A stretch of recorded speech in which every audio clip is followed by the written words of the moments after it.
Shoot out at the crime in your boards. I spent 9 in your court. Attempted murder and a prior assault. Beat the case, roll the dice and I walk like a 40 dual Sheba. Play the corner with a mic when I talk. No conviction on my tape is rape wicked like Nixon. Blonde heads, inscriptions with 3 6s and kiss the pyramid. Experiment with high explosive. I slap box with Jesus. Lick shots and Joseph. No conviction on my tape is rape wicked like Nixon. Blonde heads, inscriptions with 3 6s and kiss the pyramid. Experiment with high explosive. I slap box with Jesus. Lick shots and Joseph. No conviction on my tape is rape wicked like Nixon. Blonde heads, inscriptions with 3 6s and kiss the pyramid. Experiment with high explosive. I slap box with Jesus. Lick shots and Joseph. No conviction on my tape is rape wicked like Nixon. Blonde heads, inscriptions with 3 6s and kiss the pyramid. Experiment with high explosive. I slap box with Jesus. Lick shots and Joseph. Got it to glory. Another young hustler story. Learn from the mistakes of my uncle that done it before me. Blitz out with razors, death horror. Leave children crying. Skits out like slayers felt form. See cushion ride. Young shooters bring a pistol full. Caught up in their crucifixion rituals while worshiping Lucifer habitual. The streets raised me. I'm from Brooklyn like Jordan and Jay-Z. To be where I'm from is a great thing. By your daydream I make things happen. Get things clapping. Break things laughing. 18 I stopped taking acid, but it left a stain on my brain that remained massive. Doors of perception open till they lay me in the casket. Until I stopped making murder rap. Because the Bible was written by those who were convinced the earth is flat. And I'll be dead before this war stops. Praying at the altar of the war gods, the war rocks. The conviction on my tape is rape wicked like Nixon. Blonde heads, inscriptions with 3 6s and kiss the pyramid. Experiment with high explosive. I slap box with Jesus. Lick shots and Joseph. The conviction on my tape is rape wicked like Nixon. Blonde heads, inscriptions with 3 6s and kiss the pyramid. Experiment with high explosive. I slap box with Jesus. Lick shots and Joseph. The conviction on my tape is rape wicked like Nixon. Blonde heads, inscriptions with 3 6s and kiss the pyramid. Experiment with high explosive. I slap box with Jesus. Lick shots and Joseph. The conviction on my tape is rape wicked like Nixon. Blonde heads, inscriptions with 3 6s and kiss the pyramid. Experiment with high explosive. I slap box with Jesus. Lick shots and Joseph. Yes, give thanks and praises to the King of Kings and the Lord of Lords, conquering lion of the tribe of Judah. Elexibeli Ramaskan Lam Lakmigos Kungusa Karamana Wadana Suasila Ilmaskan Wadashalo Wadada Suasila Fikira enemies Jerusalem Ilalam Aslam Jehovah Alam Slash I love I. Give thanks and praises to the King of Kings and the Prophet love I God I of the almighty 12 tribes of Israel I and the holy God of Israel and also everywhere with the purple string and the supernatural beings, supernaturalistic kings and queens, yeah, with the purple string and the supernatural beings in the burning light, at the shining light, with the purple string and the supernatural beings, supernaturalistic kings and queens, yeah, with the purple string and the supernatural beings in the burning light, at the shining light, with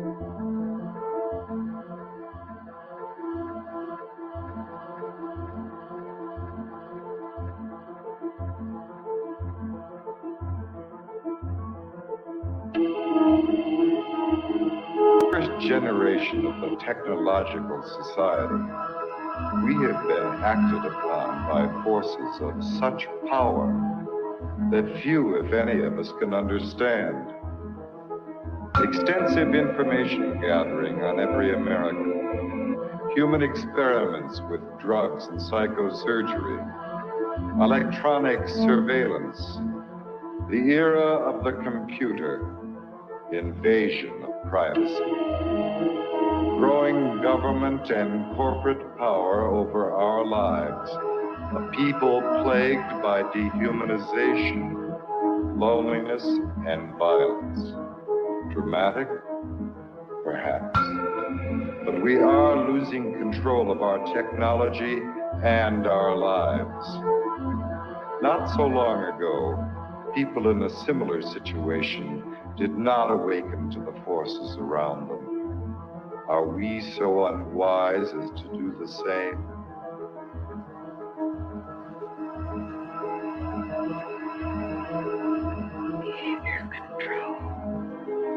and then you change it up every either way.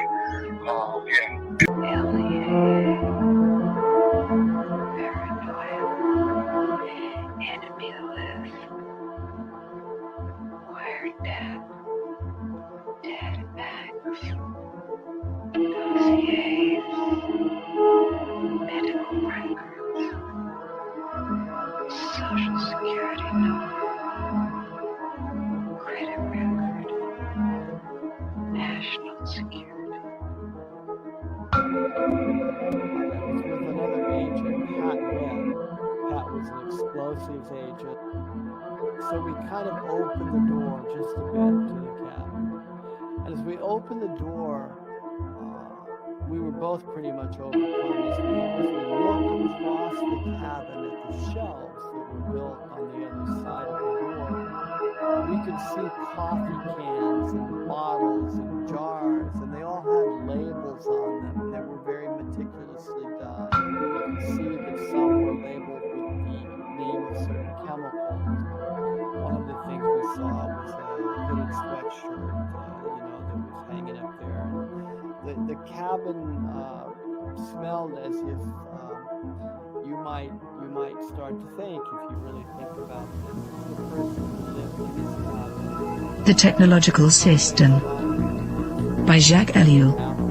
1. People are not machines, but in every opportunity where they are allowed to behave like machines, they will so behave. 2. 25 years ago, I arrived at the notion of the technological society, but now, that stage is past. 3. The industrial society. This term is very widespread, but I find it inadequate. 4. Present-day society is still industrial, but that is not its essence. 5. At one time, technology and machine industry were connected, but for more than half a century now, a gap has widened between them. Industrialism developed a centralized, hierarchical system, with a linear growth, a division of labor, and a separation between the means and the ends. Mechanization created additional jobs and made human work more draining. It operated by means of steady reproduction, developing masses of men and integrating them in the industrialization. 6. Modern technology, however, contradicts each of those different points. If allowed to act, it leads to decentralization and flexibility. It does away with the hierarchy and the division of labor. It particularly has to bridge the gap between implementation and management. It presupposes a polyvalent and nonlinear growth. It reintegrates the ends into the means. It cuts down on labor and thus on the costs of labor. The value factor is no longer human work but scientific invention and technological innovation. Consequently, we can no longer apply Marx's analysis, which states that the economic totality is based on the surplus value produced by the salaried labor of the worker. 7. The industrial system is a closed, repetitive world, with a linear revolution. The technological system is inevitably open, non-repetitive, with a polyvalent evolution. It can proceed only by the universal development of mankind, and that development is absolutely necessary for the development of the technological system. We are thus confronted with an ensemble that is totally different from any that has ever existed before. 8. Technology, conceived in terms of its automation, its chemical transformation of the world, its economy of energy, its cybernation, its data processing, its biological intervention, and its indefinite output of nuclear energy, has little to do with the old industrial mechanization. 9. Technology is power, made up of instruments of power, hence producing phenomena and structures of power, that is of domination. 10. Terrain, in contrast to Bell, hesitates about a qualifying term. Thus, he speaks of a programmed society. In this case, I am far more in agreement. For he thereby joins the overall outlook of those people for whom the new thing about our society is the organization. He sharply distinguishes between the primary, capitalist, era of industrialization and our era. He qualifies this new society in terms of three features. 1. The emergence of new social classes, technicians, bureaucrats, efficiency experts. 2. The new trend of business, which is now based on organization and no longer on the relationship between economic power and productive labor. 3. Spare time activities. All three characteristics boil down to a reduction and to the necessities of the technological system, which, as Turing realizes, transforms the social struggles themselves.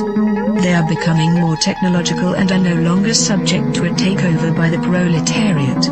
Turing adds one more essential feature of post-industrial society: the importance of the student movement with its deep contestation, its challenge, and its political weakness.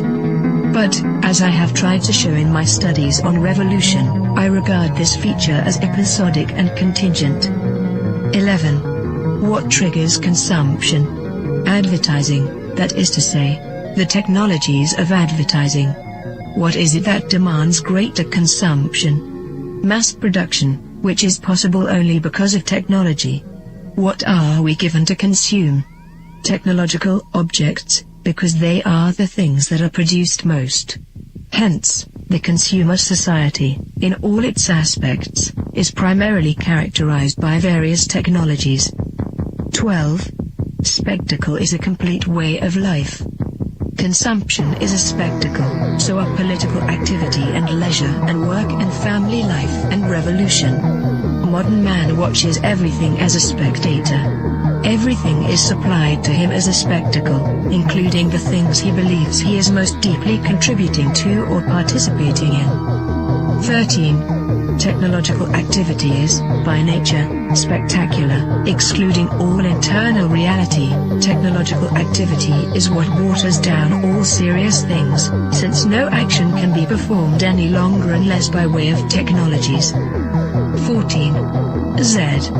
Brzezinski, Between Two Ages, America's Role in the Technotronic Era, 1970, also figured he could add something absolutely new by coining the term, technotronic.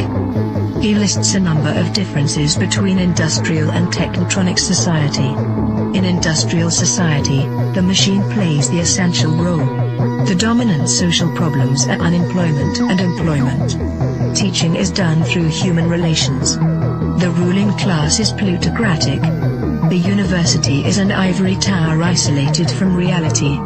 Reading favors a conceptual thinking proper to ideologies.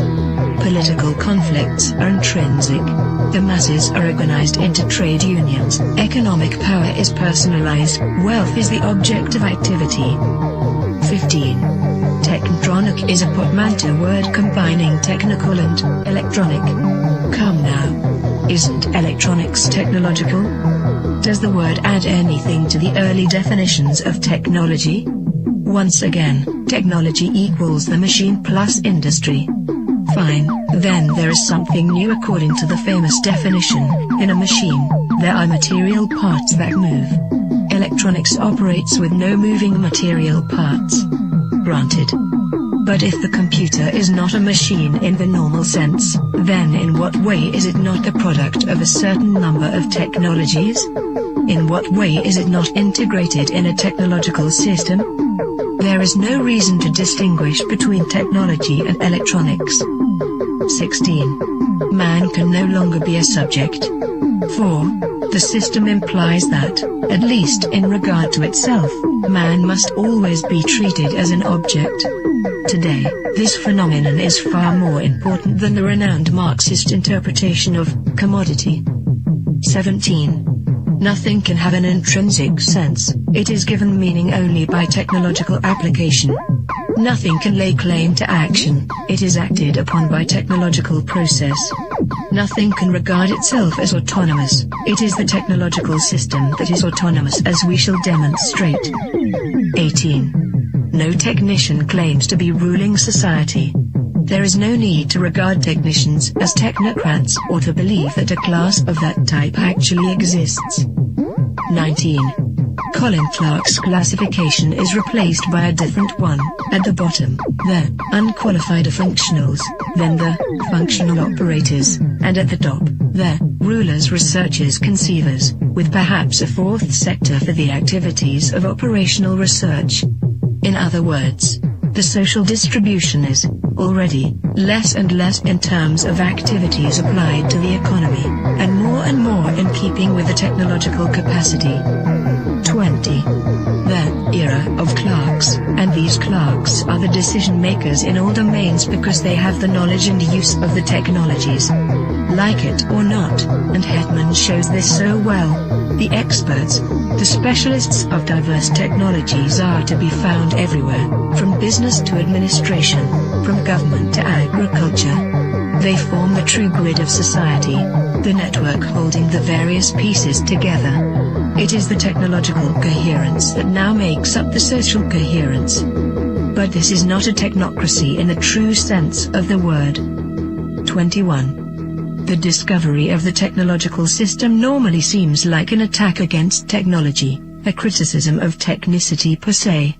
Any shedding of light on the technological structure is always received by technologists and intellectuals as an indictment of that structure, even if absolutely no value judgment has been expressed.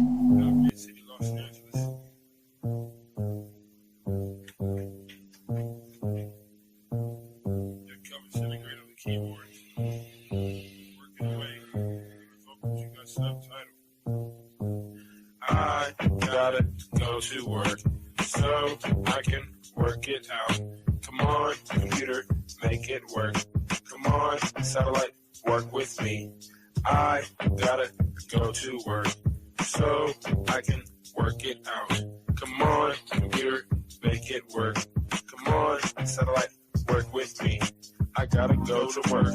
Who would have thought that I would slaughter these jerks? The first full-time clocking serial microphone rocker. I used to jump on the stage back in the day wearing a stocking. To conceal my identity in any stereotypical venue. Never will I reveal the serious way that I feel. I'm on job time, all I do is talking to the steel. Use my style to hide and conceal. Profile and be out while I smile and just say that I'm real. Bad luck strikes in 3, all of you will agree. I didn't have a heat shield, they rained triplicate on me. But it's squares versus circles, then, and if you can compare front and back are differentiated by a 90-degree squared circle. If you know what I'm talking about, you know the code, work it out. Forced entry, I was disguised as a sentry. I gave not a care, life is an adventure to me. I obtained secret money and manufacture inventions, fracturing the line between space and time dimensions. Restructure the torque and the structural integrity, so I can walk on water while the returning surface tension. This making me an acolyte of the greater unknown, the word shark, king of these murky seascapes. Within my patriarch society, you cannot dethrone the intricate degree and climate that I seize from the police state. I gotta go to work so I can work it out.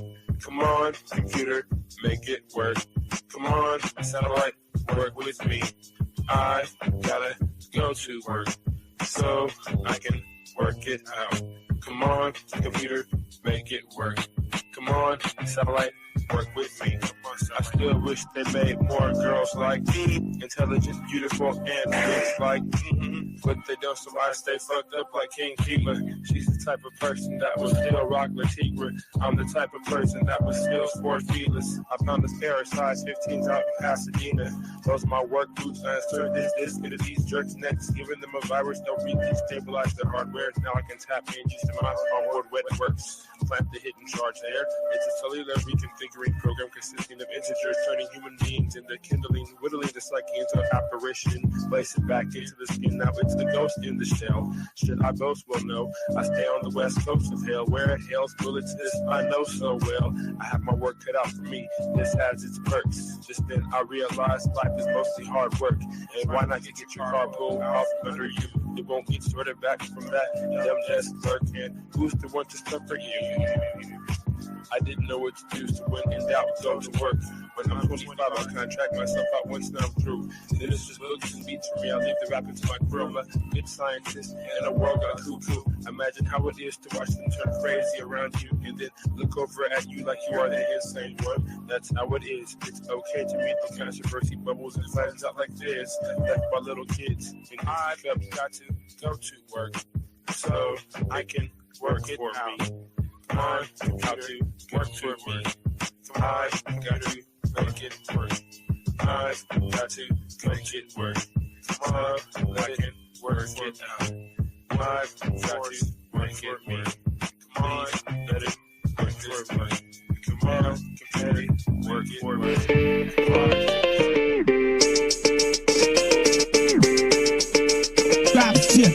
Hegemonic sentences through cavalcades of reminiscence, the dark soul mentions crevices of insight, appendages of tripwire reverence. The Gun Hill legend, brandish your weapons for Armageddon.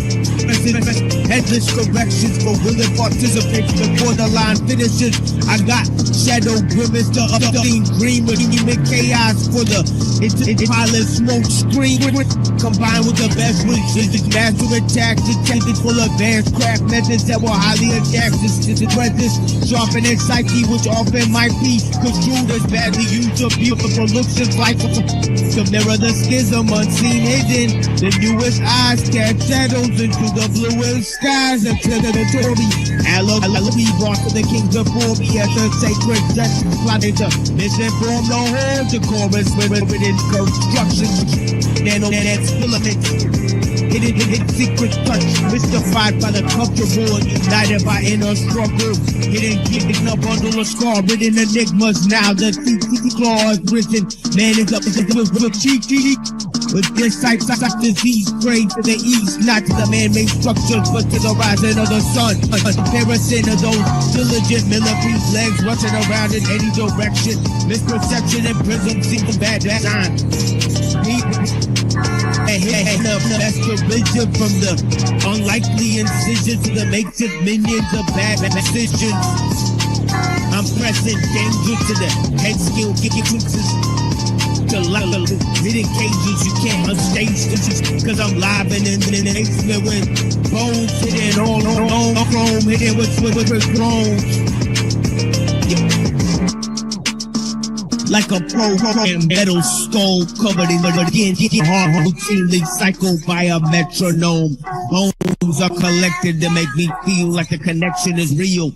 Now only steel can sharpen steel.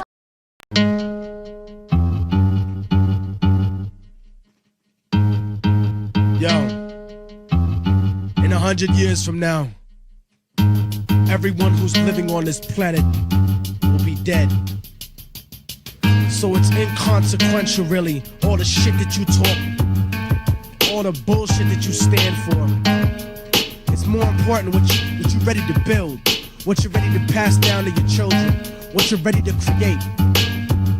You better fucking remember that. And when you challenge a motherfucker like me, remember, I'm the dominant species. I'm stuck inside the future, and life is chaotic. The government is psychotically racist and robotic. The matrix of entrapment is socio-economic. Neurotic conspiracy theory becomes reality. Life is war, and every day's a battle to me. I'm on the brink of insanity, between extreme intelligence and split personalities. But I elevate to the point of reversing gravity. Revolutionary conceptuality spitting out of me. Even the dead people in my family tell me they proud of me. Stupidity's not allowed by me, cause I don't got time to play. I'm the black hole lyricist that will take your shine away. Darkness at any time of day. I'm the technique and you're nobody. So what you try to say? Stellar density becomes your physical alignment. 1.8 billion tons per square inch confinement.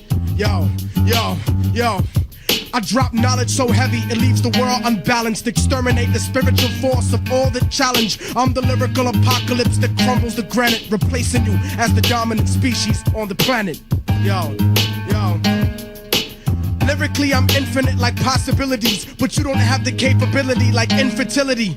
Cause opening your mouth to question my validity is like trying to contradict the theory of relativity. What I spit is the epitome of heavy artillery. My enemies are obsessed with me like the bitch in Misery, but break out like fathers running from responsibility. Every time I step and abuse the mic with versatility, I balance humility with brutal instinct. I'll make your whole cipher look like those crackers from NSYNC. And I don't care about your link or your luxury car. I shed light with more magnitude than all of the stars. La Brea talk pit thick, so don't ever talk shit. And remember something, nigga, while you rave and rant. A roach can live for 9 days without its head, but you can't.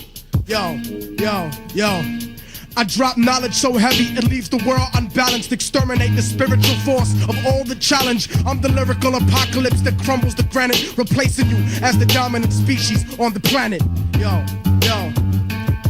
I'm explicit like videotapes of conjugal visits. Some niggas are too stupid to understand it like astrophysics. Technique is exquisite. I'll make your thoughts a victory. Get pessimistic with the quickness. If you think that I will just become another statistic with anything but success, when I bless the mic as I spit this, specifically prolific with Kaposi sarcoma type sickness. My style is like a 10-year-old child with a slit wrist.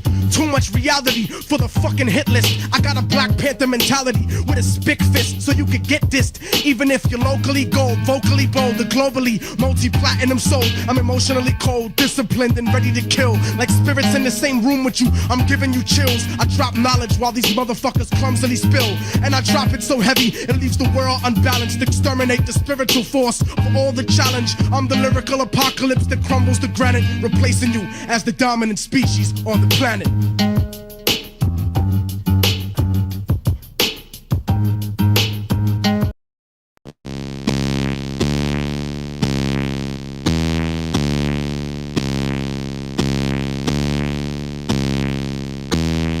Completely unfair. And I realized something today.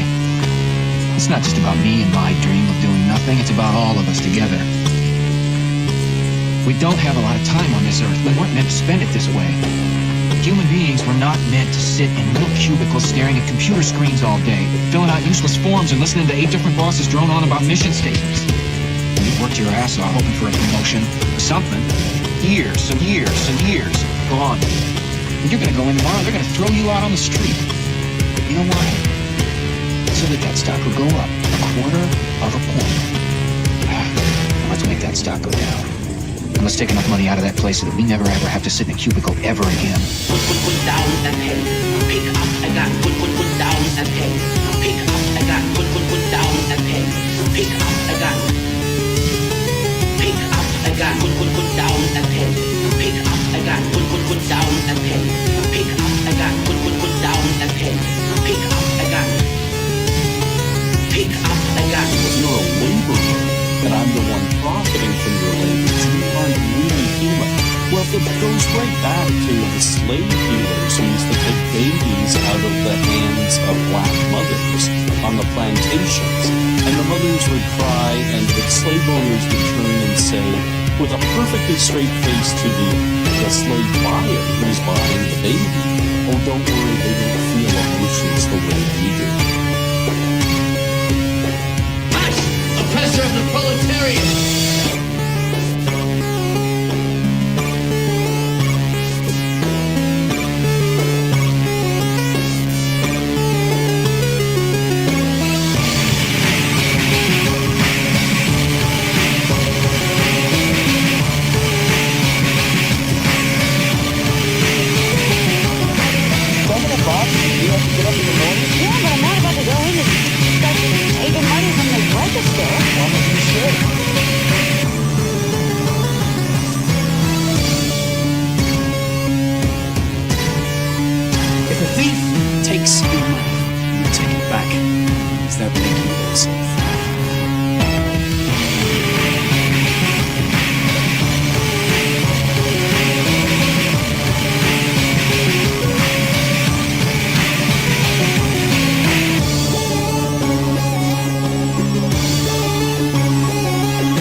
Get organized!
Welcome to the Machine Lies, where we talk about the lies of the machine on the machine that lies. And I'm here to talk to you guys about a spatio temporal matrix that you may have become involved in that you may not be contemplating. And that is, of course, the dual, imprisonment, right? Of course, metaphysical at this stage, architectonic forms of imprisonment, right? In the shape of, post,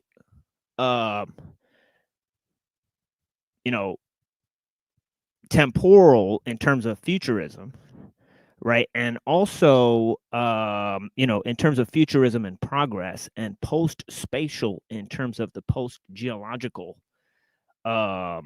aspect of cyberspace, right? So we have a post spatial and post temporal existence, right? And what this means is that we become dislodged, right, from both our understanding of space and time, and it's led to pathology, several pathologies, right? Of course, the spatial dislodging leads to the form of escapism, and the temporal dislodging leads to the form of voyeurism, right, which is waiting for things to change, right, and watching things change, you know what I mean, and not participating. Obviously, all forms of energy are based on human attention, right? So if you could catalyze human attention, right, and of course we're all being turned into products, right? Why? Because our experiences are being cataloged, right? So we have the rise of metadata, right? We have the rise of the MPC, right? So we have all of these different changes, right? And of course, we have the era of corporate espionage, right?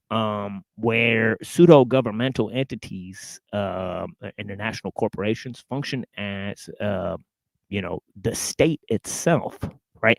Now, how did the state, the economic system, and the religious psychology become transformed through the technological consciousness, right? That is something that we're here to trace. Let me put that down for a second.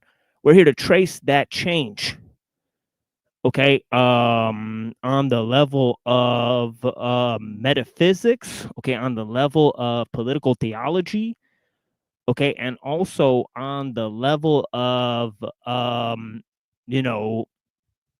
personal lives and experiences, right?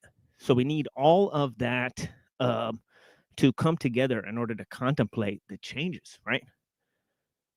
Now, if I could just talk about the spatio temporal dislodging, which I'm sorry I didn't prepare these ideas. I mean, it's just an awkward phrasing nonetheless. And right, I have to proceed with what I want to say about it is, these two dialectics, right, of both mind, okay, versus language, okay, and nature versus time. Okay, now we had an understanding, okay, in the beginning of the idea of language being catalyzed, right? Through the mind, right? And there we had different ideas. Now, for the symbolic reference frame to hijack the mental plane, right, which has taken place, right? That is exactly what the sophists propose, right? Now, we want to go into a realm where we can go without language into a realm of pure mind, right? And we want to go away from a world of temporality, of the telos of becoming, right, into a realm of being or nature itself, right? So, how do we maintain the presence of both nature and mind amid the sea of language and time, and how language and time seem to alter both mind and nature, right? So that's the greater aspect of the issue, right? Now, if I could explain for a little bit, right?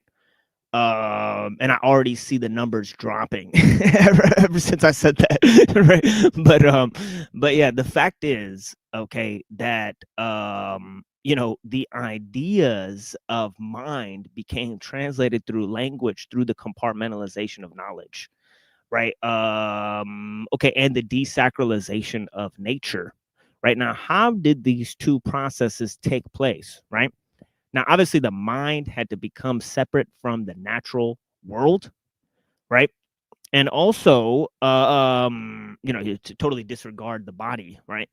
That was a great achievement of Plato and Socrates, right? That was followed up by the religious consciousness, right?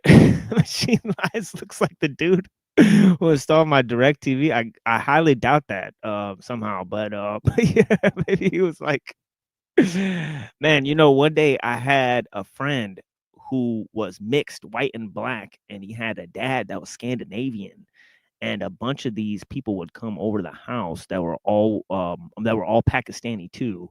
And he looked at me, and he found out I was Pakistani. He said, "You're Pakistani too?" He said, "I always thought you were an Italian." That's what he said to me. It was a pretty weird statement, but yeah, he did not believe that I was a brown guy, right? Because they all look short and brown, and I was like 6'3", with green eyes and light skin and red hairs, right? With my black hairs. I mean, and he's thinking, Italian is anything they want to pretend is still white, but they can't quite place their finger on it. Yeah, Jews become Italians magically. Yeah. and it means passing for white. Yeah. But Italy is a very important place because Italy was the place where Parmenides was born. Right? The Milesian monists, of Malesia, right? They were pre-Socratic philosophers, right? Obviously, I believe that Heraclitus was from Ephesus, right? Where actually Paul went and started a church, right? You can read that in Ephesians, right? So you could see that this area, okay, was highly prominent for producing philosophers. And basically there was two major philosophers, right? And one of them said that logos, right, which is also basically in line with the rational capacity, right, was the nature of all existence, was based on the becoming through this rational principle called logos, right? And basically Parmenides, right, who basically sort of disagreed with Heraclitus, right, said nothing really changes because there's no such thing as time, right, because everything exists as one mind, right? So he sort of invented this notion of the universal mind, right? And he didn't think that it was translated through this rational principle, that it was sort of ontologically transcendent from all of existence, right? Or that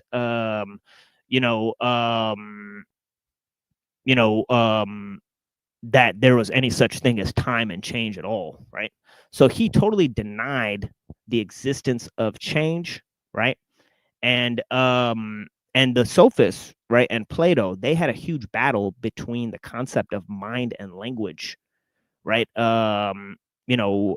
Each one, okay, Plato said mind was superior to language, right?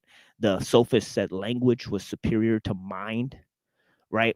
And they argued about this sort of thing. Well, it goes until the 16th century, right? Where, as I said, mind had to be made separate from nature. You had the compartmentalization of knowledge and the desacralization of nature, right?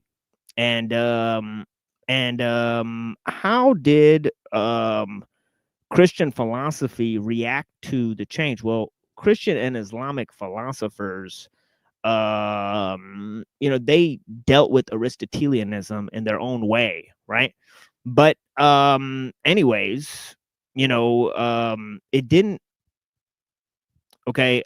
affect the idea that that nature had to be made separate from time. Okay, in the 16th century, sort of this is the next huge change that happened, right? You have at the time of Plato, during the 4th century, the complete dislodging, right, of mind from language, right? Okay, well, when you have the rise of analytic philosophy and all this type of stuff, they sort of bring back into the framework, the notion of change, by getting rid of the transcendental realm, right? Okay, they said all there is change, right? And they had to bring back the idea that language totally can overtake mind, right? Especially when they understood behaviorism, right? And they understood that you could totally program behaviors, subconsciously and all of that type of stuff, right? So anyways, all of this is leading up to a technological conscience, right? And so there's lots of ways in which this is accomplished. Now, I'd like to read to you guys several passages from different books that I've gathered here, right? One is from Hobbes, right, that you see on the thumbnail there, right? Okay, yeah, we got Hobbes on the thumbnail with the Leviathan, right? And of course, they had to translate they had to hijack a lot of Christian concepts, right, to create universalism, right? So they had to take these ideas of the brotherhood of all mankind and all this type of stuff, that nature was a spatio-temporal realm, right, subject to change, and all that stuff, that the rational principle of the mind was greater than nature, that mind was a principle that existed with God, and God himself was separate from nature, right? But then they had to argue that God could enter into existence, right? So they had this idea of how the material and the immaterial correspond to each other, and that's when they had to basically combine the philosophies of being and becoming, of Parmenides and Heraclitus, the same way that Plato did, right? So when you come to philosophers like Hobbes, right, they're taking the idea of universal rights from the concept of the laws of nature, right, and natural philosophy, right? So let me read a little bit of this. He says, a law of nature is a precept or a general rule found out by reason, by which man is forbidden to do, which is destructive to his life, or taketh away the means of preserving the same. Okay, so so he talks about natural law, okay, and how man is governed by natural law, okay, and how this means that all humanity is in the same boat, right? This notion of equality that came from the notion of empiricism, right? You can't have equality if you don't have empiricism. If everybody's not able to comprehend and see and relate to the same reality, right, to the same epistemological framework, right? Okay, we can't even see each other, right, or communicate, right? So let me look at this and look at the ideas. Now I'm going to read this other part. He says, the laws of nature, which everyone hath then kept, when he has the will to keep them, when he can do it safely, if there be no power erected or not great enough for our security, every man will and may lawfully rely on his own strength and art for caution against all other men. So not only do you have the notion of equality, but you have the notion of individuality, right? Okay, and of course, he's reaching all of this through an empirical epistemological framework in which he's saying that, similar to nature, man is pure mechanism, right? He's guided by natural law, okay? And he even explains the body, the human body, like a machine, right? And he says here, the covenant, notice the wording, covenant, okay? He's already borrowing the term from Pauline theology, right? To create the system of laws, right? Remember, it's based on natural law, right? Which is under the dominion of God, right? At the time, that's what those people thought. Of course, Hobbes didn't believe that, right? but he doesn't care, right? He's using rhetoric, right, to convince people, right? It says, the covenant of every man with every man in such a manner as if every man should say to every man, I authorize and give up my right of governing myself to this man or to this assembly of men. On this condition, thou shalt that thou give up thy right to him and authorize all his actions in the like manner. This done, the multitude so united in one person is called the commonwealth or the civitas. Now check this out, what he says. He says the generation of the great Leviathan, okay, which is a biblical term, okay, that as Jordan Maxwell pointed out, it's talking about maritime law, okay, as opposed to the behemoth, right, which is talking about the beast of the sea. There's a beast of the beast of the sea is economics. The beast of the land is politics, right? So Hobbes wrote two books. One one called the Leviathan and one called the Behemoth, right? The Leviathan is about a commonwealth, okay, which seeks to enlarge the property rights of its citizens, right, through a sovereign authority, right? And of course, he believed in a monarchical form of government. Now, Locke came in, right, and said that the system can be governed through capitalism, right? You don't, okay, and he focused more on individualism and a parliamentary framework, right? But mainly, right, with Hobbes' idea of the commonwealth, right? Okay, and Locke's idea of capitalism, right? So you could say Hobbes created socialism and then Locke created capitalism, right? Okay, through these notions, right? And I'll get to capitalism here in a minute, right? But yeah, check out this statement. He says the generation of the great Leviathan, or rather, notice he said the generation, right? So this is something that the people, as he said earlier, are erecting out of their own will, right? That's a huge move, right? Because that totally supersedes the will of God and all that type of stuff, right?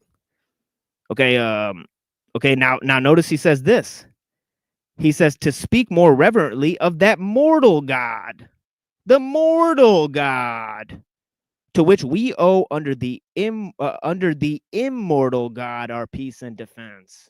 Now, how could he employ such language as mortal God and immortal God and all that type of stuff if he wasn't totally hijacking the Christian ethos, right?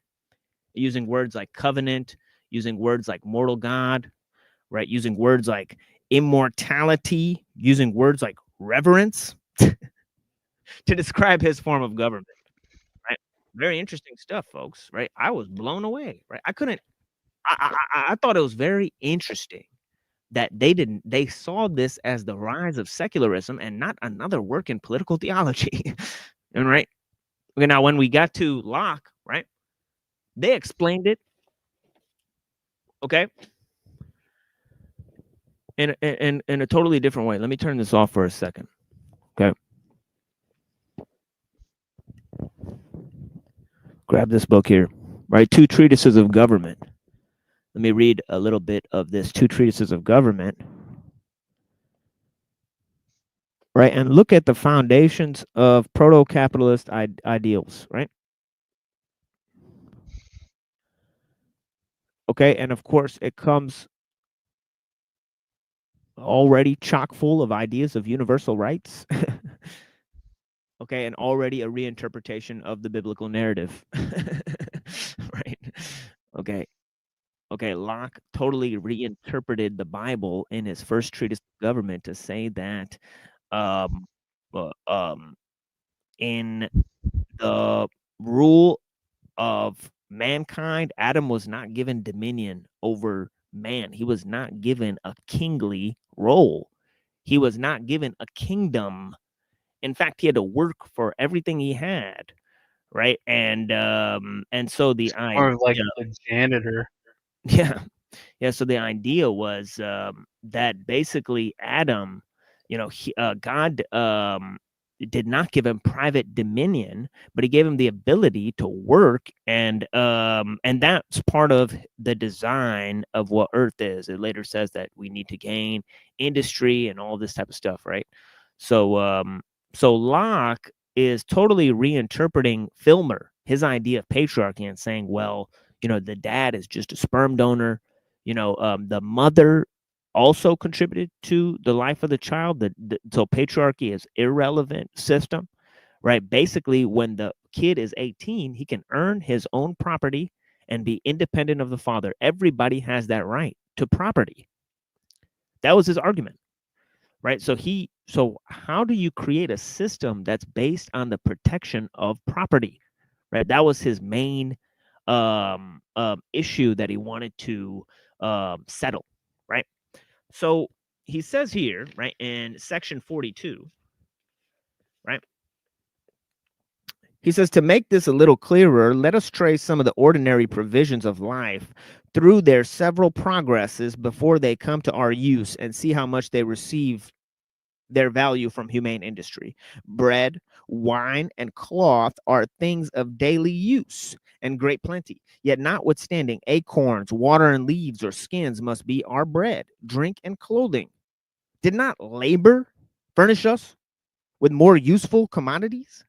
For whatever bread is more than acorns, wine than water, cloth or silk than leaves, skins or moss, there's wholly owing to labor and industry. Wholly owing to labor and industry. Okay, so he's saying that labor and industry furnish 9 out of 10 parts, okay, of what we actually value. Right? What we actually value. What does mommy nature give us? Jack squat. Right? That's what he said. Right?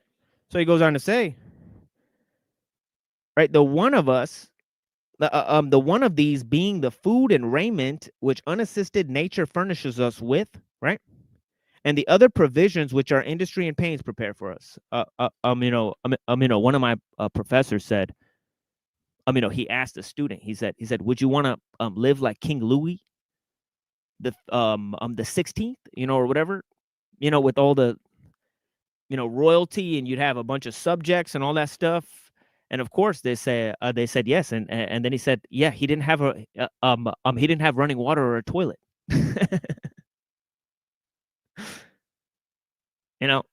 And they thought about it again, right? That they'd give up nearly all of the power that royalty affords them if they couldn't have a toilet to wipe their butt, right? It wouldn't even matter, right? How about the guy whose job it is to wipe King Henry's ass? Exactly. Right. And so he says, the other provisions which our industry and pains prepare for us, okay, which how much they exceed the other in value, when any other,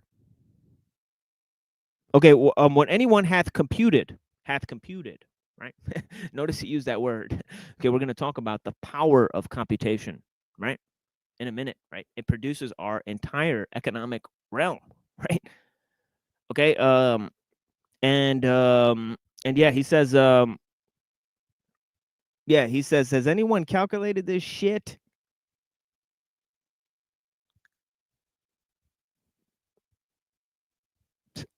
Oh yeah, computed, right? He will then see how much labor makes for the greatest part of the value of things we enjoy in this world. Okay, it says labor makes the greatest part of value of the things we enjoy in this world. This is the foundation of the arguments for capitalism, folks. Okay, they're talking about capitalism on some other shows. They're doing a poor job, but yeah, we'll tell you guys what it is. But yeah, labor makes the greatest part of the value of things we enjoy in this world, and ground which produces the materials is scarce to be reckoned in any or at the most, but very small part of it. Wow. Okay, that's a huge part of this. He says so little that even amongst us, land that is left wholly to nature, that hath no improvement of pasturage, tillage, or planting, is called, indeed, it is waste. I'll read that again. It says, so little value that the things that nature gives us produces, he says, right? I mean, does this guy hate nature? It's pretty interesting, right? Okay, this is in the 1700s that he's writing this. It's also strange that nowadays they want to try to monetize nature with these natural asset corporations. Yeah, that water stuff, that nature provides, turns out it's super fucking important. I don't know if you've heard of it. You guys heard of it? Water? Possibly. Yeah, it's just wild. He's saying that, nature is waste unless it's improved on by humans. Right. And That's like already the technological mindset right there. oh yeah. Yeah, right there. It was there Already. in the 1700s. Devaluing nature. Yeah, devaluing nature for profit. Turning it into mechanistic. He said if nature isn't turned into profit, it's literally waste. All right.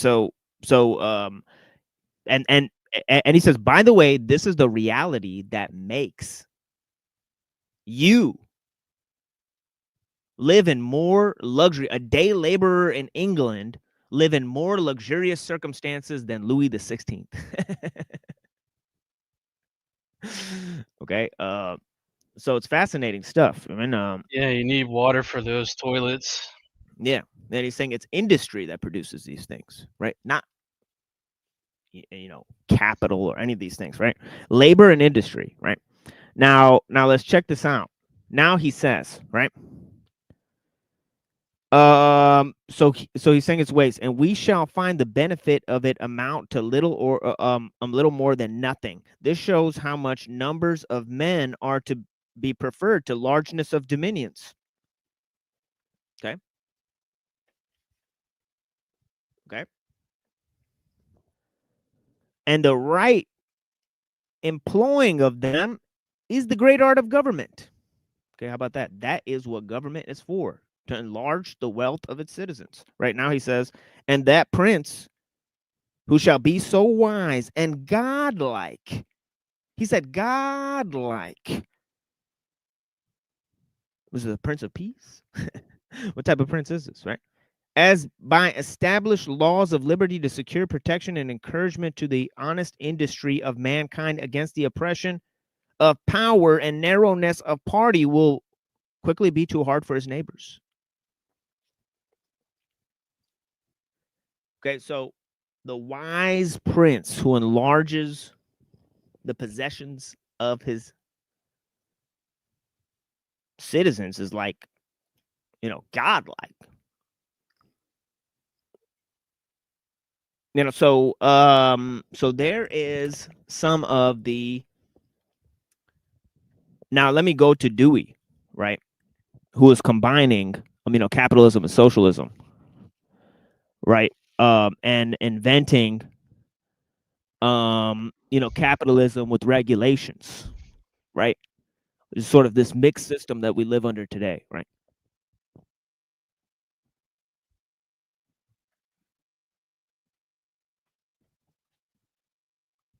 Whoops, some of my books are all over the place here. Sorry about that, guys. But yeah, he says, we hear a great deal in these days about class conflict. The past history of man is held up to us almost exclusively a record of class struggles between classes, ending in victory of a class that has been oppressed and the transfer of power to it. It is difficult to avoid reading the past in terms of the contemporary scene. Indeed, fundamentally, it is impossible to avoid this course with a certain proviso. It is highly important that we are compelled to follow this path, for the past as past is gone. Is gone. Okay, it's futurism. Past is gone. No going back.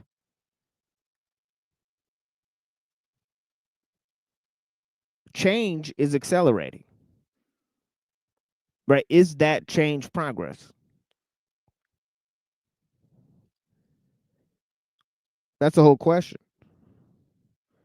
You know, and he says, for the past as past is gone, save for aesthetic enjoyment and refreshment, while the present is with us. Knowledge of the past is significant only as it deepens and extends our understanding of the present. Yet there's a proviso. We must grasp the things that are most important in the present when we turn to the past and not allow ourselves to be misled by secondary phenomena. No matter how intense and immediately urgent they are, viewed from this standpoint, the rise of scientific method and of technology based upon it is the generally active force in producing the vast complex of changes the world is now undergoing. Not the class struggle, whose spirit and method are opposed to science. If we lay hold the causal force exercised by this embodiment of intelligence, we shall know where to turn for the means of directing further change. Dummies. When I say that scientific method and technology have been the active force, and of course the objective factor of power, as we say, right, to borrow words from Uncle Teddy,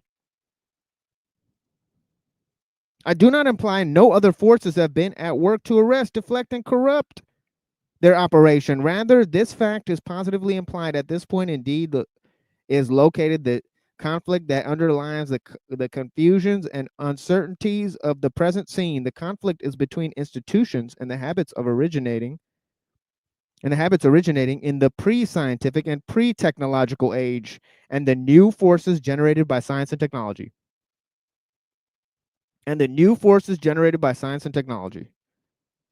The application of science to a considerable degree, even its own growth, has been conditioned by the system to which the name of capitalism is given, a rough designation of a complex of political and legal arrangements centering about a particular mode of economic relations.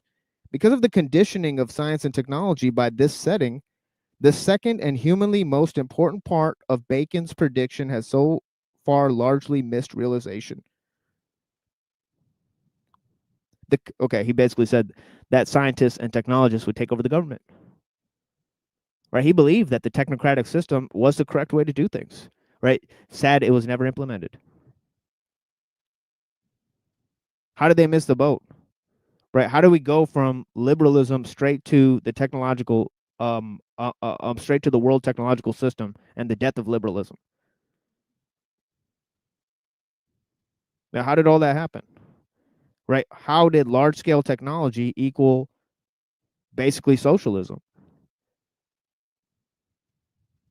Right? And led to a merger of the capitalist and socialist project, right? And of course, Dewey understood this stuff, right? Because he was one of the architects of the New Deal, the philosopher of the New Deal. The conquest of natural energies has not accrued to the betterment of common human estate in anything like the degree he anticipated. Because of conditions that were set by legal institutions and moral ideas existing when the scientific and industrial revolutions came into being. The chief usufruct of the latter has been appropriated by a relatively small class. Industrial entrepreneurs have reaped out of all proportion to what they sowed by obtaining private ownership of the means of production. In exchange, they deflected a considerable share of the results of increased productivity to their private pockets. This appropriation was not the fruit of criminal conspiracy or of sinister intent. It was sanctioned not only by the legal institutions of age-long standing, but by the entire prevailing moral code. The institution of private property long antedated feudal times. It is the institution with which men have lived, and few exceptions, since dawn of civilization. Its existence has deeply impressed itself upon mankind's moral conceptions. Moreover, the new industrial forces tended to break down many of the rigid class barriers that had been enforced, to give to millions a new outlook and inspire new hope. Especially in this country with no feudal background and no fixed class system. Now he goes on to talk about Bentham, right? And utilitarianism.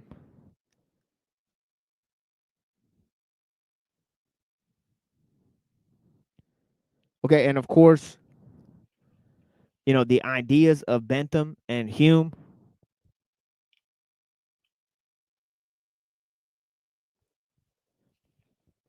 And of course, Kant.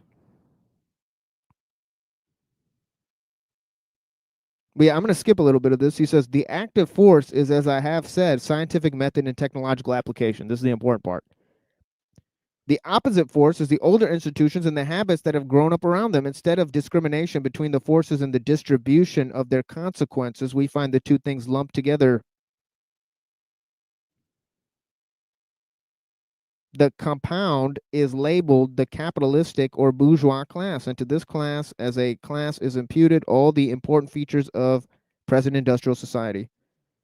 Much as the defenders of the regime of economic liberty exercised for private property are accustomed to attribute every improvement made in the last century and a half to the same capitalistic regime. Thus, in orthodox communist literature from the Communist Manifesto of 1848 to the present day, we are told that the bourgeoisie, the name for a distinctive class, has done this and that.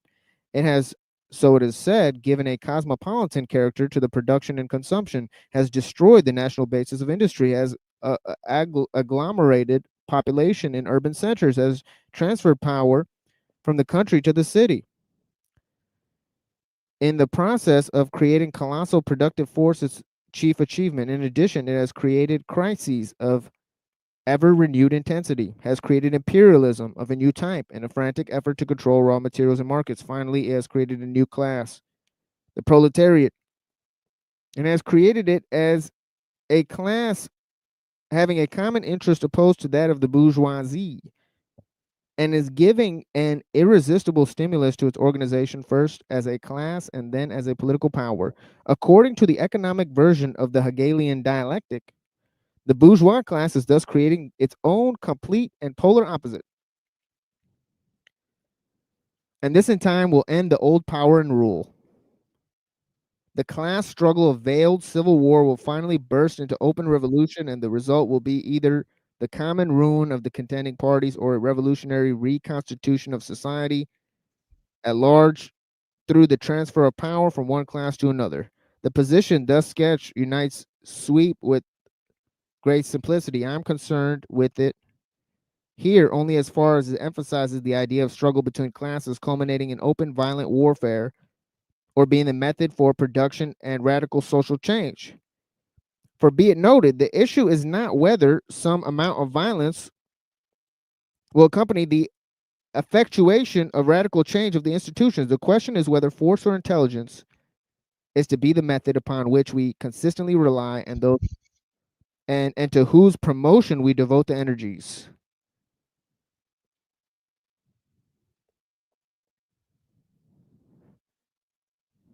Let me open up a different article here. Focus on another. Backstage too. Oh, whoops. Bestial intelligence of Bentham and Hume. Bestial intelligence of Bentham and Hume.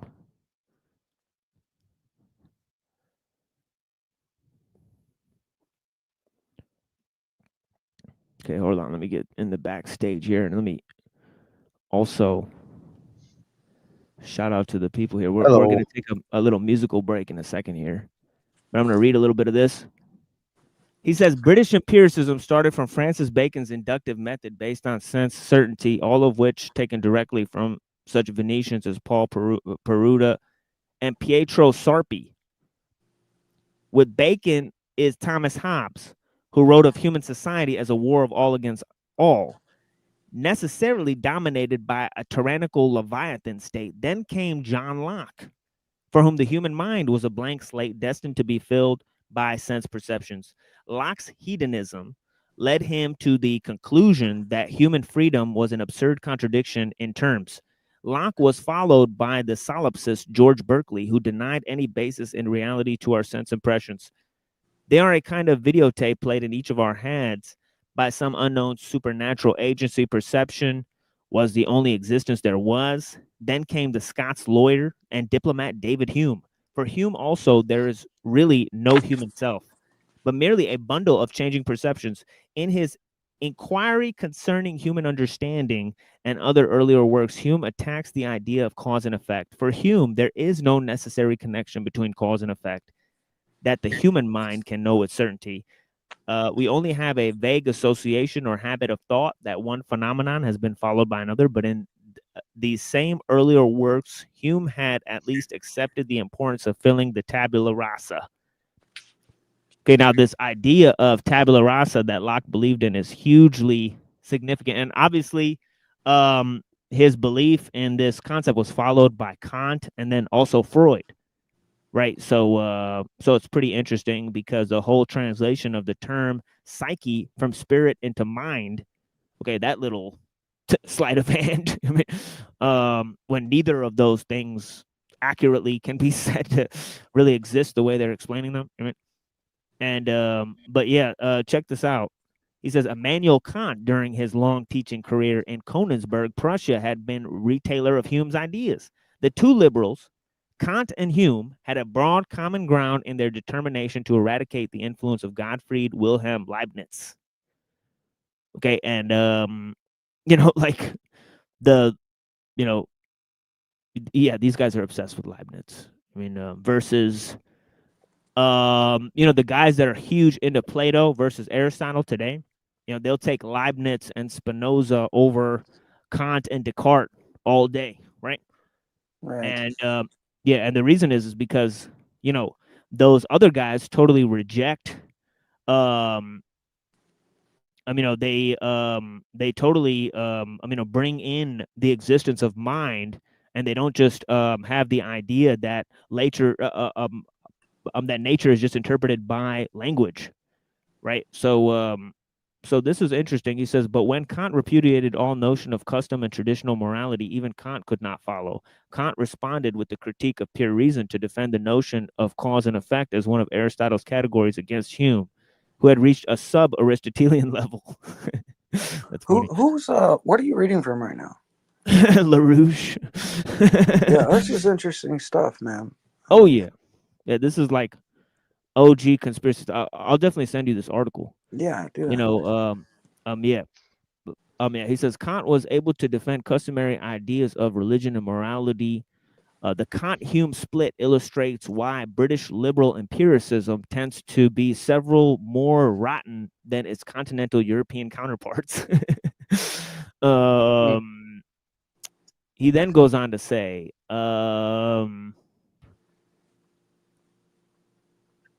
in October 1776, a 28-year-old English barrister named Jeremy Bentham wrote contemptuously of American Declaration of Independence, which had been signed as an act of Continental Congress on July 4th of that year. This, he spewed, they hold to be truth self-evident. At the same time, to secure these rights, they are satisfied that government should be instituted. They see not that nothing was ever called government, ever was or ever could be exercised, but at the expense of one or another of those rights, that some or other of these pretended unalienable rights is alienated. Yeah, he wasn't lying. But yeah, it's interesting, right? Obviously Steinberg is saying this is venom, right? But ain't it the truth, folks? Shortly after penning this venom, Bentham made his philosophical breach with the American Republicans all the more clear in the lengthy tract entitled An Introduction to Principles of Morals and Legislation. So he goes on to say, he proposes a system. Shelburne talks about how he's going to use free trade in the business of warfare. Right, and this is how it's being used today, the idea of corporate espionage, folks. All right, some of the first people that worked for the British Secret Intelligence Services were Bentham and Hume. But yeah, he says, he also Yeah, so here's the line: destroy America with free trade. Shelburne wrote that, and obviously Bentham created the slave labor scheme, and that's what's being used on us today, right? Is that our entertainment is going to be used to charge the used to produce energy for the prison colony, right? So people think they're being entertained, but they're being pacified, right? So that they can generate more energy, right? Because attention is energy, right? If they could generate information, they can generate attention, right? And and by the attention, they could generate new information, right? It's a reaction loop, right? Actually, one of my detractors made an interesting video about this recently. Toilet bowl Earth, right? Toilet bowl birth. Good old toilet bowl. Damn. Oh, Yeah, did he? Yeah, let's play some of this. Unless it's too dysphonic in terms of its delivery, because his videos are shit. So let's try to see if we can watch some of this. But yeah, this would be a nice way to transition into a music break, and then go to ellul and see what happens. But yeah. Denise with the hot water lemon, honey, every time. It says capitalism's feedback loop. Okay, and it's highly dysphonic. I mean, I tried to watch like 5 seconds of it. It's highly dysphonic. So it's like maybe play like a little bit of this and get the gist of it. I don't mind promoting people who dox me and do all that stuff. I really don't care. Come and find me. I mean, it really doesn't matter. Obviously, I'm a public figure. Muhammad Hassam Kang, living in Detroit here. It is what it is. I mean, I'm not really that afraid. I mean, yeah. I mean, yeah. I mean, he took the videos down where he did attacks on me. So I don't know why he did that. Maybe he's trying to be my friend now. Let's check it out. Highly doubtful.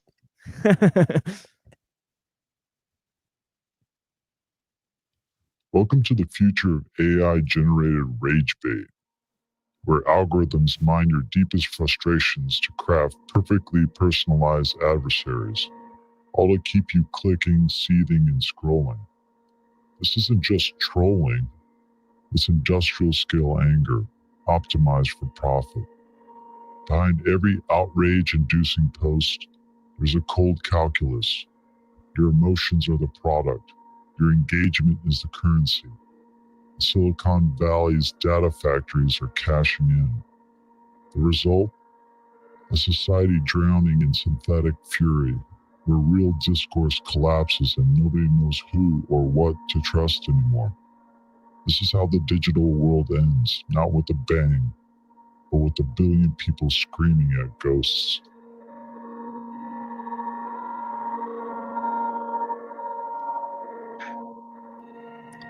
The rise of AI-generated rage bait represents a dangerous evolution in how technology can manipulate human emotions. Unlike traditional inflammatory content, which relies on broad stereotypes or divisive topics, AI can now craft hyper-personalized adversaries designed to exploit individual insecurities, biases, and unresolved anger. Imagine a tool that generates a fake person, complete with a realistic face, voice, and backstory, whose sole purpose is to embody everything the user hates. This isn't just a hypothetical. With advances in deep learning and generative models, it's entirely possible. The result is a feedback loop where users are constantly you guys feel that? synthetic opponents, reinforcing their It's highly dysphonic. It feels like like I feel uncomfortable as I'm watching this. I don't know if that's the tone, or Is that him using an AI voice, or is that him just pitch shifting his voice? He says he says this is a video essay, but I wouldn't be surprised if he used AI to write some type of essay or whatever. But yeah. I'm leaning towards AI. Yeah. But yeah, it's highly dysphonic. I'm sorry, I had to pause it because the tone there is making me super uncomfortable. I don't know if you guys feel that, but yeah, a little bit, weird. yeah. Yeah, very weird. Like it's just like it's the retardation tone. Yeah, necessarily so too, right? Like, yeah. It's weird as It's probably the point. yeah, it didn't make me more comfortable, but I could feel you guys being uncomfortable. Oh man, yeah, I was getting, yeah, I mean, deepening. I mean, their honestly, it's just ideological. retarded. yeah, That's a little goofy. yeah, but I like what the content of this video is suggesting. I totally agree. Right. Isolation. The psychological toll could be devastating as people unknowingly wage wars of aggression against algorithmically engineered ghosts. This phenomenon accelerates what some have called schizotech, a collapse in the distinction between real and artificial conflict. Social media. That's interesting because, you know, obviously capitalism and schizophrenia, right? The whole Deleuze and Guattari thing, right? Then you can undercut the idea of capitalism and go straight to the technology, schizotech, right? Maybe that's what they're trying to accomplish, right? Where it's like you take ellul instead of Guattari, right? So you replace capitalism with technology in Deleuze and Guattari, right? Interesting type of notion there, you know, for sure. I mean, highly, you know, I mean, that's pregnant with possibilities. So I got a question. Yeah. So I understand the premise of what they're talking about with social media and them cashing in on your data and all this other stuff. But it doesn't work unless you're retarded. You know what I'm saying? Oh yeah, yeah, totally. Yeah, what you like it doesn't work. persist. Yeah. And I guess my question, would having said that, would be, you can't unretard a retard, and you can't most of the time. Like I'd probably say like 65-75% of the time, you can't unretard a retard. You know, you could give them. That's what's so surreal about this is that the guy who's making this 90% of his content is rage bait. So it's like pretty. Like, no, I would just ask though, like, so let's separate the video from the retard that made it, even though it's retardation in the video. How do you get to the point? Because we're going to go with like majority of people, like maybe not majority, but a significant amount of people who are, you know, for lack of a better turn of phrase, fucking retarded. So you got these people who are unintelligent and maybe to the point willingly unintelligent, willingly unread, willingly unknowledgeable about things. Do you even think that there is a way to reach these people to the point where stuff like this, like patented software like this and patented ideas like this that are weaponized against the vast populace through social media and different interjection points, do you think that there's a way to scale them out of this actually being a feasible thing for them and against them? I would say no. No, right? That's what I think. No, I don't think you can. The time maybe, but it takes time and effort and neutrality, really. From what I've like seen, this is it the takes something bottleneck drastic to happen to somebody to reach that point, right? Because otherwise it's just like, you know, you're in a group, it's status and you want to quo. stay with that group and you don't want to go, you know what I mean? It's like an echo chamber or something, you know. Which we witnessed earlier. Right. Manufactured consent. So my problem is this, and this is where it goes back to what Zeprella was saying. I don't know if I pronounced that right. Zephyr. And I'm sorry if I did. Zephyr. Yeah, this is where what Zephyr was saying. So we can do that one at a time, and the quid pro quo or obstination to that would be this: like, there's only so many of us that aren't fucking retarded. So, like, how do we streamline the process? How do we get to the point where we can reach vast amounts of people and actually put an impression on them? You know what I'm saying? Like, how do we transhumanism? No, I'm just kidding. How do we get to that point? Like, eugenics. What do we even do? Yeah, that's well, that's I mean, my first pick. Stop being the accelerationist there. I would think, honestly, if you'd have to maybe use some of the techniques of the people that you're going against, like brainwashing, programming, doctrination. Well, no, not necessarily that, but education. You know, you know, manipulating the algorithm to get more views on whatever. They won't allow it. The owner of the algorithm will not allow that, so that's not a workable metric. Like we've already seen that. So when we went through the whole, I got a cold thing, we were stifled to the point where we had no free speech on large social media platforms. So we already see that's a non-starter. We can't even utilize that. Well, I don't know. I think it would take something like, manufacturing likes or something. You know what I mean? Or, I don't know. But even that's a dangerous thing too, because I don't think that's necessarily legal or something. That wouldn't work, honestly. You wouldn't. Because when they do that from the inside works, from the outside it shows up as a red flag, so it'll be shut down, and Right. it's also kind of irrelevant, right? Like the likes are more about keeping a record of you and for your data profile. It doesn't actually affect the algorithm that much. The algorithm um, is artificially promoted, and it For feeds off sure. of people. Like he says, it feeds off of people's hatred. I mean, Well, here's the other part. Go ahead. Just quickly, people already try to perhaps address this with, creating their alternate tech, alternate websites for social media, but I don't think it's had much as an impact as they would have liked it to. No, it's because it's like drinking Coca-Cola versus drinking generic, brand name. It's part of like the human condition. It's a familiarity. It's like one of the first Right. things that hit was, YouTube. So they have the familiarity thing. But one of the things that was said was people don't change unless there's pain. I thoroughly agree with that. I'd like to expand a little bit on it. Does that mean that we just let the masses go to shit and let them experience their, burning it's like a bush bitter moment where they medicine. see it? I think sometimes it's like a bitter medicine, right?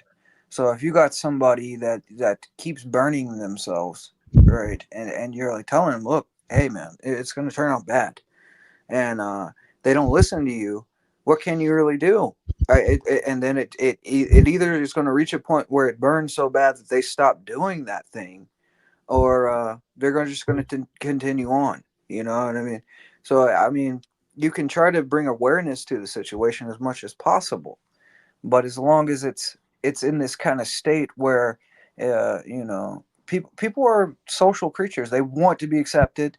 They want to be a part of a group. They want to, so they fall into these kind of false dialectics a lot of times. It's weird. Yeah, so I would say speed up the process of them experiencing vast amounts of pain and allow them to go through their suffering. Don't socially aid them and abet them. In fact, do the direct opposite. Well, I mean, like, I definitely don't promote like going out and trying to make somebody suffer or anything, but I think it's just like, from what I've seen, it takes that hitting rock bottom moment just to like wake up from it, right? With anything, like, and I'm really basing this off of like my understanding of like church, like stuff with the church. So if someone were in a particular heresy, or like under a heretic, they wouldn't realize it until it reached a point where it was like, it's so obvious I can't, you know what I mean? Get it, like it affects their conscience enough to where they're like, I have to make a change. I have to figure Yeah, this out. moral conviction. Right. Yeah. Retards don't typically have that though. They're not mentally capable most times unless it reaches just monumental proportion to actually see it for what it Well, is it's and not just de-individuation, right? And then repetition bias. If you tell somebody the same thing over and over and over again, they start believing that thing. And then there's the de-individuation where it's like they don't take responsibility for it because the vast majority of the people in the group believe the same thing. And it's a number we of got to like break the retards cognitive up is what you're phenomena. saying. Yeah. Or just blame and stop overcorrecting. Or just call a piece of shit and don't worry about people saying, hey, you're not supposed to call them a piece of shit. That lowers their self-esteem. Well, they shouldn't have very much self-esteem because they're a piece of shit. What do you mean overcorrecting? What do you mean by that, Zephyr? Overcorrecting works like, I mean, people, you know what overcorrection is, right? Like, say you're getting into, you see an accident coming up, like, and you're trying to like avoid it, but you like pull your wheel like way too far to one direction and you end up slamming into the center pylon. You know, that's overcorrection. You avoided the accident, but you found another one. Okay. But what do you do in a situation where, like, let's say, like, you know, somebody's in a car and they're heading for a cliff, right? And you're telling these people, you're just like, hey, there's a cliff down there. And they're like, man, shut up. You know? And then they go and drive off that cliff. That's their own prerogative. If they do not care what you say, you cannot make them care. Yeah. Of course I you can't agree. make them care. But what I'm saying is like, if do you think it's your moral duty to tell someone that there's the you know, a hole at the end of the bridge or something? Possibly, No. I do. No, I want them to fall off. There's I too don't much think traffic. Yeah, I think that framing it like that, like framing it in such an extreme, is not necessarily a good baseline. Have I you think been that to the that's DMV? Just let these people drive off the cliff. That's the moral Yeah. thing to do. Yeah, We kinda. the lemmings need to be culled at this point. We're too far into the shit show. Yep, I agree. I don't know. I like my view of it is like, I don't want them falling off the cliff, but maybe if they see people falling off the cliff, they won't fall off of it. Well, then you got to let a few fall off and let, you know, say, hey, there's some dead motherfuckers down there. You might want to look over the edge before you decide to, you know, This go off that you edge. can't make an omelet without breaking a few eggs. Is Well, I'm not the one You breaking. can't Well, make yeah, a yeah, tomlet yeah. without breaking a few Craigs. If it break themselves, Right. They would be breaking themselves. Correct. I mean, you know, sometimes they roll their asses out of the nest. You know, And there's a if couple you of didn't rebels. say anything, then the blood would be on your hands. But if you do What say if something, then the blood's not on your hands. What if baby Hitler was in one of those cars? Now he's off the cliff. Boom. Yeah, you don't let QT. the universe What if correct he itself. wasn't? That's a good point. What if only one time. the guy that cures cancer is in the car? Well, the guy that cures cancer is he's already been dead, and if anybody else steps up, they're probably going to die too. You know, they're There's not going to probably cure it. been a lot of people that were supposed to cure cancer, and That's why we're still paying for gas. And electricity. Or what if the Jays created Hitler? Dun dun dun! pretty Let me sure play they the rest of this video manipulated and him then at I'll. least. Yeah. Pretty sure they manipulated him at least. But I've seen some information that shows that he was put in place by the same guy that put Stalin in his position as We a can't agent double down on that. provocateur. We can't sensibly double down on that. insert dramatic. Yeah, but I hear you, over. Unseen. Blessings. Yeah. Totally, yeah. I mean, you can totally also hear you. just go read Mein Kampf and experience what we're experiencing today, and kind of think to yourself, like, "Oh, wow, maybe baby in bathwater isn't a thing, and maybe we should observe certain attributes of certain practices. Maybe not wholesale, maybe not killing people, but at the point which we see a problem, we can call out the problem and say, hey, this is a valid argument." Yeah, I think that's all you really can do. Try to. Well, yeah, but when you say that, then you get fucking, 30,000 people at your front door trying to ruin your life because you're like, oh, look what he just fucking said. Yeah, look what I just said. And look at your inability to look at logic and say, there's a point there. We just don't want to say that there's a point there. Well, and like, I'm not a big fan of Andrew Wilson, but today someone had taken something he said out of context, right?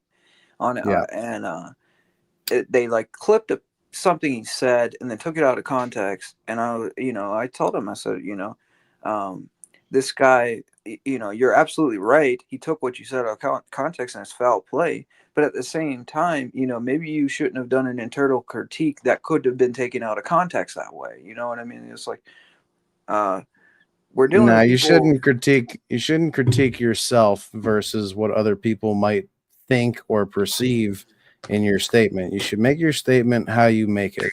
Because if you start critiquing it, you're going to get so drawn away from the main focal point that you were trying to hit that you're going to literally pander to people, and you're not going to have any of yourself I in the agree with statement. that, but my point is like if you put yourself in a position where you know your opponent is going to take a clip out of context, right, and then smear you, you know what I mean? It's Let like them.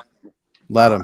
I don't know, that could be beneficial too, because then that sets them up and saying, okay, this person is intellectually dishonest, and No, you point they out should the be taken seriously. inconsistencies. You point out the inconsistencies Right, in his you're clip.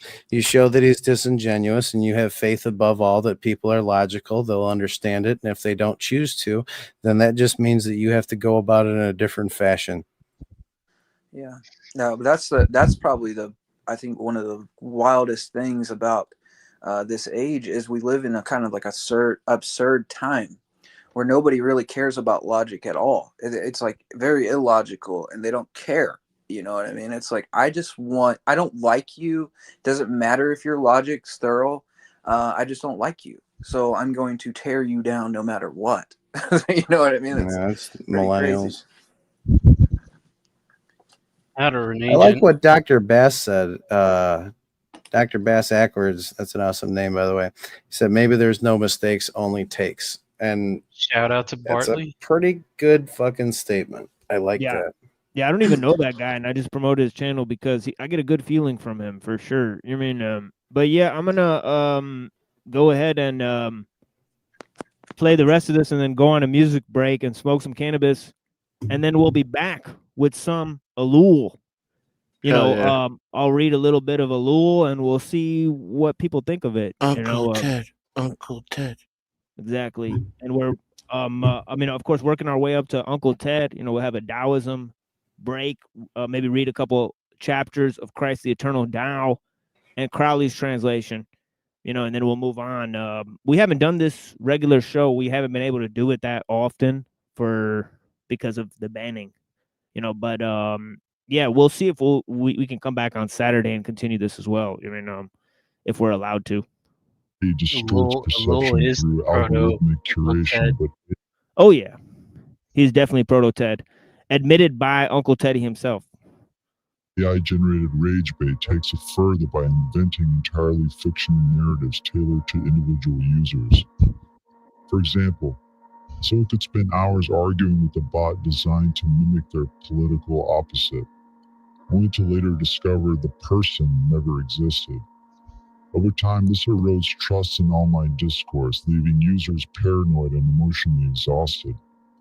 Worse, because AI can optimize for maximum engagement, these interactions will be fine-tuned to provoke the strongest possible reactions, pushing people toward extreme emotional states for profit. The consequences extend beyond individual mental health, threatening to fragment society into isolated pockets of manufactured resentment. The societal implications are profound. If left unchecked, AI-generated rage bait could deepen polarization to unprecedented levels, making constructive dialogue nearly impossible. People may become so entrenched in their own AI-curated realities that they reject any opposing views as synthetic or malicious.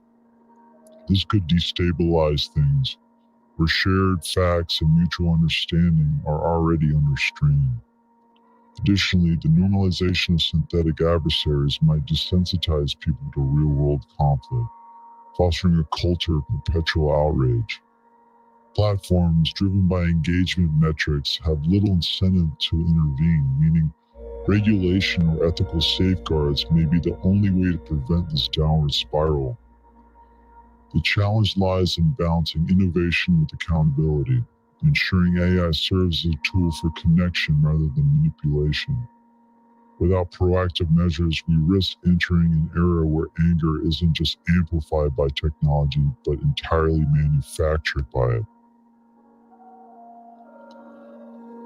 The proliferation of AI-generated rage bait is not just a technological or psychological concern, it's an economic one, deeply intertwined with the data-driven profit models that dominate the digital world. Social media platforms and content aggregators thrive on engagement metrics. Clicks, shares, comments, and time spent. Anger and outrage are among the most potent drivers of these metrics, consistently outperforming positive emotions in capturing and retaining user attention. AI-generated rage bait takes this to its logical extreme, leveraging vast data sets on user behavior to craft content that is That was really weird. Even though the tone in the background makes me uncomfortable, when it went away, I wanted it to come back. So I don't know what that says. I mean, it's really strange. I mean, I was like, oh, This is like some kind of psyop, bro. yeah. Can This you is message this guy and tell him Jamie says stop making gay videos, please? Yeah, this is You a know pretty gay what? video. It's funny about this is like after the conversation I had with him and now just like hearing this stuff, this is what he does. That's what I was saying. I was saying this is made by a guy who actually does this all the time. So it's kind of weird. The Of point course he's he making. knows it. You know, as how of course you can lay it out because I've watched you do this. You know what I mean? Like manufacture rage bait, you know, intellectual dishonesty, attempt to get the most reaction out of the audience. You know, ad hom your opponent to the point where anything they say is just instantly associated with buzzwords. You know what I mean? It's like this is the strategy that they use. So Yeah. it's strange. Yeah, the only Can I way get the name of to this content creator that made this, please? he's Toilet Bowl Earth, aka Toilet Okay, Bowl that Earth. explains it all. That Yeah. explains it all. I Yeah. need not look at this person. I need not even. I was planning on going over there and calling him gay directly, but I retract that. I would I'll just- appreciate if you did that.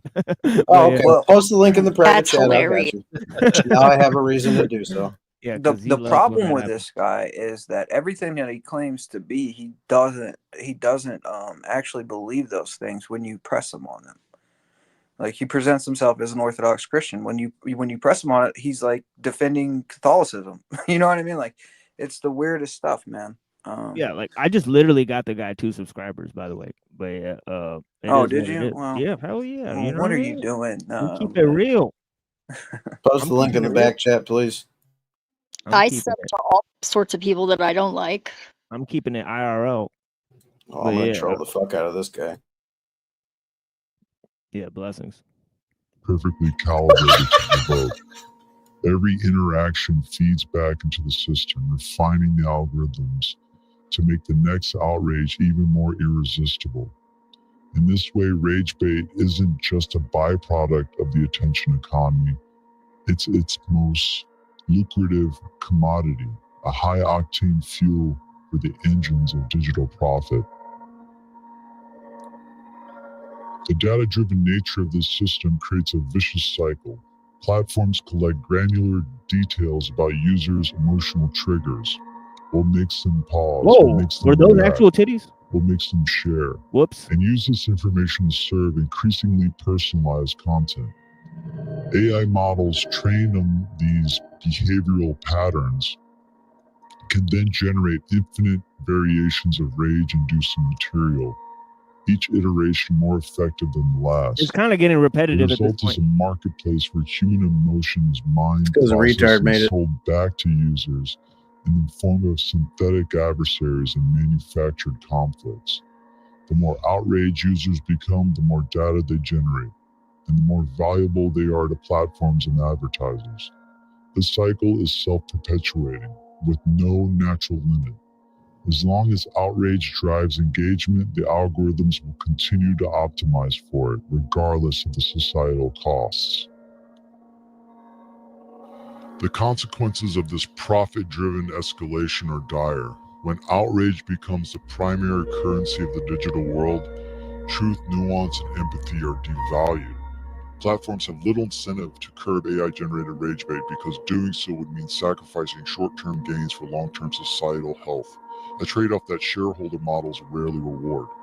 Meanwhile, users are reduced to data points in a grand experiment, their emotions commodified, and their attention auctioned to the highest bidder. The rise of schizotech, where reality and simulation blur, only exacerbates the problem, as users struggle to distinguish between genuine human interaction and algorithmic manipulation.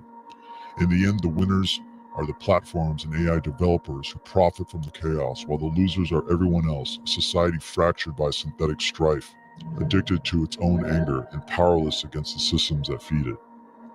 Breaking this cycle will require rethinking the foundational incentives of the digital economy. Regulation, transparency, and ethical design must play a role, but so too must a broader cultural reckoning with the cost of monetizing human emotion. Until then, AI-generated rage bait will remain the perfect product for a broken market, one that profits by turning users against themselves. What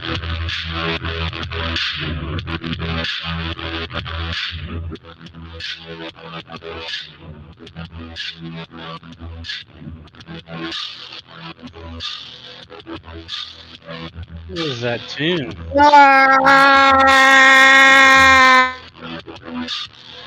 Everyone's just in their room, in their space, and your Yeah, space that's is going to be this little fucking tiny little fucking square on a screen. That's going to be Right. your space in the hyper capitalist fucking AI world. You know, that's going to be your life. And as much as I want to be anti-capitalist, the only way to be truly anti-capitalist is to be hyper-capitalist. Is to like let them, give them carte blanche and let it fucking die faster. Faster. You I gotta support feel what you hate. stupider for watching that. You gotta support what you hate because you gotta be a Sabbatean bitch boy. Your brain. So let's get to the music, and we'll be back in about, I don't know, maybe 6 to 8 minutes or so. And Frankist freak. Yeah, I made some interesting mixes here for. I think they're interesting. I mean, I like them. I don't know. I can't wait. I'm so excited. I mean, Real quick, I The noticed intro is that I noticed that guy is at 953 subs. I'm gonna push him to 1,000, and when he tries to monetize, I'm gonna yank him. Ouch. You're mean. I like it. I don't see how it would be possible to monetize that dude. Like that would be beyond. I mean, right? How? Like this dude literally Shit, got even a, I got monetized. Oh, really? I I think they just want money too, so I think they'll monetize anybody. I mean, in the beginning, you know. If you get the watch hours and the subs, you're in it. Yeah, interesting. So, but yeah, wild because he literally went on there and said he's gonna like grape people and all this type of stuff. So I don't know. Oh yeah, no, yeah, he yeah. might not pass the background check. Yeah, Yeah, I he, don't like, do that shit. Yeah, he like threatened me with death like a few times. I mean, I don't know. I didn't even talk about the seat time. Like I'm a bitch.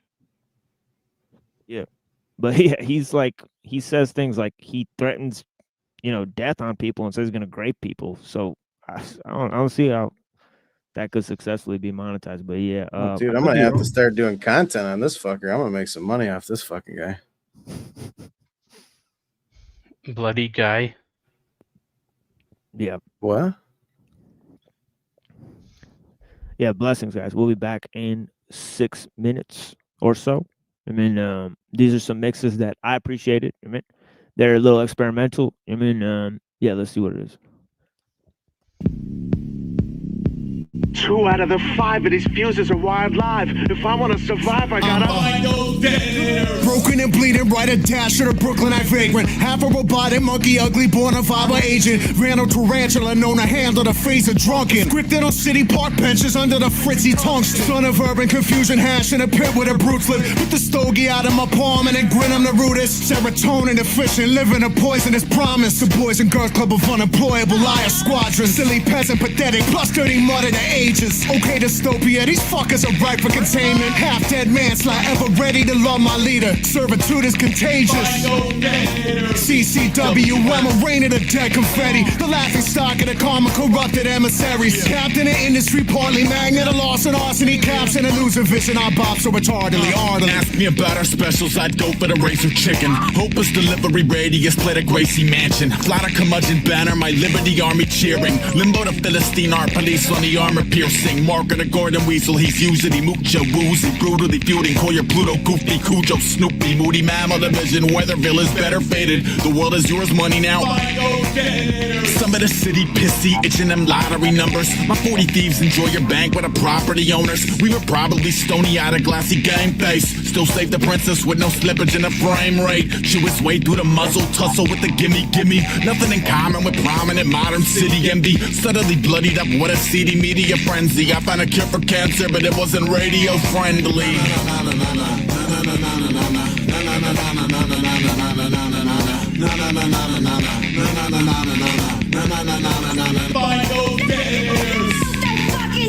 Burn a building down, show me what it sounds like to organize and get really loud. Let's get it moving. Yo. Down at the labor camp, they make a drone man. Mama's boy once, but now I learn to speak draconian.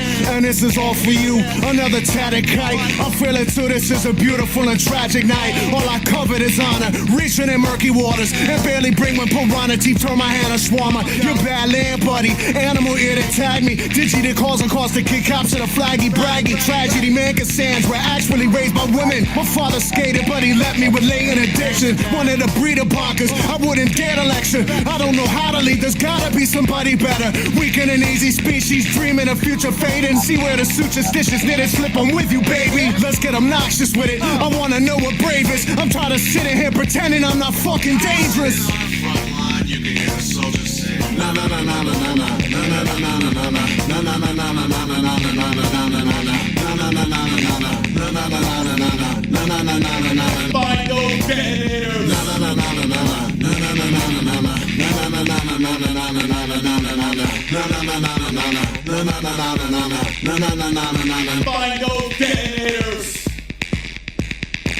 Two were the haunted vessels that miraculously aimed.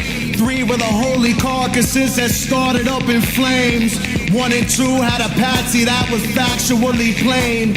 7 out of envy must have wanted just the same. And a 6.5-second science floated out to space on the most virginal of physics, drifted a truly wondrous day. And if the party tells me 5 fingers and 5 is what I'll say, no matter that the 4 displayed are waving in my face. 2 were the haunted vessels that miraculously aimed. 3 were the holy carcasses that started up in flames. 1 and 2 had a patsy that was factually plain. 7 out of envy must have wanted just the same. And in 6.5 seconds, science floated out to space on the most virginal of physics, drifted a truly wondrous day. And if the party tells me 5 fingers and 5 is what I'll say, no matter that the 4 displayed are waving in my face. No matter that the 4 displayed are waving in my face. No matter that the 4 displayed are waving in my face. No matter. No matters. No matter.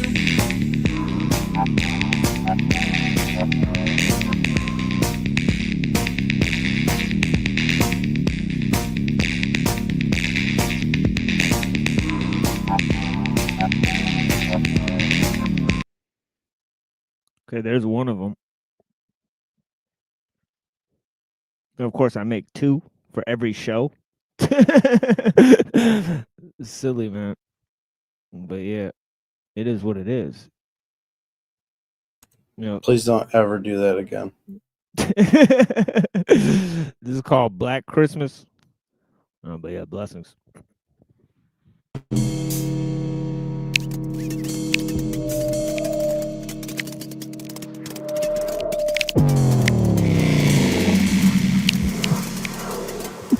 Put me in the booth and I Brody your wave files. You still getting booed at the open mic like 8 Mile. You still acting like spoken word is serious. I laugh at you fag niggas with dyed hair and pierced lips. What kind of nigga from the hood is you? I can name 50 niggas that's as good as you. But a nigga like Plan, man, I'm better than all of them. I make them quit, now that baby moms is calling for them, asking me where they baby pop at. That nigga, he at the scene in my White Sox hat, bitch. I tell him call you back in a minute, cause when he finish, he gotta brush my dog so vintage. I'm in this rap game for the spinach. My food for thoughts like serving fresh lettuce to niggas. I'm the chef and I'm cooking up Def Jams. Broad Street bully, cut the check for 10 grand. I made a promise that I never get high. I ain't scared of death, I'm scared to live, wanting to die. Cause the 120 opened my eyes. The Quran molded me. The Bible taught me what's a disguise. But I broke nights like they need to be fixed. It had a thought pattern process that DMV's rich. But the block church did work in the trash can. I rip a nigga off and lay low in the badlands. Get that nigga. Stay bent off what Poppy done sold me. We all forced the whole heat, smoking a gold tree. So knowledge to the 715 4. Vinny Pass, Planetary Reef, the lost cause. What's up, Josh? My nigga Crip and D-Maz, apathy, self-title and king size. We all about to pit this game in a frenzy. In a chain, slight frost like the air in a Benzie. Breeze through the leaves when these passing me by. You can breathe, you can bleed, but please wrap me a 9 on Black Christmas. I need a gun with bullets on Black Christmas. Black Christmas. Nigga, look at me, little me. My peeps asking me why. I'm a G, this is me, so please wrap me a 9 on Black Christmas. I need a gun with bullets on Black Christmas. Black Christmas. No, it's incredible the most how a nigga flow just comes so easy. Child's play to me, homeboy, please believe me. Way I formulate on time with metaphors, lines, and punchlines. Sometimes the shit amaze me. Fall back with a spliff in the eye of my shit. Don't need you, got enough people on my dick. I speed through, breathe life on the track so slick with sick shit. Time's money, so I must move quick. Epitome of rap, never been clapped, never been slapped up just one time. Cold winter day in 79. I catch that dot, and I'ma beat him till my arms numb and stomp him like Laws did that drum on one. Motherfucker. I once heard the art of wars don't start a war. So I don't think you wanna ride like a carnivore. I mean carnivore, excuse my French, I'm on the floor, the blues are wet. Got me feeling like I took a hallucinate. Blue is bent, L-Y, who the truest, yeah, blue the inf. Brain fragments flying through the fence. Stupid is and stupid does. I ain't stupid cause I rap like a motherfucking animal. My bluest blood never spills. I ran my hand around the bluest steel. Bluest grill like foreman, informers know who I kill. Ill, now get out of my face. Sorry officer, me no hablo inglés. Let me offer ya food for thought on the plate. Once you know the block, how you hit the fire escape. Get in, get out, hit lies and snakes. Your birthday, the only day you rely on the cake. Nigga, breeze through the leaves when these passing me by. You can breathe, you can bleed, but please wrap me a 9 on Black Christmas. I need a gun with bullets on Black Christmas. Black Christmas. Nigga, look at me, little me. My peeps asking me why. I'm a G, this is me, so please wrap me a 9 on Black Christmas. I need a gun with bullets on Black Christmas. Black Christmas. Army of TP, honor of street thieves. The harmony of harm done to a beast beat. I execute from hook to hook like a nice jab. In pain from pushing, squeeze like my wife's hand. Slight tan, my homie Muslim like Fife's man. Pillow of kush, as if it cushions my lifespan. My product slip through the right hands like white sand. Those I kill for, can count on my right hand. Beef handled like blades at knife factories. Cut cold, cut bum niggas like Nutso.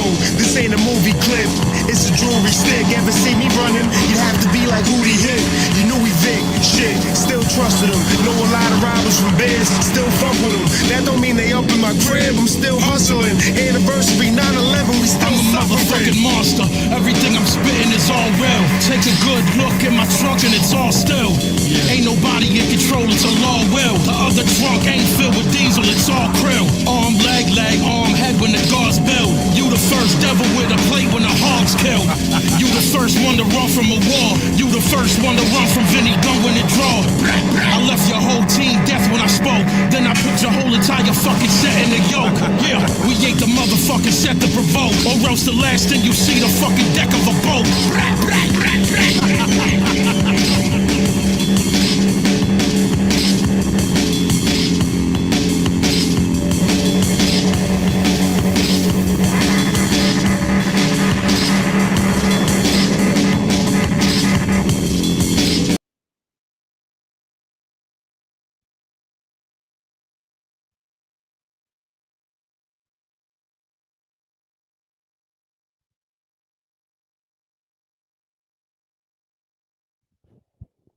Yeah, blessings. Oops.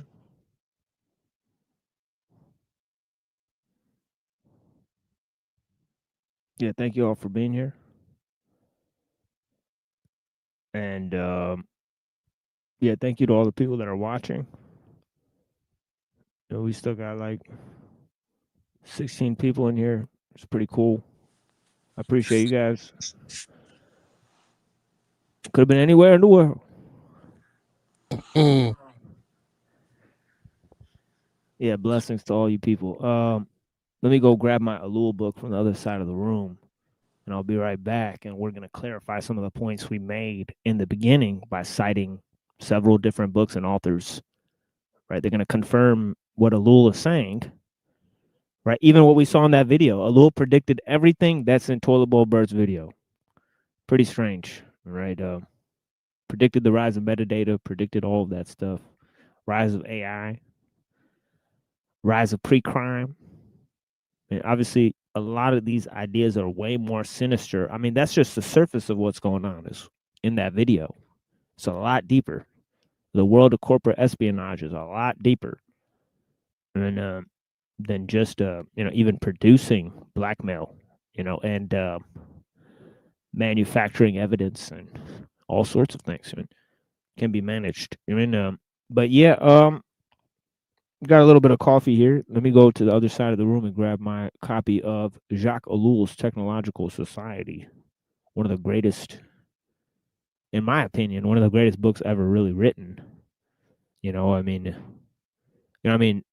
To me, like in my top maybe 10, you got to have the Tao Te Ching. You got to have Jacques Ellul's Technological Society. You got to have Machiavelli's Prince.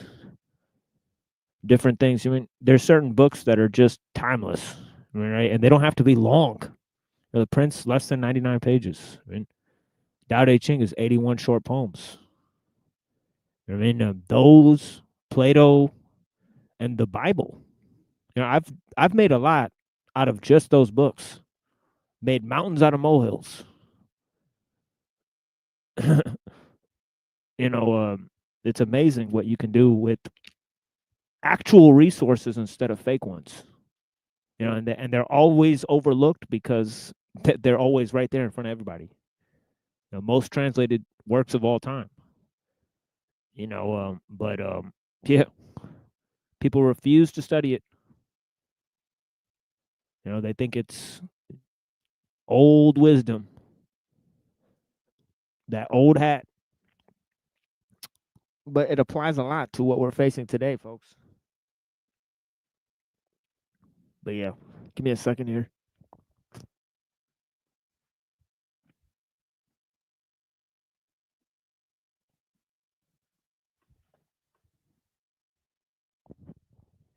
Okay. We have more music. We take like a little music break like every 2 hours or so, but sometimes earlier than that. So I believe we were close to page 170 here in Ellul's analysis, where he's getting to talk about the economic techniques of action. And I want to read this paragraph here because it puts everything into perspective. He says, on a more modest but still significant plane, what meaning has a detailed accounting of all needs of a thoughtless worker, including the number of springs in his mattress and the number of razor blades he uses annually, undertaken in order to establish a minimum wage? If he can spend his money haphazardly, mere prediction would plainly be absurd. The irrationality of the individual keeps him from living on the amount he could live. According to the calculations, he would die of hunger on a subsistence minimum unless an authoritarian education made him conform. Let us grant that this represents no more than a temptation to the economist, but it requires superhuman strength not to yield to this temptation once action becomes possible. The more so because the informational techniques described are closely connected to techniques of action. Right? Once you gather all this information, right, you simply have to put it into use. Right? The temptation not to put it into use is too severe. Okay, and people have to be made calculable for the economic and the technological system to function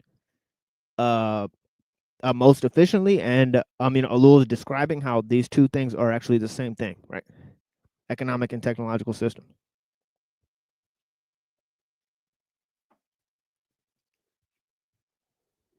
Okay, so he goes on, the economic techniques of action based on these ideas of econometrics, right, which we dealt with last time, right? You got to go to whatever show we did that's with the same title here, that's part 52, and you'll get the deal on that, right? Okay, because we're going in a sequential order here. We're on page 171 of the Technological Society by Jacques Ellul, and we're working our way through the entire book. Okay, I'm reading the entire book to my live stream audience, right? In hopes of generating discussions and themes that are necessary for discussing the ideas on this channel, really. You know, we can't understand, you know, half of the ideas on this channel unless we really learn to accept that we're living in a technological society, right? That it's that we're living under a world technological system. And most people don't even agree to that. That's the objective factor of power.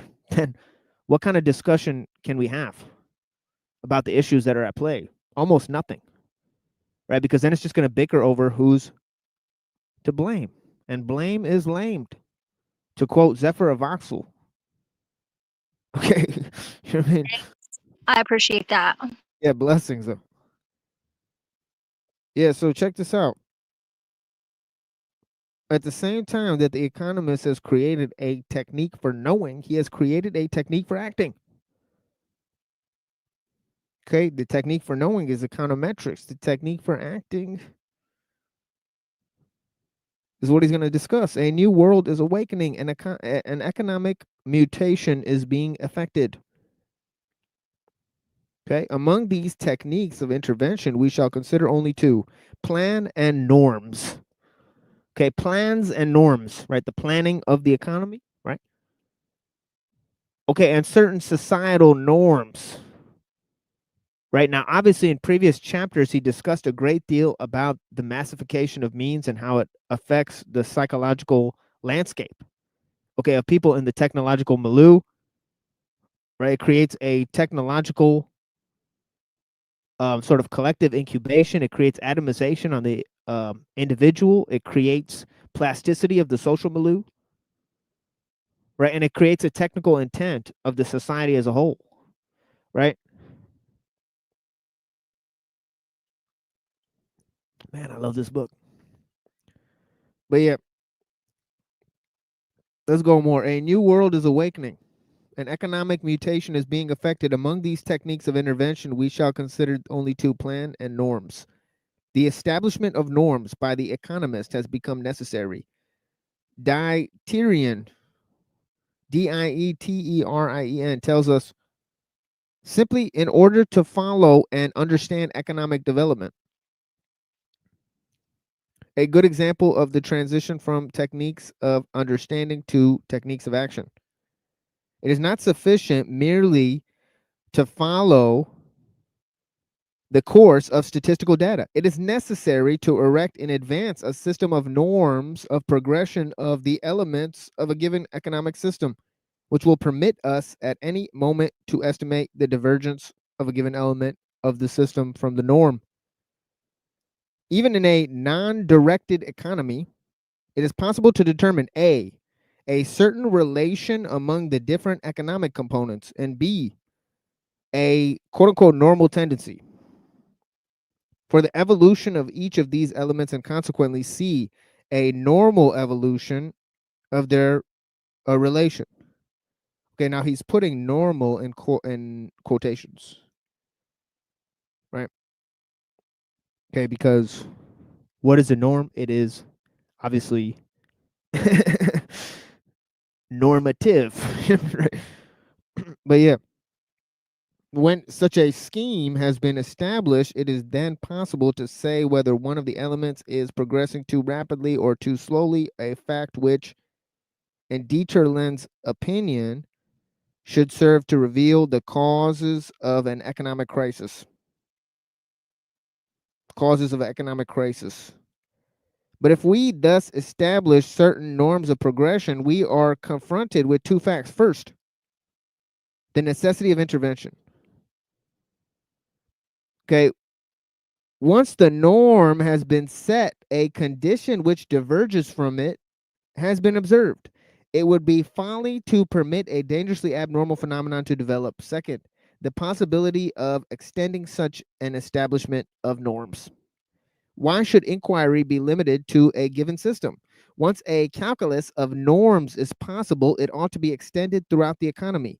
This legislative tendency will operate not merely in the area of organization of labor. A bureau for setting standards or a service of industrial analysis is no longer limited to the coordination, say, of wages and of scientific organization of labor. These operations transcend the level, of private enterprise and attain the level of the general. They harmonize the complementary activities of wide economic sectors.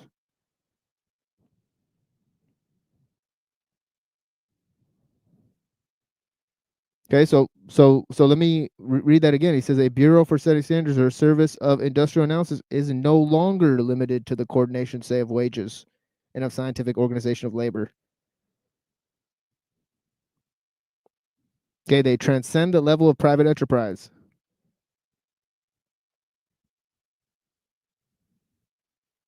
They harmonize the complementary activities of wide economic sectors. We are then completely within the technique of intervention.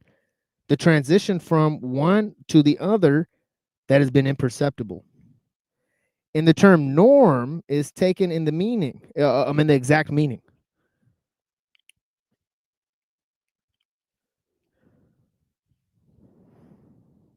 Okay, so planning establishes regularities, regularities establish norms, right? Norms are the self-correction within the system, right? As a whole, right? If the norm is taken in its exact meaning, it is evident that the application of the system of norms orients us in the unique direction. Under capitalism, norms are fundamental to the planning of enterprise, but the tempo of production remains a function of market conditions. In a planned economy, norms are fundamental to all economic calculations. They determine the quantities to be produced and measure the degree to which the plan is realized in the market. The technique of normalization can only have full scope in a planned economy. It tends in proportion to its development to imply a planned economy, simply because it tends to pass from private planning of an atomized economy to a global economy. Okay, that's a huge point too.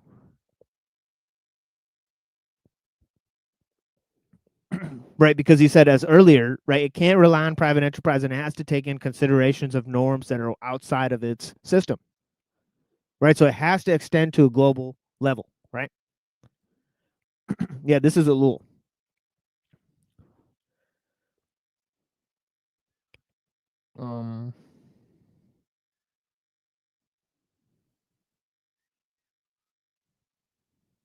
A global, okay.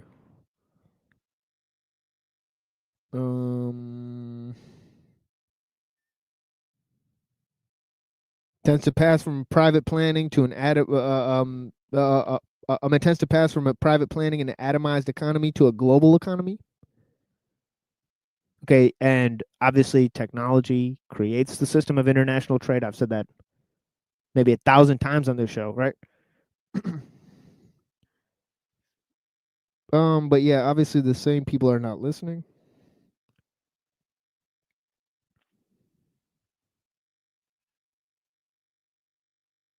A global economy is more exact to the degree that both these aspects of planning are subject to the law and control of the machine.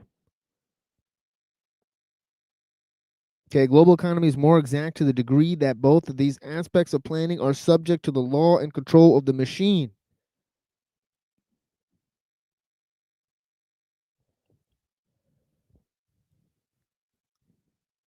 All this represents a tendency rather than an accomplished fact.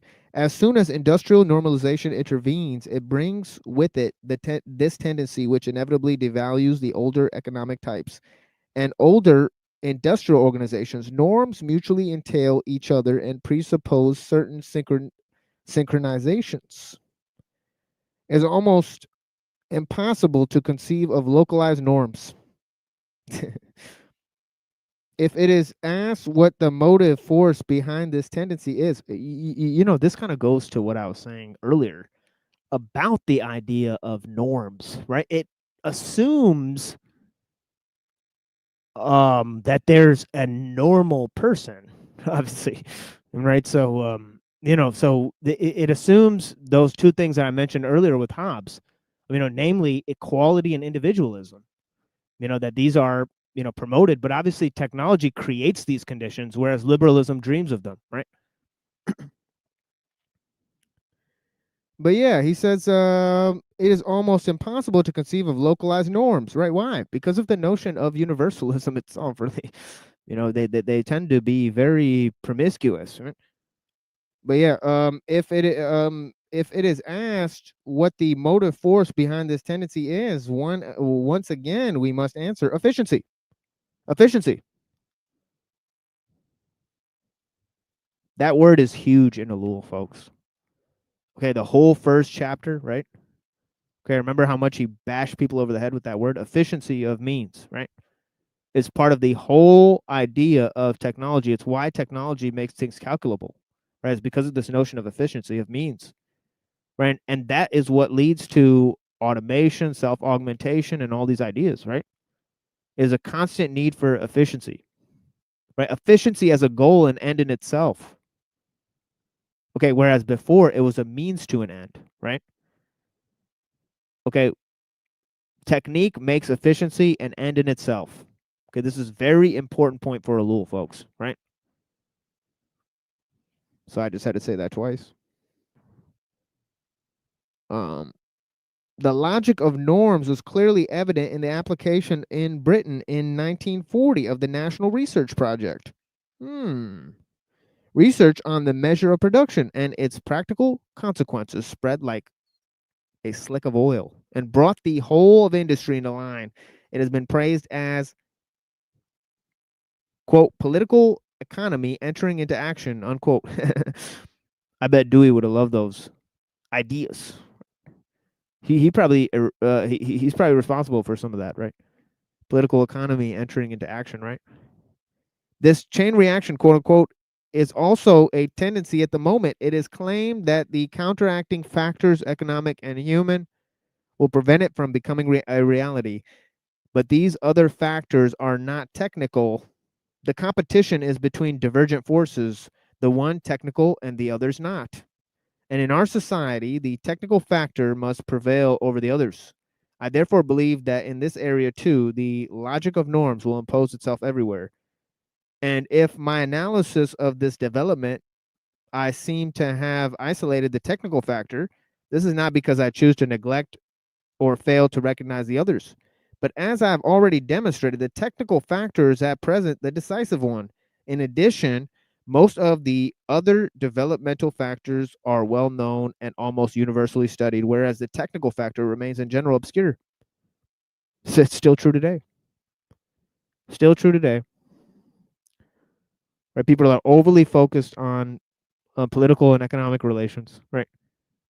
Okay, as soon as norms become essential because of their obvious utility, they appear to complement the plan. There is no better means of coordinating them or permitting them their full efficiency than to integrate them into a plan. Okay, this is also important. The integrative or integrational or assimilation. Norms are about assimilation, right? They're about conformity.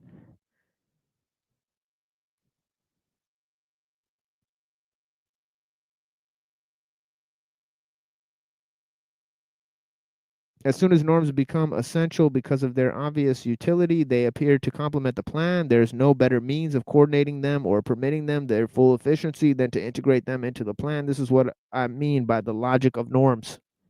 Logic of norms. Another technique of intervention, which has recently become essential, is so-called operational research. Operational research. Its basic characteristics, its objectives, and its meaning are identical with those of norms. But the problem here is a problem of decisions, norms, and operational research are today the two means by which the plan is executed. Planning represents the second aspect of the economic technique of intervention. Everyone has an approximate idea of what planning means. Remember, there's two things, planning and norms.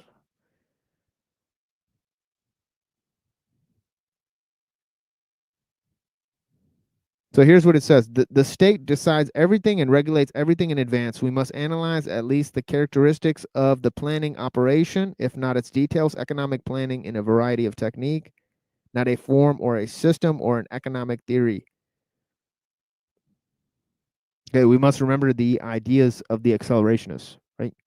They're pretty much saying that capitalism and technology are in a feedback loop, right?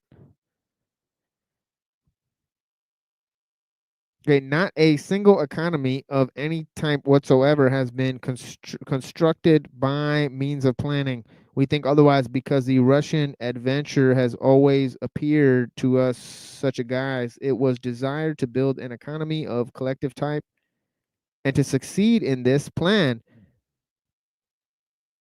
a plan was elaborated. But the Russian plan assumed,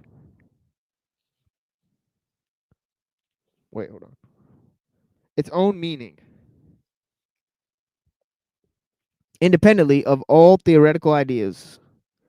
In reality, the plan is a technique and ipso facto indifferent to doctrines and opinions. It is least of all concerned with principles of action. In Germany, no one had any very clear concept of the economic form that should be adopted, but planning was accepted as an efficient means.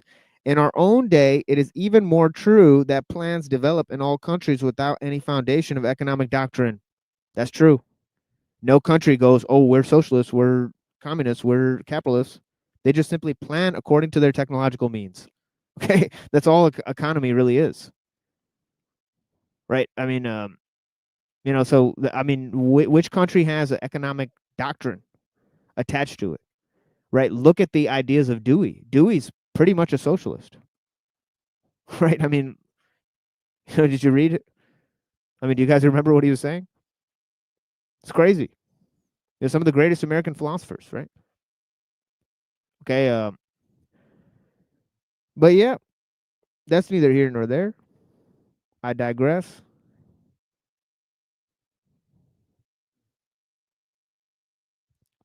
But yeah, this is a huge point.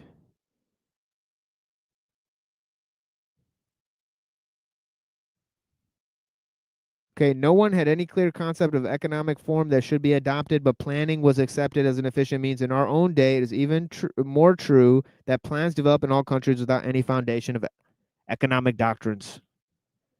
Very true. This, in one sense, is very reassuring. People constantly say, quote, if we remain true to our old doctrine and the plan is only an instrument, we remain what we were. If planning has sometimes functioned as a socialist instrument, it is only because it was in the series of socialist doctrines. This is, as consolation, illusory. But it is at least founded on the truth that planning is not connected with any particular doctrine, system or not. However, it perhaps implies a certain definite form of economy. A second observation leads us to insist that the importance of ways and means, quote unquote, in the establishment of the plan.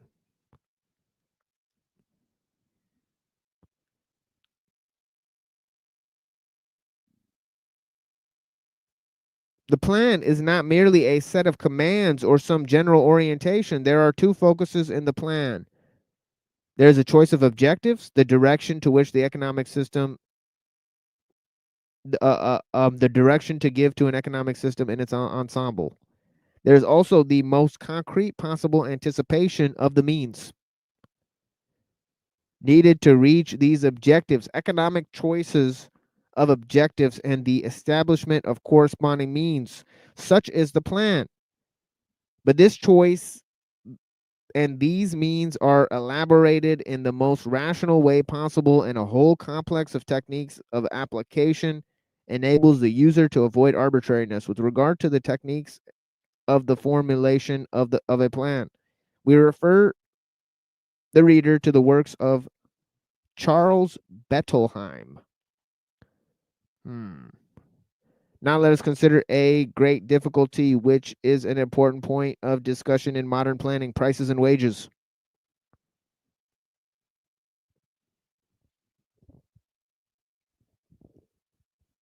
Until now, the plan has been more or less tied to the real prices and wages. Planning, if not actually established by the market, was least fixed in the temporal or spatial relation to the market prices and wages. But this situation could not last long. The intention of the third Soviet plan was precisely to fix prices and wages in a purely abstract but not arbitrary way by certain econometric methods, independently of the laws of the market. It would seem from the various wage manipulations that took place in 1949, the repudiation of Vosnesensky. Holy smokes, what a name. That this attempt was not a success. However, we must consider it only logical way in which planning could then not have been undertaken.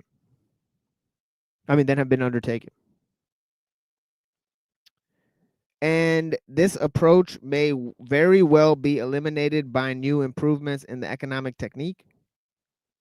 This would set to rest the objections of Francois Peru, for whom the plan was thereby deprived of all economic rationality.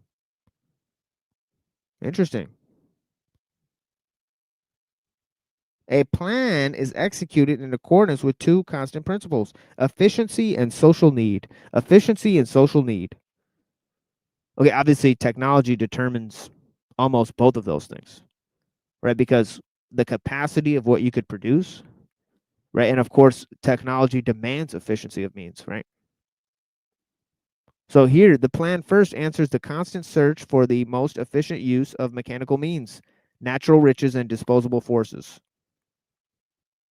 The problem is to organize, coordinate, and normalize these elements in such a way that each instrument produces its maximum yield. Planning has been criticized on all fronts, from the philosophic to the economic, but no one has yet questioned the fundamental efficiency of planning, except at the beginning. This criticism had its origins in two things: the gropings of the planners and the ignorance of the critics.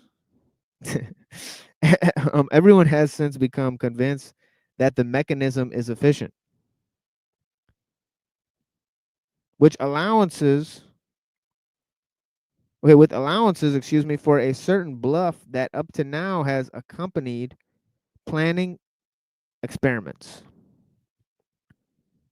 As far as technique is concerned, judgment is based solely on efficiency, and planning appears fully justified in this respect. Okay, we're on page 175 now.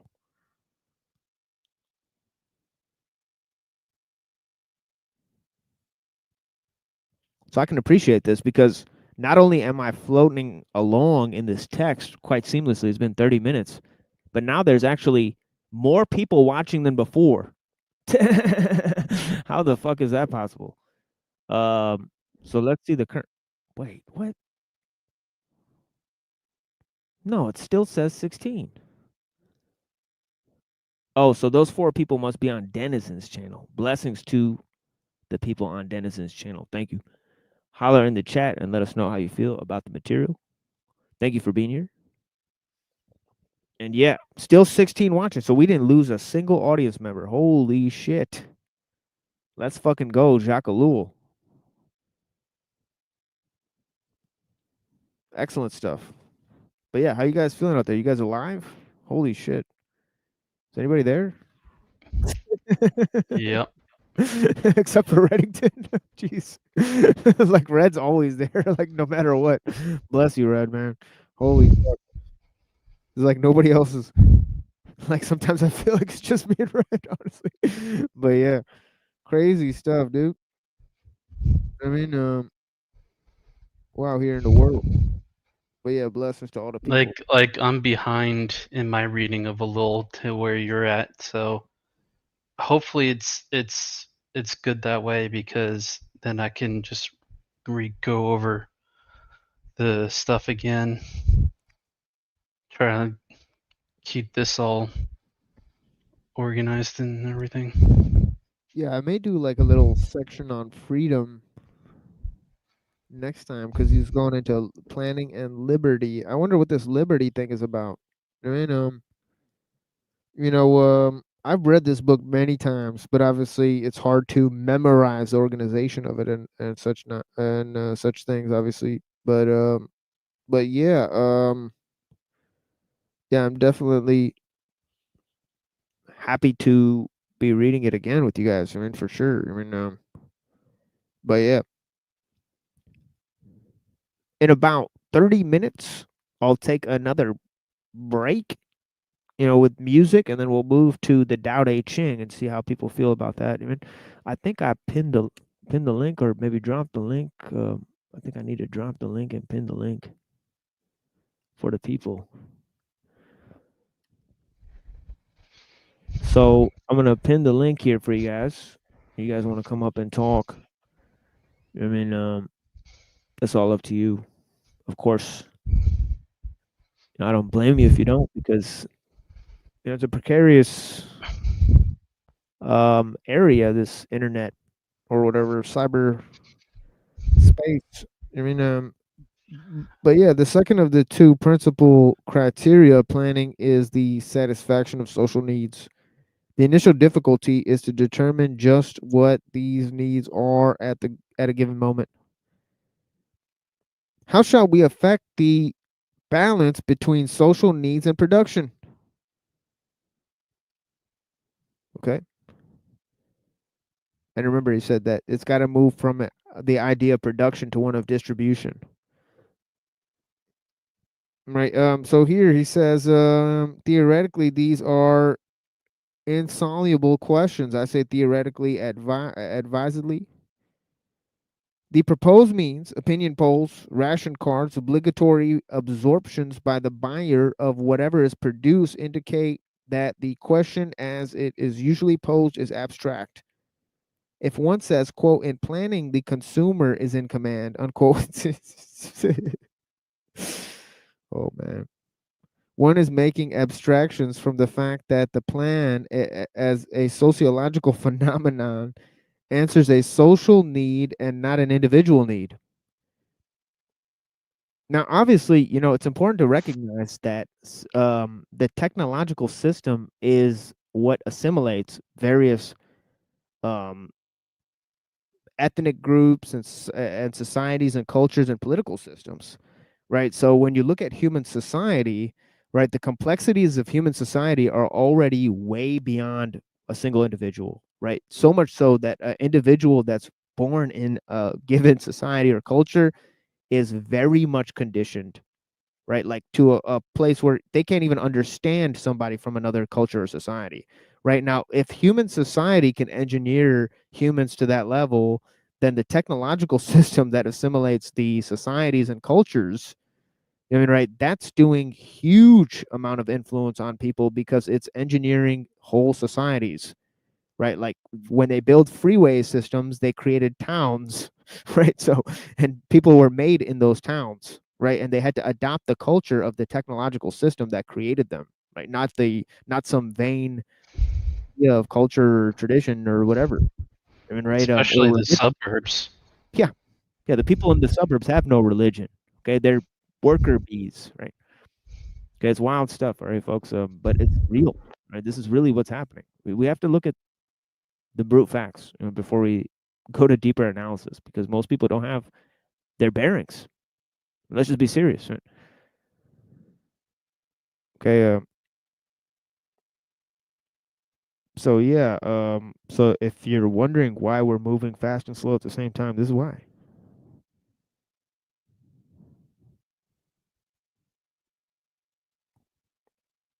Okay. Now, the social need and not the individual need, folks. Okay, at the same time, one is thinking of an abstract man, a kind of fixed image of man. That's exactly what I was talking about. The archetypal man. Ellul gets it. This abstraction is demoralizing at the very least, right? But nobody attacks it, right? Because you wouldn't want to get rid of this thing, universalism, right? So you need this concept of this every man, right? This vague notion, right?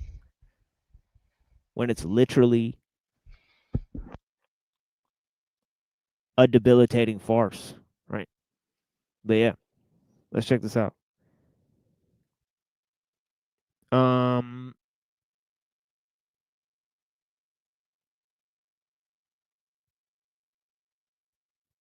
Yeah, abstract man, a kind of fixed image of man, and every man, right? This too renders the proposed question inoperative. The social man envisaged by the plan is a man integrated more and more into modern technical society. His needs are more and more collectivized. Not indeed by direct pressure, but by publicity, standardization of goods, intellectual uniformity, and so on. It is well known that, quote, to the standardization of production corresponds a standardization of taste, which gives to social life its collective character. Moreover, mass consumption corresponds spontaneously to mass production. That's how the monoculture really comes about, really, right? Anyways, there's no need for representative measures. The adaptation of the public occurs of itself. The average man, where is he? Becomes the norm in the most liberal system in the world because only the products necessary to the average man are offered on the market. In fact, the problem of understanding social needs is complicated only if planning techniques is separated from all other techniques.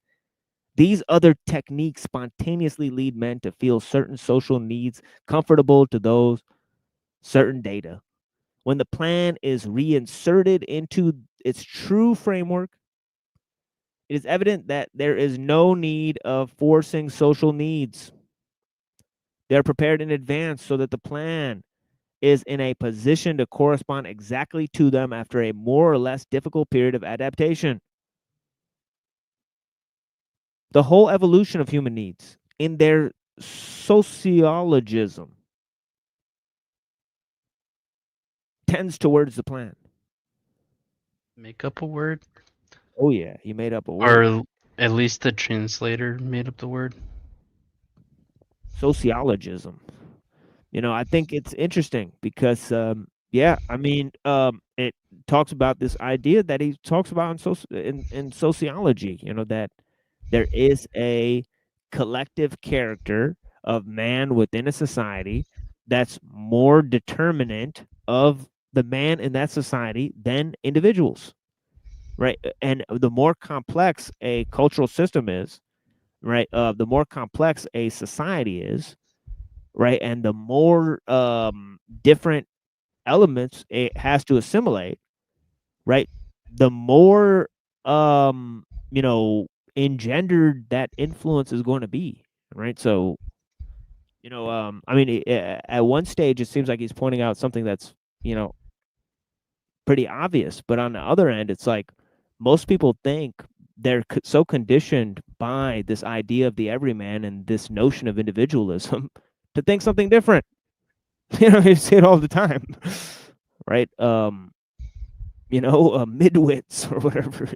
I hate that word, but because I think that stupid people have lots to offer society. Right? I don't think that intelligence is to be valued above everything else. Right? So I think that the term midwit is retarded, to be honest. Right? But yeah, sounds paradoxical, but I do believe it to be true. I've always hated that term. But yeah. Obviously, you'll see no intellectual snobbery coming from me. right? I don't trust the philosophers. I don't trust the scientists even more, right? So, and the theologians are all bought and sold. I mean, let's be honest. I mean, so For sure. yeah, so it's all just so where are you going to turn? You got to do multidisciplinary research or go the fuck home. Take your ball and go home. Right? So yeah, and you can't do multidisciplinary research in the university, so you can't ask the professionals and the people in the universities for help. Okay, because they're not doing multidisciplinary research. They can't. They have to work in their little department and work in their curriculum. And that they're peer reviewed and they're subject to norms and planning and all the things that Ellul talked about. So they're conditioned by the system.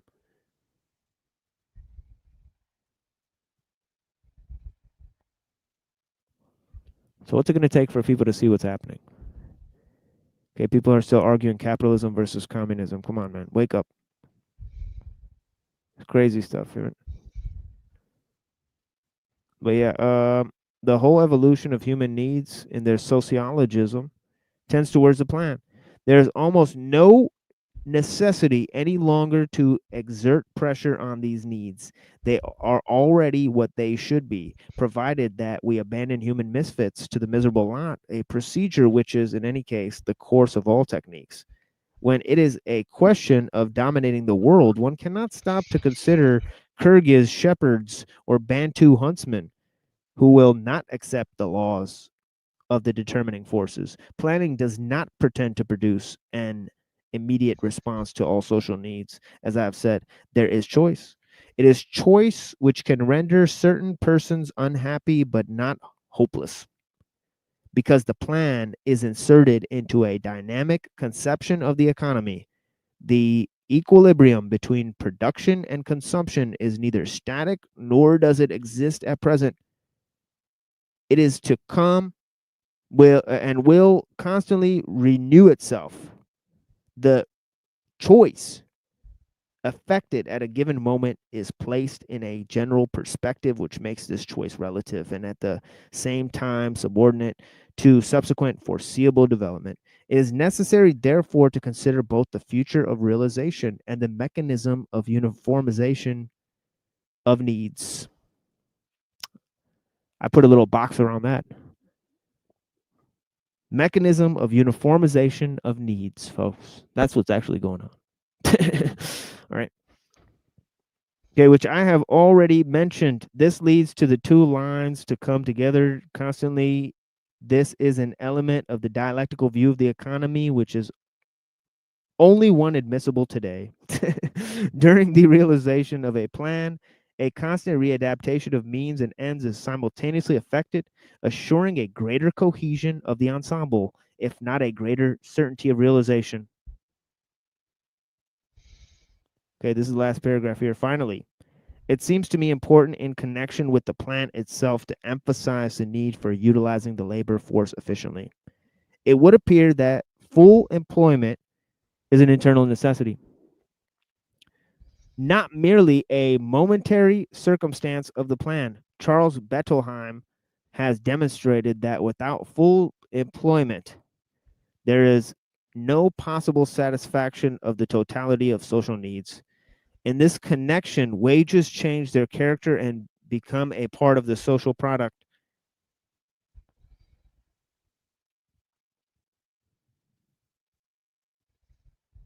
The plan ought therefore to provide for both full employment and the assignment of labor force in accordance with the requirements of the production plan. It becomes indispensable to extend the plan to the whole labor force. Without this, the mechanism cannot function. And this then poses the question of the place of the limitation of the characteristics of planning. One need not yield to puerile enthusiasm that considers planning a panacea, a polyvalent remedy like penicillin. But it is necessary to put the plan into a different perspective. Whatever the remedies or proposed reforms for resolving injustice and incoherence in the modern economy. Everything occurs through the agency of the plan. The plan in itself is no solution, but it is indispensable instrument of all solutions. Even if one starts with Knut Wicksell, K-N-U-T, Wicksell, W-I-C-K-S-E-L-L,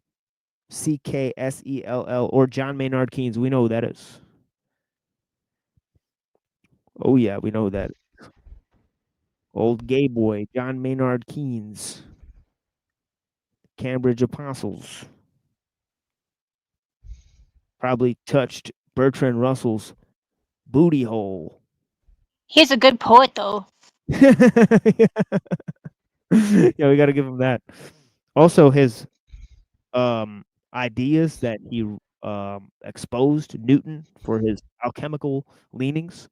Right, Newton was pretty much a warlock. Right? Yeah. You know, it's not really talked about. But Yeah. yeah, this is like trying to say he's a Christian or something like that. Oh, right. But yeah, so yeah, John Maynard Keynes, one meets again and again with the urgency of planning, and obviously the urgency of technological innovation too, right? He talked about that too in Keynes. Right, Keynes is pretty clear that you need technological innovation. Look at Locke. Look at Locke. Locke hates nature. You guys remember? It's great. You know, he's a nature hater. Yeah, he despises it. Yeah, Maybe he's Thoreau. Yeah, that came later. It's crazy. 200 years later, Thoreau. Yeah. And of course, they didn't have the ideas like transcontinental railroad popping up. You know, I mean, obviously they had envisioned such things. And people like Jefferson and Jackson and all these guys, you know, they knew that the whole point of creating the American institutions was to create and foster enterprise and you know, to help everybody gain wealth. If you look at Benjamin Franklin, all these guys, right? They firmly drew from those ideas of Hobbes and Locke, right? But they didn't foresee these things, that technology would take us down this road, right? Right. They thought it would, you know, expand human freedom and create this utopia. I mean, you know, like Dewey's talking about, you know, Bacon saying, and they were wrong. They were fucking wrong, right? Later, when Dewey's reflecting on what technology and science have accomplished, it's not some Baconian new Atlantis world. It can't accomplish that. Something totally different. When you say Bacon, is that Sir Francis or Roger? Francis Bacon. Yeah, Francis Bacon, who wrote the New Atlantis, who said that scientists and experts would run the government, just like Elon Musk, you know, Joshua Halderman, who started Technocracy Incorporated, right? Just like he thought. Right? They thought that it's going to be pretty easy to implement. They're wrong, right? They're crypto communists, pretty much. But yeah,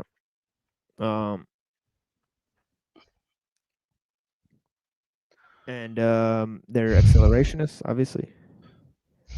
They understand the link between technology and capitalism.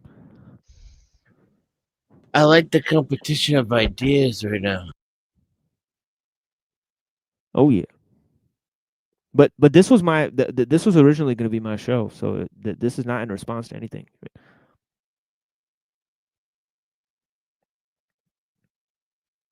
Which is pretty interesting, isn't it? What the fuck? Generally denizen? Huh? Do you mean generally denizen or like specifically here? That's what I'm wondering. What were we just talking about? Different economic modes. Yeah, it's crazy. Elon Musk thinking technocracy would work, or Yeah, that too. You know, so like here is, you know, more encouraging. But the fact that it's all fucked up and chaotic right now, It's good for business. I mean, you know, if you're in the change business. If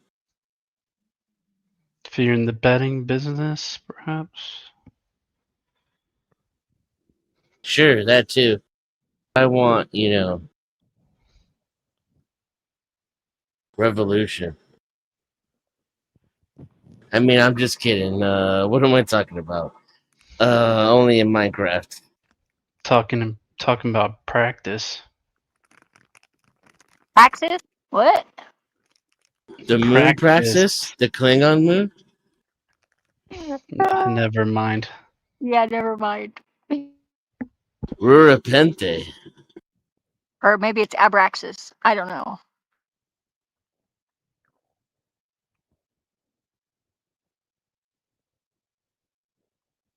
And go do some sit-ups now.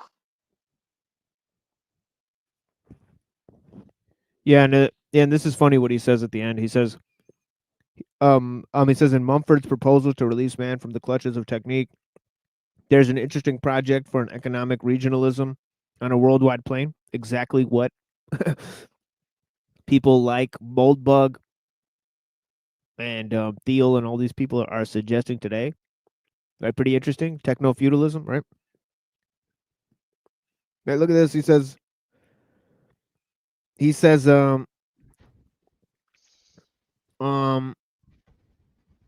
but this regionalism can in fact only be based on an exceedingly complete and rigid planning of production and distribution.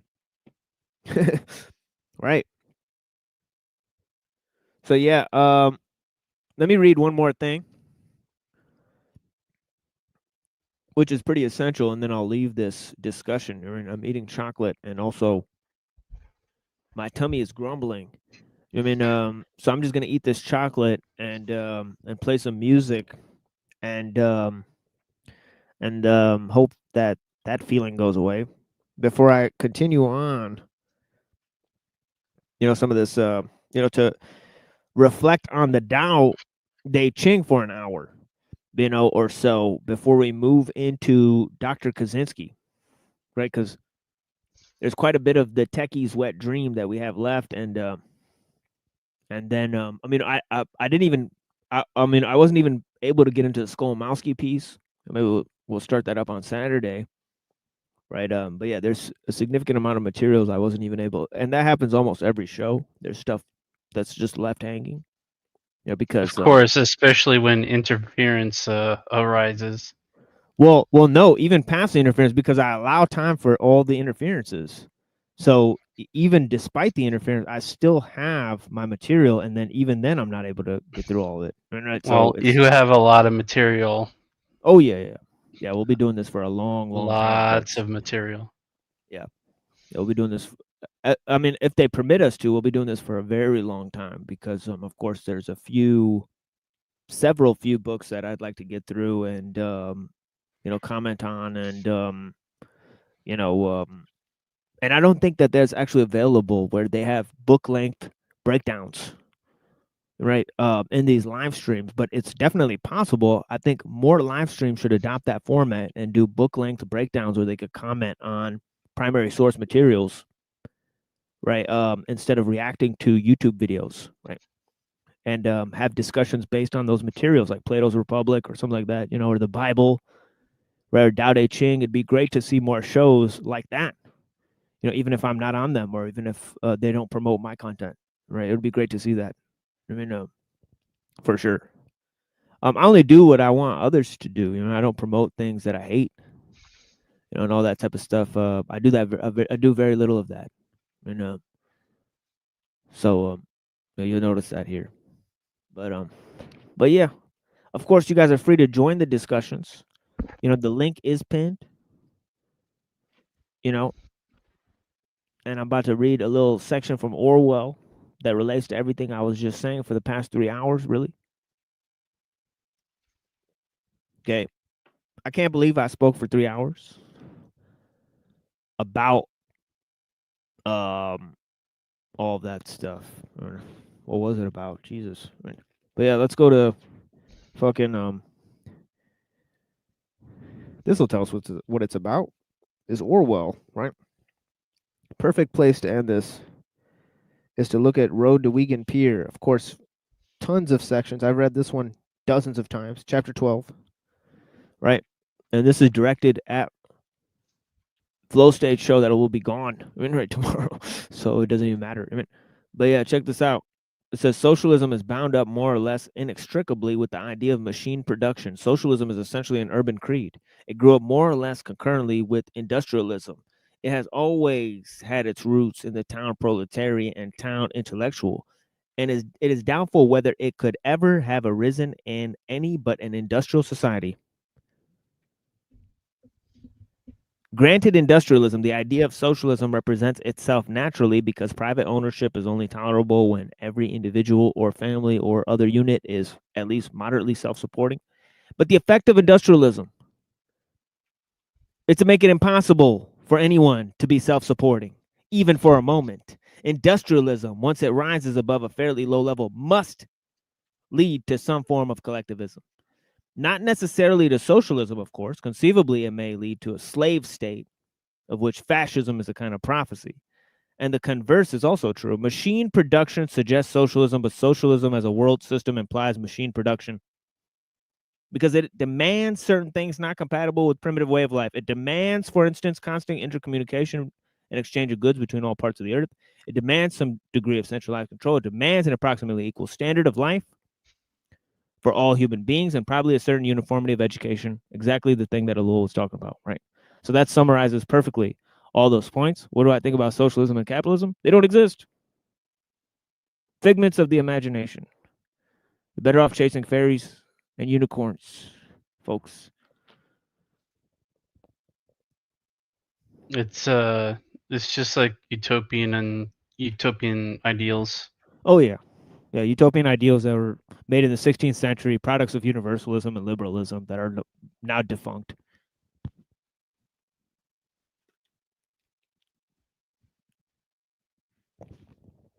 Okay, moving on to the Tao Te Ching, but we'll do some music here.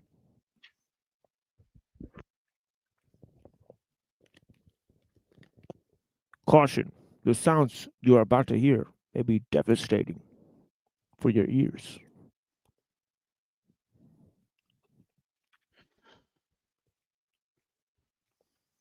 I love this song.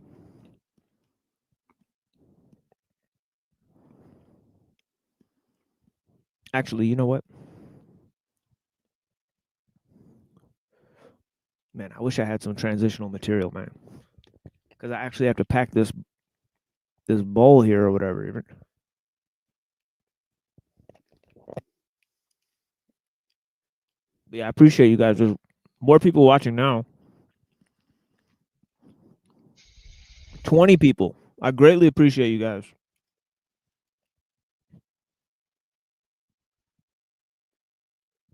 As long as it's not that AI generated nemesis come to rage bait you. Well, you know what it is, man. You get the 30 people in here, we get the strike team going. Right? Let's go, baby. Yeah, pretty much. Trigger the strikes. Man. We get 30, 40, 50 people in here, they trigger the strikes, man. They don't want us to be here. So that's what we're trying to do here. I mean, they don't want to spread this around. I mean, they don't want people to think critically. Let's be honest. They'll promote nonsense all day. Okay, the type of stuff we saw that people were doing when they were banning us was insane.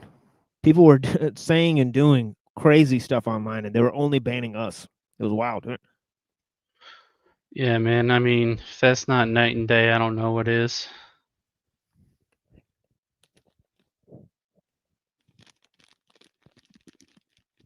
Is that dark chocolate though? No, it's heavily milked. Oh. Heavily milked like Cadbury type of chocolate there, you know? But yeah. I mean, sugar is a hard drug to give up. For me, anyway. Oh yeah. Oh man. I'm addicted to sugar and caffeine and cannabis to an extreme degree. You know, and this will be the next 5 or 6 years of my life will be trying to get rid of these addictions, you know, that are totally harming my sleep cycle and a bunch of other things. I now am in contact with a sleep expert. He knows a lot of other things too. We will have him on the show soon, hopefully. You know. Oh, and, okay. That's hopefully, yeah. yeah, we're gonna have somebody who's pretty high up that understands how neural mapping and brain entrainment and all that stuff actually works via technology, right? So we could actually take a closer look at how they can manufacture human emotions and hit you with a beam, boy. So yeah, you know what I mean. So we're gonna have some experts who work in that area come on the show. I mean, we're trying to have guests on the show again. The reason is because super low numbers in engagement. You know, I I really thought like, and that's partly because of the banning, right? But yeah, we used to have like, I mean, we used to have 40 people in here almost every show. So I don't know what's happening, right? But we will be trying to garner a larger audience. So I think that will be a good goal, right? For the show, that these ideas get to more people. So, I mean, we greatly thank Dennison for reproducing the show, and I mean, anybody else who would like to reproduce the show and restream or whatever. Obviously, the option is open. You could take this show, copy it. You can clip us. You can even clip me negatively. Even do attack videos. Anything would help. I mean, if you disagree with what we're saying, you don't have to come on the show. You could do your attack videos and comment on the show, just like Toilet Bowl Birth does, right? And that helps promote the show, right? Whether or not they realize it, right? But anything will help. We're trying to get the trolls back on. The drama shit, right? Trying to create conflicts and stuff. Obviously, we've had lots of argumentative debates and arguments. We've had Zionist debate.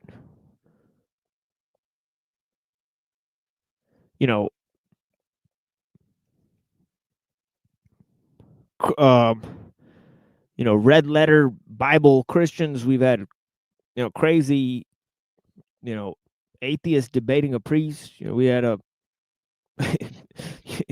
we had some wild stuff going on in here. I mean, we got Hindus, Christians, Muslims, atheists. I mean, in the past, we've been blessed to have all sorts of engagement. So there, if you guys watch the past episodes, there's lots of stuff going on there. Lots of different guests. Whole plethora of conversations. There's almost 300 videos on the channel, right? So, and of course, it could all be gone at any point, right? It could all be gone this week, right? So, so if you guys want to reproduce or, watch those or download those, you have the opportunity to do so is what I'm saying. Now would be the time, right? Before it's, because we're being heavily banned, we're being heavily censored. So you don't know how long we'll be up. But yeah. I gotta take a piss. Yeah, let me play something else for a second.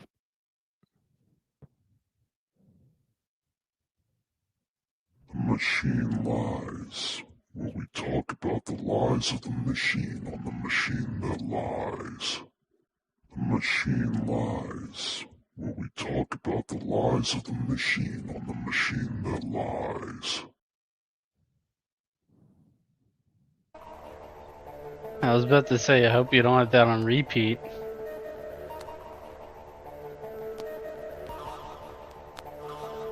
Let me not go with it. This is too scary. Let me go with this one instead. No, let me not do this either. Okay, you know what? Boop.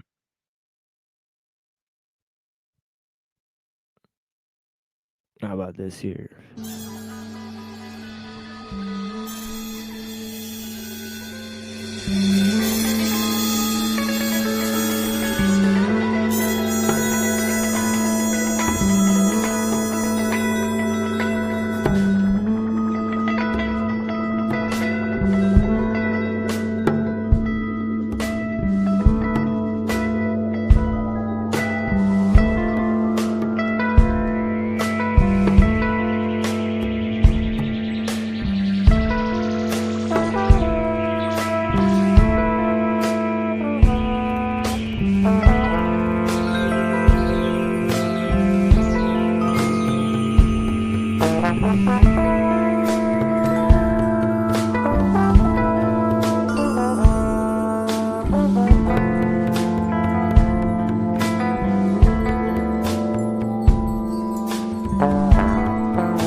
Give up learning and put an end to your troubles.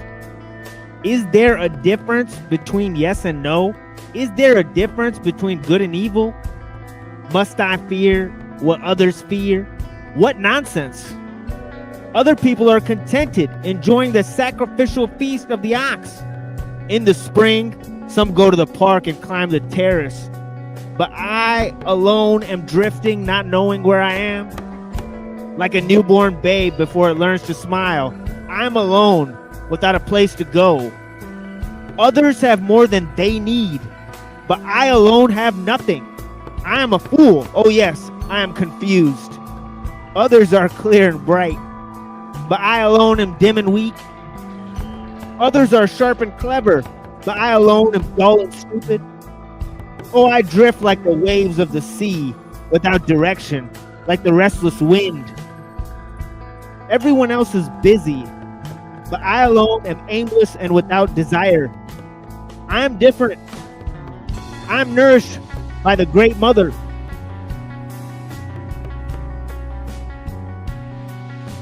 The greatest virtue is to follow the Tao and the Tao alone. The Tao is elusive and intangible. Oh, it is intangible and elusive, and yet within is image. Oh, it is elusive and intangible, and yet within is form. Oh, it is dim and dark, and yet within is essence. This essence is very real, and therein lies faith. From the very beginning until now, its name has never been forgotten. Thus I perceive creation.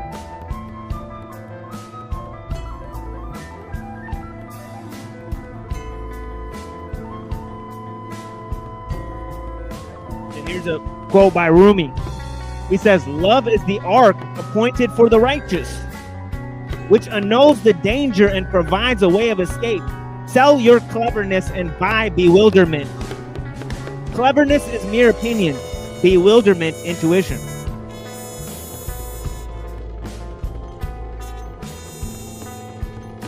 Abandon cleverness, give up learning.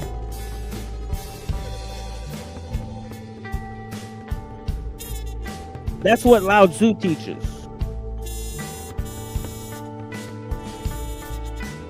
That knowledge could be destructive.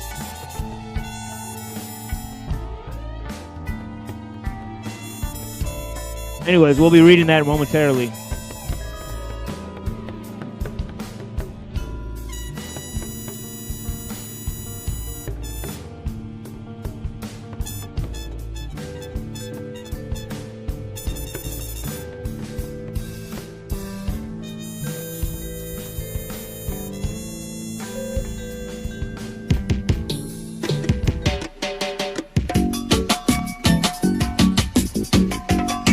You may ask who I am. I am the magic present. I am present. I present myself. Saint Germain. Father Christmas reindeer. Rain for you, King Scratchy Perry. Rain for the league, rain for you, King. King of kings and Lord of lords, conquering a lion. Other chapter did the elect of God. A light of himself and elect of himself. He had rightful ruler. He said to Professor, play the jungle drum. I'll hit you with the sun. I'll beat you with me drum. Hit you with me tongue. I hit you in the head and change you from being a rum head. I make you take a college split. I make your wood get stiff. I make you find a sexy cunt. You cannot find yourself in the front. I said no to the heads of government. The council of wrongdoers, the queen councillors, and the lords, and the house, and the parliament. I am Paul Bogle, I don't lament. I hit devils with cement. I hit government with shit. From Jupiter toilet pit. Come on, this is my new song. From the wall of Hong Kong, taking over Japan, taking over Tokyo. Because I want it Tokyo.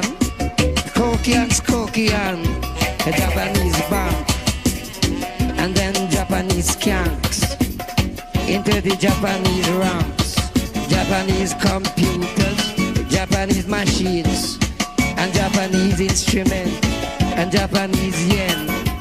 In Japanese friends, Japanese and Japanese fans, Japanese Atari.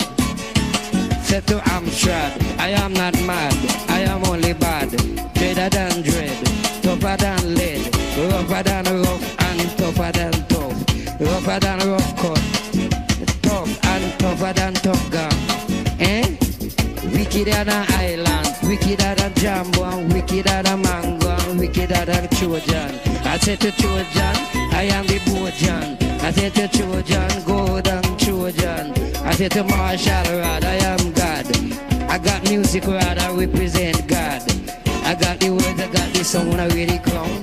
Sit up on the throne, then I said to Bones, Skull Cave. I am the captain in Skull Cave. Believe me, in the time not to sound, and I walk in Moses' grave. I said to Moses, let me your rod and stretch it across the Red Sea. And keep to Cado River, not the Timbuktu, from the poo-poo. Play the Congo drum, and let me hear the jungle drum. And then I wrap you up with me tongue. The burning sun, Skaham Farage. Say the Elohim, Eloha, Adonai, Abacadabra, great ball of fire. Catch me if you can, I'm a Ujjata, I am African Obeah man. Yes, I take over Hanover in Germany. Then I say to the German marks, I am Europa Park, I am King Neptune in the park. Watch in the park with me, angel in the park. I said to the coat of arms in Europa Park, Shazam. Let me hear the jungle drum, Shazam. Let me hear the jungle drum, Shazam. And let me hear the cymbal, Shazam. I say I am Hannibal. I call to the animals and I call to the jungle. I call to lights and I call to the night. Said I am the magic present, and I am the omnipotent. I said the call to the seven magnificent stars. Marcus, God is Saturn, Jupiter and Mars, Neptune, Aquarius, Atlantis.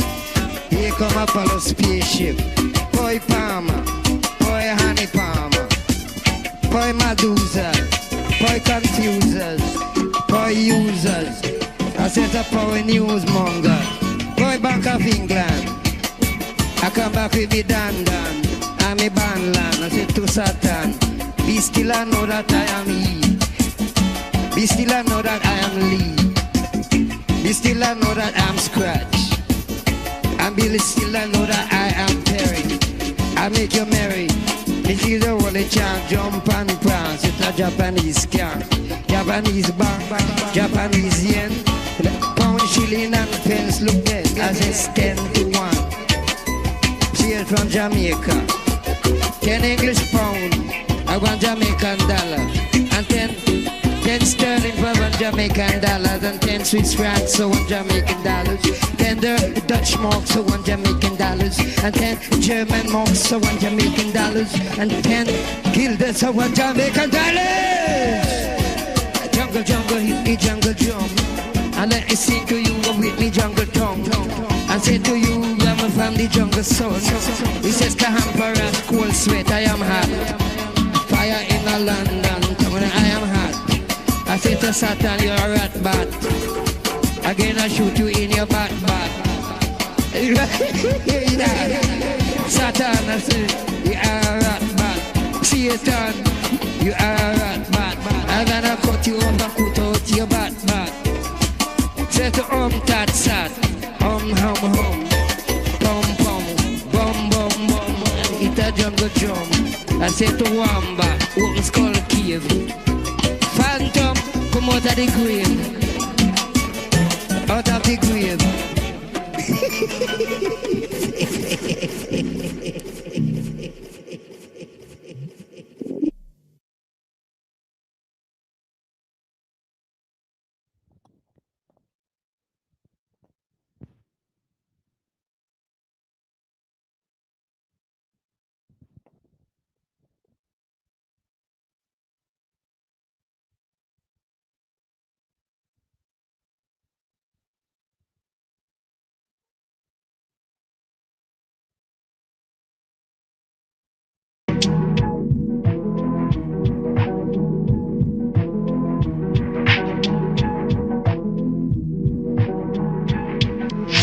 find out there's no land ahoy, poor boy. Stand avoid, I break you like some toys. Die android, my love joy. A fuse hunt, redeploy. Use once and destroy.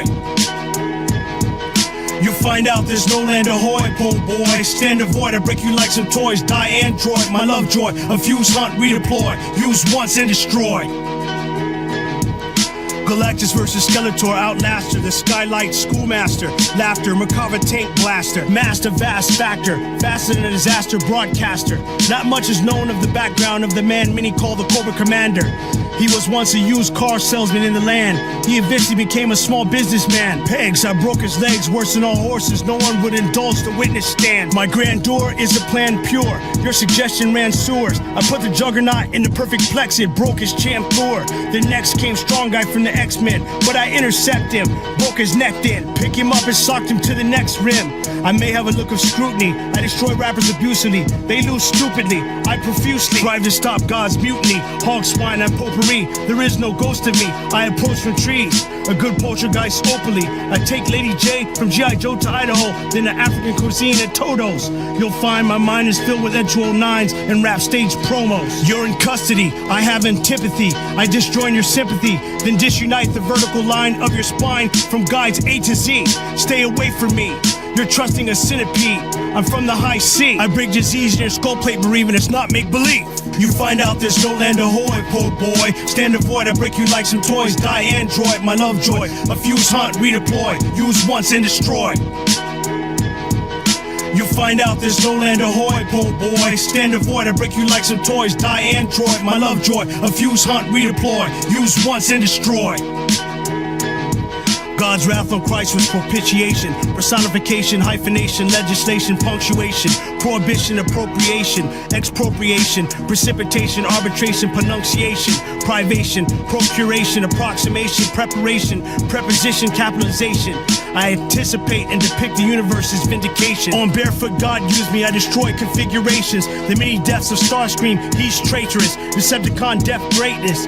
People hated God created. Adam and Eve were naked. Now we're outdated and not related. And all heaven is awaited. The excellent panegyric MC estrangement. The Punisher Gleam uses combat experience. Deem 4 years interference as a U.S. Marine in a special operations team. Unit in the Vietnam Marine.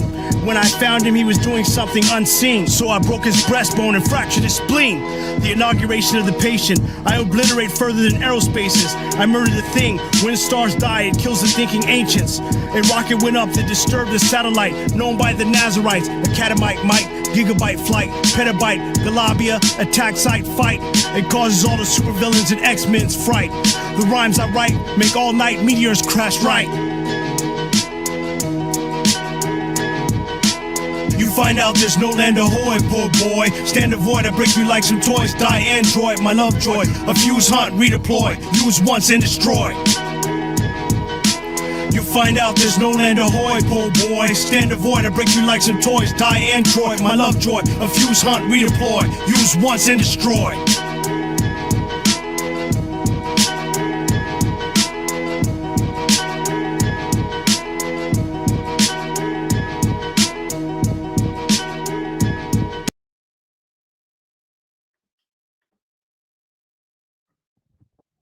Okay. Let's put that away and move to the Tao Te Ching. And we'll, I'll just explore the concepts as they come along in the text because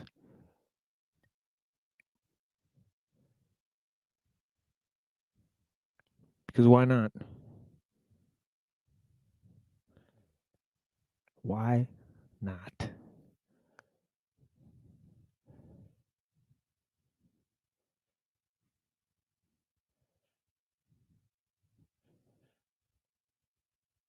Okay. So let me go to the Crowley one. All things proceed from the Tao and are sustained by its forth-flowing virtue. Everyone taketh form according to his nature and is perfect, each in his particular way. Therefore, each and every one of them glorify the Tao and worship its forth-flowing virtue. this glorifying of the Tao, this worship of the Te is constantly spontaneous and not by appointment of law. That's very important. Okay, the idea of spontaneity, the idea of law, the idea of personal development, which he's going to talk about now. Thus the Tao budded them out, nurtured them, developed them, sustained them, perfected them, ripened them, upholded them, and reabsorbed them. It budded them forth and claimed not the lordship over them. Okay, so although the Tao is responsible for creation, it does not take ownership of what it creates. It allows what it rules over to rule itself, right? We talked about that before, right? In the concepts such as, you know, a king who barely tampers in his subject's life, right, but maintains their daily existence, right? Right, so it says it's ruling from the shadows. Oh yeah, it definitely talks about that, right? Could be said that, you know, that is what chapter 18 is saying in the beginning of it, right? You know, that was one of the translations. The best ruler is but a shadowy presence.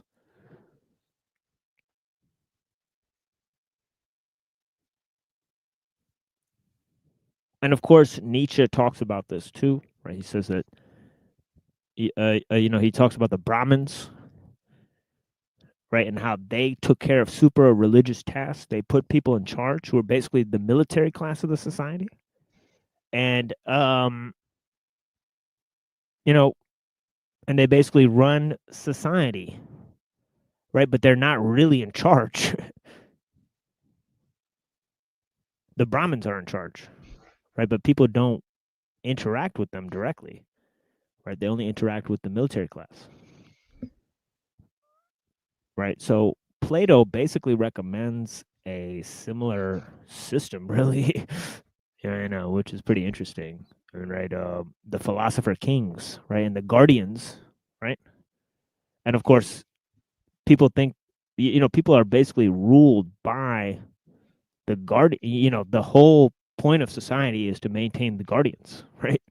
It's not to maintain the workers. You know, the workers are the lowest class of the society, right?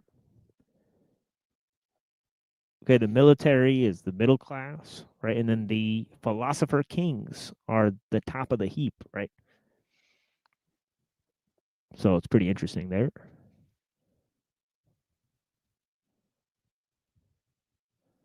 Right, they all recommend that the actual rulers be one step removed, right, from the people they rule over.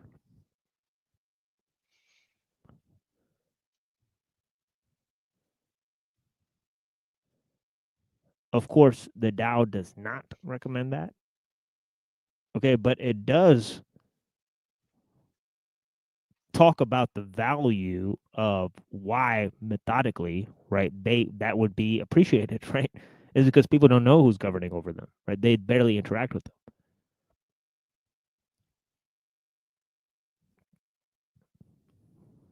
Right, but of course the Tao means this in the sense that the ruler not only does his job and then is done, right? Meaning that he completes his task, right? He doesn't have to continue governing, right? It's not something that he's creating something for everybody else to do, right? But he allows people to rule themselves, right? Meaning he creates the conditions for them to foster and to rule over themselves, right? He doesn't tamper with their lives, right? The point is not to tamper with the lives of your citizens. If you have to you know, if you have to constantly have to influence everybody that you're ruling over, then how effective is your rule? You know, pretty much, you know, it's not very effective. You know, the best way to govern people is that they feel that they want to do the thing that you told them to do, right? So you don't even have to tell them to do it.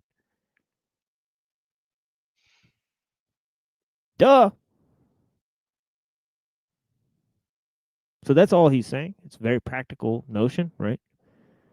Affordable in all respects, and I actually put in practice in many different philosophical systems, right? As I've discussed, right? But in another sense, right? Now here's another interesting thing, right? Is the notion of producing without owning, creating without taking ownership.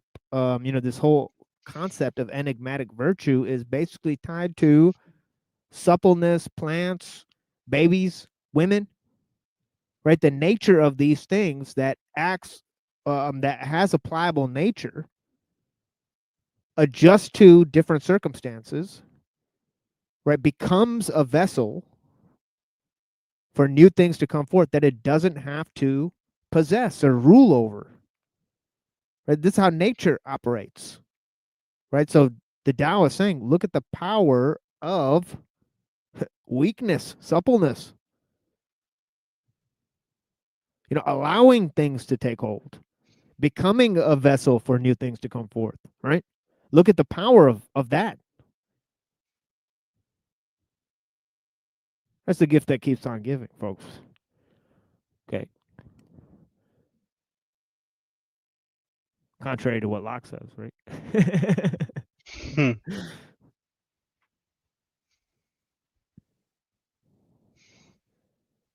Salty nuts again. I have to highlight that name in that comment because they were here last time. Blessings.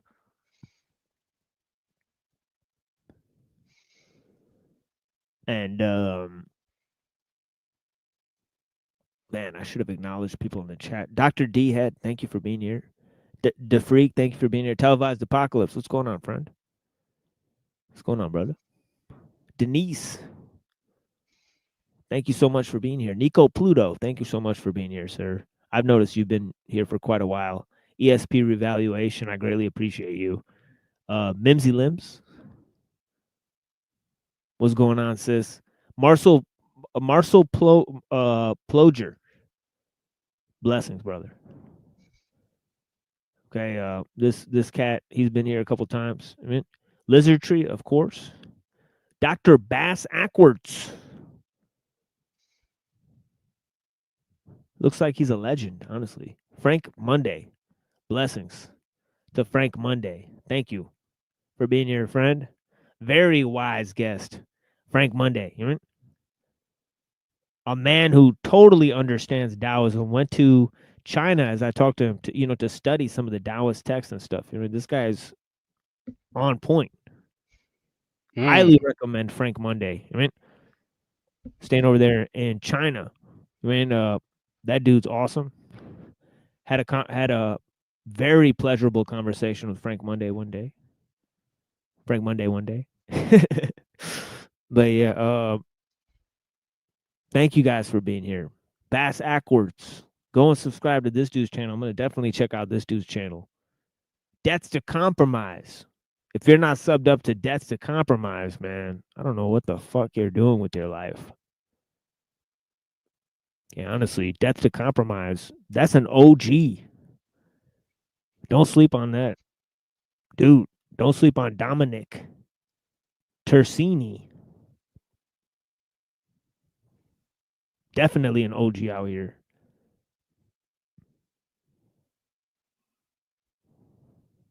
We're losing audience members. Why? Because I'm not talking about the Tao. Well, I'm not your monkey either. Right? So, you don't pay me for this. I mean, not that I'm asking for money, but I mean, I'm here for your pleasure. Right? So maybe you should be more respectful. You motherfuckers. Spit Cup. Backstage. Who the fuck? Who is this? Oh, that's Jamie. Maybe because of his bald head. Yeah. That's him, yeah. Yeah, that's him, man. Blessings to Jamie. Thank you for being here. I'm pretty sure he left because of the music because he was like, he didn't like the first one, and then I played it. Yeah, that was like a turn off for him. Whoops. Sorry, dude. I make those every show. Remember, we play music like about every 2 hours or so. Some people enjoy it. Blessings to Dogma Free. All right, that's about it. All right. But yeah, what I was saying is, to produce without possessing, right? This idea of suppleness, this idea of weakness, right? Of enigmatic virtue, right? Okay, this is part and parcel of how power is sort of reinterpreted in the Taoist system, right? And of course, it's very interesting because power is not control, right?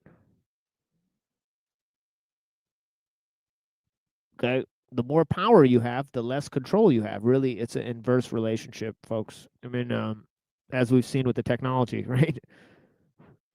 Okay, okay, wieldy weapons. Anyways,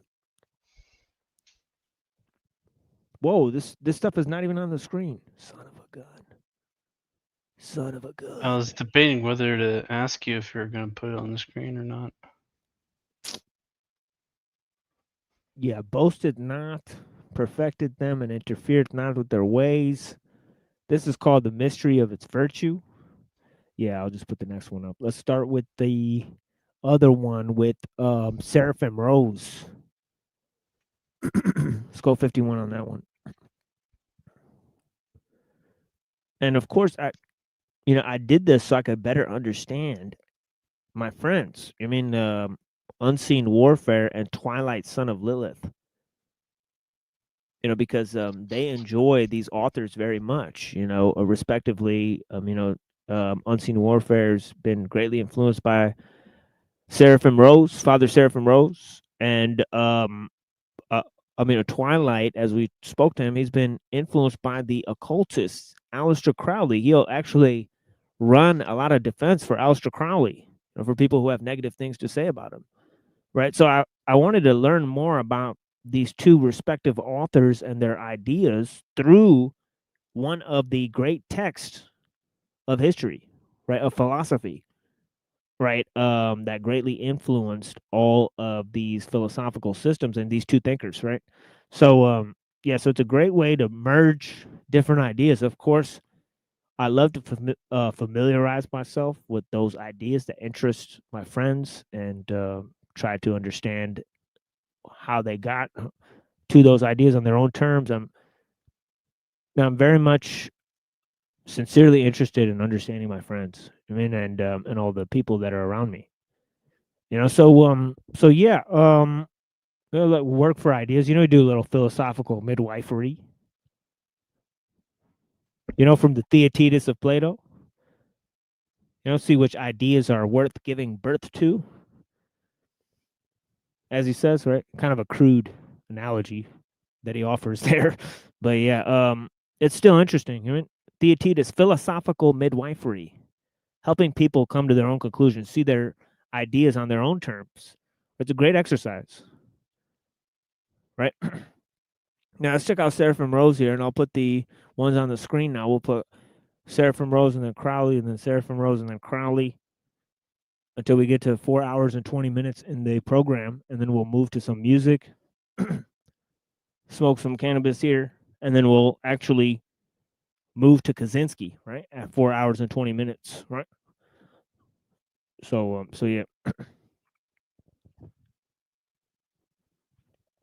That's roughly how the show's organized, folks. It's always been organized in my mind, but for the people that are now finding out, there's a rough format to the show, right? But yeah, by means of the way, and this is because I could chop it up into 3 sections and have each of the 3 little sections be its own like little edit in the future or something like that. But yeah, this is by means of the way, said the ancient sage, one is forgiven when one sins, When one loves, expect nothing. One has the power to forgive anyone anything. Oh yeah, no fight, no blame, right? Remember, Lao Tzu says, no fight, no blame.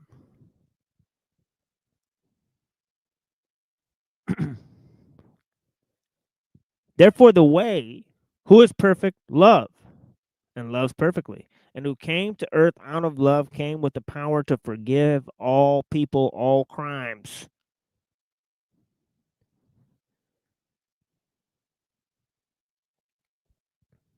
This was a gift he offered up, but it can be received only by him who himself loves. That's right. Right? Unless you empty yourself, right? You can't,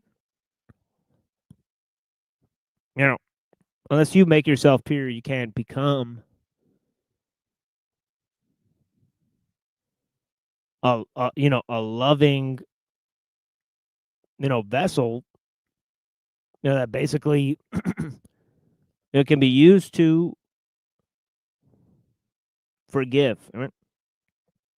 And to overcome, through sacrifice, really, is what he's pointing out. Right?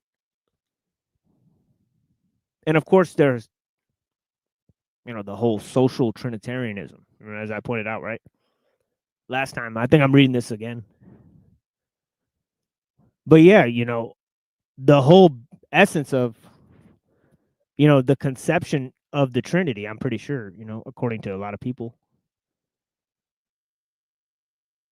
Okay, what's that guy? Swinburne, theologian. He talks about. He says, well, if there's only one person there at the beginning of creation, then love's not really possible.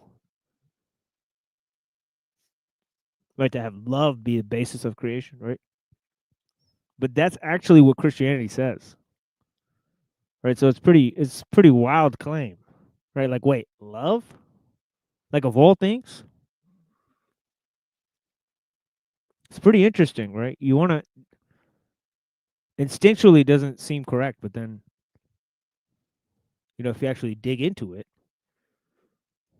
right, love is the most the powerful thing that we can experience. And yet it's totally immaterial. Let's check this out. And of course, God is immaterial for Saint Basil. Right, I learned that when Unseen sent me some other stuff. That's a very interesting notion. God being immaterial. Whoa, that's a unique Christian concept. God is physical in Islam.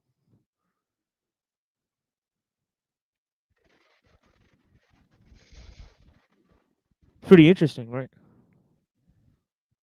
Think about the changes, right? Think about the philosophies, right? And of course, this is Seraphim Rowe's interpretation. In chapter 20, man, he really smoked them in chapter 20 when he pointed out the one-to-one sayings from the Gospels and the Tao Te Ching. But yeah, let's check some more of this out, then we'll move to Crowley. It says, for when one loves, expect nothing. One will not only forgive everything, one will be forgiven everything. Of those who love much, said the way, much will be forgiven. Of those who love little, little will be forgiven. That's right. Love is such a thing that you either have it all or, if you have a little bit of love, it's like nothing. It's literally like worth not a damn thing. Right? It's like it's either like you fully love or it's like not there. It's weird. It's a weird thing. Like half love is literally worse than not having love. But full love is always better than half love, and it's the only love. But most people confuse half love for full love. Honestly, all the time. All the time, people get tricked. They get fooled because their heart's weak. They don't really have sincerity, right? They don't have love themselves. They can't test other people.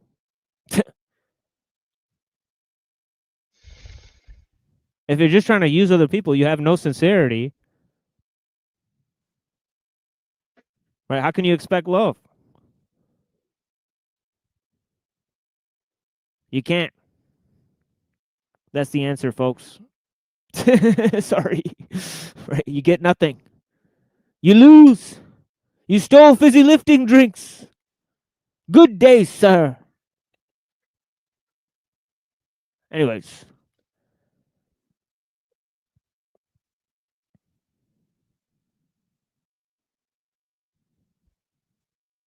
Of those who love much, said the way, much will be forgiven. Of those who love little, little will be forgiven. This is the way of heaven. It's the way of heaven. Yeah, remember, Lao Tzu says there's 4 things, right? Okay, there's man, the earth, heaven, and the Tao. Right? Man follows the earth follows heaven follows the Tao. And the Tao follows what is natural. A very mysterious line. Okay.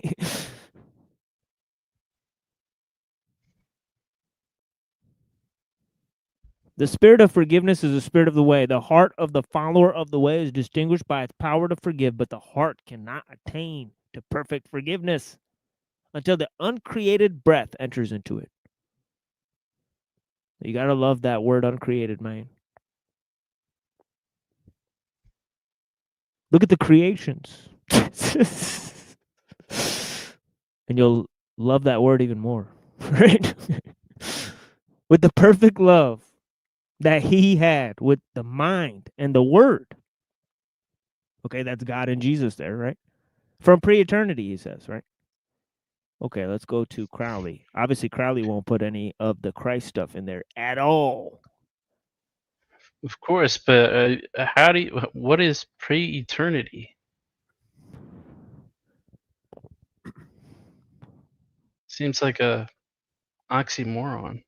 Well, if time has to begin and then there's things within that time that are created that are eternal. Right? So, so certain created things last forever. That's the way I could maybe explain it. But I could be wrong. Eternal is without beginning and without end. Right. So something can begin. No, I don't think it's. I think eternity, like hyperbolic time chamber, right? Like in Dragon Ball Z, right? Oh.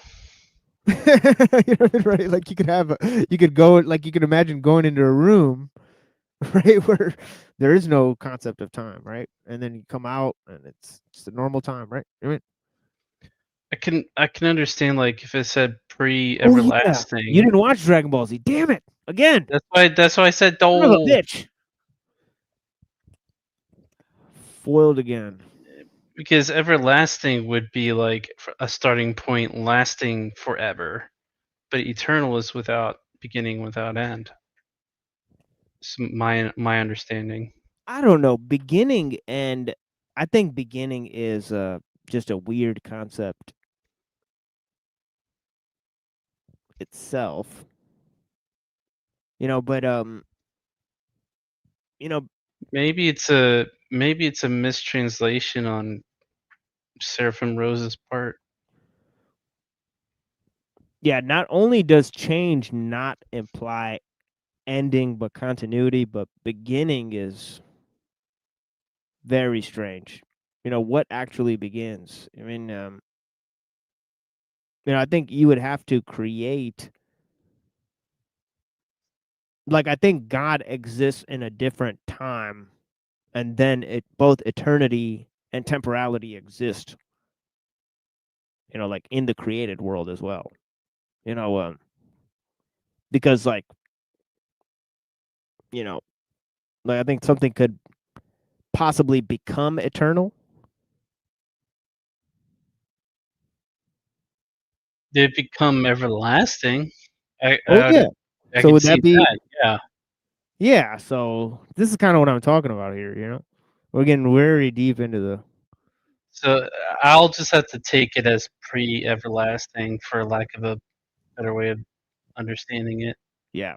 So We lost like yeah, let's just continue. Yeah, we lost like 6 viewers with time stonks. I mean, but Yeah, yeah, they could. Well, they can not ponder eternity. Then I don't know. yeah, don't start doing it now. Is all I'm saying. You But know, 1 o'clock in the morning if you're yeah, on the exactly. East Coast. It's a good time not to start pondering eternity. It's always a good time. But yeah, Ponder eternity as you go to sleep in bed or something. yeah. I've always said infinity versus eternity. I've said infinity is way better than eternity because eternity is fucking boredom, but infinity, now you get to have all the stuff you want. I mean, so yeah, I don't know. Obviously I've always thought of infinity as spatial and then eternity as temporal, right? Right. But I could be wrong. Oh yeah. We can have infinite time. Well, can it be quantified, or is it just movement? Remains to be seen, I suppose. Exactly. Right. Sounds like schizophrenia. Yeah, exactly. Yeah. It's that schizo tech, son. Schizotech. The schizotech plexus.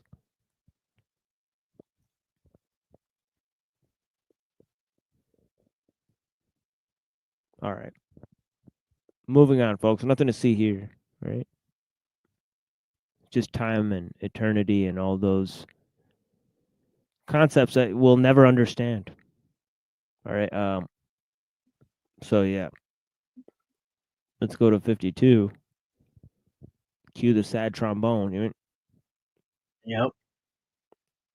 And yeah. So yeah, withdrawal into the silence. Okay, obviously silence is a response. Right, as our friend Cage always says, right? It's funny that he says that. But yeah. Yeah, it is funny. But yeah. The Tao buddeth forth all things under heaven. It is the mother of all. Knowing the mother, we may know her offspring. Wild. Okay, wild. You mean right? Because what is that? Seem like a reversal of, folks. Let's be very clear here. Does that not sound like a reversal of, to know the Father, you know the Son, to know the Son, you know the Father. You know what I'm talking about? Okay. You know what I'm saying? You see where I'm going with this? Interesting, huh? It's like you want. Obviously, I don't think it was. Seraphim Rose came a lot later. Not contemporary with Crowley. I don't think. So it's not like he's trying to compete with him or anything. So it's pretty interesting. Yeah, but it does look like he's trying to sort of reverse John 3:16 or something like that. I mean, but yeah, he that knoweth his mother and abideth in her nature remaineth in surety all his days. With the mouth closed, the gate of breath controlled, he remaineth at ease all his days. With the mouth open and the breath directed to outward affairs, he hath no surety of all his days. It'd be like a flip of John 14 or John 15, I believe, where he talks about and stuff like that, or maybe the epistles of John as well.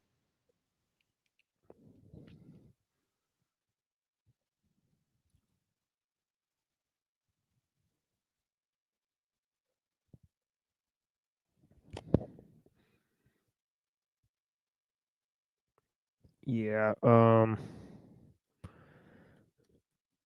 the Father by knowing the Son.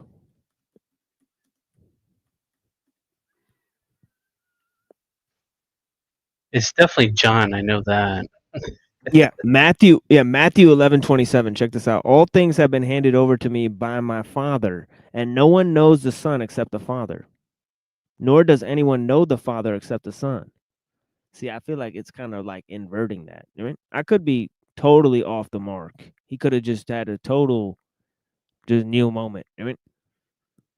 But yeah, here's what he says. He says, knowing the mother, we may know her offspring, which is a total inversion. All right.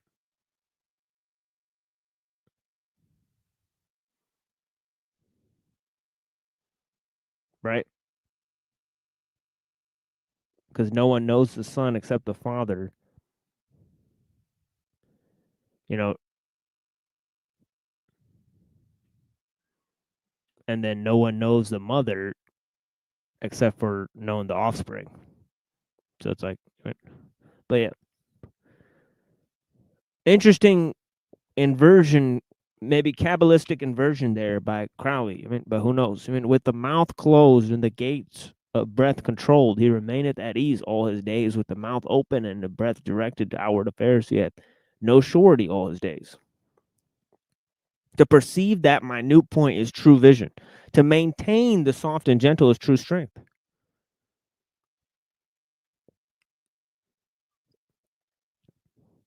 Employing harmoniously the light within so that it returneth to its origin. One guardeth even one's body from evil, keepeth silence before all men. All right, folks.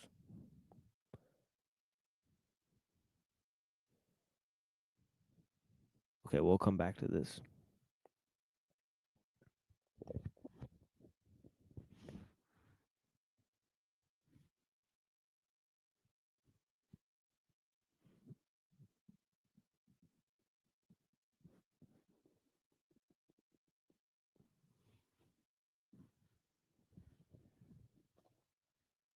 Okay. 52. When one blames others, there is contention. When one finds one's own faults, there is peace.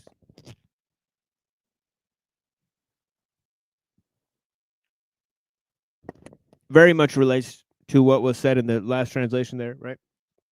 About the silence, right? When one demands restitution for a crime, there is contention. When one forgives, there is peace.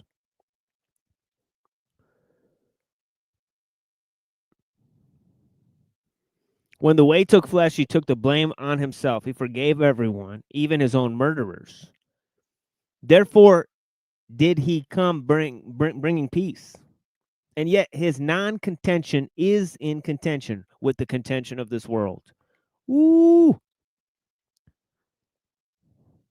Fire flames on that one. Therefore did he come, bringing his peace with a sword.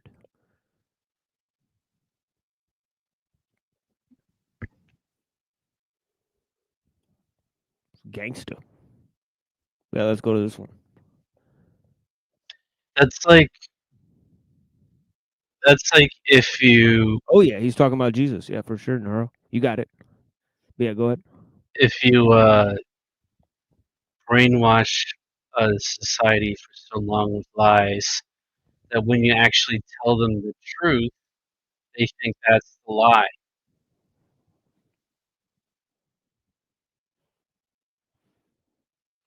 And then thus reinforcing them in the actual brainwashing.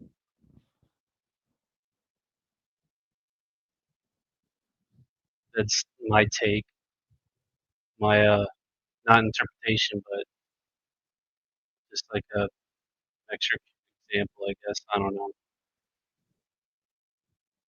Oh yeah, the bigger the lie, the more people will believe it. Right? You know, but yeah, the witness of greed, were I discovered by men and charged with the government, my first would be lest I should become proud.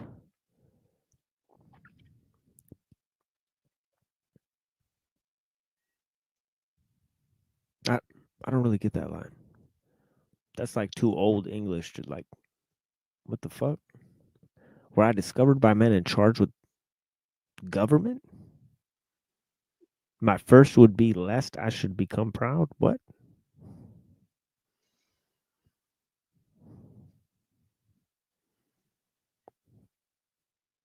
You know what I mean? But yeah, I think it's like talking about like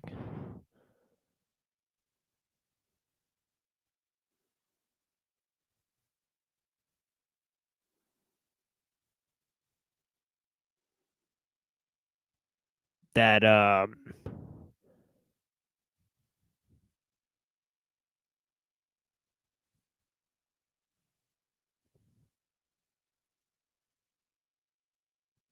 like I think it's just going with he's not focused on materialism or something like that. But yeah, it's oddly phrased statement for sure. I'm not getting anything from it. But yeah. The true path is level and smooth, but men love bypaths. That's right. They adorn their courts, but they neglect their fields and leave their storehouses empty. They wear elaborate and embroidered robes. They grid themselves with sharp swords. They eat and drink with luxury. They heap up goods. They are thievish and vainglorious. All this is opposite of the way of the Tao. This is a very important chapter, so I'm going to go ahead and read it. In another translation too, right? Well, Give it's me certainly one. against materialism Yes. and hedonism. Yeah, it's talking about like a state like almost like um all the economic things we were talking about. So this is a very important chapter that I think I should get up in because it's talking about like when people become like consumers pretty much. It's pretty funny.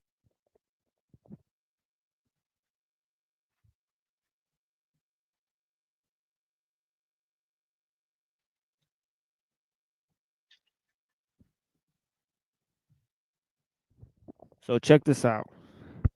Chapter 53. It says, if I know anything at all, I know that in following the great way, there is but one concern. The great way is smooth and easy. Yet people love to take shortcuts.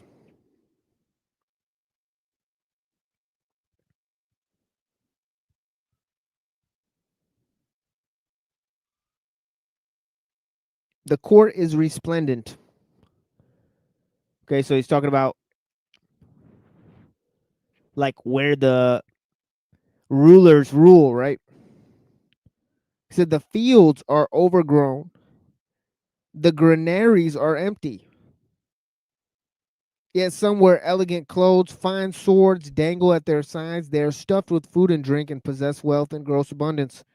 This is known as taking pride in robbery. Far is this from the way.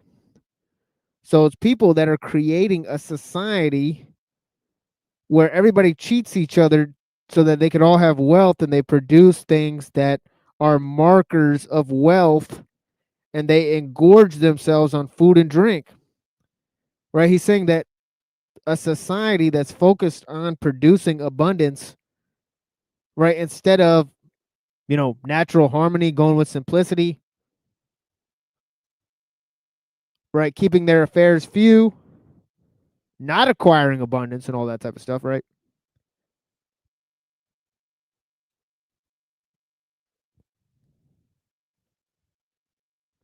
So he's got some economic proposals, okay, that I don't think most people are going to be too ready to adopt, okay? Okay, Certainly not. yeah. And I always compare this with chapter 80. Check out chapter 80. Right. People are definitely not going to adopt this because why? Because land and people, and all that stuff, it equals wealth, right? Because you get people and you got land, you create more cities, you create more people who want unnecessary shit and work for it. Right? So that's why Russia and China and America are really rich. They have lots of land, they have lots of people that they could put to work making useless shit. Right? But yeah, check this out. 80. It says reduce the size of the state. Lessen the population. Make sure that even though there are labor-saving tools, they are never used. Make sure that the people look upon yeah, anti-tech. Make sure that the people look upon death as weighty measure, as a weighty matter, and never move to distant places. Even though they have ships and carts, they will have no use for them. Even though they have armor and weapons, they will have no reason to deploy them. Make sure that the people return to the use of the knotted cord. Make their food savory, their clothes fine, their houses comfortable, their lives happy. Even though neighboring states are within the sight of each other, even though they can hear the sounds of each other's dogs and chickens, their people will grow old and die without even having visited one another. Okay, so there's a political proposal that's not going to be adopted anytime soon. Okay. Sad But going yeah. on. Yeah, but why are all the small states more you know all the large states, right, they produce a lot of goods, right, but they're poor, right? The small states are all rich. right? And they don't make anything, right? It's pretty funny. Right?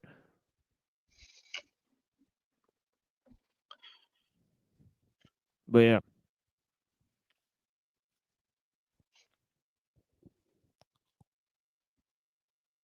Yeah,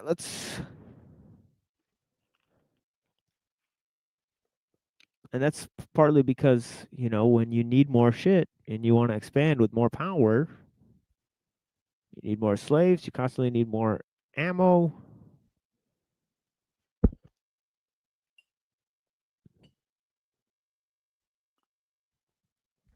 But of course, power and money are not the same thing, folks.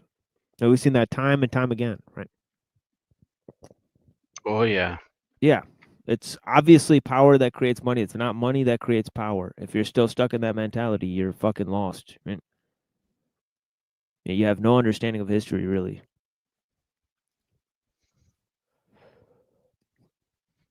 They'll take your money. Okay, that's the bottom line, because Stone Cold said so, folks.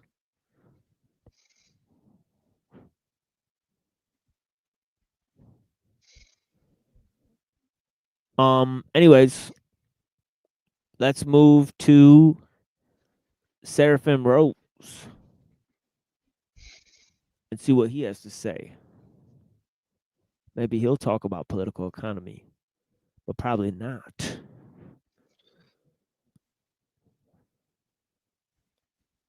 He ain't about that life.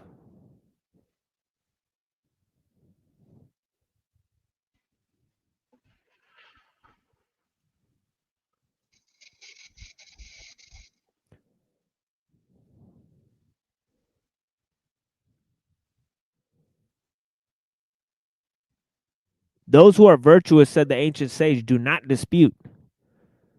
Okay, very similar. Those who dispute are not virtuous. A sign of a virtuous and compassionate soul is forgiveness of every debt. A sign of an evil mind is bitter speech to one who has fallen.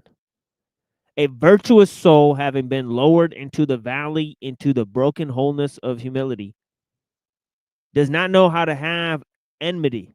She forgives to the last, pardons to the last. She does not exact her due, does not demand restitution, but judges only herself.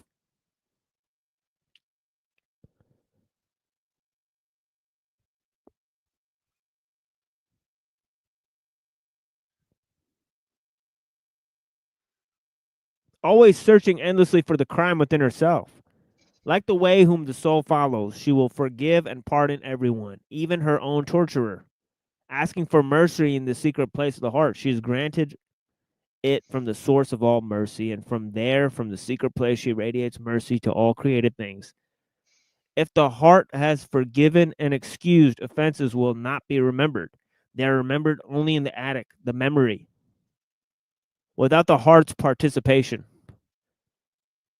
Thus, it is necessary to distinguish between these two things, the heart and the reason. Whoa, that's beautiful stuff, folks. If the heart has forgiven, it will never remember, for it has no memory. The brain may remember, but the heart will protest and compel the brain to be silent.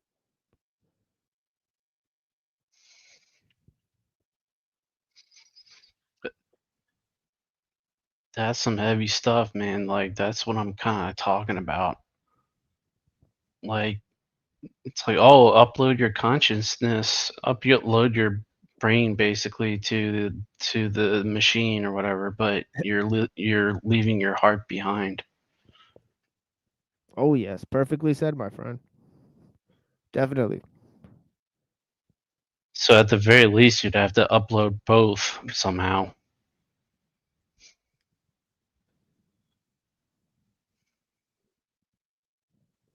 Or don't drink the Kool-Aid that the techies with their wet dreams offer, if they even offer it at all. Yeah, I mean, this is crazy line. It's necessary to distinguish between these two things, the heart and the reason.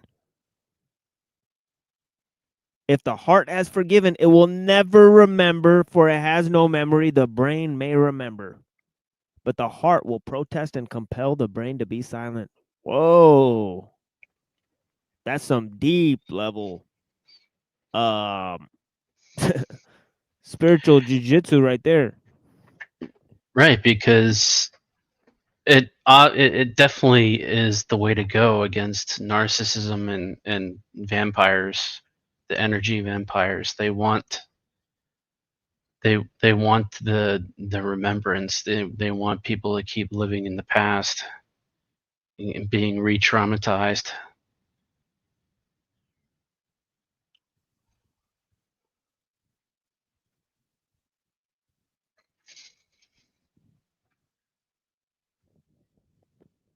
Oh, whoops. To go to Crowley, right? Go to Chrysalis. Alistair Alex Jones Crowley. Alistair Cray Cray. Crowley.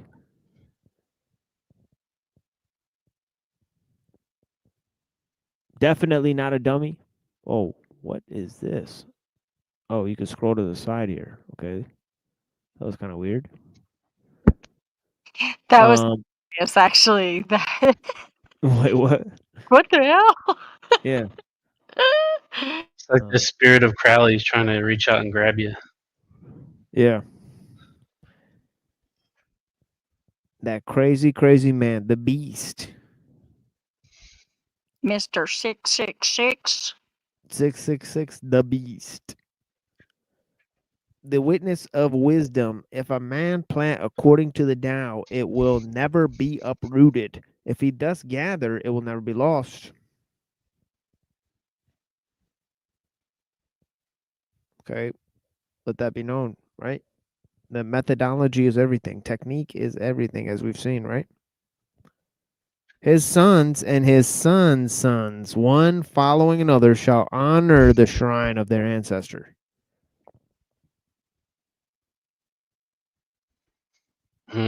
Very little in the West do that today. Oh, yeah. The Tao applied to oneself strengtheneth the body to the family, bringeth wealth to the district, prosperity to the state, great fortune. Let it be the law of the kingdom. All men will increase in virtue. Thus we observe its effect in every case. As to the person, the family, the district, the state, and the kingdom, how do I know that this is thus universal under heaven? By experience.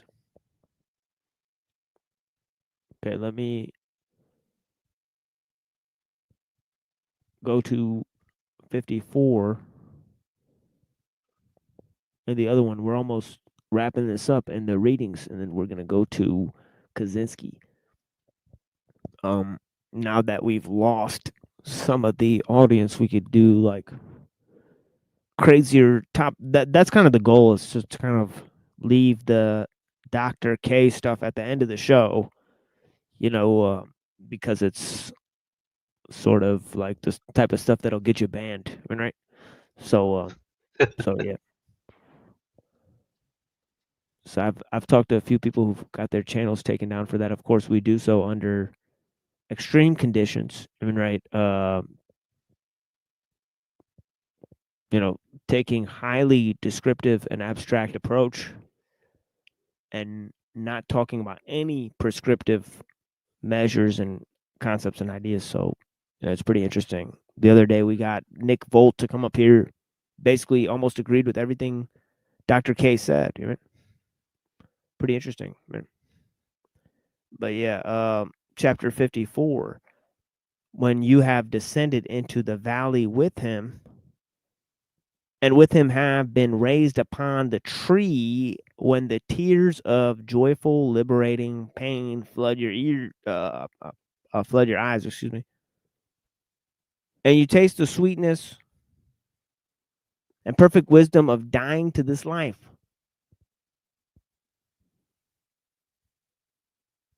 Then you no longer feel anger or rage, right? Okay. As Lao Tzu says, to die but not to perish is to be eternally present.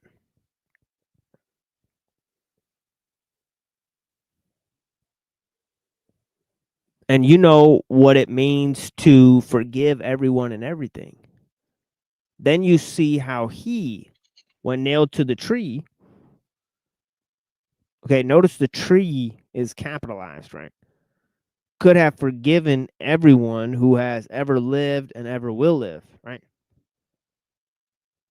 So that tree is about basically, you know, time being split in two directions, right?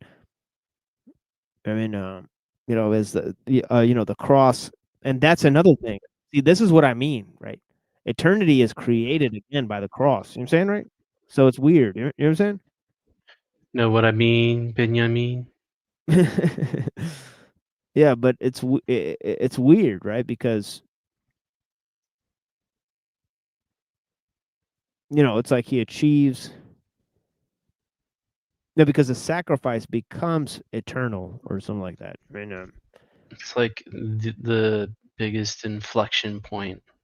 yeah, like it moves both infinitely into the past and infinitely into the future. Right? It's like one moment in time that splits everything. I mean, right, and yeah, so it's very interesting, right? And that's why he's saying it's capitalized, because there's only one cross in time. Right? There's not going to be multiple versions of this event. Right? It's like meant to happen at a point in time. Right? So yeah, so could have been so could excuse me, could have forgiven everyone who has ever lived and ever will live. Still you see the people around you, and still you see their weakness and failings, but now you feel much compassion for them, as if they were small children. Okay, that's right. Right, that the person who follows the Tao, right, he follows through on his half of the deal, but he doesn't exact the sum.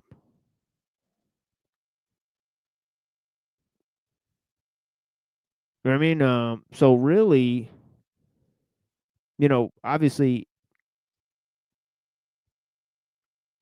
you know, it forgives people that harm them, right? It obviously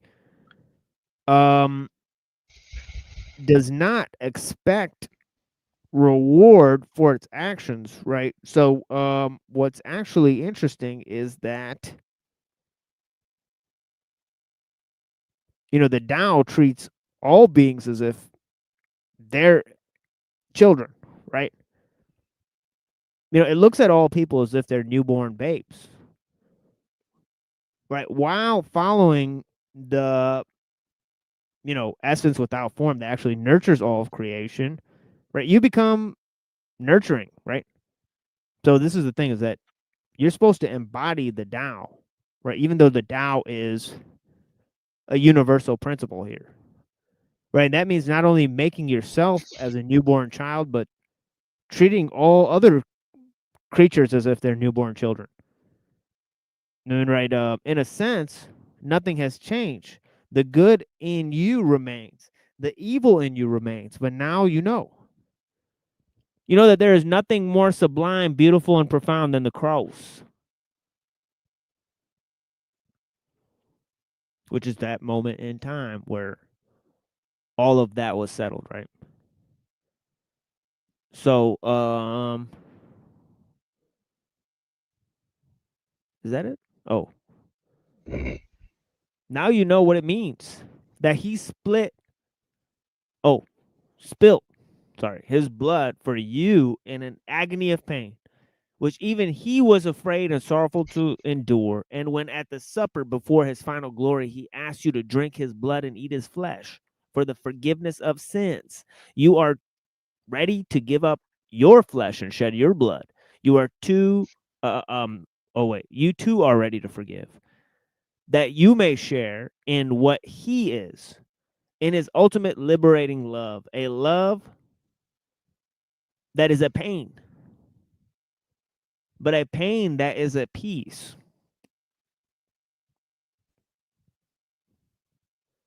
Wild line. Another wild line. Man, these couple few chapters are just really powerful from Seraphim Rose. And a peace that passes all understanding. Yeah, he's had some real crazy one-liners in there, and he's going with another section of his book here. But yeah, he's got these little paintings of Christ with the sages, with the ancient Chinese sages or whatever. Pretty cool paintings. But yeah, anyways, time for some Kaczynski. And we'll see where that goes. And of course, we have the link pin there. We got some music for you guys. And I guess chocolate for me. And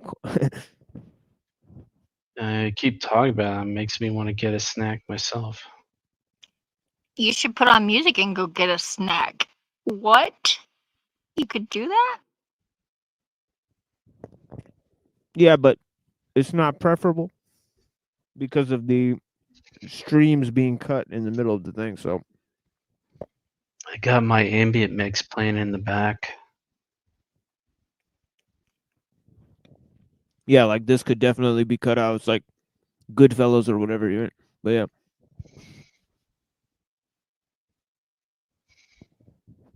Yeah, I love this song.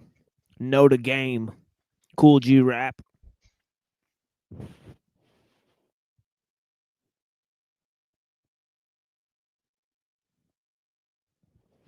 If you don't know this song, then you probably have never heard real hip hop music. It's crazy. Sorry to break it to you, but it's wild. But yeah, I almost feel sorry for you. But yeah, this thing, Know the Game. This is a fucking beast of a song, dude. It's one of my favorite songs, honestly. I've listened to this like hundreds of times.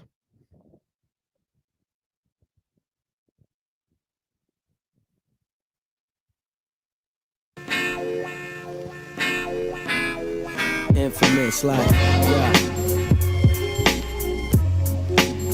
Oh, man. Nah, man. Niggas don't know, son.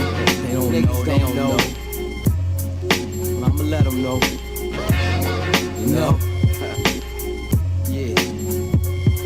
Shit is real on the motherfucking hill, God. Times it's hard, bitch, you blur, kid, I can't see far. Thinking will I be the next nigga deceased?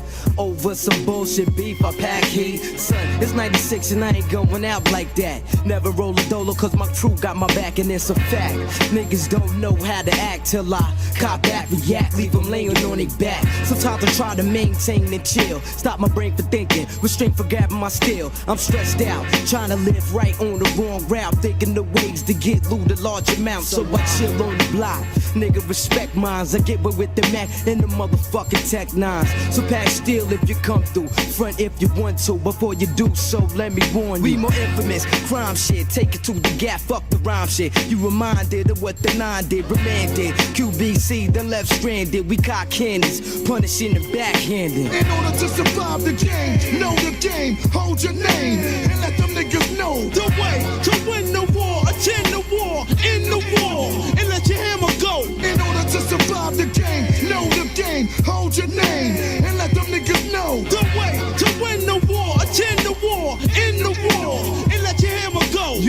I'll leave your whole body twisted when you get lifted. And police will have to fist to run ballistics on a biscuit. Another statistic. I tried to chill, but you insisted. Coming all in my district. I don't know why the fuck you risk it. I be one deep, walking the streets, packing the heat. Bring the cow meat. You lift it off your feet, leave you sleeping on the concrete. Get blown at home or whatever's on your own. Get you flown to your dome. Blow chromosomes out your flesh and bones. Hitman for hire. Who's the next one to expire? Suited up in black attire. Hit you up with rapid fire. The stainless biscuit will leave your brain smoking. Your whole frame broken and clothes soaking. Head blown the fuck open. Try to step inside of my fort and get caught with the tray pound short and left on the sidewalk in New York. To decompose, blood flows out holes in your clothes, eyes closed. Body be froze, posing for bitches with the rolls. Head to your toes, look like you got wetted with a hose. The road you chose got your brains drained through your nose, nigga. So who be committing crimes? Dangerous minds, but to your spine, lay you down behind enemy lines when we cross it and leave you leaking like a broken faucet. The underworld production family, can we enforce Yo, it? when shit get real, it ain't what you expected.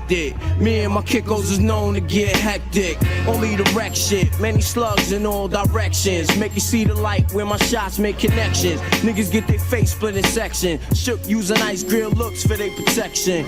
We absorb everything you fear and indulge in a crime-filled atmosphere. This shit ain't nothing new. It's only things that we used to. We used to stick niggas on the F through to the E train. When it's time to recruit, I humble on the D train. See my man D only to purchase my cocaine. Words to my newborn seed. A nigga gotta make loot to support greed. On the wild side of the fence, so shit is on the verge of explosion. But so cold you might get frozen if you leave yourself vulnerable. And time lapsing, fools collapsing and caught up and gun clapping. No matter who you are, if you know many faces, I don't discriminate. My shot bleed all races and coaches. We sorta like vultures, eating your inside like oases and pause niggas posters, nigga. In order to survive the game, know the game, hold your name, and let them niggas know the way to win the war, attend the war, in the war, and let your hammer go. In order to survive the game, know the game, hold your name, and let them niggas know the way you win the war, attend the war, in the war, and let your hammer go.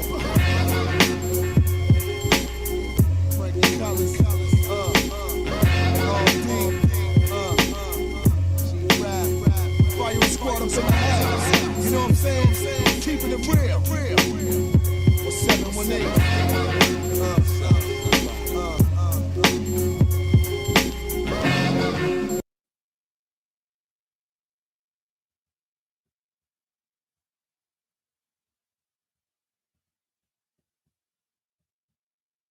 Meow.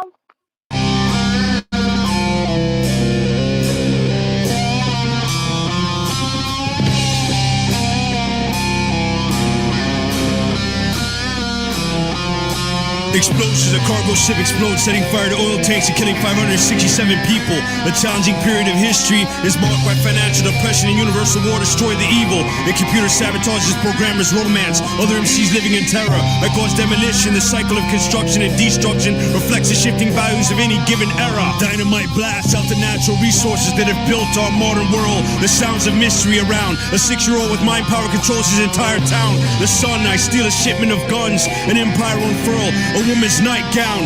In a dream, a factory owner replaces workers with machines clean. I send a facet of light into the dark after region. For the Dodgers to make the playoffs every year. Hey, stop over in a quiet town for no reason. 5 characters in search of an exit to the disappearance of the deceased. A late sight, an earthquake shaking California Zoo culminates in an employee's death from snake bite.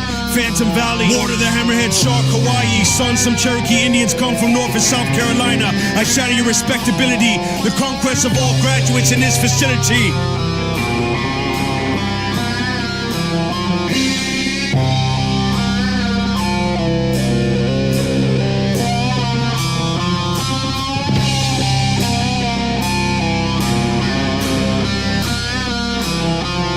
World War II POWs escaped the German camp. The Rainmaker death rides a horse and wasteful sun by a lamp. A dimension that is as vast as space and as timeless as infinity. After accidental electrocution, man's thoughts become artillery. Here come the people your gang attacked years before. Rifles pierce your core. The medieval tournament, jousting weapons and armor, chivalry, a kind never seen galore. The Apache came down from Canada along with their relatives, the Navajo. I rock honest show, a rock bottom crow views the impossible. A man can change his is faced to assume other identities. A man is given a stopwatch that holds time with a firearm in a mind like Joseph P. Kennedy. During the Civil War, women form a gang to ride out for revenge. The bombing death of your news producer. 3 astronauts cannot recall their space flight. A nuclear submarine friend join others lost in war along the border. You rent a mansion for a summer and find it's haunted. Big light sleeper, atomic bomb from a tape recorder. A power failure causes panic. Chains become a powerful tool of war, sometimes altering the site of battles. A gunman visits the grave of a man who vowed revenge. I blow out the candle.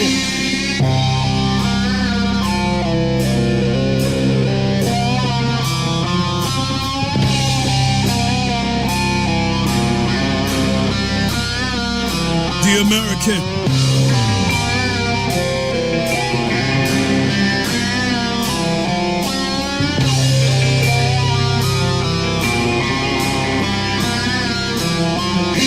I utilize over 100 different weapons. Regarding the super soldiers, their dead bodies lie decrepit. I deflect bullets to send enemies flying to give you a message.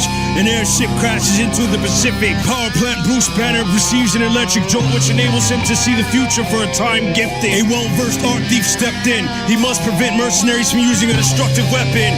You die from yellow fever in question. Police suspect a man in a diner is a Martian invader with his arms flexing. A girl died mysteriously on the 3rd floor of a mansion. Ebola virus causes people to die. Planning this ghostly reunion to expansion. Manipulate electronics, upgrade your synthetic eye to see through the walls. Use powerful new techniques so that you never fall. Enemies controlled by the all-new evil may destroy what's been taught, but photos and archival footage document recovery, the later discovery of the riverbank robot tank Memoir. A haunted old playhouse, groundbreaking destruction, commandment of heavenly. Some Japanese continue fighting World War II till 1970. Up the stairs across the attic, down out of the window to hang outlaws. One can fight all Southpaw. 1912, the Titanic crash, bash at night. A red, white, and blue hydrogen bomb blast, brass. A picture of the sky. Some listen when you die today. Not a splinter in the mind's eye.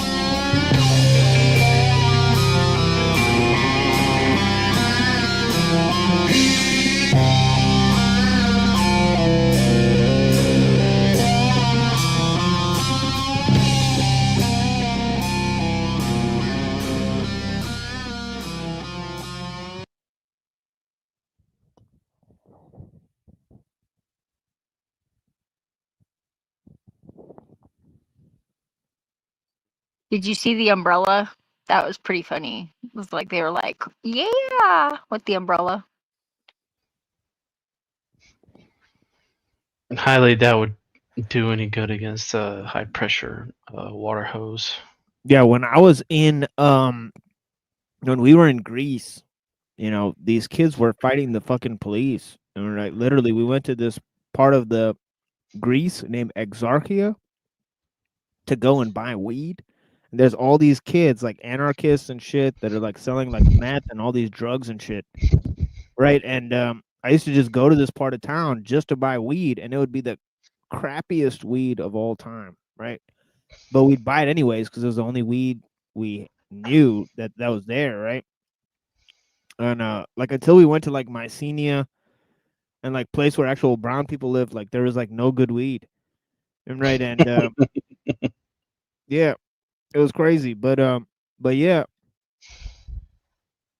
But yeah, in Greece, when you went to this like crazy anarchist methed out part of town, you know, where they had like all these bookstores and shit, and fucking you know, these you know, we walked up, these kids were all sitting down with black hoodies on and shit. And they literally told us, they're like, we're not selling weed today. And they were like, and then they were like, you should get the fuck out of here too. Like they started telling us, like you should probably get the fuck out of here. And then we turned the corner of the street, and there was dumpsters on fire. There was kids with fucking motorcycle helmets and like cops jumping on them and shit. And we were like, all right, let's get the fuck out of here. And we just like went in a taxi and left because we don't want to be thrown in some fucking Grecian gulag or whatever. Right? But yeah, man, that's wild. But yeah, these kids were I mean, my friend was like a hippie, and yeah. Yeah, he had blonde hair and blue eyes, and they would automatically spot him out as a tourist. But I could walk to pretty much any place in Athens. They thought I was Greek. And it's crazy. I mean, they thought I was a Greek gentleman. That's how it was when I went to New Orleans. Everybody thought I was French.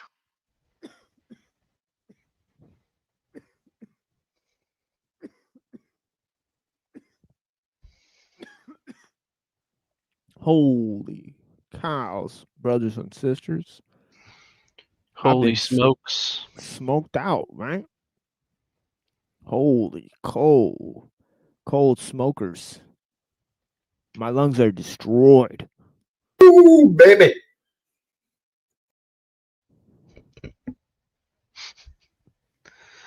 Shake out them demons.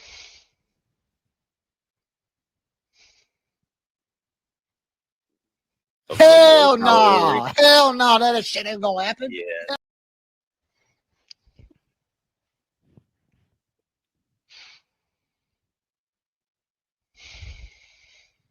Hell nah.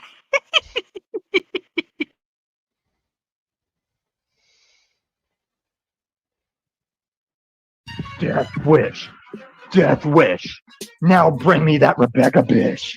Death wish. Death wish. Now, in my younger days, I used to sport a rag, backpack full of cans plus a fofo mag, G'd up from the feet up, blued up from the shoe up, hardcore up, smoking and drinking till we do up, teaching my class just to fuck your tool up. You don't want to blast, nigga, fuck your tool up.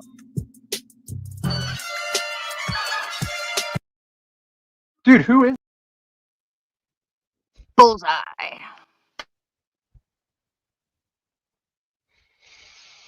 You do the other one? I think that's I'm riding through the city, puffing on nothing but reaper smoke. They say they want to get with me. Honestly, I don't see these hoes. I'm about to run it up. Got a big bag, I ain't chasing no. I get the semi-top. Mike Myers with the Jason flow. Get up off my dick.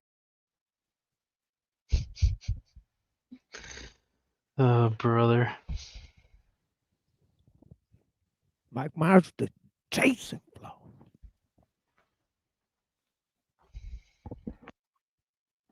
Get up off my dick.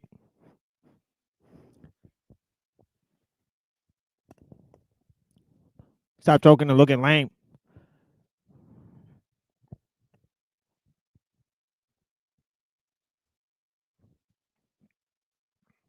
Yeah, blessings to Denizen, who is here for a very long time and is even restreaming the show. Bless your heart, sir. There's a true American. I mean, he's trying to make America great again. What are you trying to do? Okay. Now, it might be just a coincidence, but Snow showed up in his comments on his restream, and he all of a sudden disappears. Uh-oh, the snow fire effect is in the building. Blessings, Denizen, Flames, TML, Flames, Zephyr, Flames, Lone Wolf, Sparkles. Not Flames for you. You get Sparkles, bro. You're special. Sparkly Wolf. And a salute. Oh, and a salute that's missing in here. So Yeah, StreamYard doesn't know how to do that one yet, among others. So you're a special boy.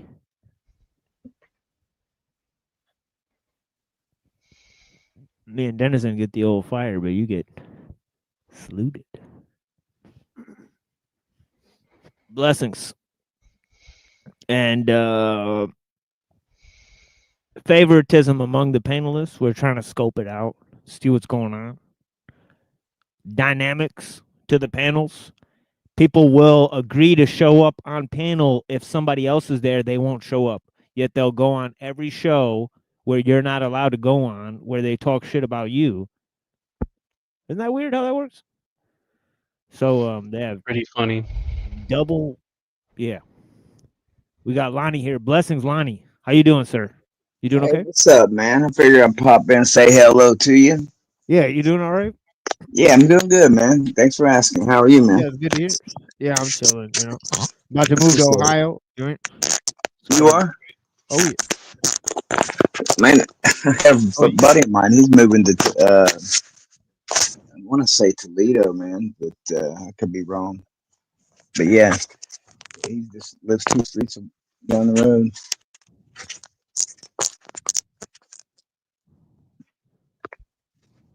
Yeah, I'm trying to fix your mic here because your mic is a little bit spazzed, but spastic.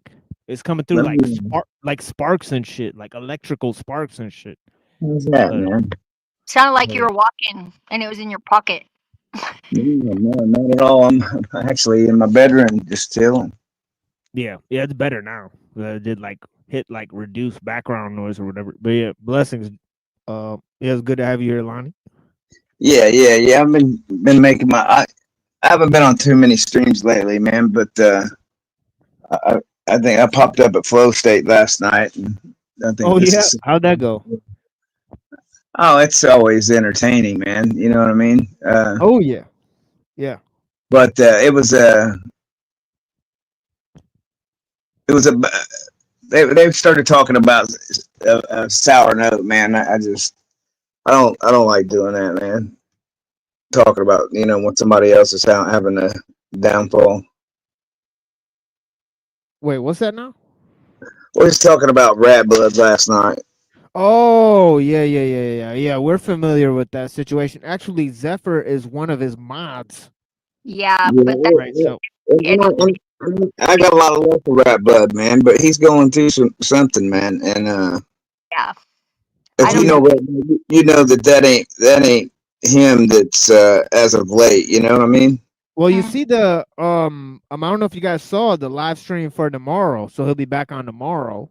Yeah, but that's maybe that's pre-scheduled.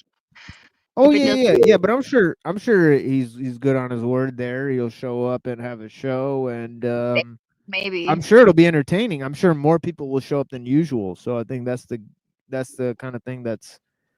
And, well, I'm just.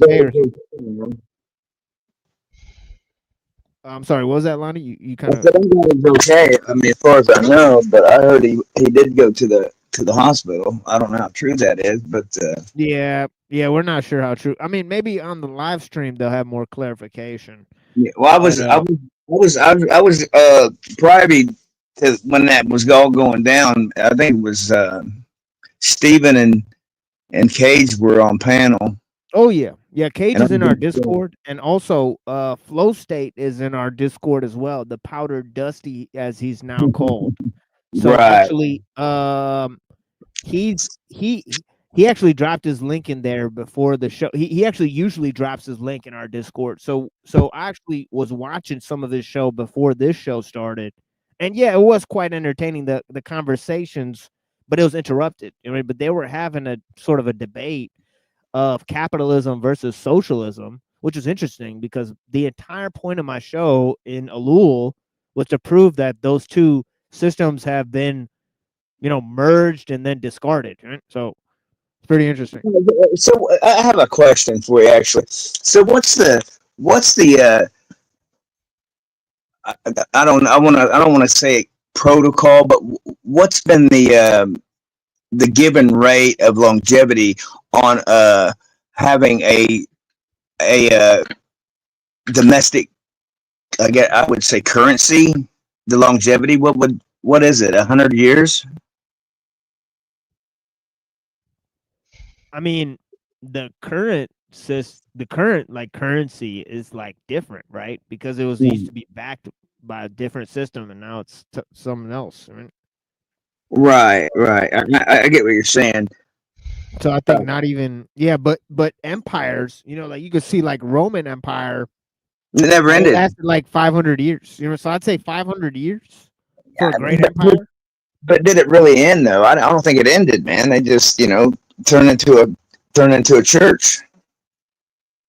Well, some of it was taken over by Muslims, so it kind of split. I mean, so right, yeah. I get what you're saying. But then the Muslims, right? They ruled for 300, 400 years, and then shit got too real for them too. And then it was the Mongols, and they ruled for 200, 300 years, and then their kids became whatever country they took over. They assimilated into the culture, and then they ended. I mean, so it's just that's kind of what happens is that an empire. See what I think is that an empire, basically, that it's like a cycle, right? So Sure. like, yeah. So what'll happen is, there'll be empires. Not every country will become an empire, right? There'll be, small states and stuff that could last for a very long time, right? But an empire will usually try to expand, right, Sure, and then take, yeah. So there was these three Russian brothers that actually did that. I forget who it was. You know what I'm referring to? No. Yeah, I actually just learned a little bit about it myself, but I'll have to do some research on it. But yeah, there was three brothers that all three ran a different country. You know what I mean? And one of them was Russia. I forget what the name was, but I'll find it out and I'll fill you in on it. But yeah, man, it was pretty interesting. But as we're finding out, they're just handing this shit over to the next in line. You know what I mean? Like all in a family type shit. Yeah. Yeah. But the idea that I was saying is that basically empires expand, they take in new cultures, and then they develop like cities, right? And then the cities become hubs of like international trade, right? And then you get influence from foreign people in the cities, right? And then they create like, basically they try to exploit their people because of this multiculturalism or whatever, right? And Right. and then because like the people basically forget like the system, like how it was before they started expanding the entire system, right? It just assimilates into a new thing, and then it fractures into smaller parts, right? So like almost every large empire, it's like happened to a bunch of large empires, right? Yeah, I get what you're saying. I'm picking up what you're putting down, man. Yeah. Like there's because it's different than people saying, well, you get bigger and bigger states, and then it leads to a world system, and that's supposed to be how it is. Like the Michio Kaku guy said, he's like, first you got to have the world government, and then you got to like go off of the sun's energy, and then you got to go off of, leave your solar system or whatever. And Right, then you right. have like universal so he talks about the different phases of civilization, but So, that's assuming all this progress. I mean, so what did you call it? A world what?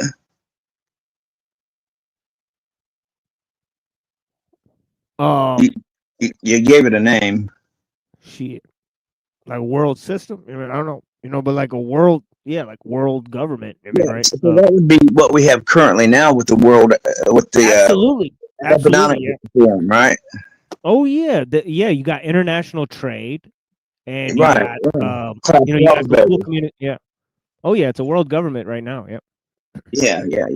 Oh, Klaus Schwab and his Zionist agenda. Well, apparently he's stepping down. Are I are heard, are, are supposedly. being taken out of commission, more or less. Who knows? I mean, Who it's knows? so much different information out there. I mean, you don't know what to believe. You just gotta keep looking at the positive.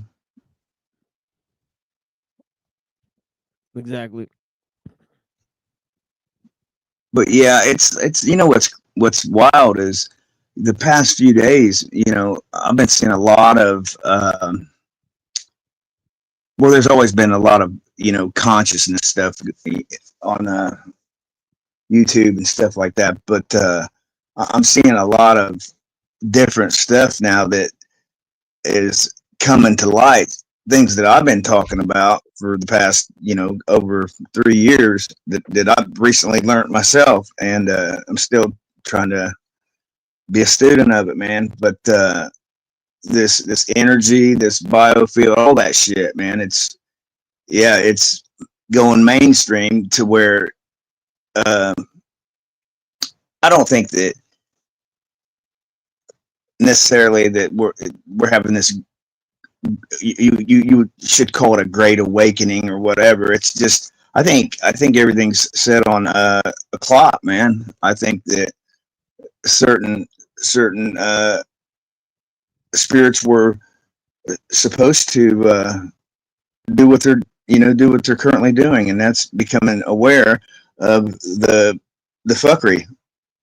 I mean, there's no other word for it. I don't like to refer to the world as being a stage.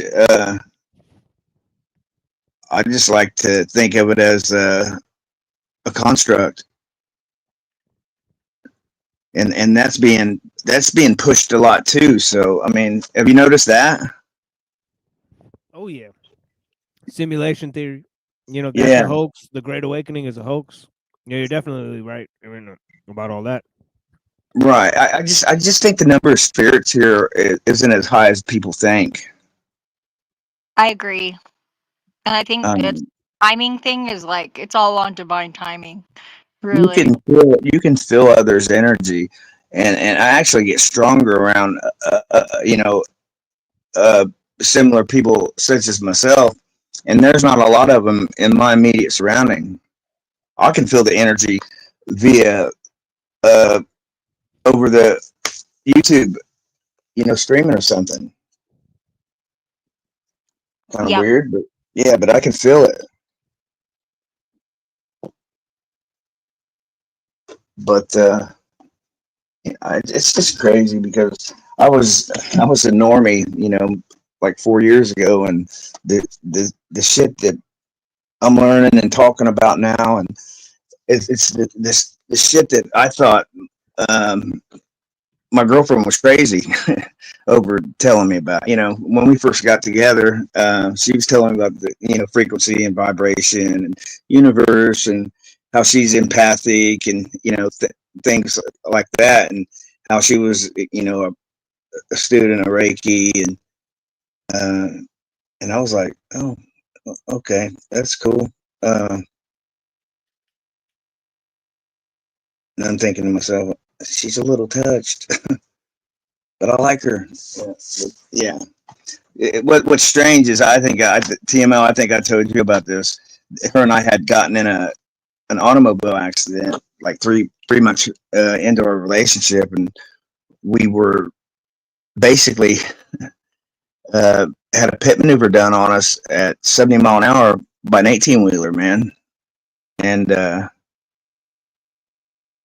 yeah, it was one of those times where I shouldn't be here today, but it was the second occasion where I had seen the end of everything in that instant, and time slowed down and it went frame to frame, and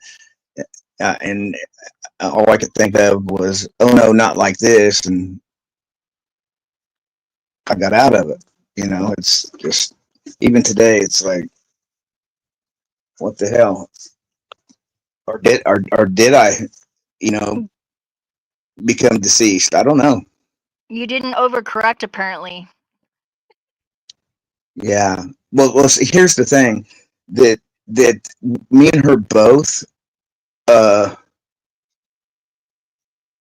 believed that we were protected, for one, and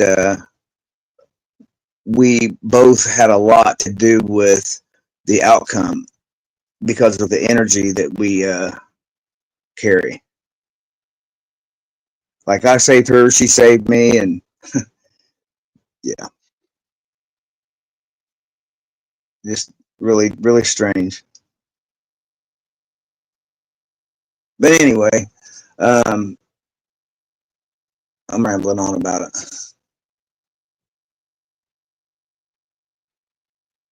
Yeah, the other time, I'll go ahead and finish this, but the first time that I should have been, deceased, was I was 18 and I got shot point blank range by a kid when he was, I think, 5 months younger than I was, and it was just a stupid argument. And I thought he had a knife, and I chased him, and he turned around and shot me, and a bullet went through my chest and out my back, and they told me it was a 1 in a million that I survived it, and if I'd have been a quarter of an inch taller, I'd have been dead.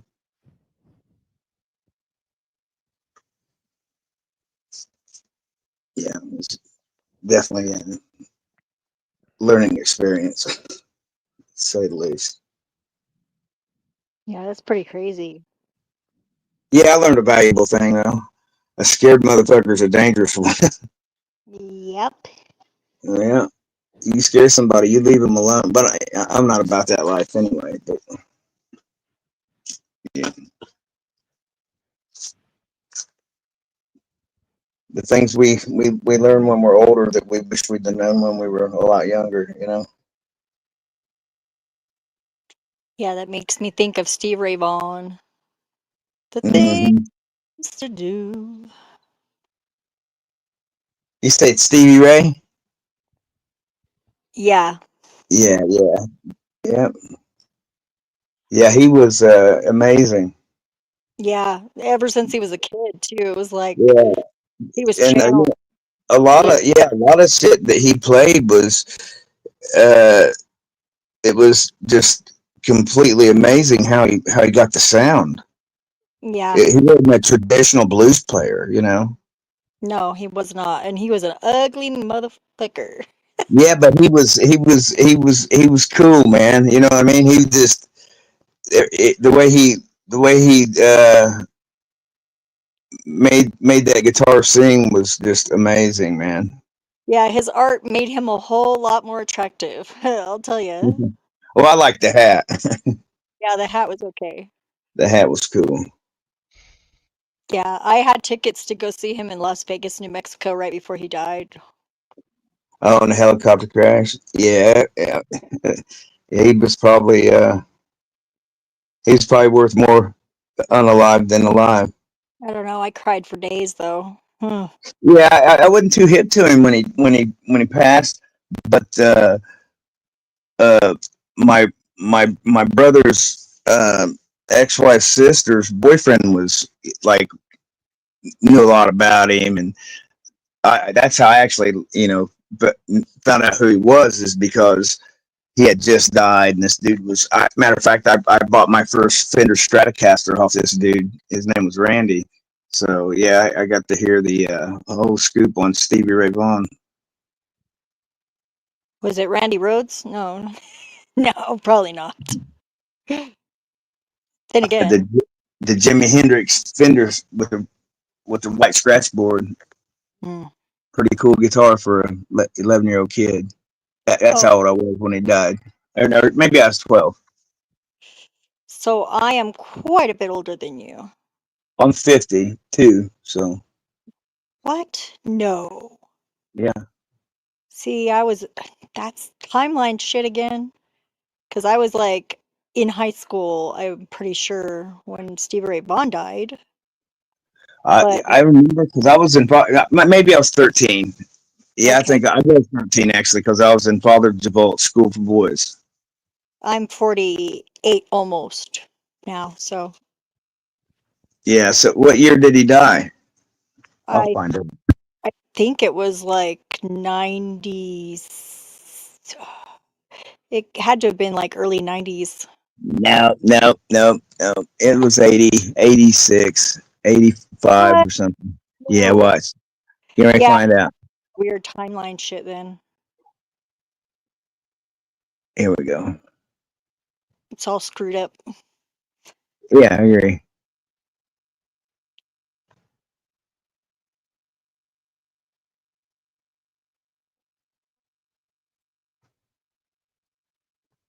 Here we go.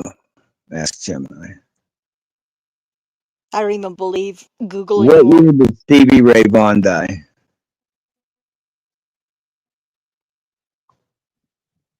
What year did Stevie Ray Vaughan pass away? Stevie Ray Vaughan died on August 27, 1990. Oh, I was wrong. He was right. You said what, 91, 92 or something? The early 90s. 'Cause I started high school in 1990, so I graduated in 95. Yeah, I think what was 1990? Yeah. So that makes sense.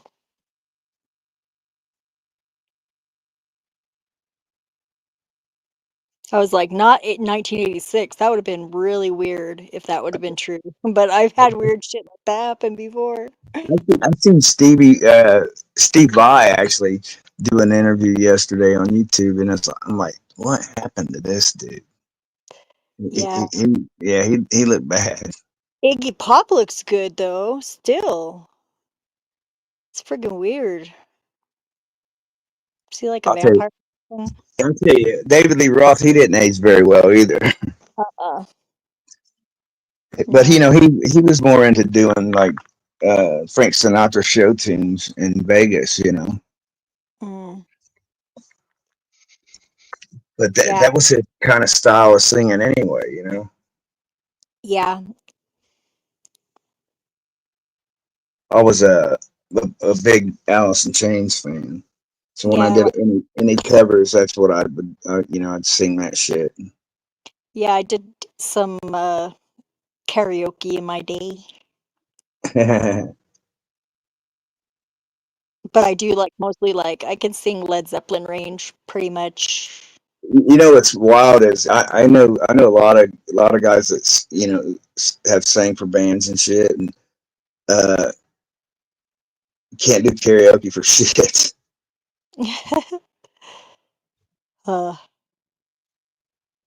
Wonder why. I don't know. I can do it if I'm intoxicated or something like that, but That's how I am with pool.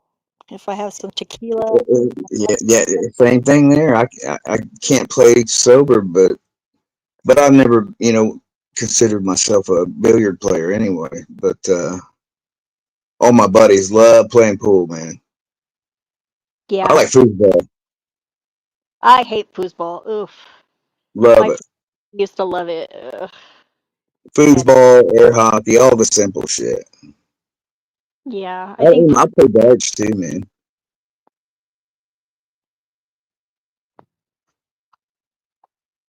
TMO, you still with us, or you smoked out?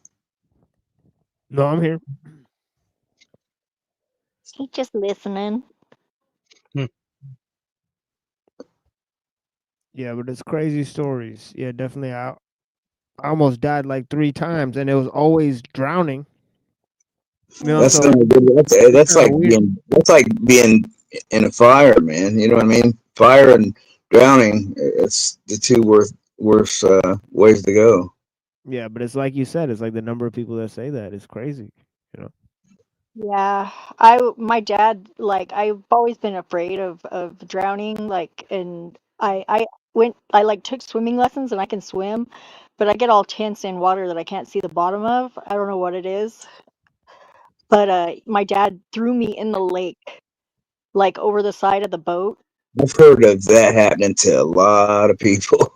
and he can't even swim and he did My that. brother, he can't swim either, and he can't float. He's the only guy I know that can't float. I'm like, Yeah, everybody can float, dude. I can't when I tense up. That's for sure. The boat Man, like we I can swim like a fish. and the undercurrent like was pulling at my feet as I was like grabbing onto the side of the boat for dear life, you know? It's like so scary.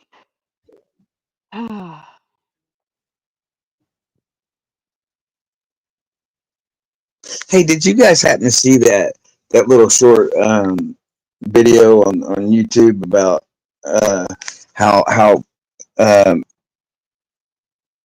how it's illegal to communicate with dolphins? No. Yeah, man. So evidently, it's illegal to purposely try and communicate with dolphins. Purposely? Oh, But yeah, wait, Yeah. how do Yeah, they jumping do it? on. How do they do it at SeaWorld or whatever? You have to be like trained, or else they might maim you or something. I don't know. Well, I mean, they're making revenue off of businesses like that. You know what I mean? So they're not gonna they're gonna make allowances, and I guess. I mean, I never thought nothing of it. Who would have thought that you can't talk to a dolphin?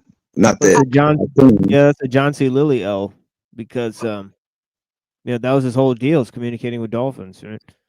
Well, evidently they've got several ways to communicate, and we know telepathy's one of them. But they I guess there's a few more. I have to fact check that and see what they all are, but they still are in. They're kind of puzzled because they don't know of all the ways that they do it. I mean, because we're talking about a mammal that has the ability to do things that,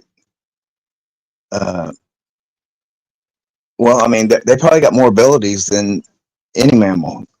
I mean, more than us right now, anyway. But the thing is, I mean, I was thinking maybe it's because they don't want us to know what the dolphins know. You know what I mean?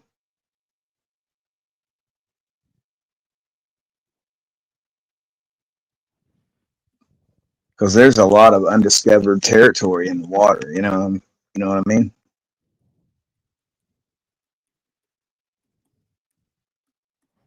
Oh yeah, and Yeah, even that's the that's outer space. like octopus are. Oh yeah, man, they're not of this realm, obviously. Yeah, they're like totally different. They're just highly intelligent. Or octopi, I guess. They're not octopi. That is improper. So what if the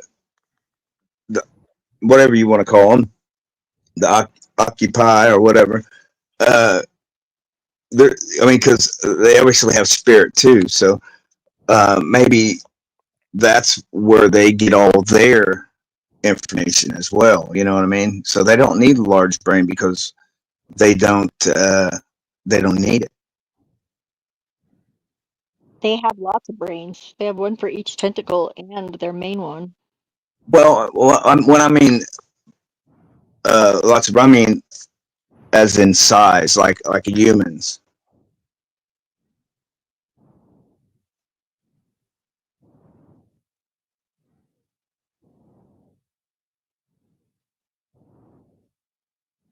I don't know. I mean, the things that they can do is just crazy because like their camouflage is Yeah, just skin. it's just insane. It's just badass.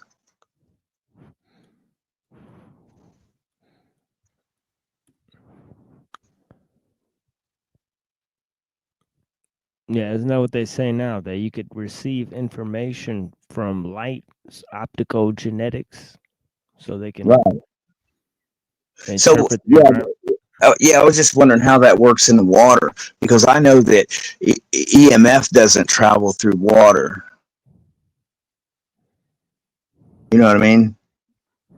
So how's it work when you're submerged?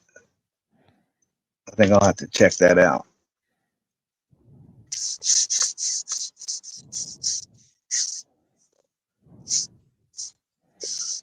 Yeah, but it's like they say, like how an elephant has like memory and shit. Like think of like an octopus. Octopus could probably remember shit from like a long ass fucking time, or like turtles. They'll like live for a long ass time. They don't because they don't move around a lot. So they just like Well, I mean, they that's use the very theory. little metabolism because metabolism is basically programmed cell death. So if you just don't move, you don't age or whatever. So they just live for like hundreds of years. Yeah, octopus have relatively short lifespans because they basically breed and then they starve themselves to death, protect their eggs, and die. Yeah, or like a spider, like a tiny ass spider could live for like 8 years. Really? Doesn't So what's the move, lifespan of doesn't move around. an octopus? Usually, like not that long. I think that the longest one is like 5 years. Wow. But I don't know. In captivity, maybe if they don't breed, they might live longer. I'm not sure. Usually the lifespan when anything's in prison like that, the lifespan usually goes down. So that's weird.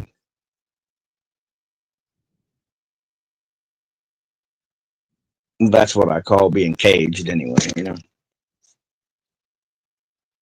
Like them killer whales. I mean, when they started attacking the trainers and shit, they were like, "Oh, you'd attack them too if you was one of them whales."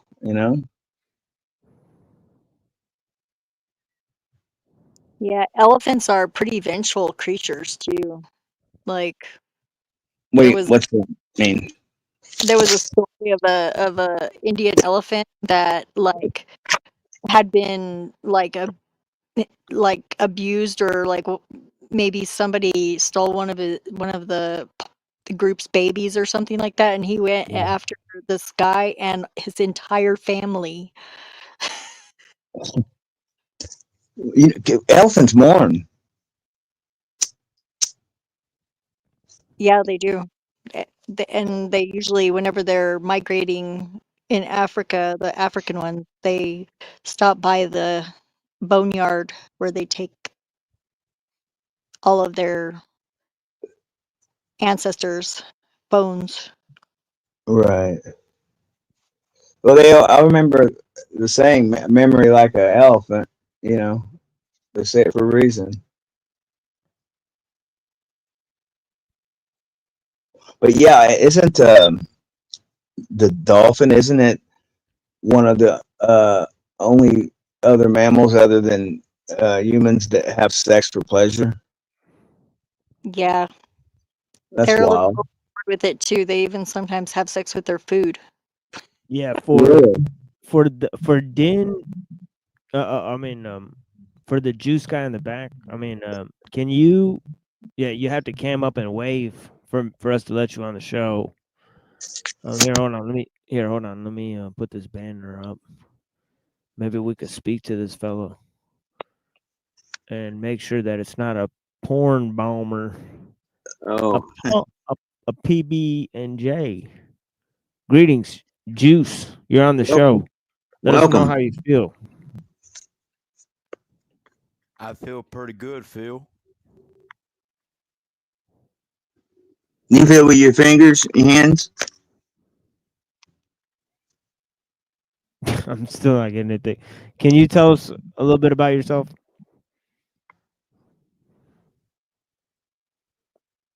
Mr. Juice? Mic check, Juice. Oh, I like dolphins. You do. I have no idea who this is. The televised apostle. Yeah, I think maybe it could be TA, but I like them dolphins, T-Mail. It's him. Good. Dude, man. You don't have to cam up, Yeah, sir. man. It's just the funniest, like whatever this is, yo. But yeah. Yeah, I mean, Oh yeah, so I dropped my old channel. So if you sub to me, I'd appreciate it, everybody. So I could do some live streams. That'd be awesome.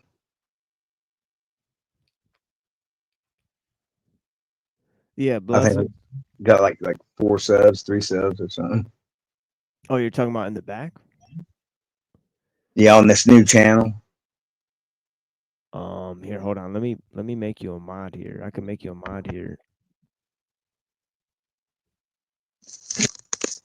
Let's see. Yeah. Yeah, but drop your link here. Let me make you a mod. But I think only you could do it if you're a mod. Let's see. Because I don't The because I other don't mods see can do it. How do I yeah, do 'cause I that don't without booting 'cause I don't myself on? yeah, because I don't see any links there. But yeah. Yeah, throw us that link and we'll put that up. Oh, maybe not such a good idea. Seem to have cut that cord. But yeah, I think he'll be back in a second. But yeah, you just dropped the link.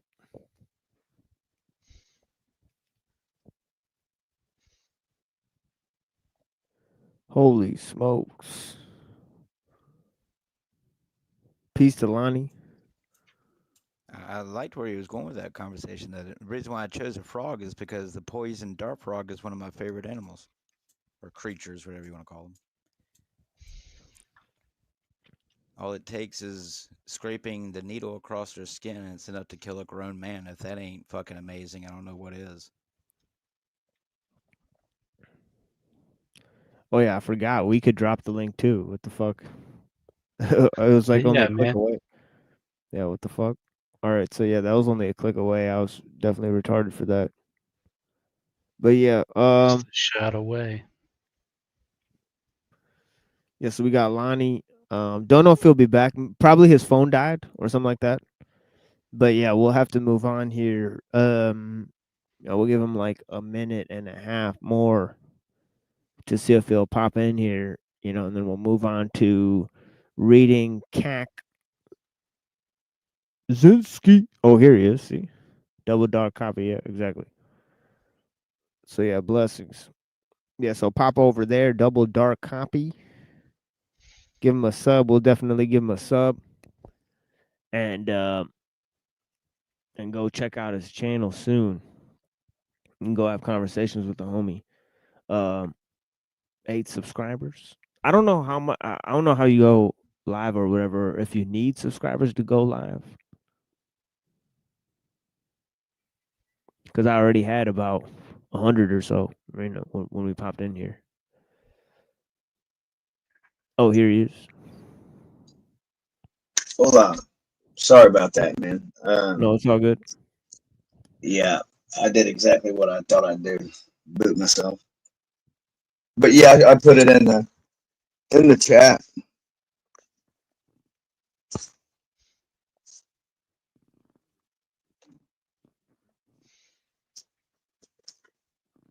Mic check. Yeah, we can hear you. All right.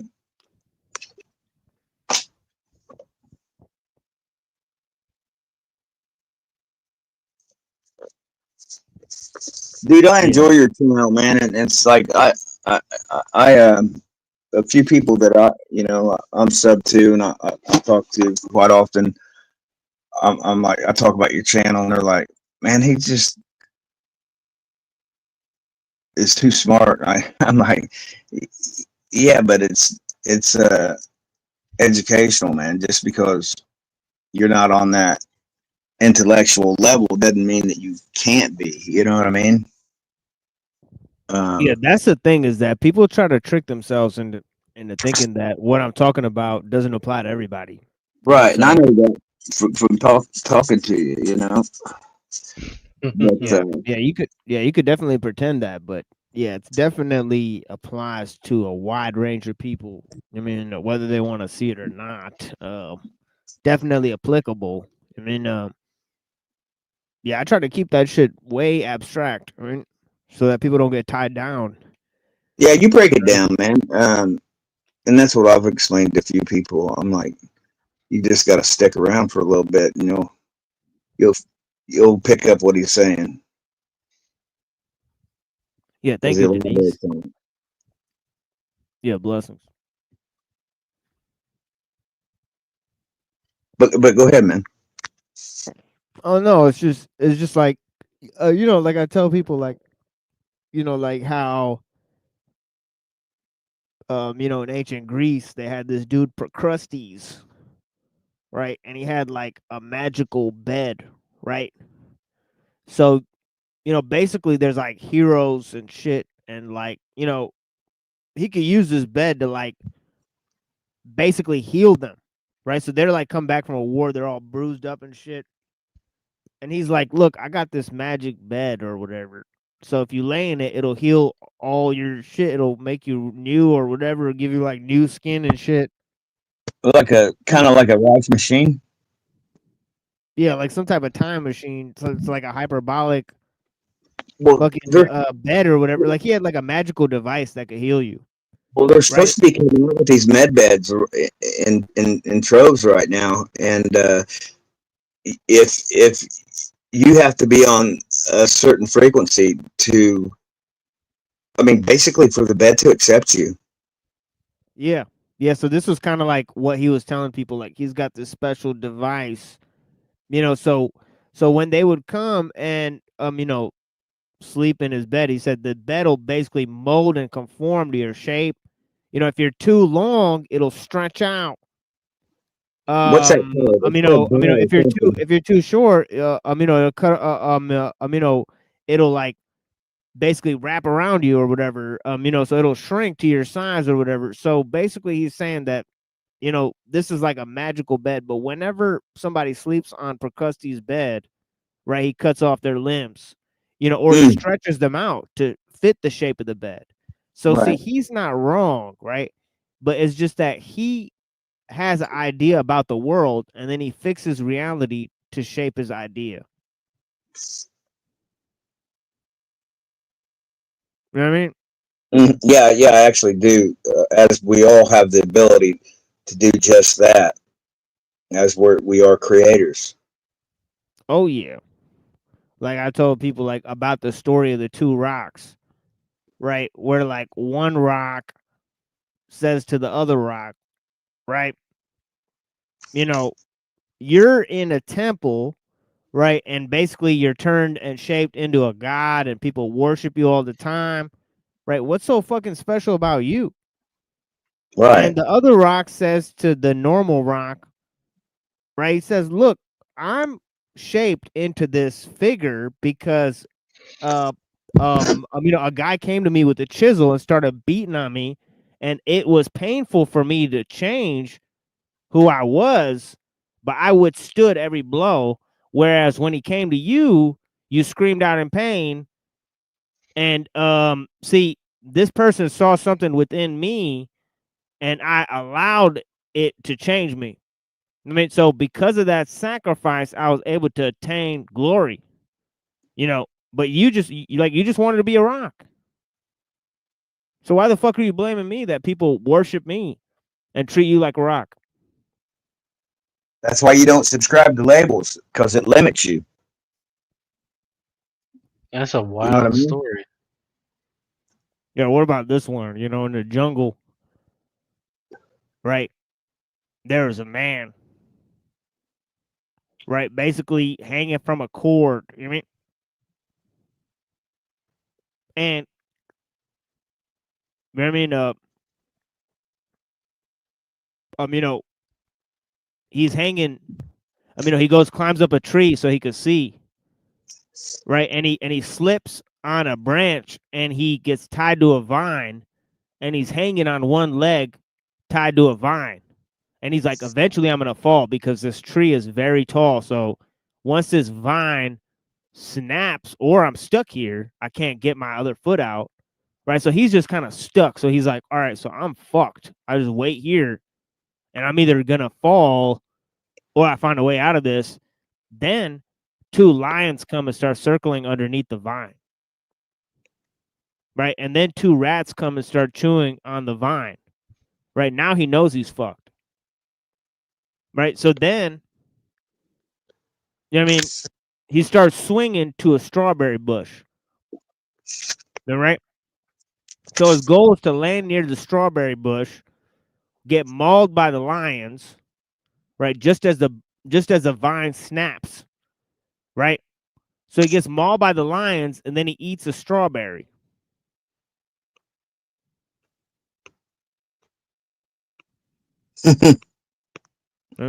You can make the most out of whatever situation you're in. There's a possibility. Interesting.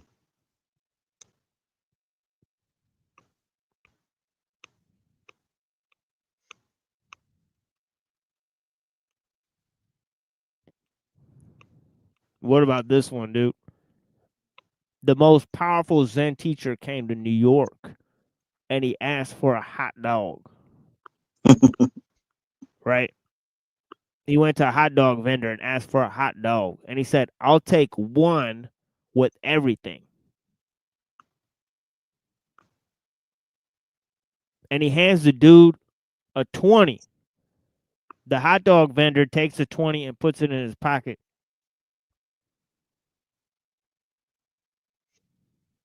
And the guy says, "What about the change?" And the hot dog vendor looks at the Zen preacher and he says, "Change comes from within." Mm, Ah, nice. Nice.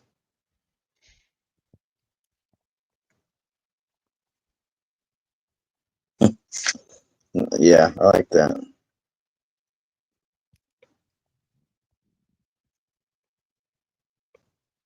So isn't there some like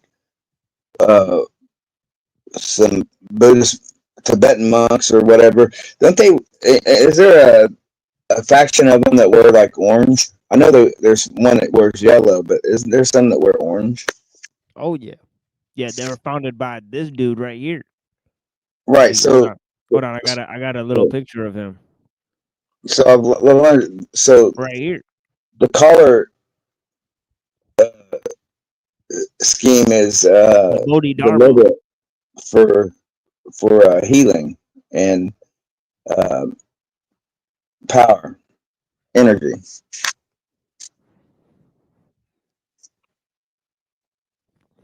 So yeah, I can I'm dig gonna it. buy me a lot of orange.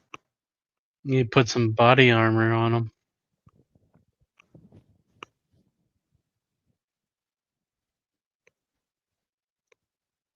Yeah, them guys can do some superhuman stuff, man.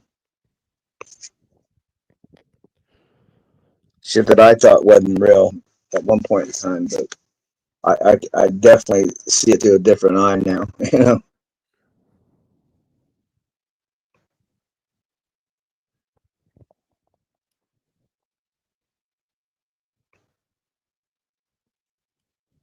Yeah, You it's know, definitely. I would like to find out the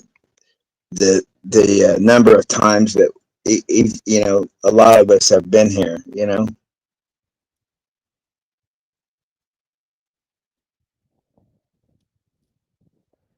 Oh yeah. I recently heard, I don't know how true it is, but I recently heard that, you know, that, you know, because time's a lie for one, but every time we rest or sleep or whatever you want to call it, that we actually uh, have a miniature death, and in that miniature death, we could incarnate as, say, for instance, a tree. Um, and to us, you know, it would be like a day, but it could have, you know, possibly be, you know, 100 years. I mean, but um, yeah, we've all probably been a lot of things on, you know, in this realm, you know, several times. I mean, because the number of times that we could have possibly been here is just, it's up there.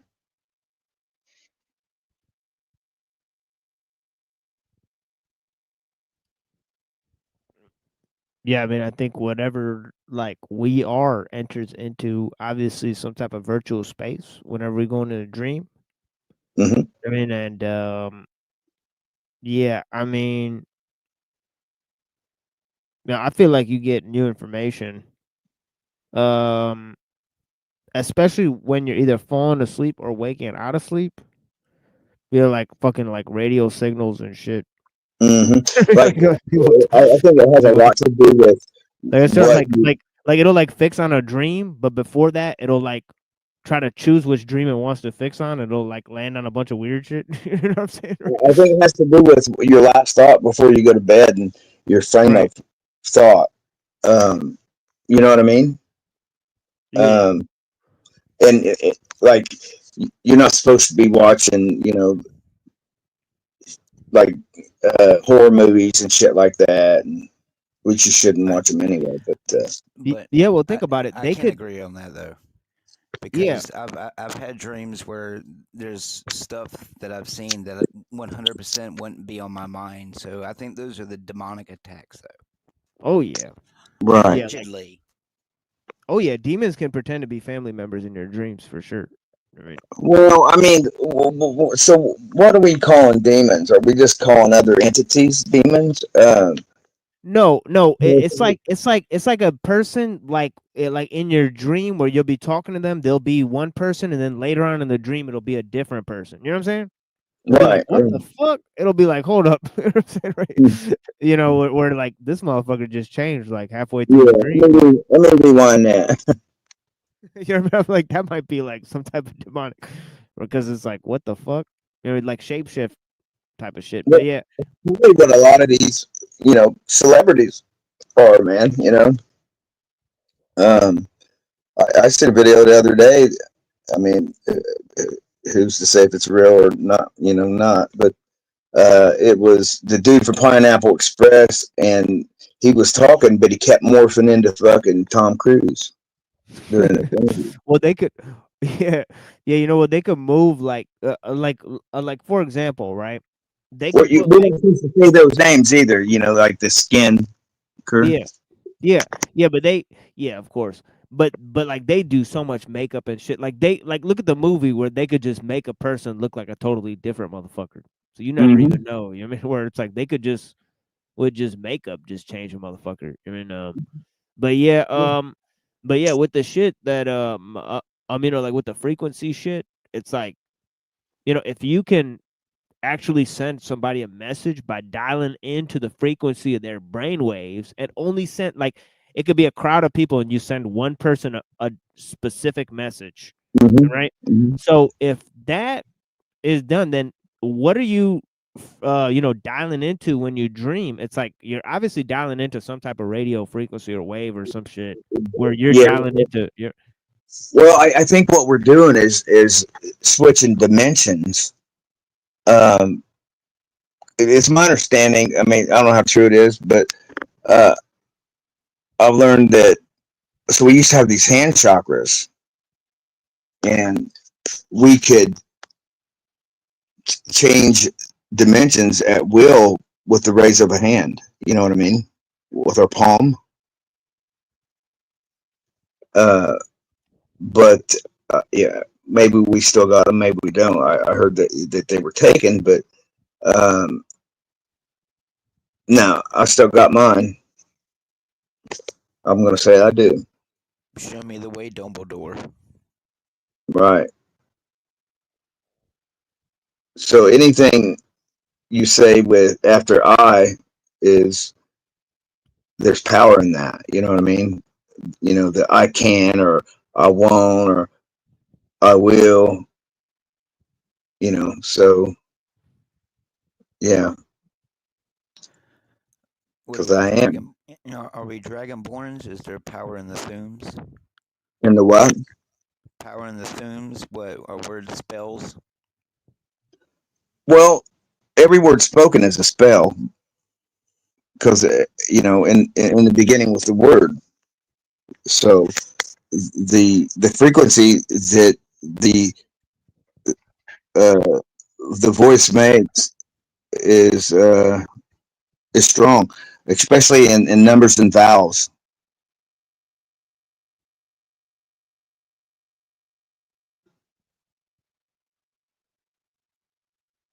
Yeah, so basically everything that we were taught that was and told that was fake and make believe is actually not so fictitious after all.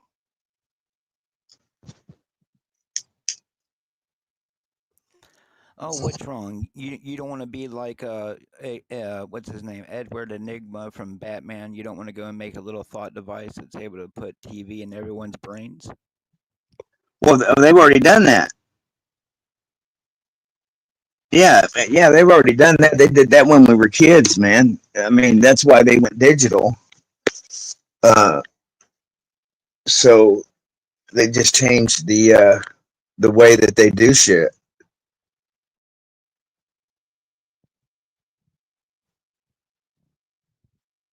Because when we're born, we put off a unique frequency.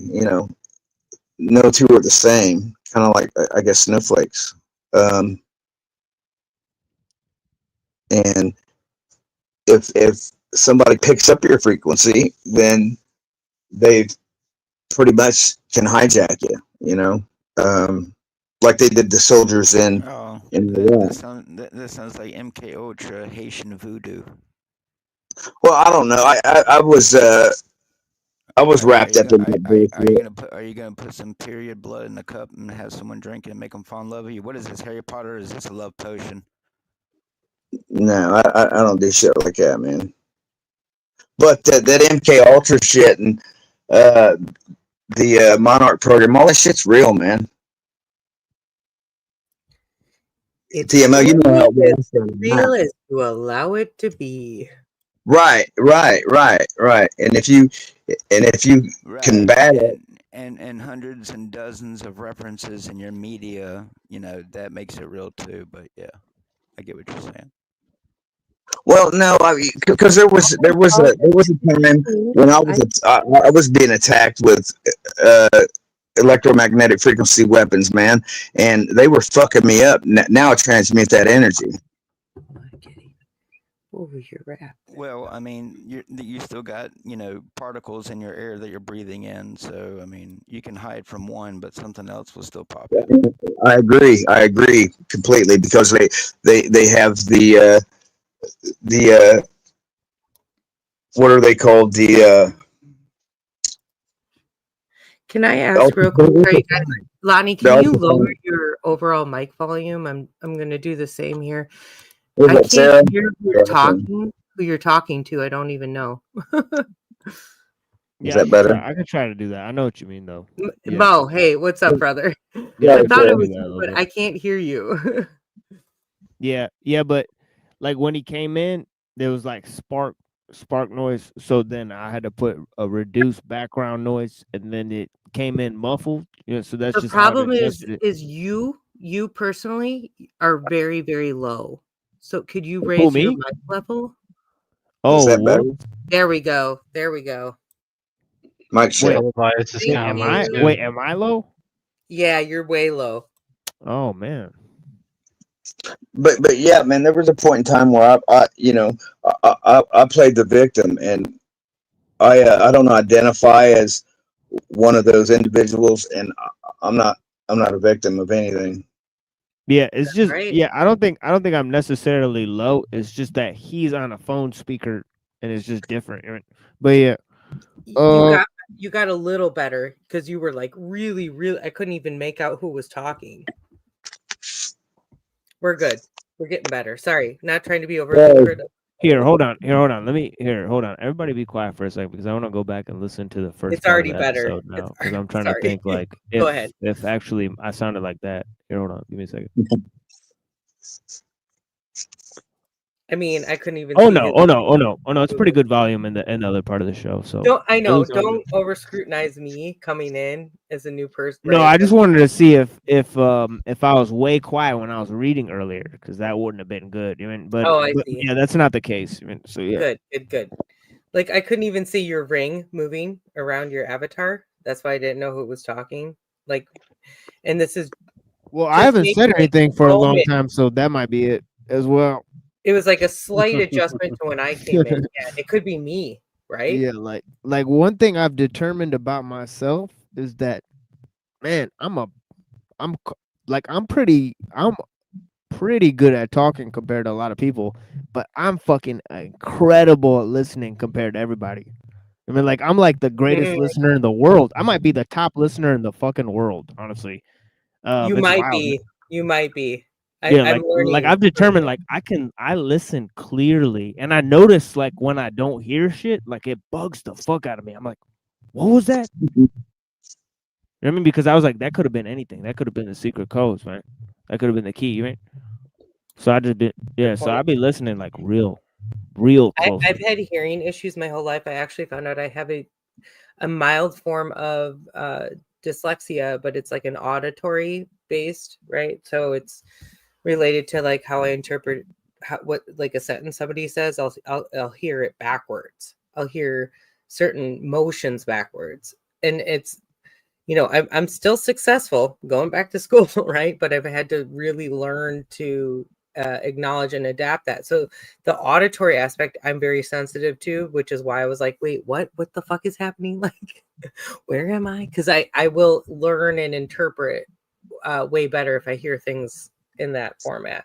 Yeah, so we're about to have a huge, big time expert on brain waves and how they affect sleep patterns and electrical waves and all this shit. We're about to have one of the top people on for that. So it's about to be crazy. You're about to, I'll definitely send you the episodes once we create them. Well, you better, only because this is literally what I did for a living. Oh yeah, this guy's like a little bit higher on the spectrum. I mean, he's like on some crazy level. What do you shit. mean by on the spectrum?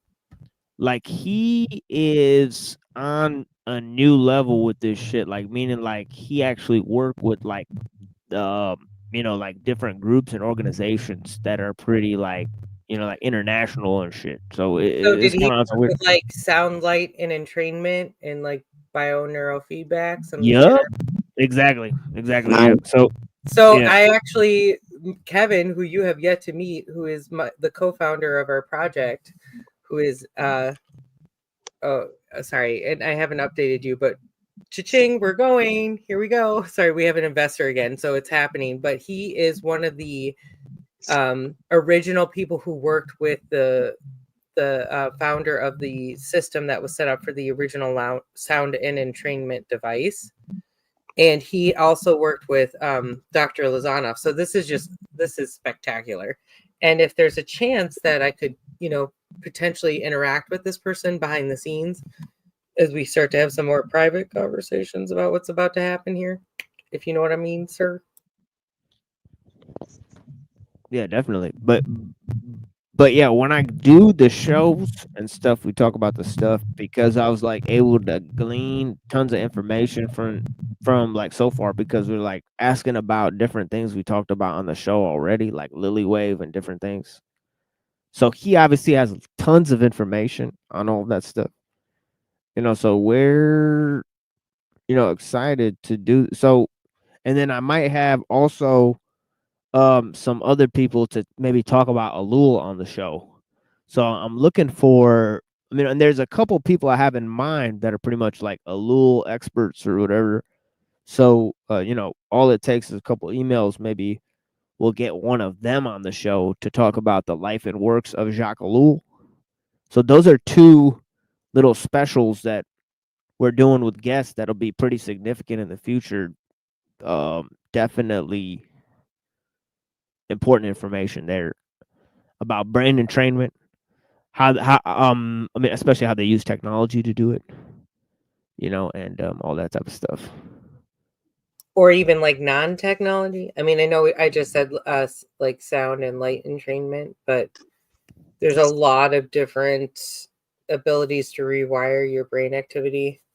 And then, yeah, anyway, you know me, I'm going to start going blah, blah, blah, blah, but just about, you have to, in my personal opinion, if you're not acknowledging the spiritual emotional warfare aspect of what's going on with the brain, then you're never going to actually get to the core of what's happening and the rewiring that, is possible. You're right. Yeah, I've been checking out a lot of stuff by Chase Hughes. It's just like that is part of the frequency.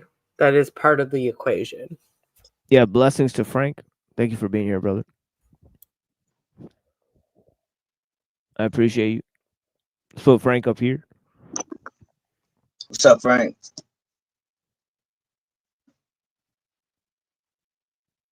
Good to see you, by the way, sir.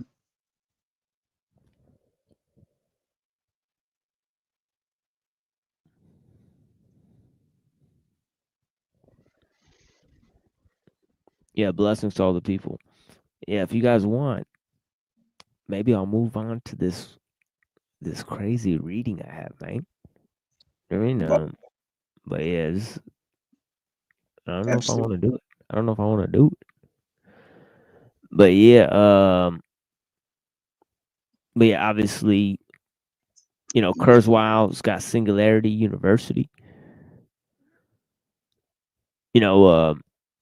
And obviously they got, actually, I don't know if you guys ever looked at what they've been working on in terms of brain entrainment and stuff, right? So probably Singularity University, they got several programs. It's like try to like download information to the brain. That is this whole thing. You'd be able to download the consciousness, right?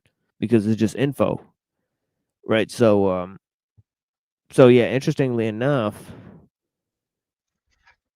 or maybe even using AIs to create personalized AIs or something like that, right? Where they map your specific needs, where it's like an AI that you regularly interact with. I mean, it's a personalized system or something like that, where that could be a form of brain entrainment, or there's probably already people doing that or having those types of interactions. Well, it's like most likely having some sort of personal assistant that also has the ability to interact with you in the way to like this gets into like learning abilities. So this is something, again, I was talking about with like, I'm back in school, I'm figuring out my potential disabilities. Welcome back, Frank Monday. And just saying that what I was getting at with that, even though I've been like very successful in my career in the past, I still have some form of disruptance and just that, like, how do you entrain that? How do you work with it? And I just, as much as I do utilize technology, as much as technology is bringing us together right now to have this conversation, I'm still going to like push the factor that you definitely don't need it to rewire your brain. And most of us just need to turn it the fuck off. Like, that does wonders. So anyway, thank you for the space. Oh yeah, it's about to get real in here. I thought of you a lot when I had the meeting with the guests we're gonna have on the show, because yeah, I was Awesome. like, this is gonna be crazy, type of info. And I would love, yeah, because me and my years of working with EEG, and yeah, it's a whole other world. So well, if you have specific like higher level questions that you would ask somebody on a higher level of performance, like what's possible, please send me those questions. I mean, because I would definitely ask these questions, and then try to get you on the show and figure that out. I mean, okay. I mean, like, I have some subject matters that I think would be appropriate. yeah, because I want to have more, targeted, discussions. No pun intended. Exactly. And like The what I was targeted talking about with my individuals. buddy. Yeah. Nah. But yeah. I mean, but yeah, we are going to be talking about like targeted individual stuff. I mean, all that type of stuff too. And so yeah, we'll get into all that stuff. And obviously, this is the place to do it respectfully, but we need people who have higher level expertise. I think Frank is having a problem with his audio, but yeah, blessings to him. He's an honored guest. At all times. I mean, so peace be with him and his family and all that. But yeah, blessings to all the people that are here and all of your families as well. You know what I mean? And yeah, there's not that much time left in the show, unfortunately. This has been here for 5 or 6 hours or whatever. But yeah, I do have some important material that I want to play as a conclusion to the show. Especially some footage from a earlier stream we did with Neurojack, and also a show by Unseen Warfare, where he talked about the life and work of Father Seraphim Rose, whose work we are reading on the show. So it's a nice little link, and then we get to promote his channel and stuff. I think he's got like 300 subscribers or so. So please go and give him a subscribe there. We'll put his channel up for you guys. Chinese internet no good. Bamboo firewall. Yeah, for sure. Yeah, they don't want you to watch the Machine Lies in China. Yeah, blessings, Frank. Thank you so much for being here. Of course, the Chinese government and the Pakistani government and the Saudi Arabian government and the Israeli government and the American government and all the governments are probably colluding at this point and telling lots of people not to watch the Machine Lies. I mean, but I can only speculate. right? Or maybe nobody's talking about it. Maybe we're not even on the map. Maybe we're just a speck of dust on the residue of. I mean, obviously, we're trapped in an information overload unit. But yeah, let's check And this it's out. like, what are you building versus what are we kind of circling Exactly. on? Yeah, circling the drain. Sorry. Anyway, I'm not trying to. You get it. Oh yeah. Yeah, there's different options as we said earlier. Singularity, collapse, or merger. 3 specific options in terms of the existential risk posed by the technological system. Right. So, obviously, technology has amassed great sums of power. Right. And is it guiding progress, as the transhumanists suggest, or is it headed towards collapse, as Dr. K suggests, or is it a merger, as William Gibson suggests, and or are we to build parallel institutions? Right, we could obviously build parallel institutions. There's the idea of technological relinquishment of different systems and knowledge. Right, there's the idea of the collapse of the system, that therefore they won't have a choice, or there's the idea of progress. Right, which one is the most true? Right, there's several different options presented. Right, Or and just losing our minds completely and just mass devastation and destruction and chaos. oh yeah, I think that is collapse. I think that is the collapse one. I mean, right, because collapse isn't pretty. Yeah, yeah. Or it could be all of them. I mean, Oh yeah, exactly. Yeah, it could be a combination of 2 or more. Especially if it's like a multiverse kind of deal. Yeah, I'm hesitant to talk about the multiverse. I'm all in on Parmenides, as I described in the beginning of the show. But so I have to staunchly reject multiverses from my own visage. But yeah, I mean, anything's possible. I mean, but yeah, multiverse. I don't know. I think I there's. don't agree with that. Like literally, like the alignment of things, it just completely disproves that immediately. Yeah, I think this interaction just disproves it, right? Yeah. I mean, it's like, Dragon Ball Z, where like, if you have Trunks go back in time, then that changes the timeline forever. Then you have to have a whole nother movie where in an alternative universe, this other timeline takes place, but that didn't happen. Really quick, grab a yellow ball and then stop for a second and then grab a green ball. And there's so much there's so much time and philosophy in Dragon Ball Z, but Marvel got it right. They said all you had to do is put the stones back, and it's like it never left. Yeah. I wish it was that simple. Can we just all put the stones back, please? Everybody, whatever you took, whatever pretty little crystal you took, can you please, guys, can you put it back? It'll fix everything. By the way, I took a lot of agates. I traipsed through some mountainous areas around St. Helens. Beautiful, beautiful carnelian agates for days, and I took a lot. I took 60 pounds per day. What is that? I've never heard of that. I need to put it back. Carnelian agates are specifically like a really deep red. It has to do with the banding. If you've heard of crazy lace agate, it that's very specific to how the banding works with the stone. But carnelian, it's like ruby, deep. You can't find it almost anywhere else except for parts of the Pacific, probably actually around St. Helens specifically, when I really think about it, that kind of. So, and I'm talking like football size agates that I pulled out of this area. So I kind of owe it back to the earth. It's probably gonna suck me back in and turn me into the crystal poltergeist is agate. gonna haunt you if you don't put them back. Right? Yeah, I know. Actually, the universe already did a little bit of that in its own. But yeah. I gave some actually to a friend of mine. I had some petrified Hampton Butte wood.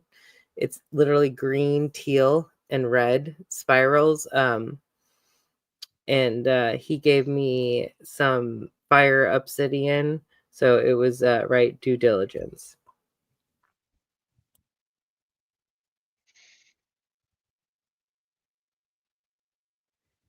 Yeah, that sounds pretty majestic. Oh man, this isn't supposed to be. Because I don't know why this showed up here. Okay, I guess I have to remove that to actually have the other thing show up.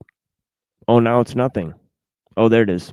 Oh, Okay. let's see the Yes. This is good. Okay. Yes, So please. yeah, Singularity University.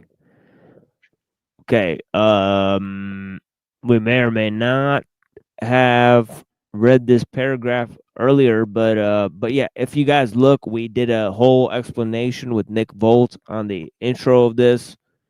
Okay, we pushed through some of his concepts and ideas about transhumanism with this piece, right? And then we also have other sort of short assignments here. I mean, but yeah, Like that assignments.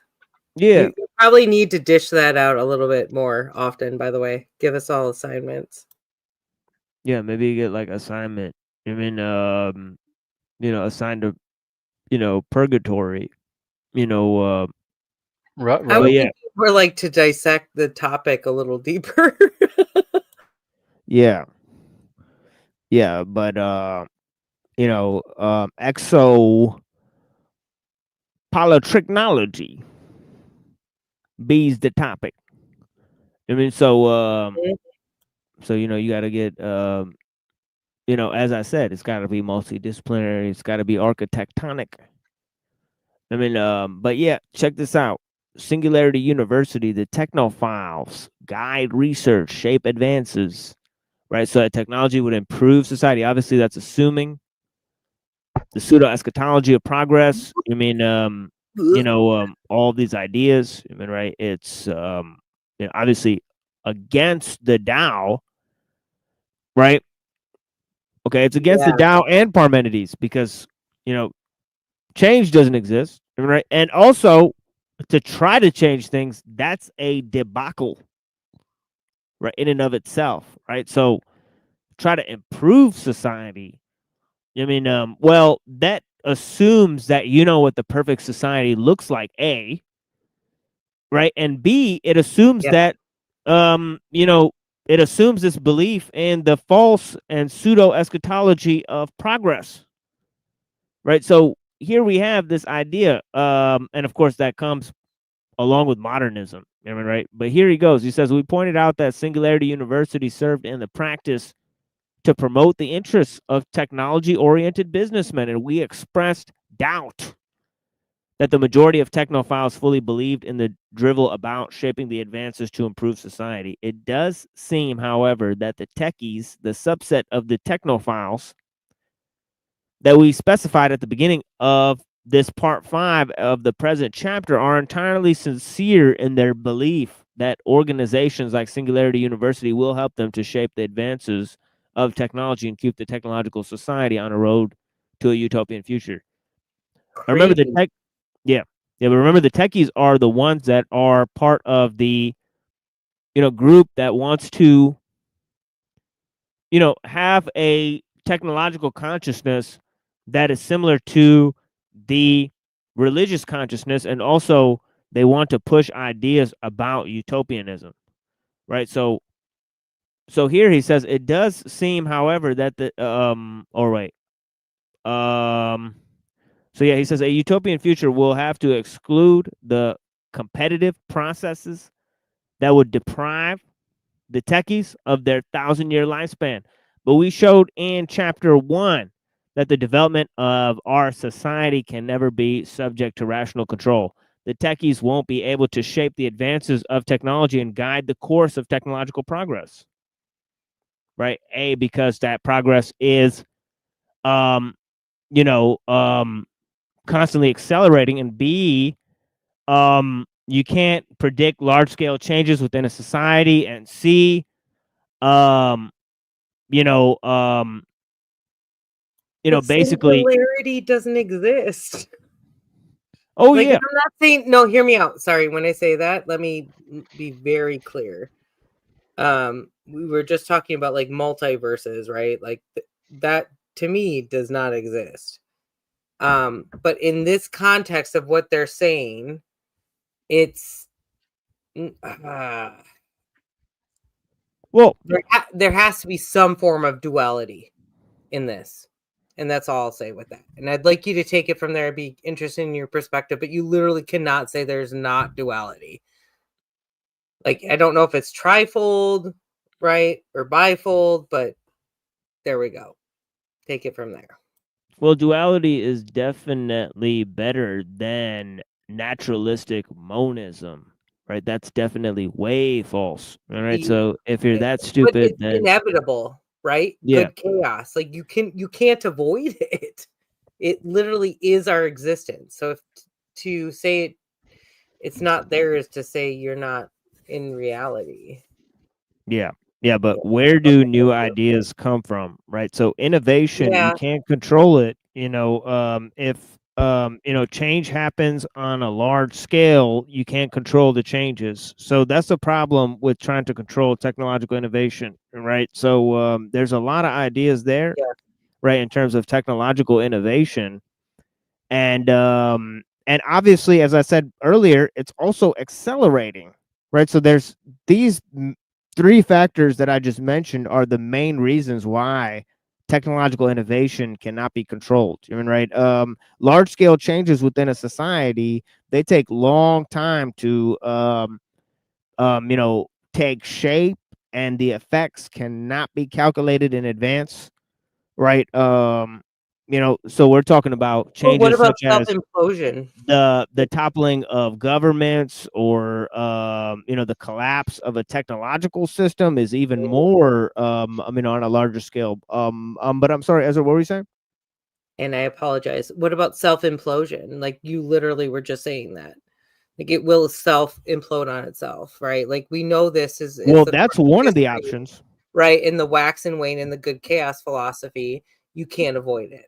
Yeah, that's one of the options, is that it And you say may collapse. option, brother, no disrespect, it's not an option, in my opinion. This is literally the philosophy of nature. It will upheaval if it's Oh not yeah. present, There's good. Yeah, right? there's good arguments to that. There's good arguments to that. That change is cyclical, and eventually all systems collapse. No system lasts forever. That's I actually mean, part and parcel of what Uncle right? Teddy is saying. And right, so he is part and parcel of the view that systems eventually do break down. They all He do. does think, yeah, he does think that there's an option of the technological system remaining for a long period of time, but then also increasing human suffering, right? So that obviously it'll reduce most human beings to engineered cogs in the machine the longer it persists, because basically human beings will be secondary to machines, because as the technological system advances, human skills become less and less necessary, as you said earlier. So as technological innovation moves forward, it's harder to predict, it's harder to control, it continues to accelerate. It happens on a global scale, so it's hard to engender those changes on the bottom rungs of society in a quick fashion, right? So all these Based ideas on, are right, like they're legit their own nervous system, so versus the parasympathetic versus the right, like what I've yeah, sorry, I'm a little bit flip-floppy, but I'm just saying that it's very retrospective to what we already understand is happening to the anxiety-driven nature of media and what it does to our senses, which is why oh yeah right? Talking about light and sound entrainment and why we're talking about rewiring our brain activity. And then you get into like the generational trauma aspect of it. So we were already like set for it, right? The foundation is there. Now we're walking into what was the platform for our, I don't know. I'm not sure. I'm figuring that part out.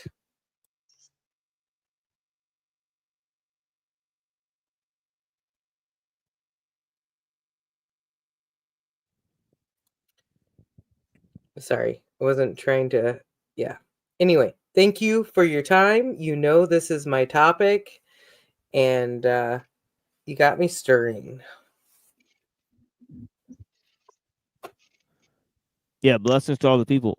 But yeah, as I said before, so he's talking about the idea of technological innovation and why it can't be controlled. And so it's actually very interesting because, obviously the notion of progress and creating a utopian society, right, assumes, okay, that, the present system is going to maintain into the near future, that there is a such thing as progress, that you can control the accelerating rate of change, so on and so forth. So all of these are assumptions. Now, obviously, as the technological system grows, it's going to integrate more and more people into, the machine world. So people will lose more and more of their essential characteristics.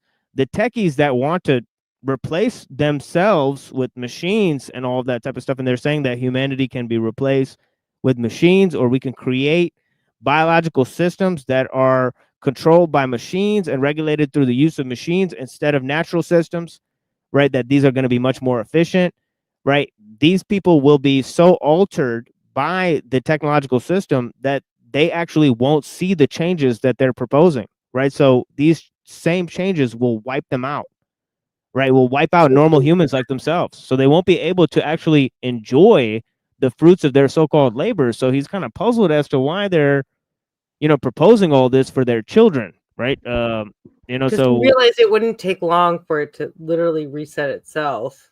right. Right. Yeah. It's in a matter of moments.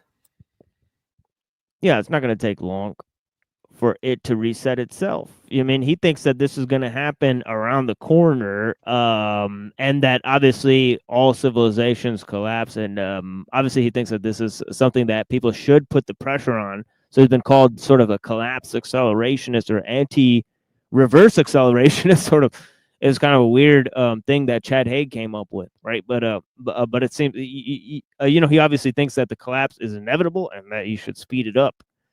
Right, as we read in Industrial Society and Its Future. Now, obviously, that's a very unpopular belief of his. Rejected by thinkers like Skirbina and Ellul and all sorts of people that basically say, well, you need intelligent plans for relinquishment so that society doesn't, so that people aren't like eating each other, basically. So, so yeah, but it that's more of a, happens at the wax and the wane periods. That's what this is getting at. Like, you can't avoid it. Again, this is good oh, care. you think it's like, oh, so you're saying it's like seasonal, or like it's like some Yeah. Kali Yuga type of, so Yep. you're going with the Evola type of thing. And we are reading some of Evola's, ideas. Yeah, they went full heavy and they said, well, it's not only devolution, but it's cyclical devolution, right? So not completely cyclical in the sense that it has to be like completely to that, like, oh, so many X amount of years. It's actually more influential on like our specific political environment, how we in ourselves are handling the current environment right fucking now, especially with what we just watched happen in the last few years. Yeah. So I'm just going to tell you all, I eat a lot of pickles, yeah, we got to But, get but were you able to open the pickle jar? Uh-oh. Like, I literally have like 3 pickle jars. Like, I have one in my car, one in my home, one at school. So what's the deal with the pickles, Sarah? It's all about the vinegar. You have and the salt. Like it has to do But with can I finish my inquiry, please, before you move off of it? If you masturbate with a wooden dildo, and that's conceivably fine, but having sex with a tree which is alive is not, then the only threshold breaker there is that the wood is dead. Wow. I have What never the- seen that, Timo. You know, it's all about the wooden dildo. Just have your vinegar and your wooden dildo and say goodnight. Hey, machine. When was you? What did you say you was going doing that stream? What stream? About the targets. I actually don't know when, but it's like in like 2 weeks or so. Within 2 weeks or so, you know, it'd be like unofficial plan at this point. But yeah. Yeah. I'll definitely tune into that, man. I got some experience in it. Oh, blessings. Oh, I thought you were televised apocalypse. That's so weird. But yeah, you guys sound similar. Blessings. But yeah, definitely. I'll send. That's about transhumanism too, man. I'm sorry. What was that? It cut off the first part of what you said there. The targeting program is about transhumanism too. Oh yeah, 100%. Yeah, 100%. They're trying to. Your interface, you got machine to brain interface, and then you got machine to machine. Yeah, because they're testing what it's going to be like when they go live with it. I mean, so that's basically what it is. Right? Oh yeah, right. definitely. So we got it before anybody. Oh yeah, 100%. Yeah, but yeah, let me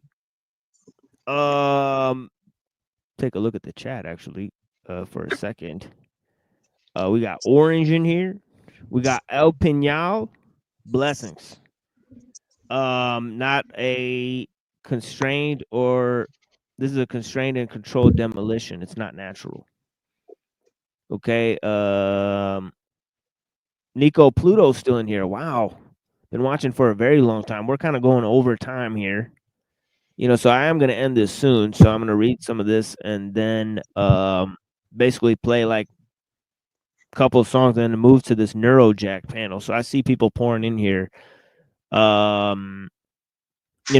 Still, but it is what it is. I mean, we've had pretty good show tonight. I mean, turnout, I guess, or whatever it is. But yeah, we'll see what it is. But yeah, let me move on to this. In view of everything we've said up to this point, and in view, moreover, the fact that the techies' vision of the future is based on pure speculation and is unsupported by evidence, one has to ask how they can believe in that vision. Some techies, e.g., Kurzweil, do concede a slight degree of uncertainty as to whether their expectations for the future will be realized. But this seems to be no more than a sop that they throw to the skeptics, something they have to concede in order to avoid making themselves too obvious and ridiculous. Okay, so hold on.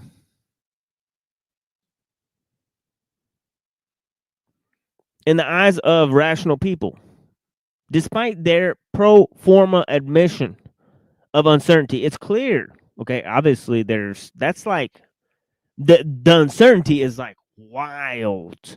It's even on the level of epistemology.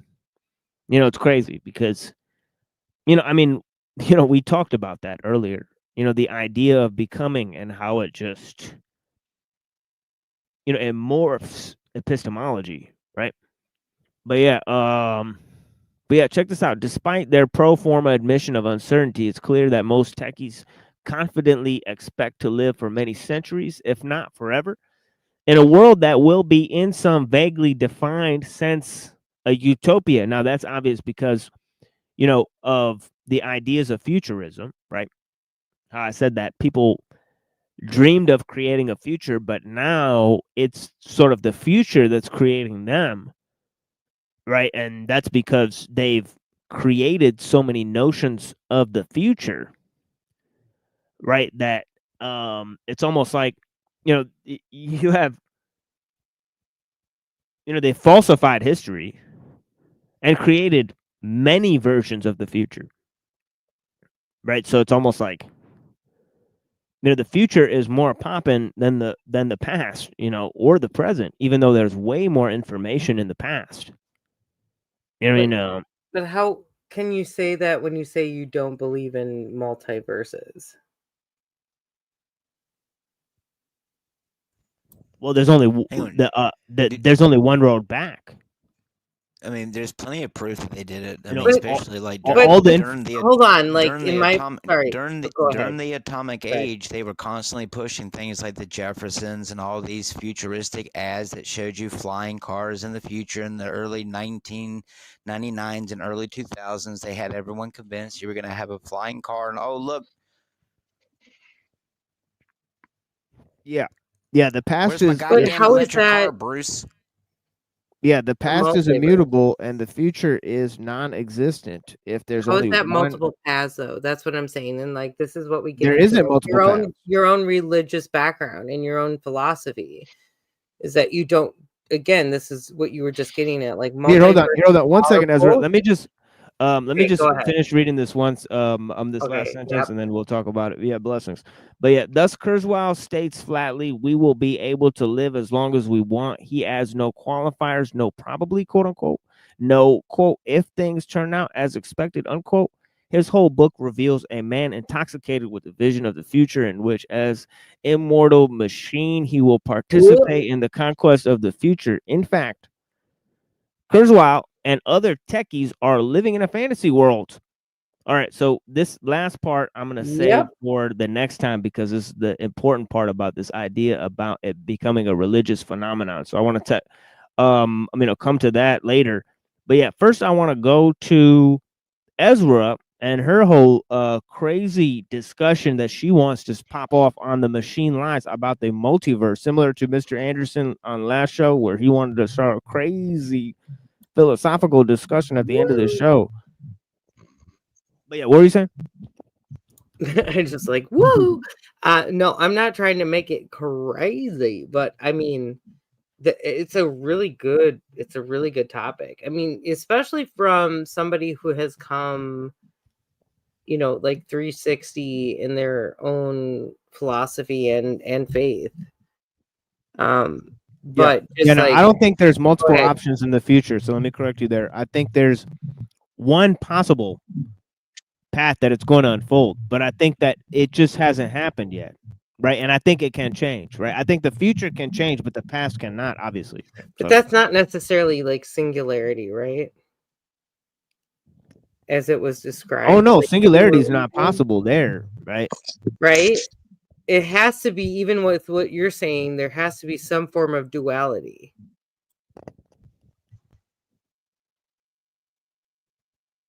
Like, where's the duality? I'm interested to know. Like the wax and wane again. Like this comes into just like what's going to like influence the push and pull, whether that's dark, evil versus light and good, or however you want to describe it. No, but there is past. The future is not there, right? So I think that so there's only one, right? Especially in the way it was described, and in the way that, like, if you brought that back up, that singularity definition, that's kind of what I want to push, because I'm not sure that that's even in the philosophies of religion. I don't think that exists. And trust me, I am not a fan of the multiverse. I want to make that very clear again. I have, and this is somebody who studied brain activity through EEG studies for a decade. And I can tell you like what I witnessed and what I watched and what I talked to with my patients and those who were spiritual on both ends of the spectrum. Right? Oh yeah. That's why I'm pushing again that there's still some influence of duality, that singularity cannot in itself exist alone. Does that make sense? I'm trying to. Sorry. Oh yeah. You got there a different way, but basically, Uncle Teddy agrees with you. You got there in a weird way through the I'm weird that duality. No. You went there through this concept of duality, but the fact is that Uncle Teddy agrees with you. He's just critiquing the ideas of Kurzweil. He doesn't believe in the singularity either. He thinks it's science fiction. It just like L. Ron Hubbard. it's L. too Ron. constrained. Go ahead. I was just being. Oh yeah, I got a book by L. Ron Hubbard here too, called "Clear Mind." I mean, clear body, clear mind. Get rid of them pesky thetans. Yeah, we could read some of this Wait a second. and Alleged- program our is mind. that you, Dennison, motherfucker, this whole time? Because it's all programming anyway, right? I mean, what else? I mean, so you just gotta erase, delete, and reprogram. I am me. Yeah, check this out. Motherfucker.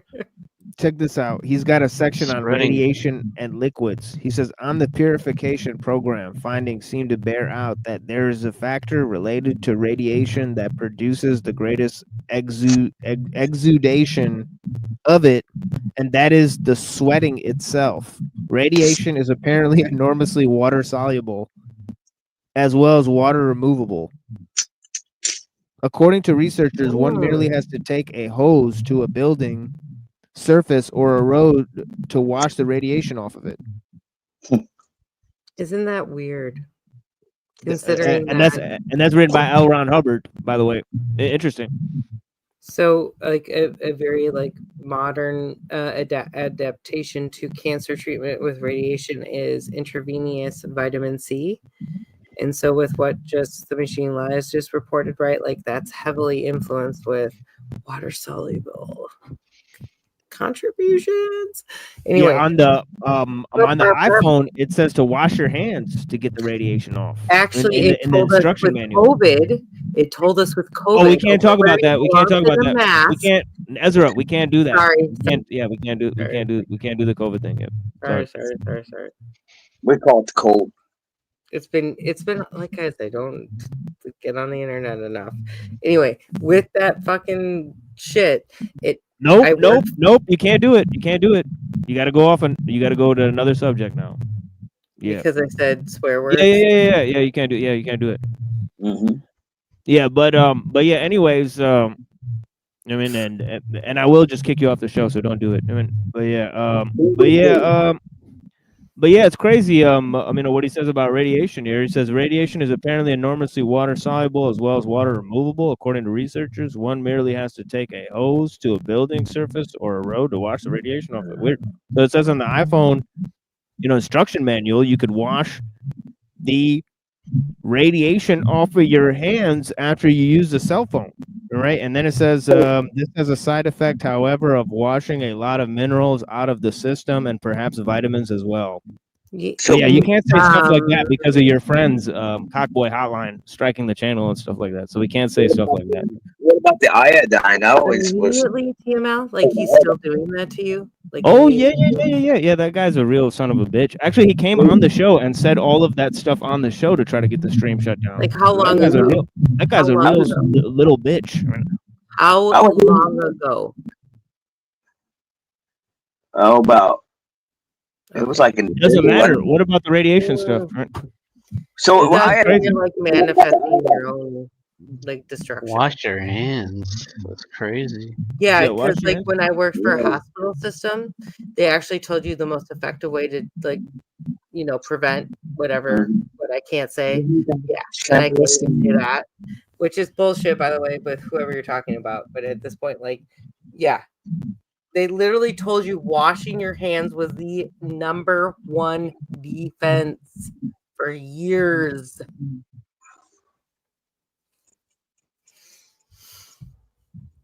Okay. Anyway, I didn't mean to be a little persistent, but I just think that when we put our mindsets to a place and we let our Wait, hold on. I wasn't paying attention. Did she just talk about it again, Red? I don't think so. something No, to kick correct. me off, just kick me off. It's cool. Just whatever reason you need. Wait, hold on. Let me go back and listen to the tape. Hold on. That would be Good wild. night. Good night. Good night, Sarah. Sleep well. Yes, get your rocks and sleep well. Here, hold on a second, folks. I don't think she said it again. I thought she was talking about washing hands. I could be wrong. That was the subject. Wash your hands to get rid of the radiation. Yeah, that's a new one on me. I mean, she Yeah, did. yeah, she technically did it. say Yeah, ag- she did. Yeah, she did said it again. Yeah, she said Really? it again. I went back and listened to it. Yeah. Oh.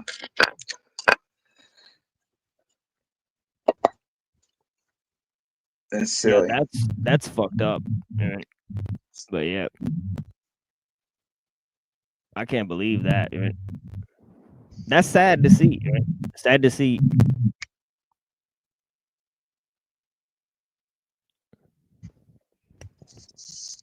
But yeah, definitely don't give medical advice. Like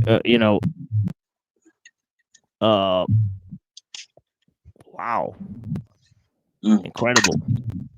incredible lack of understanding, lack of coherence. Incredible.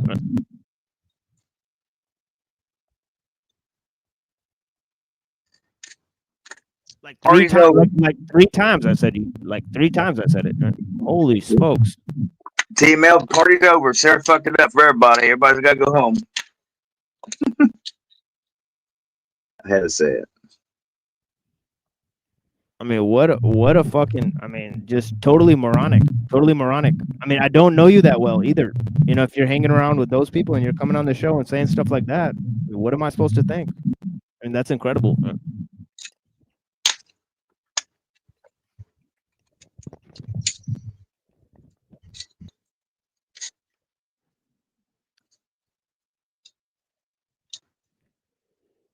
And all the debate about multiverse and stuff, dude. What a fucking, holy smokes! It's kind of irrelevant. You know what I mean? Very irrelevant. Yeah, it's kind of irrelevant. Oh no, this is today. This is right now, Lizard Tree. And so,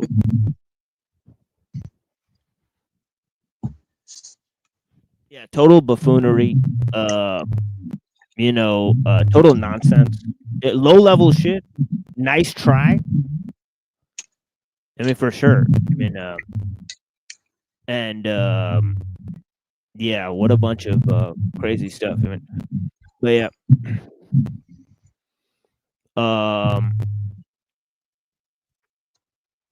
But yeah, blessings to all the people that are here. Yeah, much love to everybody, man. Yeah, but that's pretty much the end of the show that we had, really.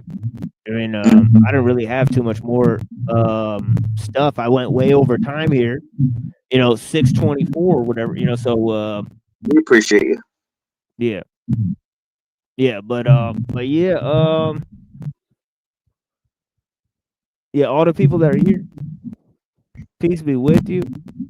Do you guys have any closing statements you'd like to give the people?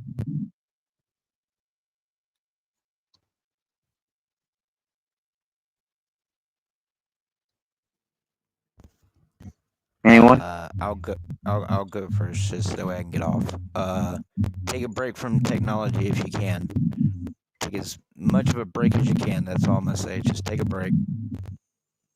Yeah. Take a break. Take a break and get some fresh air while they're still letting you breathe. Mm-hmm. Hug a tree. Seriously. Reconnect.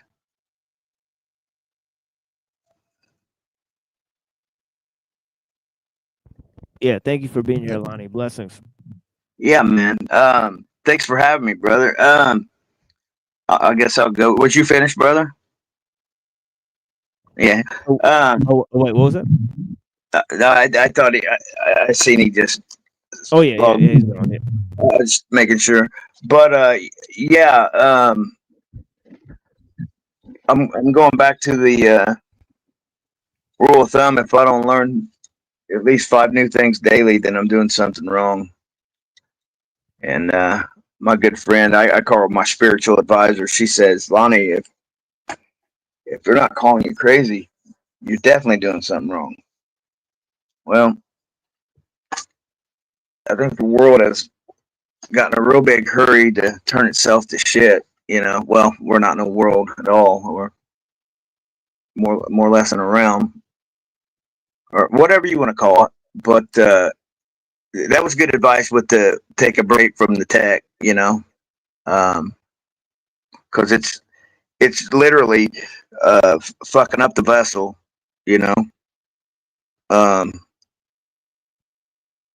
yeah.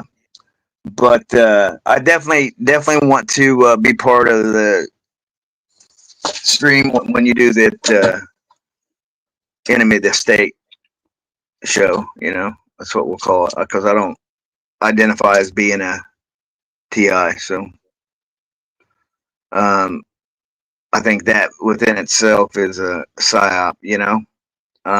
Oh yeah, totally. Yeah. But the shit is real. I can contest to that, and it's real fucked up, guys.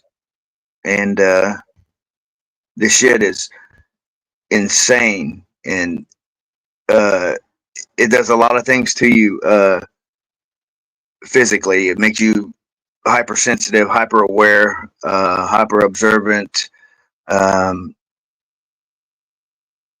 It makes you really not like humanity in a whole, because you at the end of the day, you're thinking that it's 90% of the realm against you, and it's really not. It's a mind fuck.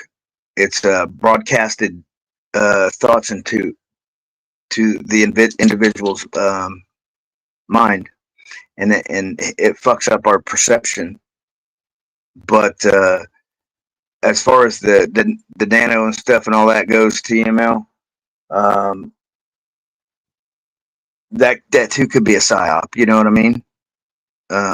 We just don't know. I mean, because misinformation is a hell of a weapon. If you can make enough people think and believe that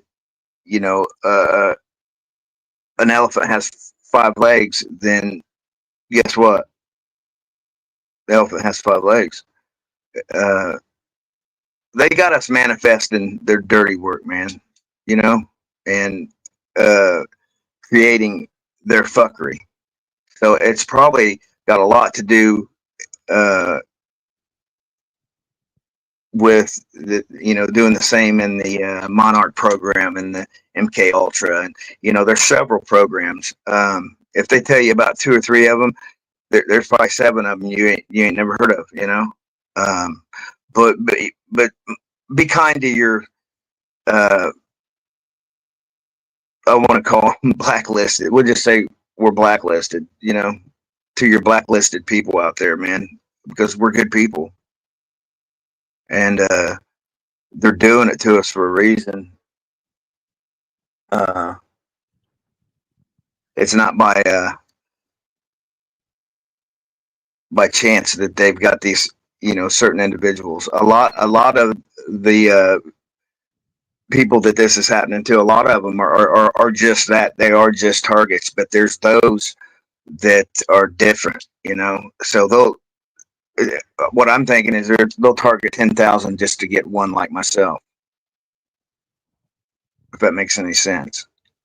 So they're fishing, but they know who we are, man. They know where we incarnate and all that shit. It's like, what is it? Dalai Lama, when he incarnates, they know, what kid he goes into. Yeah, probably a lot of facts in that. But yeah, much love to everybody.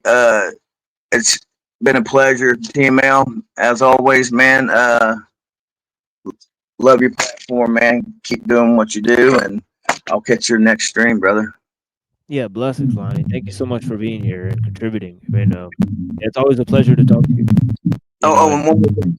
And please, if you would sub to my channel. Oh yeah, I did definitely. And yeah, man, I always enjoy coming here, man. I've caught some flack on your platform, but you know, everyone has, especially me. you stepped in, man, and stirred the ship, straight. But Yeah. people, they have a hard time for some odd reason believing people like me, man. Yeah. And it's sad, dude, because like I said, I was a normie, almost 4 years ago, man, till this shit happened to me, and then I started learning about what I, or what we are truly are, spirit, and we're powerful, man. Yeah. Yeah, we're powerful, and we need to take control. We need to take the power back, man, because I don't give anybody permission to use my energy against me, and I'm in charge of my own reality, as we all are. But anyway, much love to everybody. Good night, and yeah, I'll check out that stream you're gonna tune into, man. Are you gonna go straight there, or what's the channel? Oh no, that's like in like a week or two or something. Yeah, I'll promote it. I'll have it like the name and like featuring guests and all that stuff. I'll promote it. Hey, it'll be it'll be on a normal time. Like hopefully it'll be like 9 p.m. Either Wednesday or Saturday. But yeah. Yeah, I'm gonna put my email or actually I'll just put my phone number in the back chat and send me a text or something when you're gonna do that, dude. I'll definitely like to. For sure, I got you. Yeah, definitely. Yeah. We was gonna do that before, and I don't think we actually ever got to do it. Yeah, definitely. Yeah. I'll do that now, and I'm gonna go and let somebody else talk. But hey, thanks again, man. Yeah, of course, brother. Yeah, thank you for being here. Yeah. Yeah. Yeah, but what about you, Red?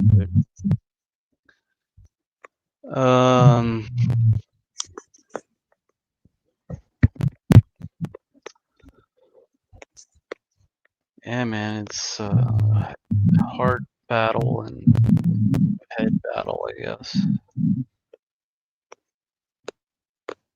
Two need to be one. Oh yeah. Yeah, that was a crazy line. Basically what it is. Yeah. Yeah, there's a lot in Skolomowski about that. You know, as well. I mean, heart consciousness. I mean, it's the real deal. I mean, yeah. Oh yeah, and thank you so much, Lonnie. Definitely, I'll text you and let you know when the show's gonna happen. I mean, and all that stuff. But yeah, blessings to all the people that are here. You know, all you guys. I greatly appreciate you guys, and I'm out here for you guys. You know, I'm just a regular guy on the internet. You know, obviously, I do have work that I create books. I'm not working on a second book. Right. So hopefully we get that out in good order. Right. And that one's going to be about technology. Right. Some of my thoughts about that. I wrote a book already. Right. And a couple people have read it. Mr. Anderson read it. He was on the show last time. He said it was pretty good stuff. So I trust him and others to tell me that I've written something good. Of course, I wouldn't trust myself to evaluate my own intelligence, right? Because I can only evaluate my own ignorance, right? But how do you know something somebody else told you, unless you know it for yourself? All truth comes from within, folks. Right? Listen to everyone, believe in nothing until you can prove it for yourself. And of course, the views of the panelists are not my views. But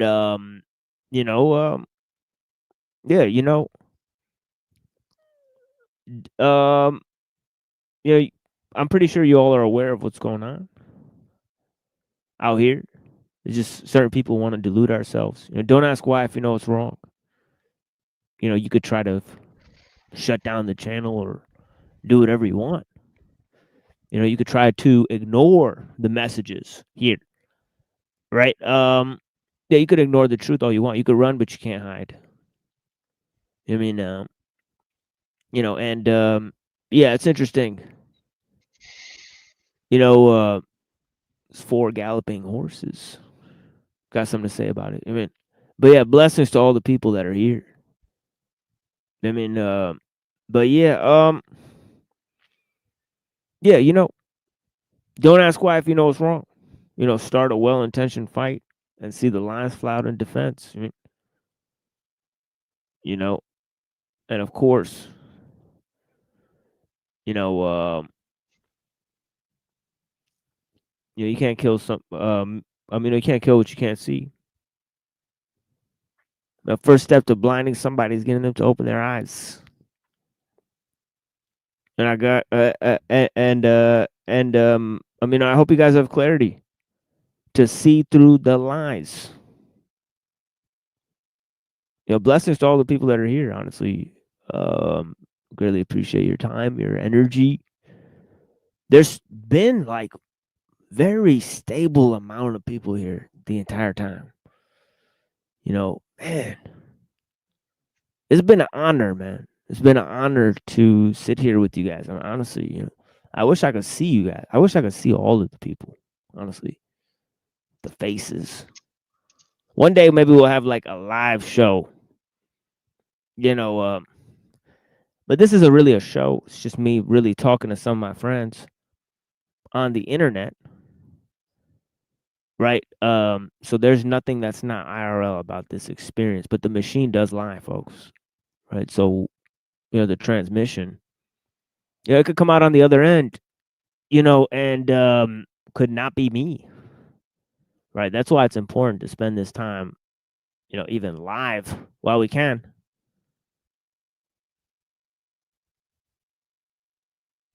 Okay? And of course they'll be able to engineer our voices, make it seem like I said something I didn't say, and produce fake versions of these shows. So obviously you'll have to come to your boy for the tapes. You know what I mean? So this is what it is, folks. This is how we're going to have to do. You either know me or you know nothing out here.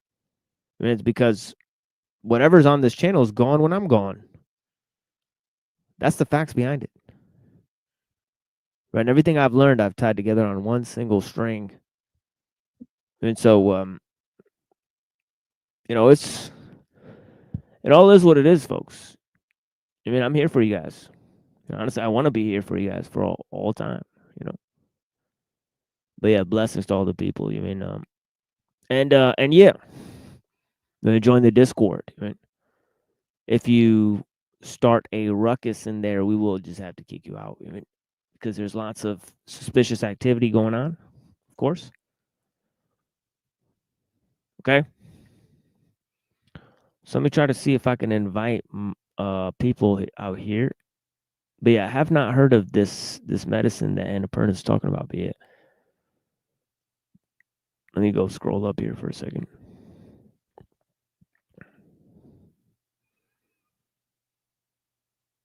Yeah, God bless you, Annapurna. Denise here and back. Blessings.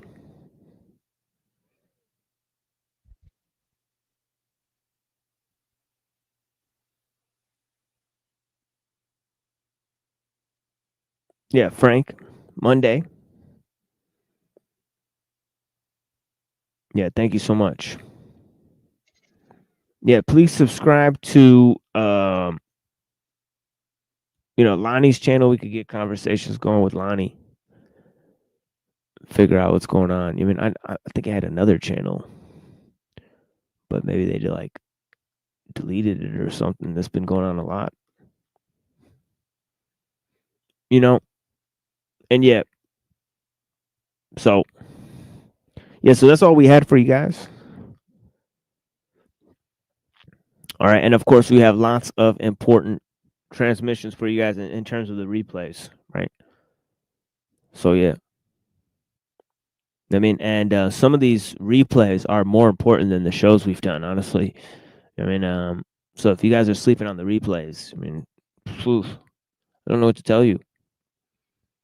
I mean, like I think a couple times ago, me and Neurojack breaking down like the Peter Thiel stuff, crazy wild stuff in there, even.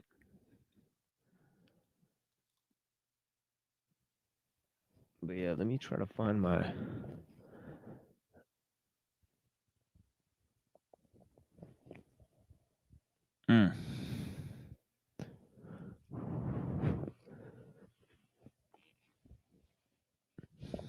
Okay, give me 1 second, folks.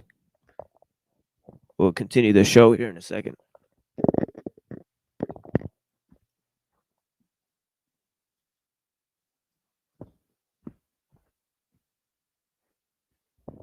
To find my glasses here.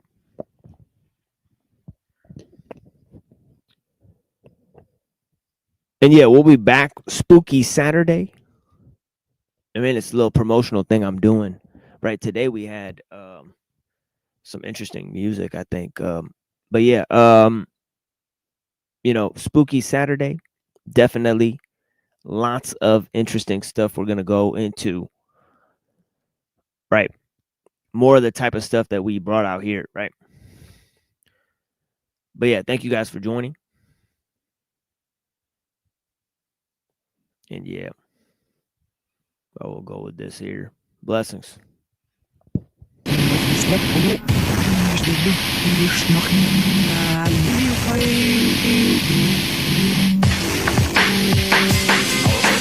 Live waves can take the sun rays haze, run it through a photon maze and make it matter out the other way. Two rogue programs from a new motherboard reconciled to reveal scientific smorgasbord, speaking in non sequiturs, incomplete sentences, while giving you 1/4 of a lecture for repentance. Art apprentices modify appearances to get the proper clearance. It's too hard to succeed like royalty.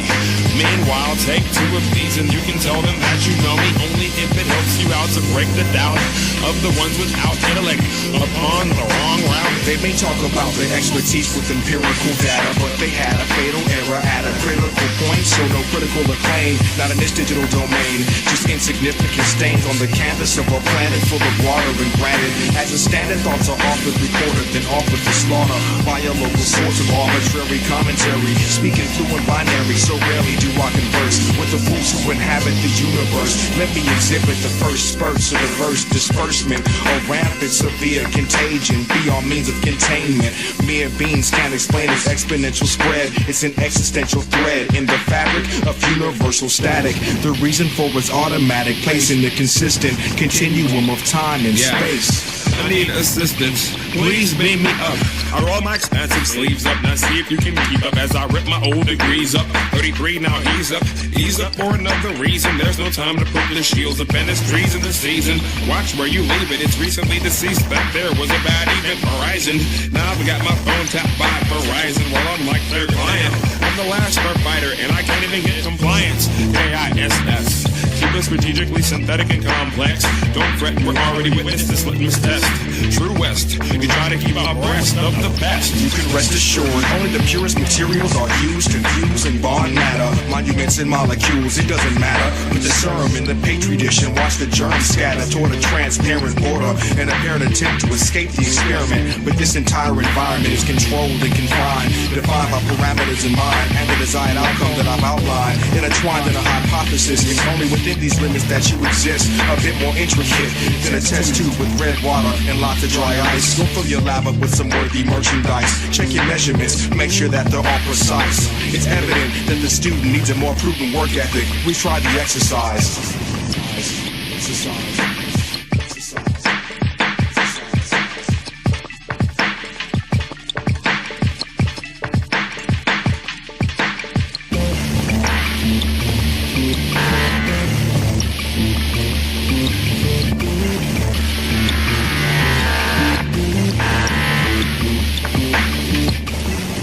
Individuals, we are free from country, religion, or your petty forms of human bondage.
Hello and welcome to the Poetry Grand Slam Brunch. We're going to be covering all kinds of poetry today, just like Mr. Beast.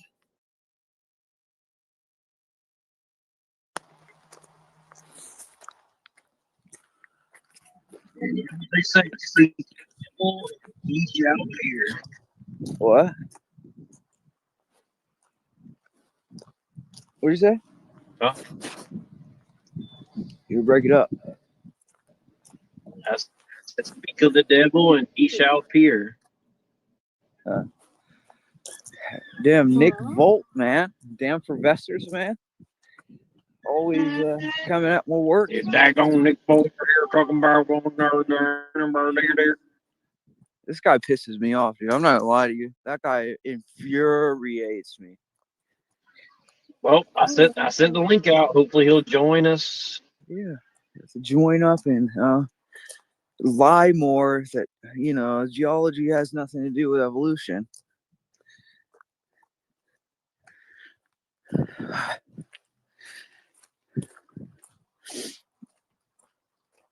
I do think on the panel verse. So I'll give him credit for that much.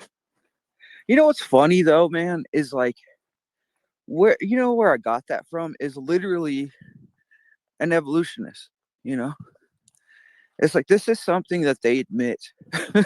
So it's like, you know, I think it was at the end of one of somebody's like 1990 book on evolution. I forget what it was, but it's from that. And like it's so well known, like repudiated source of information, and like it's a secret amongst Panthea. What are they called? Those guys, paleontologists. Yeah, that's who I'm talking about. I just woke up though. I'm walking down this trail right now. You going 8 miles, boy? No, I ain't doing all that today, man. I woke up early this morning and caught a bass though. Shit was sick. Shadow band. We shadow band. We got to walk 8 miles to go get our fish that we can't even cook. What's next? Shut your ass up, boy, before I'll beat the shit out of you, monk style, bro. Think this shit's a game?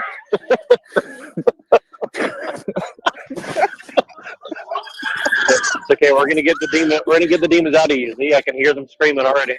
Come on. That's super funny. Here.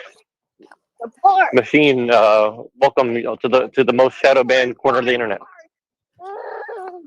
Yeah, exactly. Yeah, how come we can't restream this? We can't even restream this? Well, I haven't paid for it, so that's why. Oh. I got to pay for it. I almost paid for it again, and I was like, I just don't want to give StreamYard money, honestly, because they. How much money is it?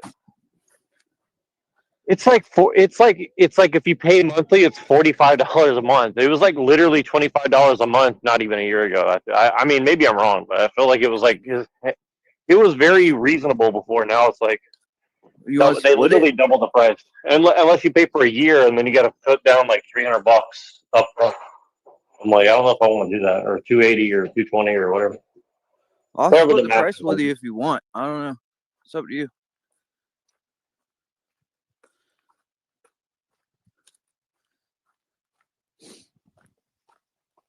Sorry, I mean, yeah, I'm probably willing to do that. We can figure it out. I think me and Anna want to do it too. I mean, it's affordable if you split it between 3 people because you can cover like 3 or 4 accounts at once or something.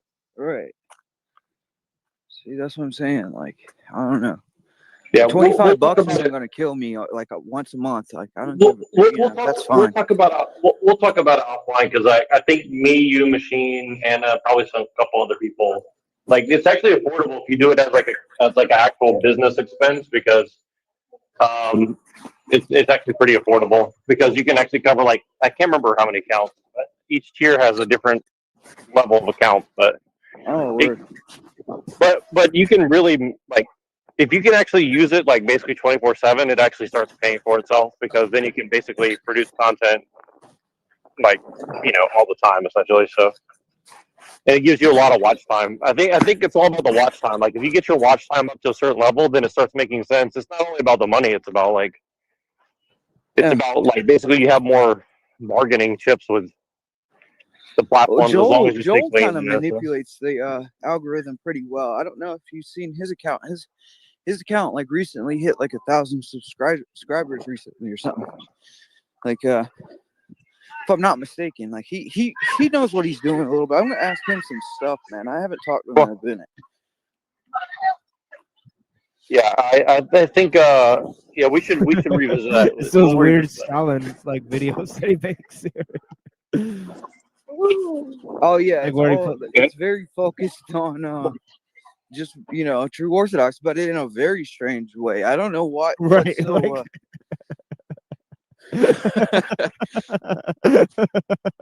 it's very true. I met the guy. He's awesome, dude. He's a really cool dude. I have one of the best conversations I've had with a human being in a long time when I met that guy.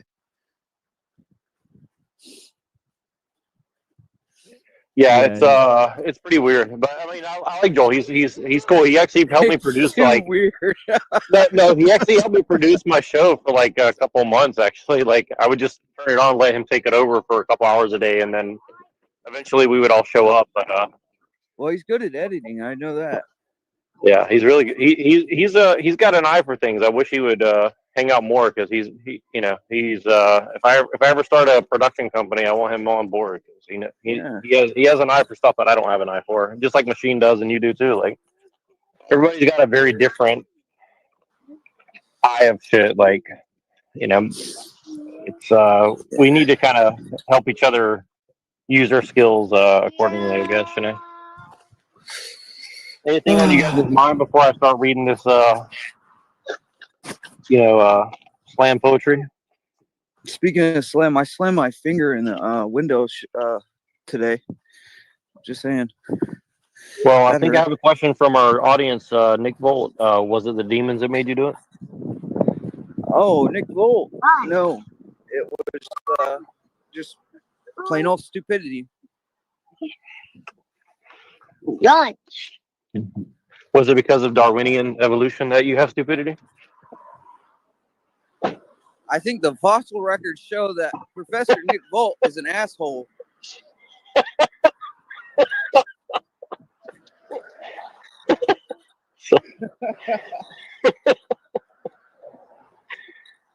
That's funny. Sorry. All right, let's see. Oh, wow. Okay, we got some very brunch on there. Famished eggs, Benny, and mimosa, please. I would love to have a brunch right now, honestly. Machine, did you see that video I sent you of the hijabi girl boxing?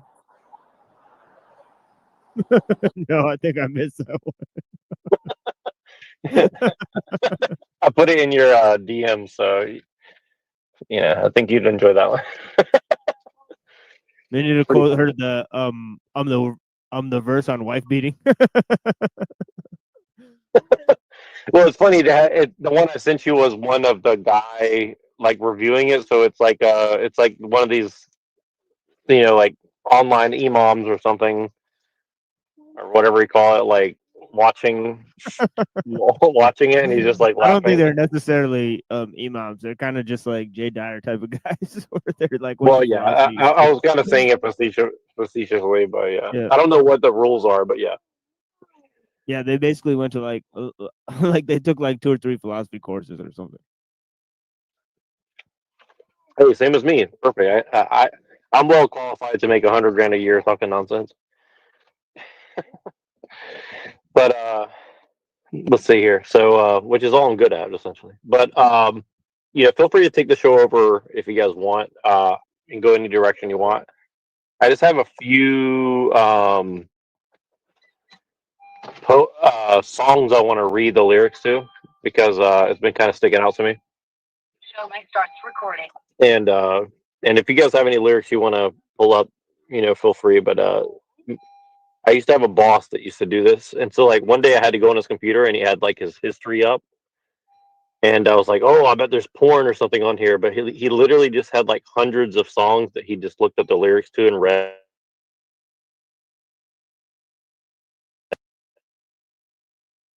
really interesting. Like like literally when he just had a few minutes free, he would just look up lyrics to songs and read them.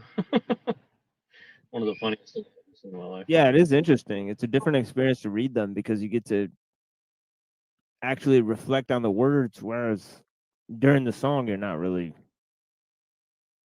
sometimes you miss whole lines just because you're basically jamming out. And sometimes you can't really make out what the guy's saying, or you think he said something different, or you forget what he said. But yeah, I read a lot of lyrics.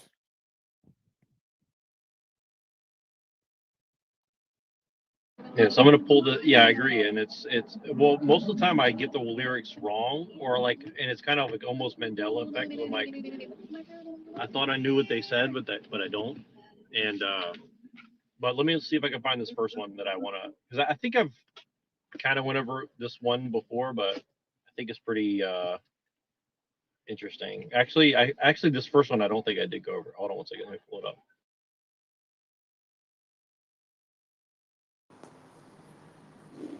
Hey man, he's not even here, dude. That's messed up.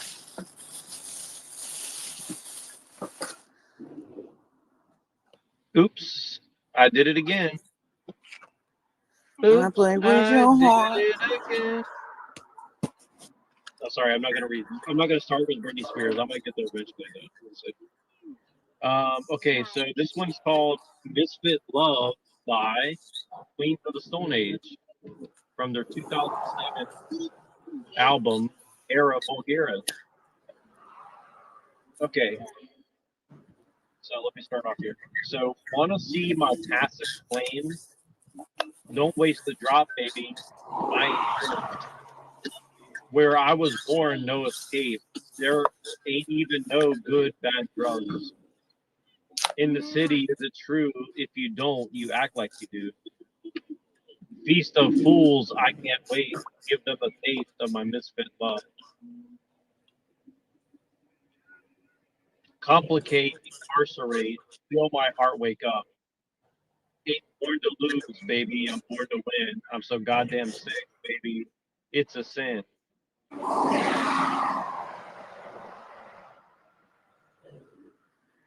You got a lot of freight trucks past your head, I think. Sounds like he wrote those on like a napkin in passing, like on his way to the restroom or something. You know what I mean? Like, Well, here's where it gets weird. I know it means something, but I'm pretty sure he's high as hell. Unseen, just mute your thing when you're not talking to this. all right. Sorry, I'm not mad. I'm just but then it says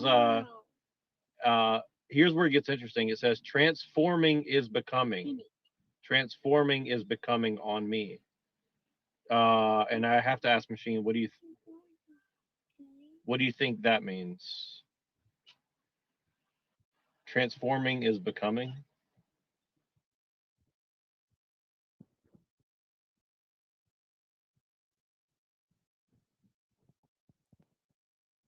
Yeah, I think he's getting into like esoteric like nihilism of being in a city, and I don't know, sounds pretty neurotic. Well, You I know? know this guy's an occultist. That's why I'm bringing this song Yeah, up, that would make because sense. But I don't know what's exactly weird what kind. is the band name again? What was it? Queens of Yeah, the Stone that was Age. a very popular band back in the day, like back in the 90s. I remember there was a Yeah. lot of kids listening to that band, like back Yeah. in high school. I didn't start listening to them until this album came out, because I saw them on the Henry Rollins show.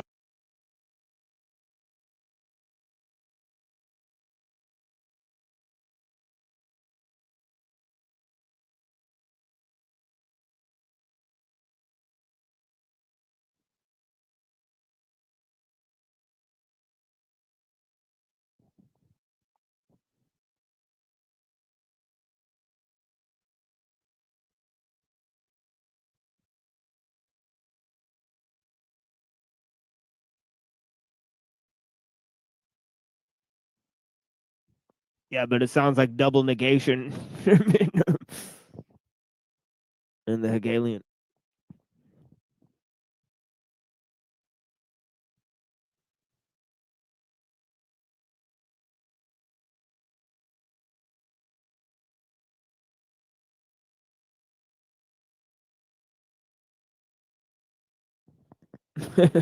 think something happened to him.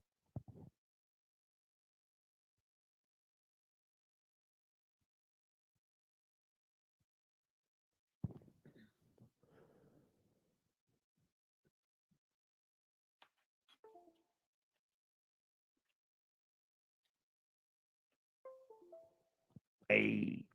My bad. Sorry, I got a phone call. All right. So, anyways, so yeah, Queens of Stone Age. I started listening to them right when this album came out because they were on Henry Rollins, and they played the song, and I was like, "This is like," I was like, "Whatever this is, I want to hear more of it." But yeah, very. I think they're a very underrated band as far as skill level, and the lyrics are pretty. Some of them, I mean, some of them were kind of stupid, but are like very too vague, I guess you'd say. But I think there's definitely a lot of occultism that I haven't been able to put my finger totally on. But let me see where I was left off. Let's see. Okay, so do me first, do your worst. Give me what I want some of. One track mind, no time to waste. Sidewalks, fill me strut so good. Gutter, don't forget this face. Give them a taste of my misfit love. I'll show you all my dirty tricks, then show them again. I'm so proud of them. It's cruel to be constantly.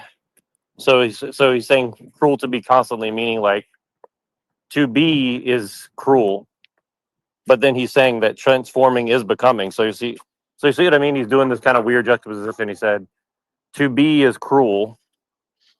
Feel my heart play dumb. So I'm not exactly sure. Like it's some sort of weird thing between becoming and being, right? So he's kind of rejecting being, saying it's cruel. But then he's kind of saying there's something about transforming is becoming. So I'm not sure exactly where he's going with that, but it just reminded me of the whole like being versus becoming that you and I have been talking about back and forth for a while.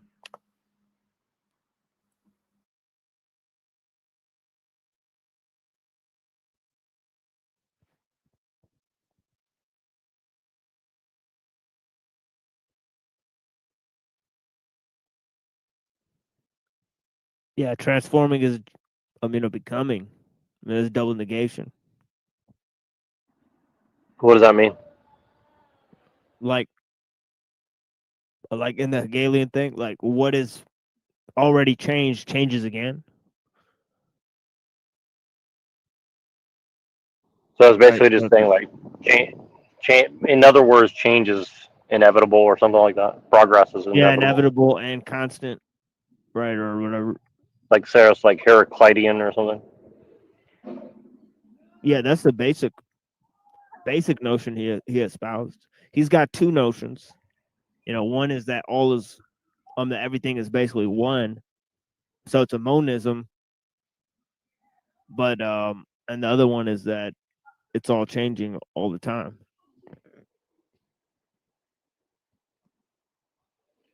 And then but then he says, ain't born to lose, baby, I'm born to win. I'm so sick, it's a sin.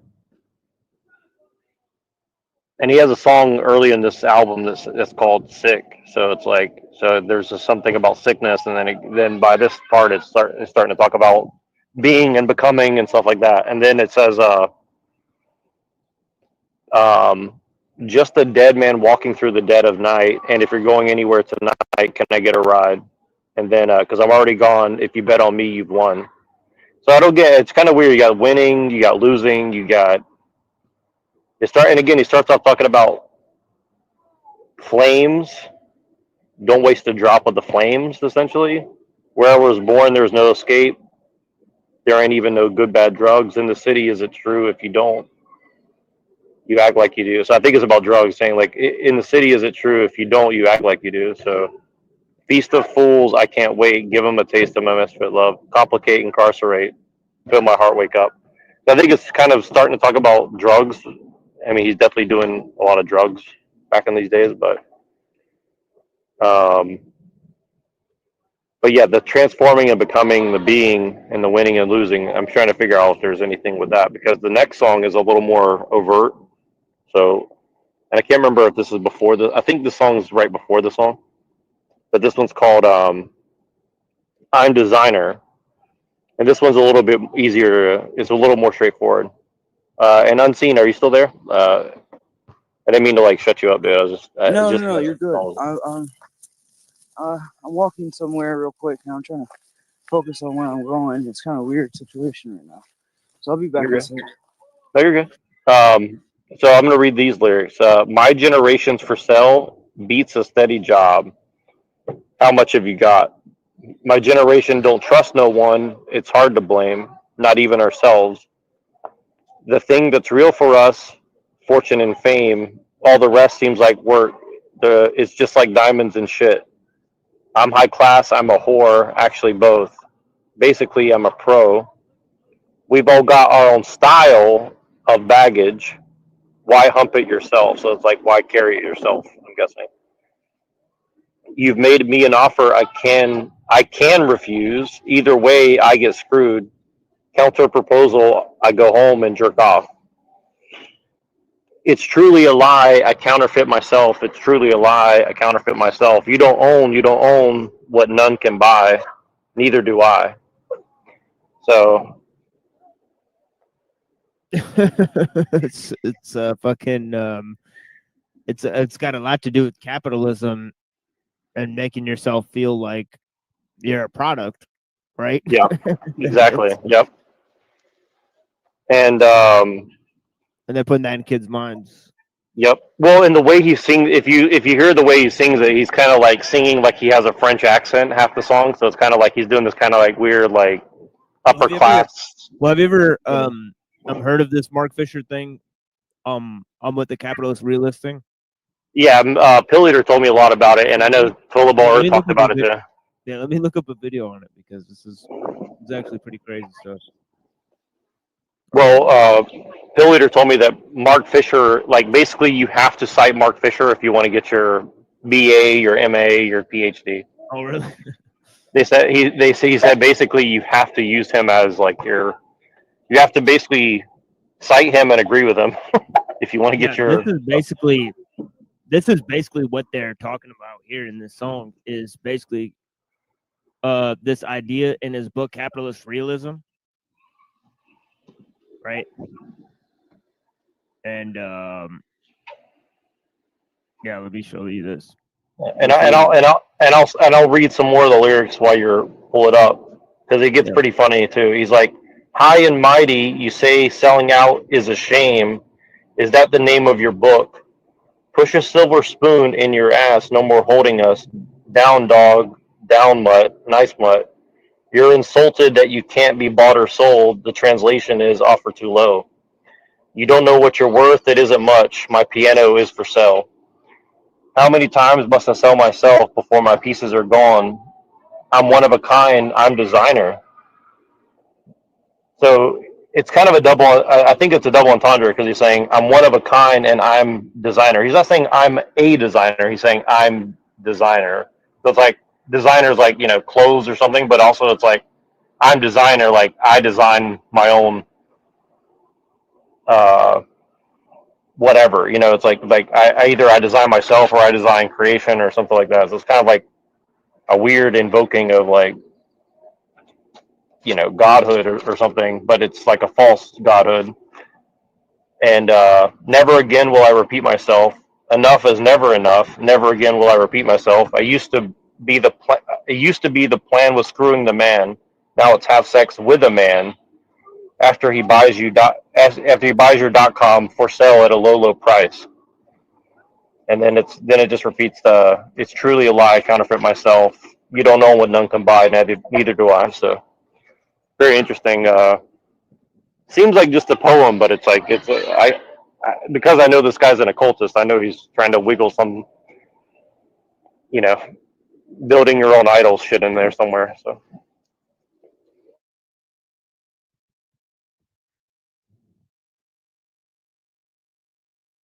but if you find that video, you can play it.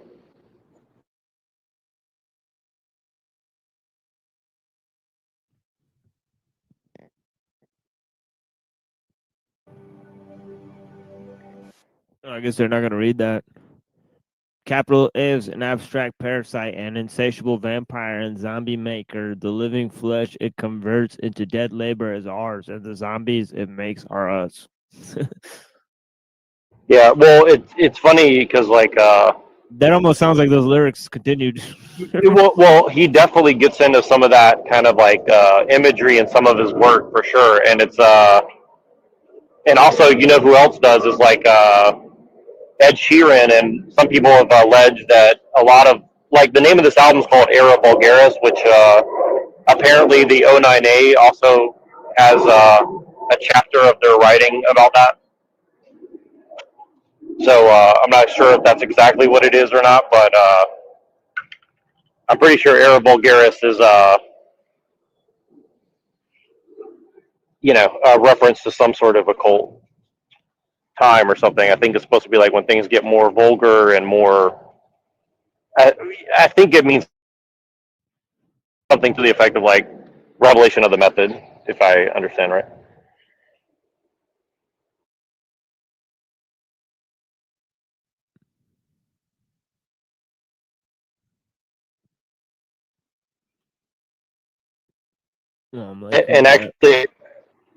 And actually, I'll read a little bit of the lyric. So he wrote a song called Era Vulgaris, which he didn't include in the main part of the album. It's like a bonus track or something.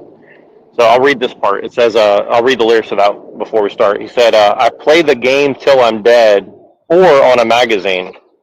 I want to look like I'm dead, dancing on strings. I eat the food when it's there, make a mess of things. Get that blood everywhere, but keep that blood off my face. Everybody else want to fall in love. There's no room for love in a modern sky. Living in the era vulgaris, just drool in the dark as you stare at the lights. And then I'll just continue on, but if you have anything, just stop me. From a crumbling tower, I've seen everything. London, Tokyo, New York City. There's no love any place. Everybody else want to fall in love. There's no room for love in a modern sky. Living in the era of vulgaris, you drool in the dark as you stare at the lights. And then it says, are we, comma, creatures, comma, helplessly attacking reputation over, comma, left with who we are? Did you tell anyone? Did you tell any place? And then then it just repeats that line: "Living in the era of vulgaris, just drool in the dark as you stare at the light." So it's something. It's something about being dead or wanting to look dead, and then drink the blood, and it's a very. And again, these like seem like very simple lyrics, but if you kind of compare all the other stuff he wrote, it's like he's obviously, you know, putting out some sort of occult worldview, I would say, you know.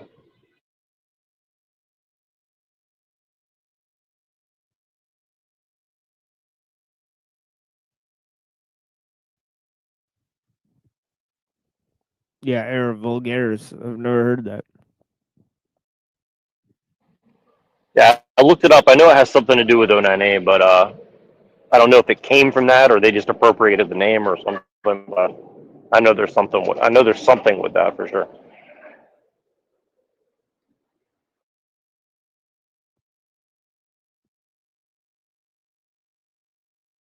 But you can play this video a little bit if you want, because yeah. And capitalist realism isn't just there being pushed by neoliberal ideologues. It's in us as well.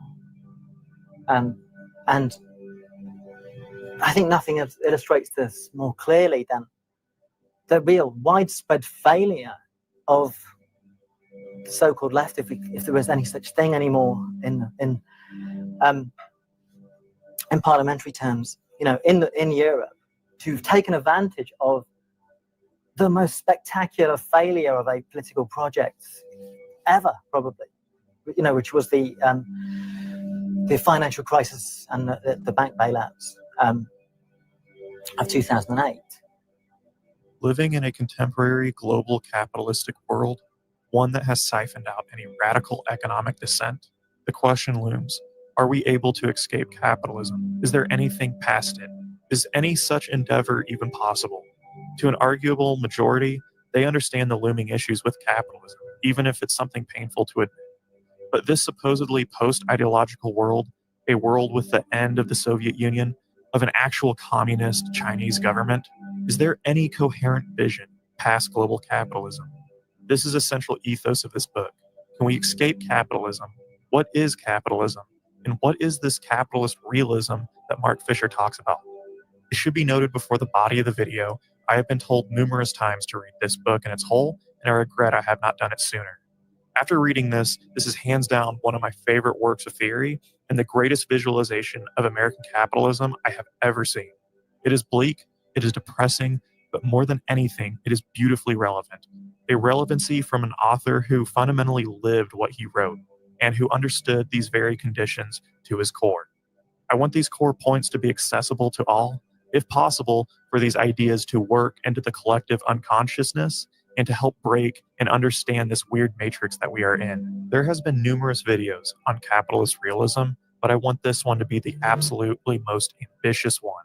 I want it to completely encompass this book in its whole and with an accessible form for all. More than anything, I want to do capitalist realism justice. This video is capitalist realism just in video form. When, after 1989, when capitalism loses its visible antagonists in the sort of Soviet Empire, then capitalism doesn't have to defend itself as such. It just becomes the horizon of the imaginable. It doesn't have to be, that doesn't have to be named anymore. It's all the more powerful because it's not named. Right from the start, Mark Fisher comes out swinging with the phrase, "It's easier to imagine the end of the world than the end of capitalism," a phrase widely attributed to Frederick Jameson and Slavoj Žižek. As shocking as this phrase is, it's undeniably true in almost every way. That capitalism isn't a mere economic system. It's an imposed psychological reality and condition that has permanently altered our being. If post-mortem consciousness existed and we collectively destroyed our existence at the whims of capital, the very idea of restricting capitalism would possibly scare more than a very real apocalyptic scenario. In this context, capitalism isn't a mere system. It is us. This is why, when the impending threat of climate change is brought up, the reasonable response is, I just simply try not to think about it. To end capitalism is to end our contemporary human subjectivity today. But given the nature of this book, we must closely define what capitalism is and how it molds to us. Mark Fisher does just that with a whole host of prior theory. From the start, he elaborates on the traditional ethos of capitalism with a quote from Marx and Engels in the Communist Manifesto.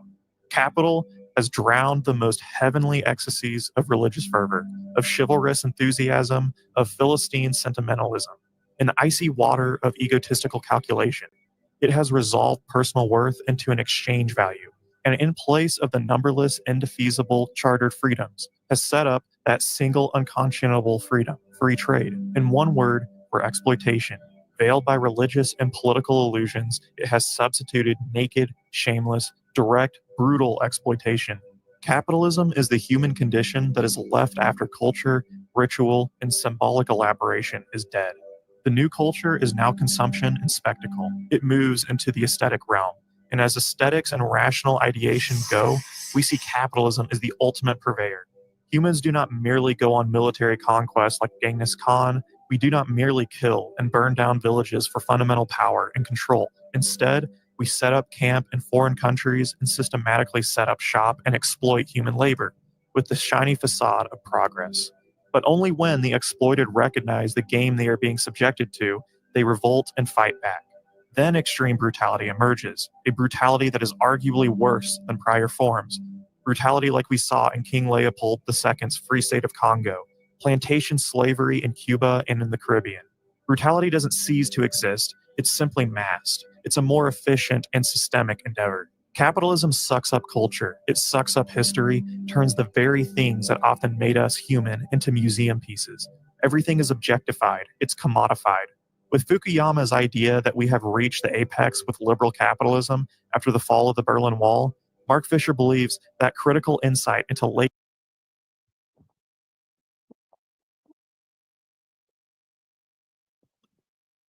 Yeah, and that's why in the beginning,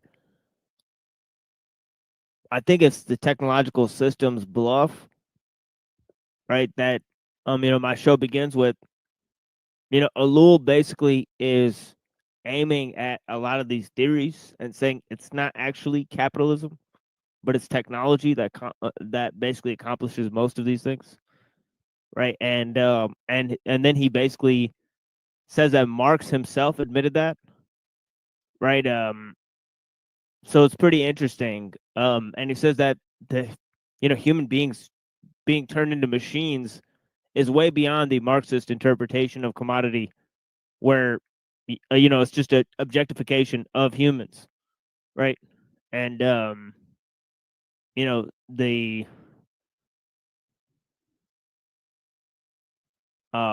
what do you call object oriented ontology, as they say.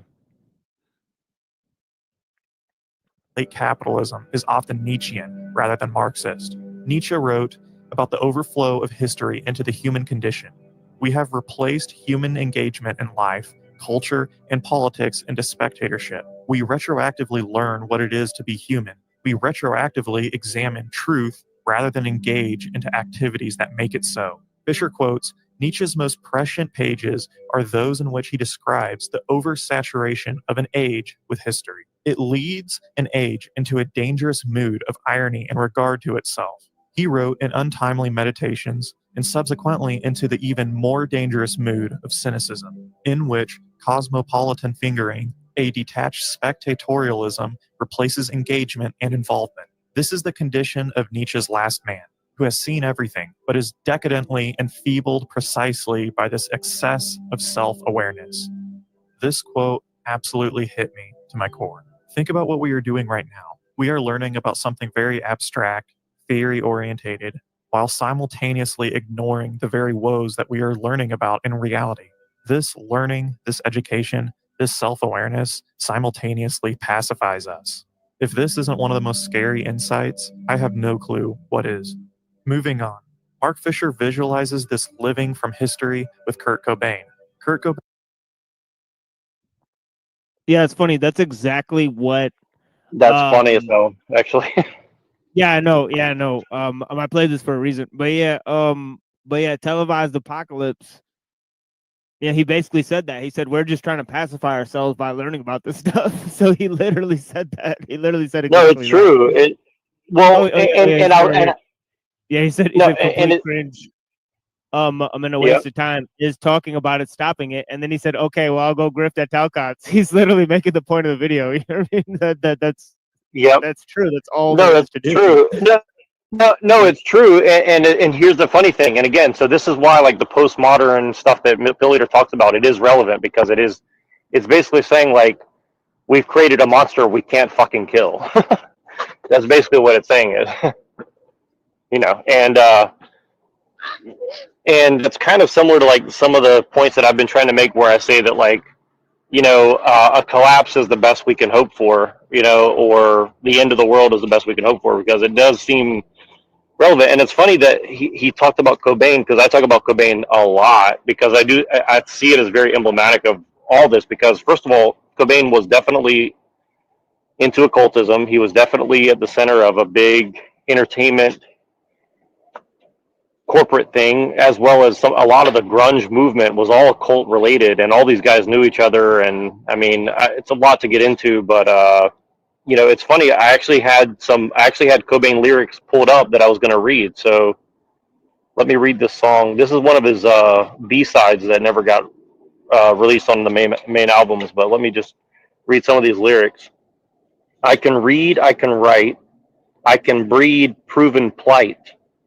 Nurse my greed, crease and fold. Is it me or my ego? Write some words, make them rhyme. Thesis or storyline. Set the mood, something new. Is it me or my attitude?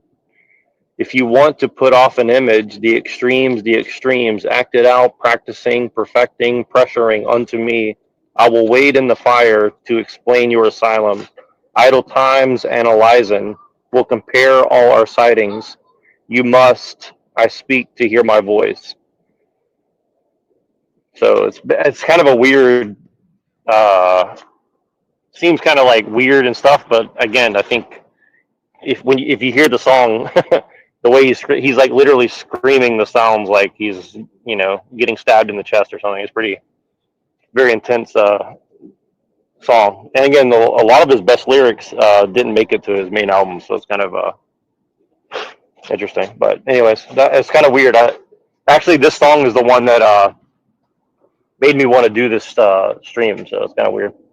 He just mentions Cobain right as I had all this stuff pulled up, but it's very eerie in a way. And everybody get this guy a blunt so he'll shut up and come pacify us together. Pacify my rage.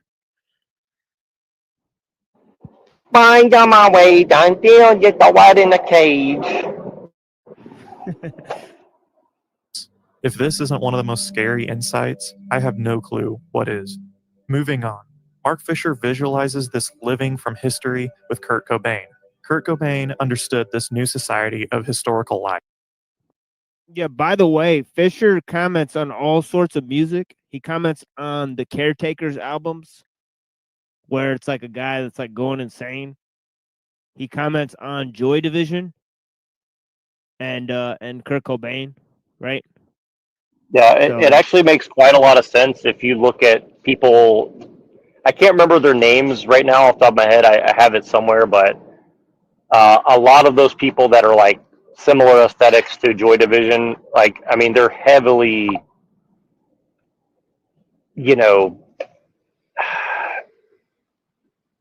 chaos magic, Dugan adjacent, Thelemite adjacent. I mean, it's like it's extremely like accelerationist in nature. So I mean, it makes a lot of sense. And I think that's kind of where Cobain was kind of like a weird in between. I think he was half in, half out, because some of his earliest lyrics and writings, if you read it, he was basically like, politics already been tried. We're way beyond politics. Everybody's trying to dig into philosophy. It's not going to win us anything. I think that's why he kind of turned away from Christianity, although he appreciated it. He's like, okay, well, maybe Buddhism's got the idea or whatever. And some of the songs he writes about, like, yes, I eat cow, but I'm not proud. And it's like, seems kind of weird, but I think he's kind of trying to say, like, how do we actually resist the direction we're headed, I think. And, so obviously I think he was very concerned about some of these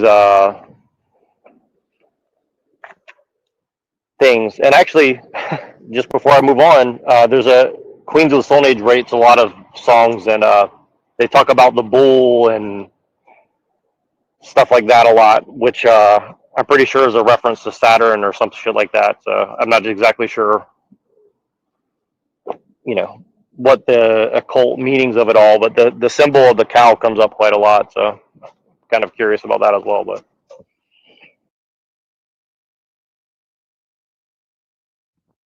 yeah, the bull. It's a huge symbol in Mithraism and in Zen philosophy, right? So what I know about Mithra, what is that in Zen? it's basically like overcoming your passions is basically the theme there. Yeah, that makes sense actually, because again, the Taurus is like very passionate and all that, so that makes like taming the heart and all that type of stuff. Right. Well, and I think that's kind of what Christianity is kind of about too, is like taming your passions, right? Like, I'm pretty sure if Unseen's around, he can comment on that. Like, that seems like one of the major themes of Christianity is essentially taming the passions and rising above it and stuff like that. So.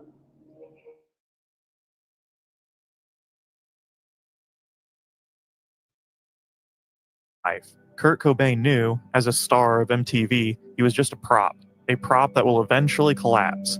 He was a spectacle, a newer mimic of stars like Jim Morrison and Hendrix. There's nothing more embarrassing than a group of people walking up to you and shaking and clamoring and praising you like you're some kind of fucking god or something. It's embarrassing. Further, even understanding this phenomenon to Cobain was a cliche. These anxieties he expressed further resulted in the nihilistic facade he portrayed. Why does it matter if I will be replaced by something greater? Why does it matter if I am just another spectacle, another object of desire? It's not fundamentally me anyway.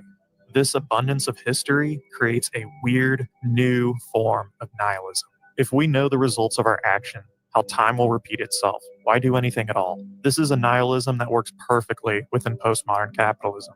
This is often not a conscious nihilism either. The nihilism of the past, the very Nietzschean anxieties around the loss of culture, the loss of things that make us human, is child's play to this new form of nihilism today.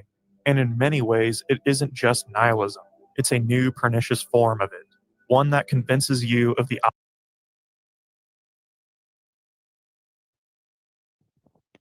Yeah, I mean, this is an excellent quote.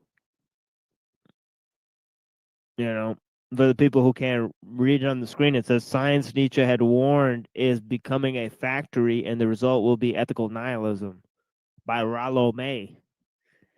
You know, yeah, I couldn't agree more.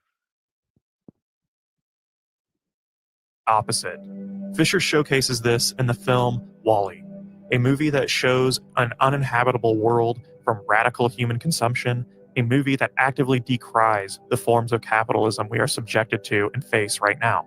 This movie isn't just spectacle, it invites us in to interact and participate in it, gauge the world around us, how we are contributing to global disaster. Because of this, there was a mass outcry from right-wing observers for quote-unquote attacking its own audience. In many ways, Wall-E is a Marxian-like film, but there's one huge caveat at hand. This film ironically feeds Another morning to savor the crunchy nooks and cranny splendor of a Thomas's English muffin. Tom, which is a nook and which is a cranny? That's a nook, cranny. This is actually perfectly part of the point at this stage, is to actually just watch the commercial that actually comes on in the middle of the show, and yeah, I guess they're counting the nooks and crannies within a breakfast biscuit. And of course, a British gentleman is helping her. That does look like a very delicious buttery biscuit. I'm a huge fan of biscuits, especially chicken biscuit. You get those in the South. Bojangles. Okay. It's a drive like 20 minutes away to go to Chick-fil-A. You just made me very hungry with the Bojangles now. All right. Yeah. Someone buy this man a blunt so he can LARP effectively, okay? And Brown's boy will closely monitor his progress.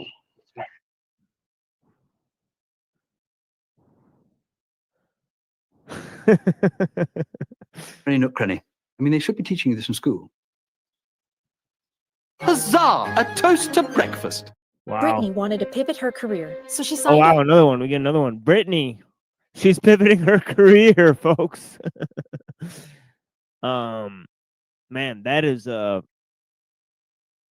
that's one juicy light-skinned mama right there. I'll tell you that. For a Google Career Certificate and got to That's work butter with for your Google biscuit, students, boy. which helped her get a new job. I'm fully remote and my salary has increased about $30,000. If you're ready to get a job you love, this capitalist realism. The very film performs our anti-capitalist activism and education for us. We can consume this film with impunity. This corporate activism does all the work for us and perfectly pacifies us. Pacifies the very innate threat of human destruction into an ideal that we can pervasively enjoy. Where in other societies, propaganda is needed to cover up repressive acts, the exact opposite is true with contemporary capitalism. Capitalism is strengthened by its own critiques. These corporate anti-capitalist critiques ironically act as a very reinforcement and an unconscious pacifying agent. As reinforcement goes, Fisher brings up the mode of mental health in contemporary capitalism. Marrying the work of Eros and Civilization by Herbert Marcuse, link right up above if you are interested, we see that mental health is a radically individualistic. By the way, Herbert Marcuse is one of the top philosophers of the Frankfurt School, right? And he also taught, what's that lady who wrote Race and Sex and Race or whatever? I think her name is Angela Davis, the Black Panther lady, right? She actually went to Germany, I believe, to study under Herbert Marcuse. right? So it's really interesting that yeah, they had these guys studying under the Frankfurt School. We know some people who studied over there at the old Frankfurt School. Bill Leader sent me the school that Seraphim Rose went to and Alan Watts went to. It's somewhere in San Francisco. I can't remember the name of it, but I sent it to you guys earlier, but I forgot the name of the institute. But it's kind of weird, like all these institutes. What do you call it? They all intersect somewhere in this realm here, particularly. Mm-hmm. And the reason for that is, like, if you look into Seraphim Rose's early life, he was like basically a beat. You know, he had met Jack Kerouac.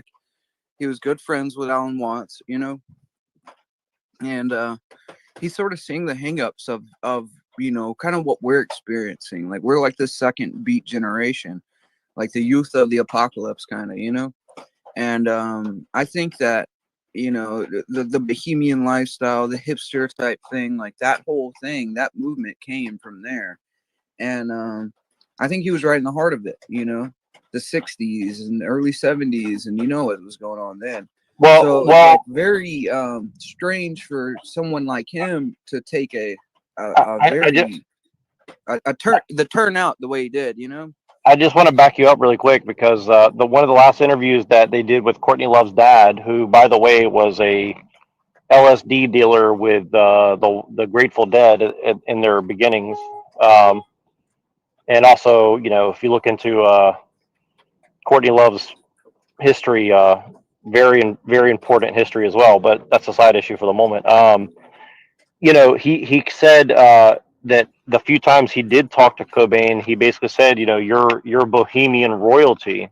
And if you look at who he was hanging out with, William Burroughs and these kind of people right before he died, like, he was obviously, you know, being accepted into a lineage of sorts. And I think that's why he had become so aware, is like, I think that he was kind of like, whatever these guys were a part of, they basically said, you know, you're one of us and you're above this whole Nirvana MTV thing. But at the same time, like, it was like, I think they kind of said, like, it's not as pointless as it seems or something like that, because he became very self-aware of that, but also, like, he didn't seem to be a total nihilist. I mean, he definitely wrote a lot of stuff at the end of his life that seemed that he was trying to get out of the nihilism and say, like, you know, I don't want to tell other people to be nihilistic because I don't really feel that way, you know. Well, Chris said something interesting once. He said that you know, that he thought he would be a good monk, you know. And I think that would be the case too. I think that, you know, a lot of these rock star types, like, if they had settled down a little bit and, you know, got more into like reading, like, or something, or, you know, sort of like how Jim Morrison went off to Paris to focus on poetry.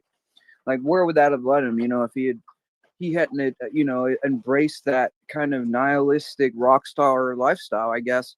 And they almost become like anti-saints, like, you know what I mean? Like, people put posters on their walls. There's like iconography almost of these terrible lifestyles, and it romanticizes that to people when they think they want that. It's all pride, you know, fame, all these types of hangups. But yeah, I think you know, William Burroughs was big into the occult. Like, you know, he talked about synchronicity a lot, and how before he killed his wife, he cried in a marketplace in Tangiers, you know, like, as he's walking through. The day before he cried, he didn't know why he cried, but he was talking about how the future can sometimes blend into the present. Well, there's truth to that, but I don't think it's the route that he took it. I think that maybe it was God allowing him to see a piece of what was to come. Sort of like a clairvoyant elder can see the past, future, and present. So they coin terms like synchronicity, and you know, they call demons sort of archetypes, you know, but it's too materialistic. It's stuck in avoiding, you know, it's a post-Christian New Age kind of take on these things, I'd say, but they're very old concepts.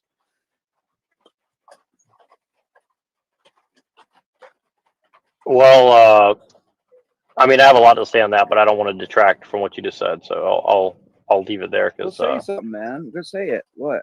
Well, no, I mean, I was just saying that like you're onto something because it's all about bringing in that new age. Like I said, I mean, again, the age of Pisces was allegedly, kind of like. Let me get out of here. I'm sorry. It's like raining. It was like I'm listening though. the Jesus part, like the astrology bros. They always say it's like, well, Jesus was what age is supposedly Jesus is? I heard Pisces and then the dawning is the coming of the Aquarius, but also it's like the age of Set or the age of they have all these different calendars or whatever that they're going by. So I don't know which one is the right one or if it's all perennial or syncretistic or whatever, but there's definitely a lot of signaling that's what they're trying to move into, for whatever reason. But somebody, let's everybody put 5 on it and get this man a blunt.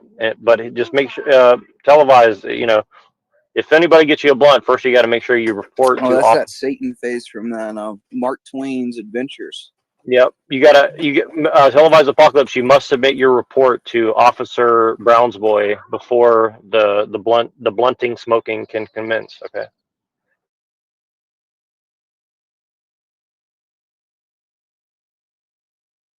We expect your full report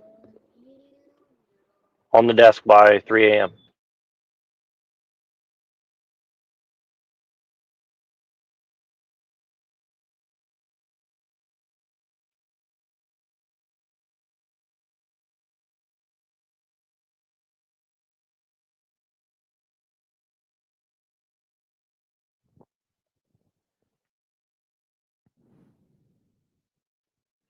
Yeah, I got some of this. Why is it bad to join the occult? I don't know. Go find out. See how it works out, man.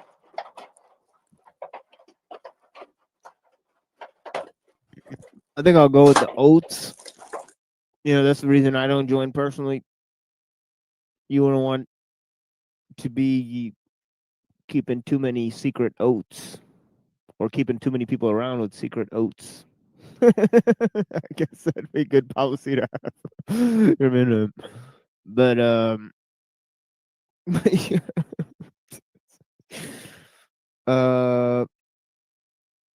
but let me look at this here. It says interesting quotes by Herbert Marcuse. He says technical progress extended to a whole system of domination and coordination creates forms of life and of power which appear to reconcile the forces opposing the system and to defeat or refute all protest in the name of the historical prospects of freedom from toil and dominion. Contemporary society seems to be capable of containing, i.e., restricting social change, qualitative change, which would establish essentially different institutions and new direction of the productive process, new modes of human existence. This containment of social change is perhaps the most singular achievement of advanced industrial society. The general acceptance of the national purpose, bipartisan policy, the decline of pluralism, the collusion of business and labor within the strong state testify the integration of opposites, which is a result as well as a prerequisite of this achievement. Now, he says in another part, let me find this here. So what, do you leave? What happened, man?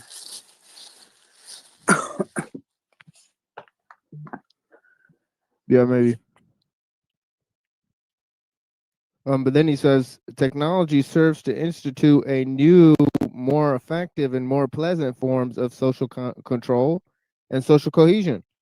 The totalitarian tendency of these controls seems to assert itself in still another sense by spreading to the less developed and even the pre-industrial areas of the world, and by creating similarities in the development of capitalism and communism. In the face of the totalitarian features of this society, the traditional notion of neutrality, quote unquote, of technology can no longer be maintained. Technology as such cannot be isolated from the use to which it is put. The technological society is a system of domination which operates already in the concept and construction of techniques. But yeah.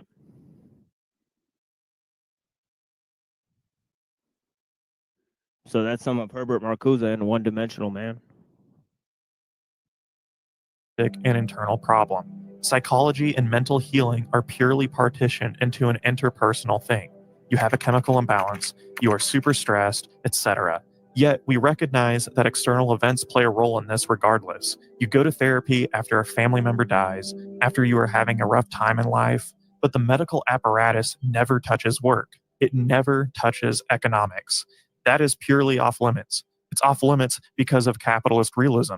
The idea that neoliberal contemporary capitalism is simply innately us.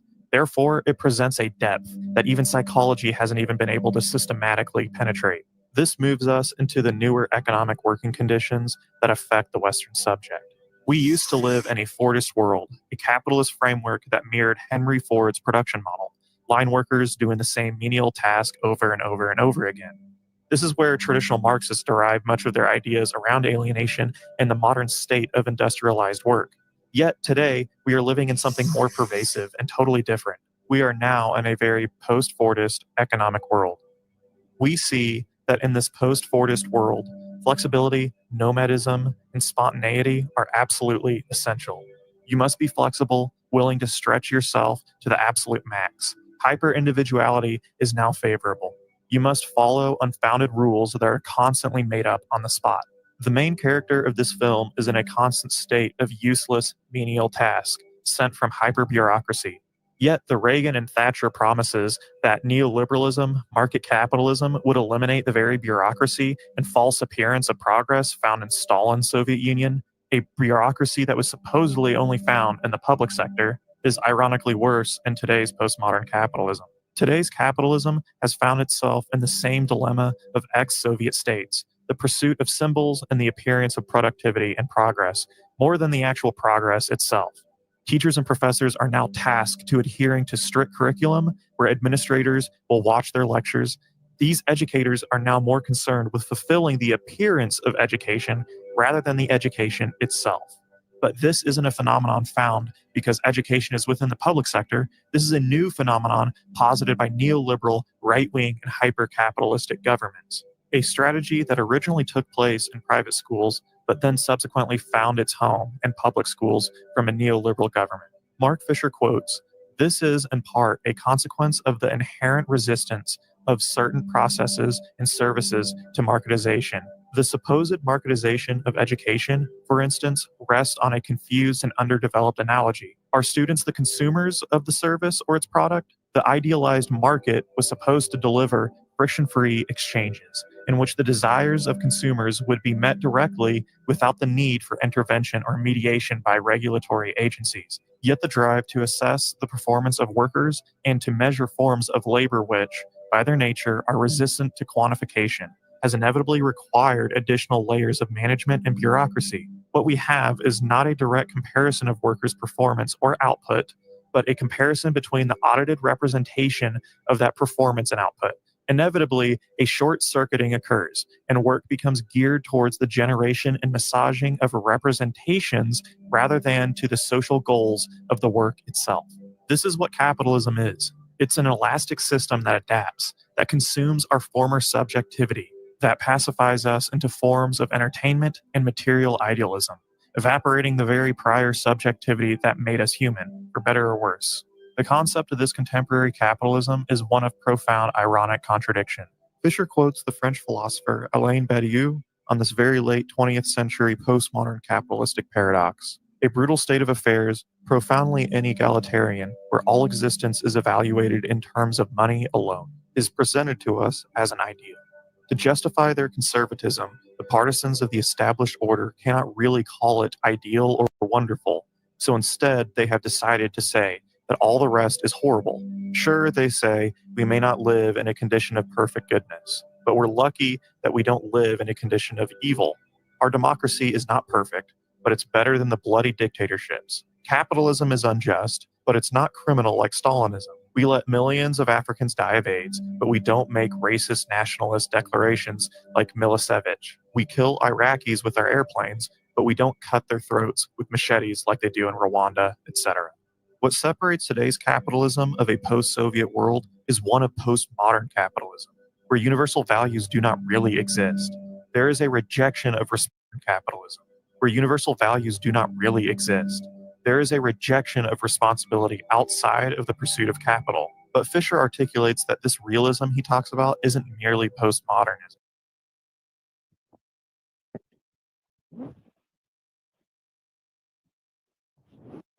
Yeah, I think celebrity scientists, philosophers, and inventors are part of that entire scheme there.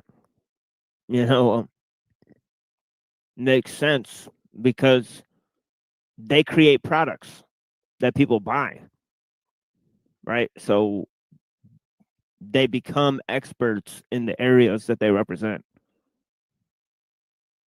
You know, even Well, though it's kind of like what that song "I'm a Designer" was talking about too. Of like, you know, I just become the spectacle, or I'm.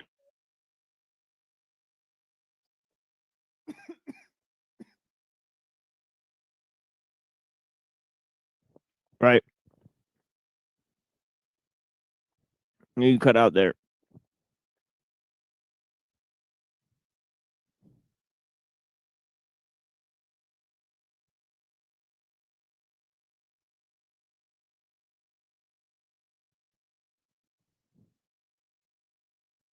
It's more intense than that. It's a form of postmodernism beyond itself. Fisher says, capitalist realism no longer stages this kind of confrontation with modernism. On the contrary, it takes the vanquishing of modernism for granted.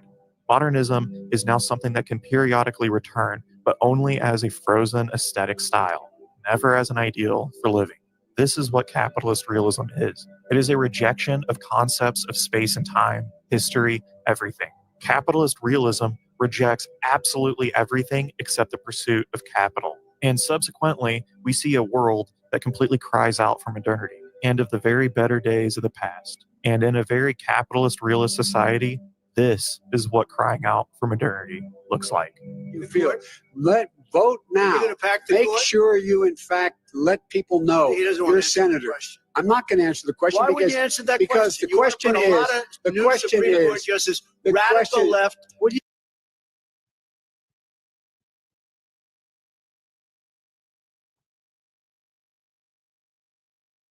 You shut up, man. Listen, who is on your list, Joe? This Who's is on your so, list? Gentlemen, I think this we've is ended so this. He's going to pack the court. We have I'm not going to give a list. We have ended this segment. We're going to move on to the second segment. That was really a productive segment, wasn't it? Biden represents our prior tame postmodern capitalistic world, one just with a nice modern facade. This world still has a connection to modernity, though. He is a representation of normalcy, a horrid neoliberal normalcy, but he is a cry for a return to better days. Admittedly, still terrible days, yet better than the latter stages of this realism. But while there is a connection to modernity, this normalcy is still removed from modernity itself. With Trump is the very embodiment of elastic capitalist realism. He is the embodiment of the ultimate form of postmodernism, as capitalist realism really is a hyperpotent form of postmodernism. We've covered a bit of postmodern conservatism on this channel. Here's a link above if you are interested. Biden acknowledges the fact of climate change, student loan debt, and the woes affecting capitalist subjects. Yet it will still be... Yeah, this is why even Ebitard and Cockboy Hotline had to fold and give ironic support to Donald Trump. You know, because there's really no other place to go. Right. Well, and Pilliter says it like this too. We're touching on literally, you know, tragedian, you know, like playwright. The world is a stage type shit right now, and so Pilliter says it like this. He's like, the reason why all the liberals vote for Biden is because it's socialism for the aristocracy, but not for everybody. Trump represents bringing that to everybody. But what is that really going to mean? That's the real question, right? And the frank truth is nobody knows what that's going to look like. And the other thing is this. Owen Benjamin said it's like Trump is applying for a job. So when he's saying all these things, he was applying to bring in this philosophical, worldview to the world. He's not just there as a financial protector, God emperor. He's the facilitator of a philosophical worldview that's going to be transmitted to the entire world now, right? And I think that's really what this video is kind of saying. Is like the things that we see on the world stage are not socioeconomic. It's like a fundamental.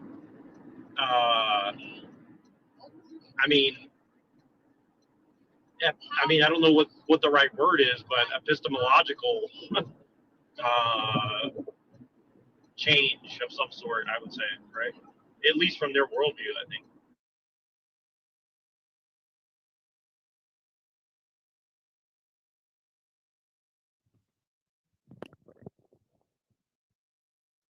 Yeah, and then I heard Musk say that they're gonna create like robots that are gonna basically do all the work, and then they'll have infinite productivity. So they said each person will have infinite possibilities of wealth. So like money won't be a thing anymore, and it's well, sorry to interrupt you. I just want to say this really quick. I mean, if you look at the TikTok economy and all this, I mean, just in the few weeks I've been on TikTok, I'm telling you, like, they're literally telling you, like, you have to be a creative, you have to be an artist. Your artistry of how to sell these products is what's going to get you the wealth. It's not about merit-based. It's not about education or pedigree. It's about your creativity. They want to turn everybody into an artist, right? But again, what does that mean? Does that mean that your local serial killer down the street's gonna be the greatest artist of all time or something? You know what I mean? Like, what exactly does that entail? But I just wanted to back up what you're saying. Like, that is the economy they're trying to build. I mean, without a doubt.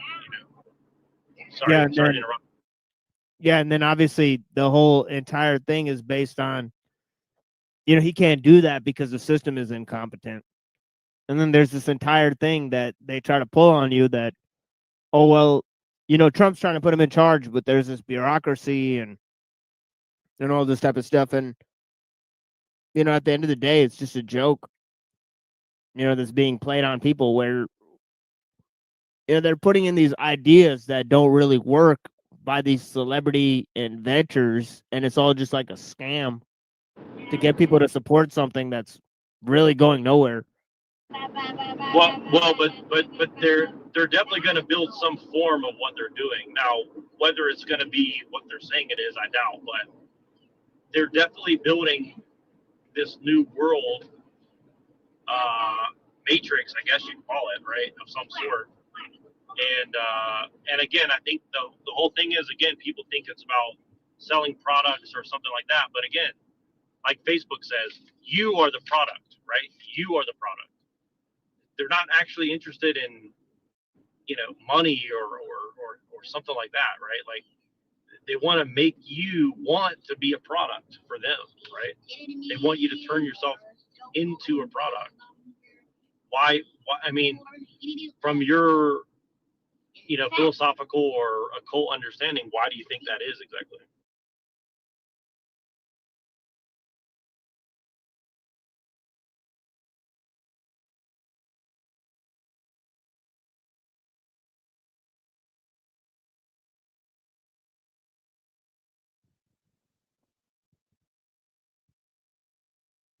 A massive struggle for him to do anything of substance on these issues. He will fight tooth and nail to keep capital at the forefront of importance. Compared to Trump, Trump denies these issues altogether. It's as simple as him claiming these massive issues don't really exist. And like that, they quite honestly disappear from his sphere of responsibility, as his base simply follows along. He's a reverse of the former. He lies about the issues plaguing humanity, yet he's ironically honest about the results. See that?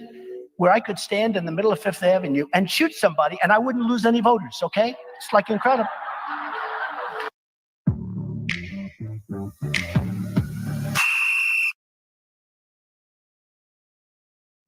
right, so what do we got here? We got a green bear. Gummy greens. So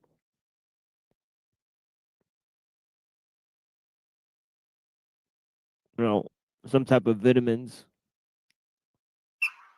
And of course, we got your interracial couple. Janet, when's the last time you had a vegetable? Yesterday, Tuesday, month. Damn it, Janet! Meet Groons, a daily pack of 8 delicious gummies filled with all the essential vitamins, minerals, and superfoods you need to thrive. But don't I need like over 60 essential nutrients? Vitamin C, D, zinc, copper. Oh God, it's so much. Shh, Janet, my little superstar. Wow, he's getting cucked by a green teddy bear. That's insane.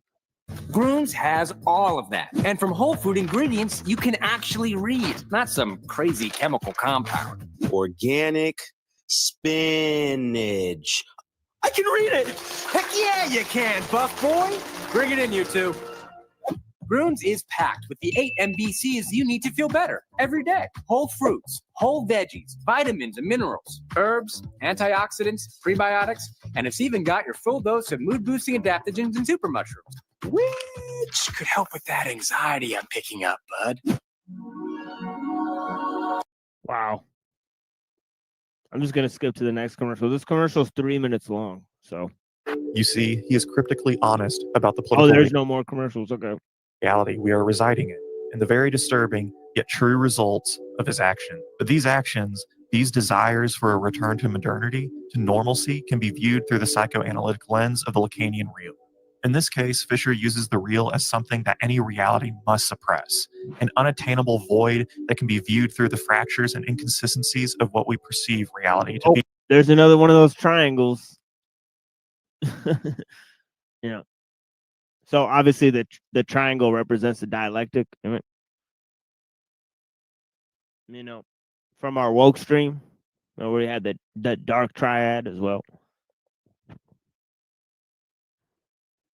And in more Lacanian psychoanalytic terms, the appearance of reality can be seen as the symbolic order and the imaginary. But of course, we'll have to refrain from doing a complete deep dive into Lacanian psychoanalysis. Yet, through this lens of looking at the fractures within capitalism, fractures that give us a glimpse into the real, the concept of the real can be used as a tool to uncover the true reality of capitalism, capitalist realism, and the very psychological effects it attempts to cover up. Rather than using a more ontological or metaphysical approach to the real, Mark Fisher is simply using the real as an application, how the real can kind of ironically be used in concepts symbolically. So with a very symbolic approach to the real, Fisher gives environmental catastrophe as an example of a real. It's impossible for capitalism to truly assimilate climate change-induced apocalypse into a potential reality. This statement might be confusing to some, given we use the example of WALL-E, an ultimate critique of capitalism. Yet, even within the most cynical examples, such as WALL-E, we don't even concede that human annihilation is actually possible. Within WALL-E, humans are still alive,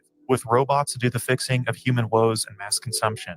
Even the most cynical critiques within mass entertainment and media does not truly contend with absolute catastrophe.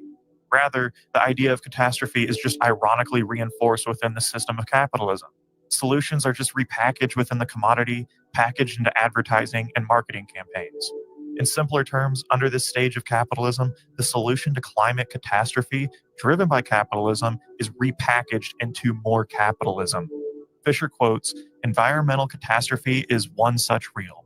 At one level, to be sure, it might look as if green issues are very far from being unrepresentable voids for capitalist culture.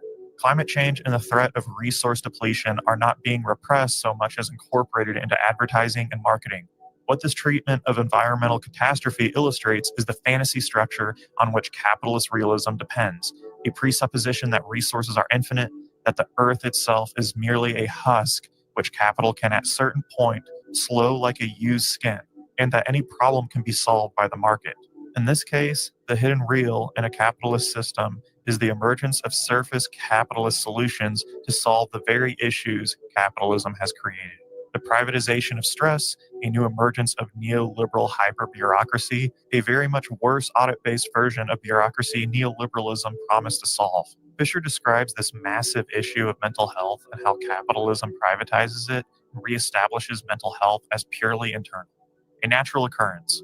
This mirrors the naturalism that neoliberalism espouses. When you ask the majority of Americans if they want socialized medicine, government-funded healthcare, universal healthcare, and the like, a likely majority show fear or shudder in confusion. That's because private healthcare is as natural as the trees around us. Not only this, but the private entity of any tangible service or product. Mark Fisher calls this existence people in the US are thrusted into as a business ontology. Mark Fisher talks about how theorists like Foucault and Badiou have described potent and successful politics as something that explodes the very appearance of the natural order. To make their ideology, core beliefs, policies appear as something innate as nature. Fisher points out that the sheer amount of privatizations that took place in the 80s were unimaginable in 1975. Denationalization of utilities, railways, the existence of prisons as a profitable enterprise, these used to be things that were unimaginable. This changed because of the emergence of neoliberalism as something natural, and with our new existence being centered around profit and finance, a complete business ontology as we see. This is why 21st century Americans still seem shocked at the idea that something isn't for sale, that something's existence isn't centered around profit, that being business and even people. Thus, a world where our existence and ontology is centered around business. Despite a universal, a single-payer, not-for-profit healthcare system being statistically cheaper, more efficient, and an ultimate benefit to nearly everyone, many in the United States still shudder in fear or complete confusion at the prospect of it, despite these findings. But this business ontology goes further than this. It's the prospect or hope that monetization can reach absolutely everything. It's a world and existence where commodity fetishism is at its highest point. Chapter 6 of the book brings us back into the new hyper-bureaucracy that's present in 21st century capitalism. Fisher argues that the consequences of this new economic world is a world that melts into pure PR. Substance and progress is gone. Work now exists for the illusion of work. It's an ultimate anti-production work strategy. He sees this new phenomenon that marketizes Stalin's aesthetic approach to production. The irony in this is beyond comprehension. Neoliberalism has sought to become the most efficient system that would fight the Stalinist approach to the appearance of work. Fisher uses the example of Stalin's White Sea Canal. In the 1930s, this canal was one of the most impressive feats in engineering, but only on the surface. The canal was too shallow to use for most 20th century cargo. Thus, it was a symbol of production, and more importantly, anti-production at that. Stalin's USSR would turn this canal into PR. People would photograph it. Whole Soviet public relation teams would be tasked with showcasing this canal. An empty canal that was really only pretty and useful on the outside. This is the very symbolic anti-production neoliberal capitalism sought to destroy. Yet neoliberal capitalism has made this PR business meta a more efficient endeavor under the use of constant auditing. Because of managers, bosses constantly breathing down your neck, workers are more concerned with the image of production. Teachers are more concerned with adhering to complete guidelines and the very appearance of education rather than education itself. This is what capitalist realism is. It's a post-Fordist system where we cannot get too attached. We must move all the time. Sentimentalism is turned into pure profit motive. We are sucked into the end of history, an end of history that turns to new nihilism, a new nihilism that makes the old look like child's play. So can we get past this capitalist realism? Can we break through capitalism? To Fisher, there isn't a huge, tangible, prescriptive answer. 7/8 of the whole book is descriptive of our current capitalism, but there are prescriptive bits and pieces he gives us. The first is not to underestimate the system we are living in. It's arguable the traditional Marxist approach that capitalism will kill itself is far too optimistic. Marxist critiques of the past cannot hold a candle to the situation we are currently in. The reality is way more grim. Capitalism will kill itself by killing virtually all life via ecological disaster. The second is we must constructively approach neoliberalism, postmodern capitalism, as a framework that is hyper-artificial, because it ultimately is. It's a massive ideological construct that isn't natural whatsoever. It's constructed for the benefit of a few oligarchs with the expense of the many. We need to point out that our capitalist realism relies on public fundings. It relies on bailouts when it will ultimately fail every decade or so. Capitalist realism hides that collective intervention is necessary. We need to make this public. The existence of purely private enterprise is the artificial reality that has been implanted onto our being. Our approach should be new. It should be organic. It shouldn't be hyperfixated on ideology. It should be humane with the approach to mental health. the material conditions people face, and most of all, we must create new politics that exposes the prior reality as something purely artificial, as a world past capitalist realism is the natural order of things. Fisher ends the book with this: in any case, rationing of some sort is inevitable. The issue is whether it will be collectively managed or whether it will be imposed by authoritarian means when it is already too late. Quite what forms this collective management should take is, again, an open question, one that can only be resolved practically and experimentally. The long, dark night of the end of history has to be grasped as an enormous opportunity. The very oppressive pervasiveness of capitalist realism means that even glimmers of alternate political and economic possibilities can have a disproportionately great effect. The tiniest event can tear a hole in the gray curtain of reaction which has marked the horizons of possibility under capitalist realism. From a situation in which nothing can happen, suddenly anything is possible again. Thank you guys so much for watching and making it to the end. Capitalist realism, in my opinion, is one of the most important books written in the 21st.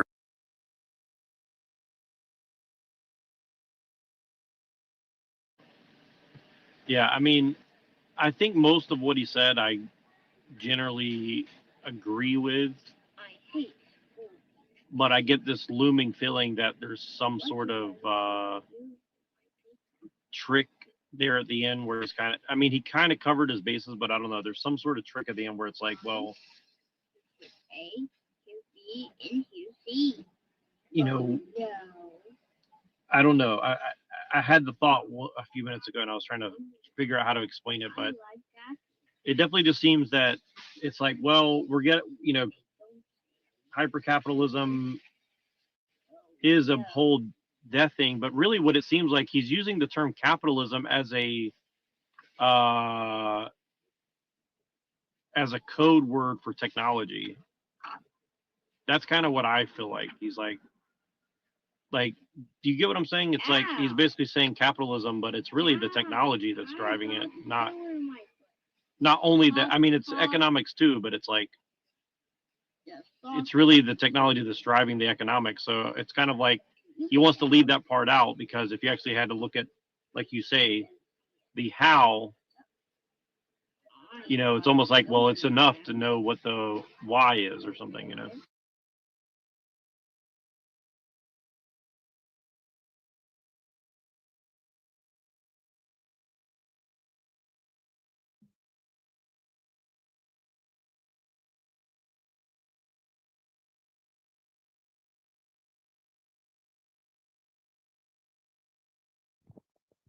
Yeah, let me see if I could find this one video.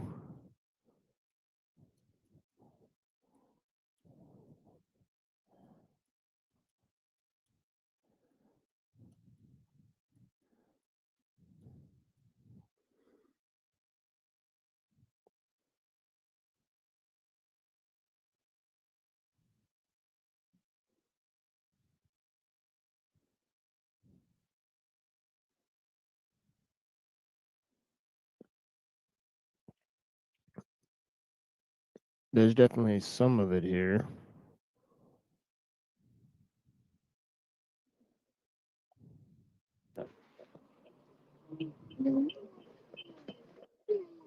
Come on, go. Put the secret up.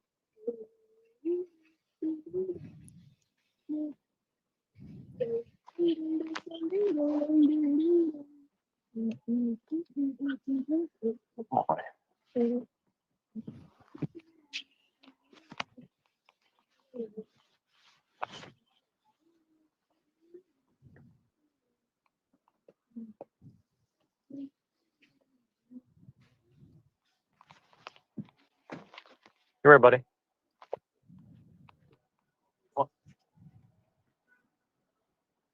Yeah, I had a video, but I think I lost it here. Louis, come here, buddy. Wait, stop. It's over here. Take off your jacket.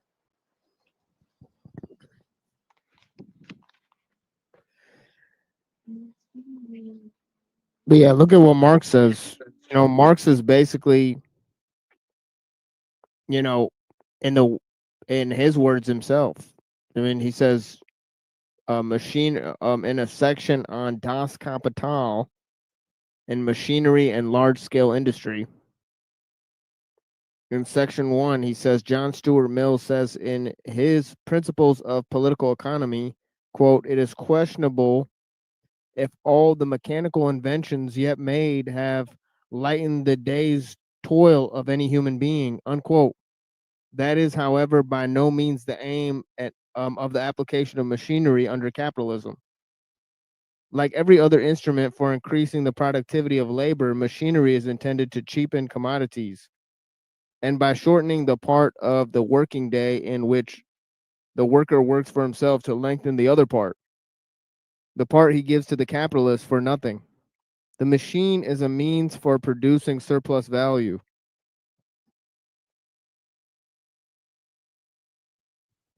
So he's basically saying that, you know, machines exploit people, right? But also, they don't produce less work for people in general. So he understands that as soon as, people have the power to create new products, they'll seize that opportunity. And then people that were freed up by having machines do their work will have to do other things to produce the new products. Right?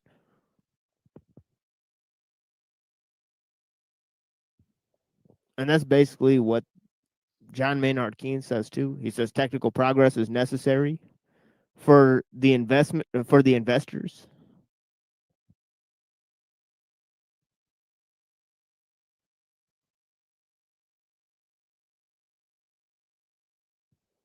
So he goes on to say, in large-scale industry, the instruments of labor are the starting point. We have first to investigate then how the instruments of labor are converted from tools into machines.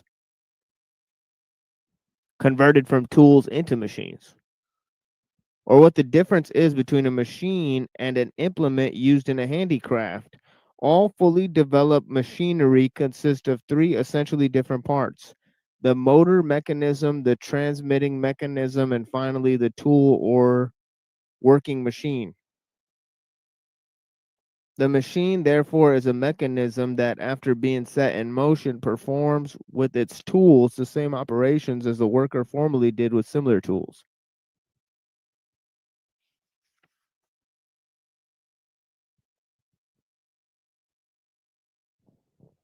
The steam engine itself did not give rise to any industrial revolution. It was, on the contrary, the invention of machines that made a revolution in the form of steam engines necessary.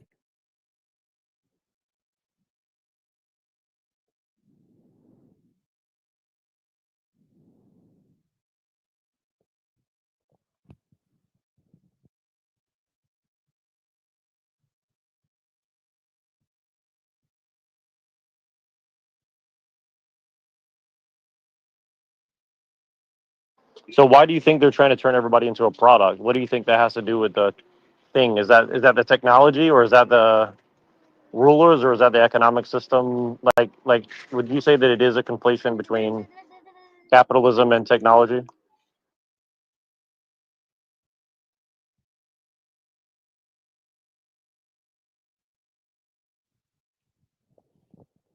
Well, not in the way that they're trying to end capitalism and bring about communism. What they're not saying is that the technology is communism. But it's a totalitarian style communism and not a,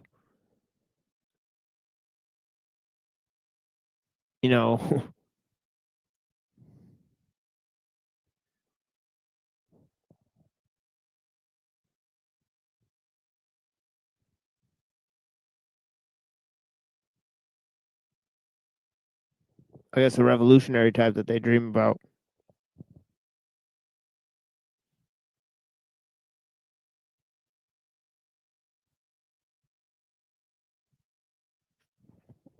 Then he goes on to say, a system of machinery whether it is based simply on the cooperation of similar machines, as in weaving, or a combination of different machines, as in spinning, constitutes in itself a vast automaton.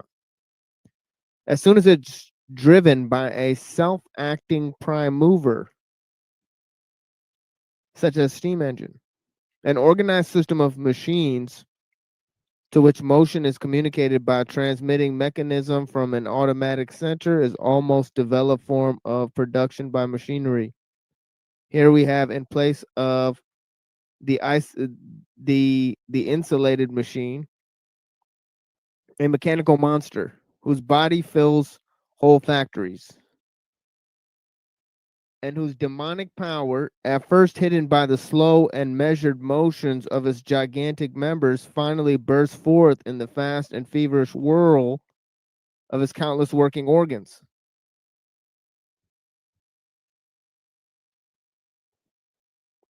The transformation of the mode of production in one sphere of industry necessitates a similar transformation in other spheres. Thus, machine spinning made machine weaving necessary, and both together made a mechanical and chemical revolution compulsory in bleaching, printing, and dyeing. So, to the other hand, the revolution in cotton spinning called forth the invention of the gin for separating the seeds from the cotton fiber. It was only by means of this invention and production of cotton became possible on the enormous scale at present required. But as well as this, the revolution in the modes of production of industry and agriculture made necessary a revolution in the general conditions of social process of production, and that means of communication and transport. Large-scale industry therefore had to take over the machine itself, its own characteristic instrument of production, and to produce machines by means of machines. It was not till it did this that it could create for itself an adequate technical foundation and stand on its own feet.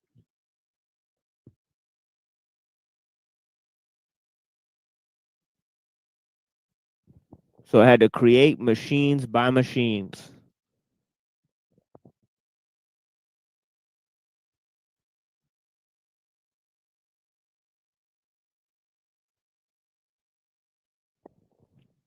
I think that is, I think, a description of massification of means itself.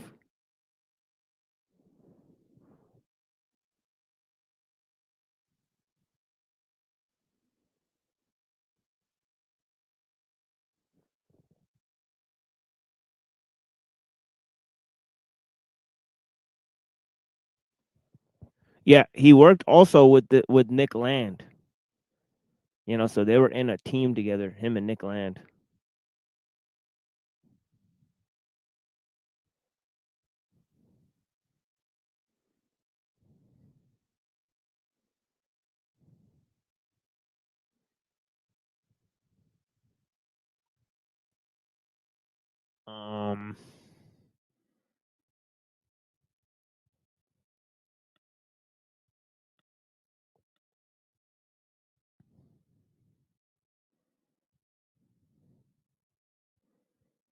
Let me see if I could just play some of this. Why does this have? Okay, I guess this is weird. Maybe this is the text itself. Video of a woman reading it, maybe? I don't know what's going on here. A lot of breathing. Kant, Capital, and the Prohibition of Incest, a polemic introduction to the configuration of philosophy and modernity. Okay, so by Nick Land. it's just a dude. It is what it is. Quote, but intuition and the concept differentiate themselves from each other specifically because they do not intermix with each other. End quote. Immanuel Kant. Quote, significantly, incest proper and its metaphorical form as the violation of a minor by someone old enough to be her father, as the expression goes, even combines in some countries with its direct opposite, interracial sexual relations, an extreme form of exogamy, as the two most powerful inducements to horror and collective vengeance. End quote. Claude Levi-Strauss. Quote, "No, we do not love humanity, but on the other hand, we are not nearly German." Did you guys hear that? Racially speaking, he said that interracial relations is the opposite of incest. I don't know how I don't exactly understand the math he did to get to that one, but yeah, that is an absurd moral calculus. I mean, I don't know what but yeah, that's wild. Oh, by the way, this is Nick Land and Fang Numina, right?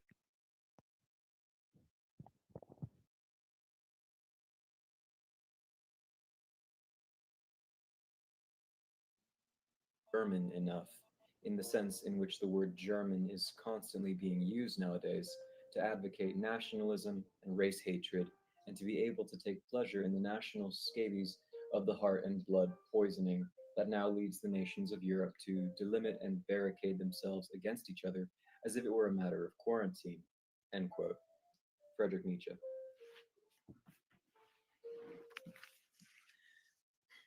For the purposes of understanding the complex network of race, gender, and class oppressions that constitute our global modernity, it is very rewarding to attend to the evolution of the apartheid policies of the South African regime, since apartheid is directed towards the construction of a microcosm of the neo-colonial order, a recapitulation of the world in miniature. The most basic aspiration of the Boer state is the disassociation of politics from economic relations, so that by means of a Bantustans, or homelands, the Black African population can be suspended in a condition of simultaneous political distance and economic proximity vis-a-vis the white metropolis. This policy seeks to recast the currently existing political exteriority of the Black population in its relation to the society that utilizes its labor into a system of geographical relations modeled on national sovereignty.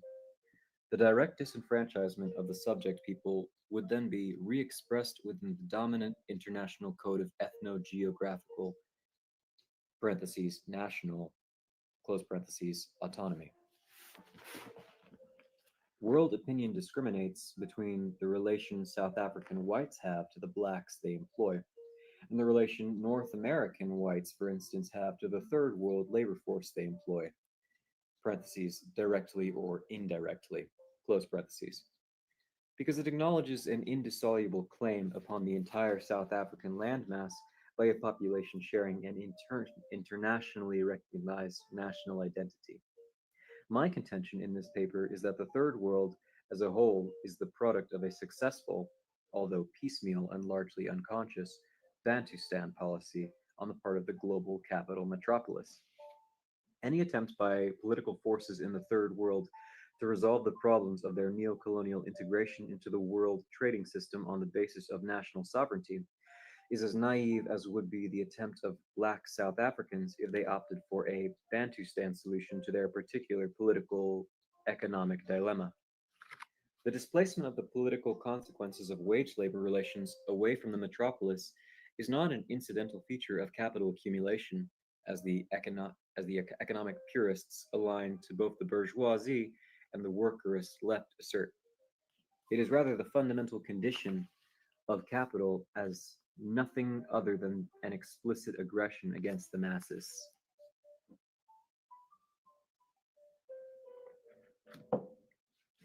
Despite inadequacies in Marx's grasp of the nation-state in its colonial and neo-colonial functioning, his account of so-called primitive accumulation clearly demonstrates that the origin of wage-labor relations is not itself economic, but lies in an overt war against the people, or their forced removal from previous conditions of subsistence. It is the outward shockwave of this violent process of coercion, whereby the subsistence producer is driven into the marketplace, that determines the character of the imperialist project of its offspring. Capital has always sought to distance itself in reality, i.e. geographically, from this brutal political infrastructure.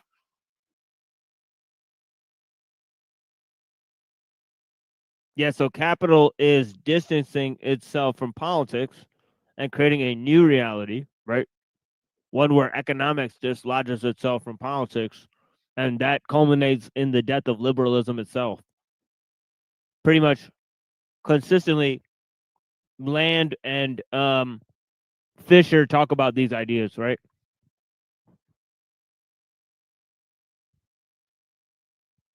But yeah, I got more on that in a second here. I think my friends are here busy or whatever. What's going on? Oh no, I was just saying that they talk about oh whoops. Well, there he goes.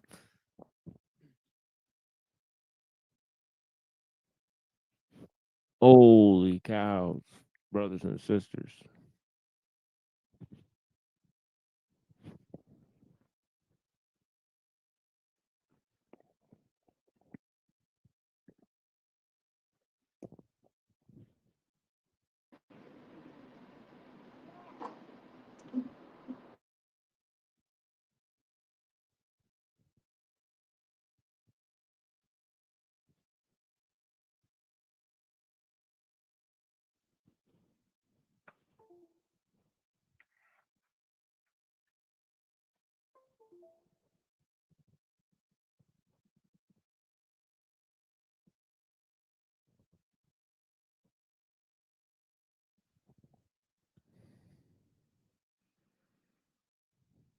Chaos.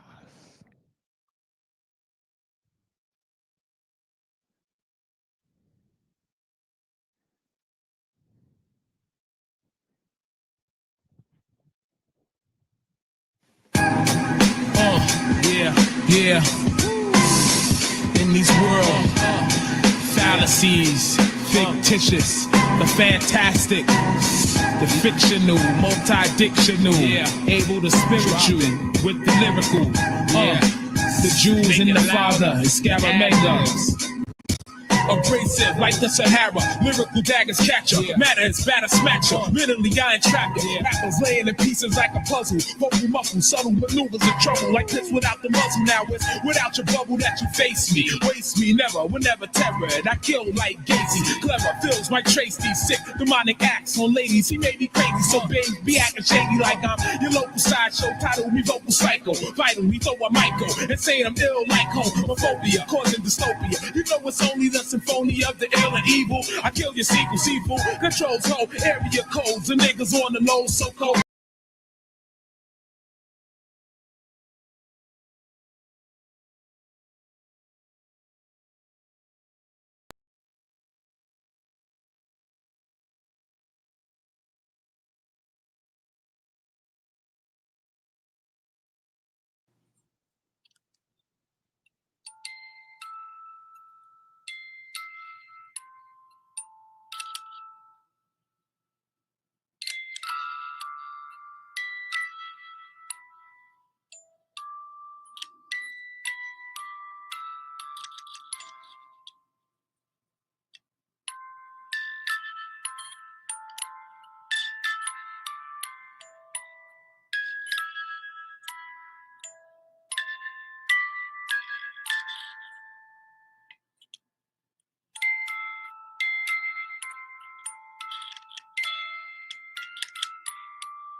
Okay, all right. So I'm Unseen Warfare. I'm here to talk about Not of This World, and we'll see how this goes.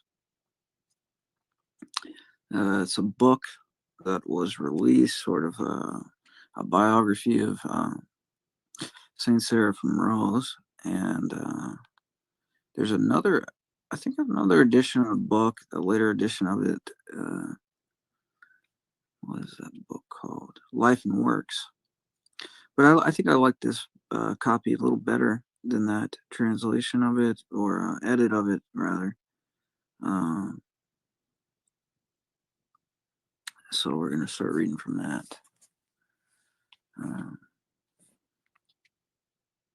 So here's the preface. It says, Father Seraphim Rose is a man known and loved today all over Russia. Anyone in Russia who knows anything about his ancestral faith, Orthodox Christianity, knows Father Seraphim's name. His books, the people there say, changes lives. An American Orthodox convert who recently spent several months in Russia has written, quote, when I would meet Russians, invariably, after finding out I'm an American, they would excitingly ask, did you know Father Seraphim Rose? It is a startling fact that almost everyone knows of him, even the children. They consider Father Seraphim, his writings, and the witness of his life in Christ to be pivotal to the resurrection of Holy Russia in our days. During the era when their religion was being mocked and undermined to an atheist state, Father Seraphim spoke openly to people in Russia against the spirit of international godlessness, making them ashamed of their ancient faith, giving them strength and courage to continue struggling. He spoke to their hearts and souls in a way that made sense out of their long decades of persecution, suffering, and purification. Recently, a monk living in an ancient Russian monastery of Balam had said, quote, without Father Seraphim Rose, we'd all be dead. Well over 10 years ago, Father Seraphim's work reached Russia from America, were translated and were clandestinely distributed in typewritten manuscripts from one end of Russia to the other. Today, with the advent of more freedom, they're being published there openly in mass quantities in books and magazines, are being talked about on television and radio. His books are available everywhere, even on book tables in the metro, subway, and kiosks on the street. It would probably be no exaggeration to say that that he is Russia's most popular contemporary Orthodox writer.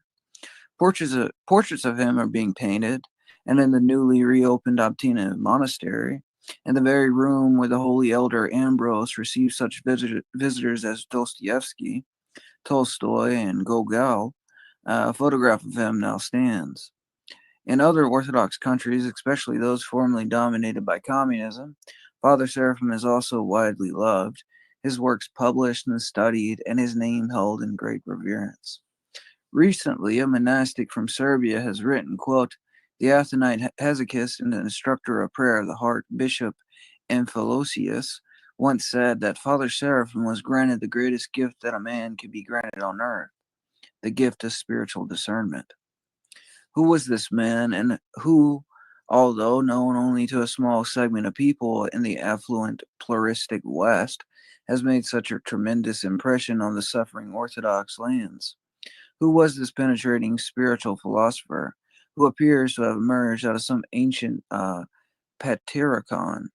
Who was this, quote, desert-dwelling monk whose name in Russia is now surrounded with legends about his remote life in the wilderness? The answer is that this man, who came to be called Father Seraphim Rose, was basically a simple, wholesome, and above all, honest American. He was raised in sunny Southern California, a few hundred miles from Hollywood and Disneyland, by parents who had never heard of Eastern Orthodoxy. His mother only wanted him to be successful.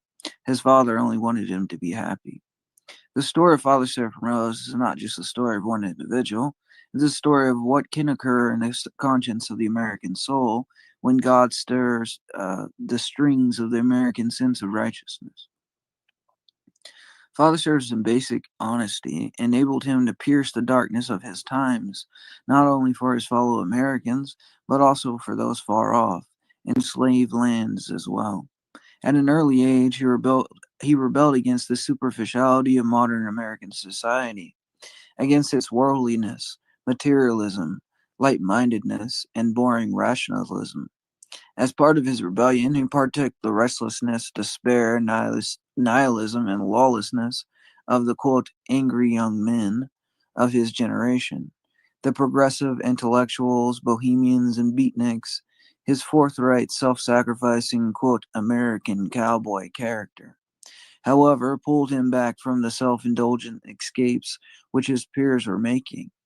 Even when the quote escape into the exotic realm of Buddhist enlightenment left his soul empty and yearning. It was then that God revealed himself to Father Seraphim's sorrowing soul, and the conversion from modern American rebellion to ancient apostolic orthodoxy was begun. When he did come to orthodoxy, he cut right through all the externals, all the worldliness and boring organizational mentality that was in the church as well, to go right to the essence and heart of the otherworldly Christianity. He had blazed the path for other honest, forthright American souls to follow as they heed their own, quote, American sense of righteousness. But there was another aspect of Father Seraphim, one that especially endeared him in the hearts of the Orthodox Christians behind the Iron Curtain. As his monastic partner of many years had observed, quote, Father Seraphim was a man who knew how to suffer.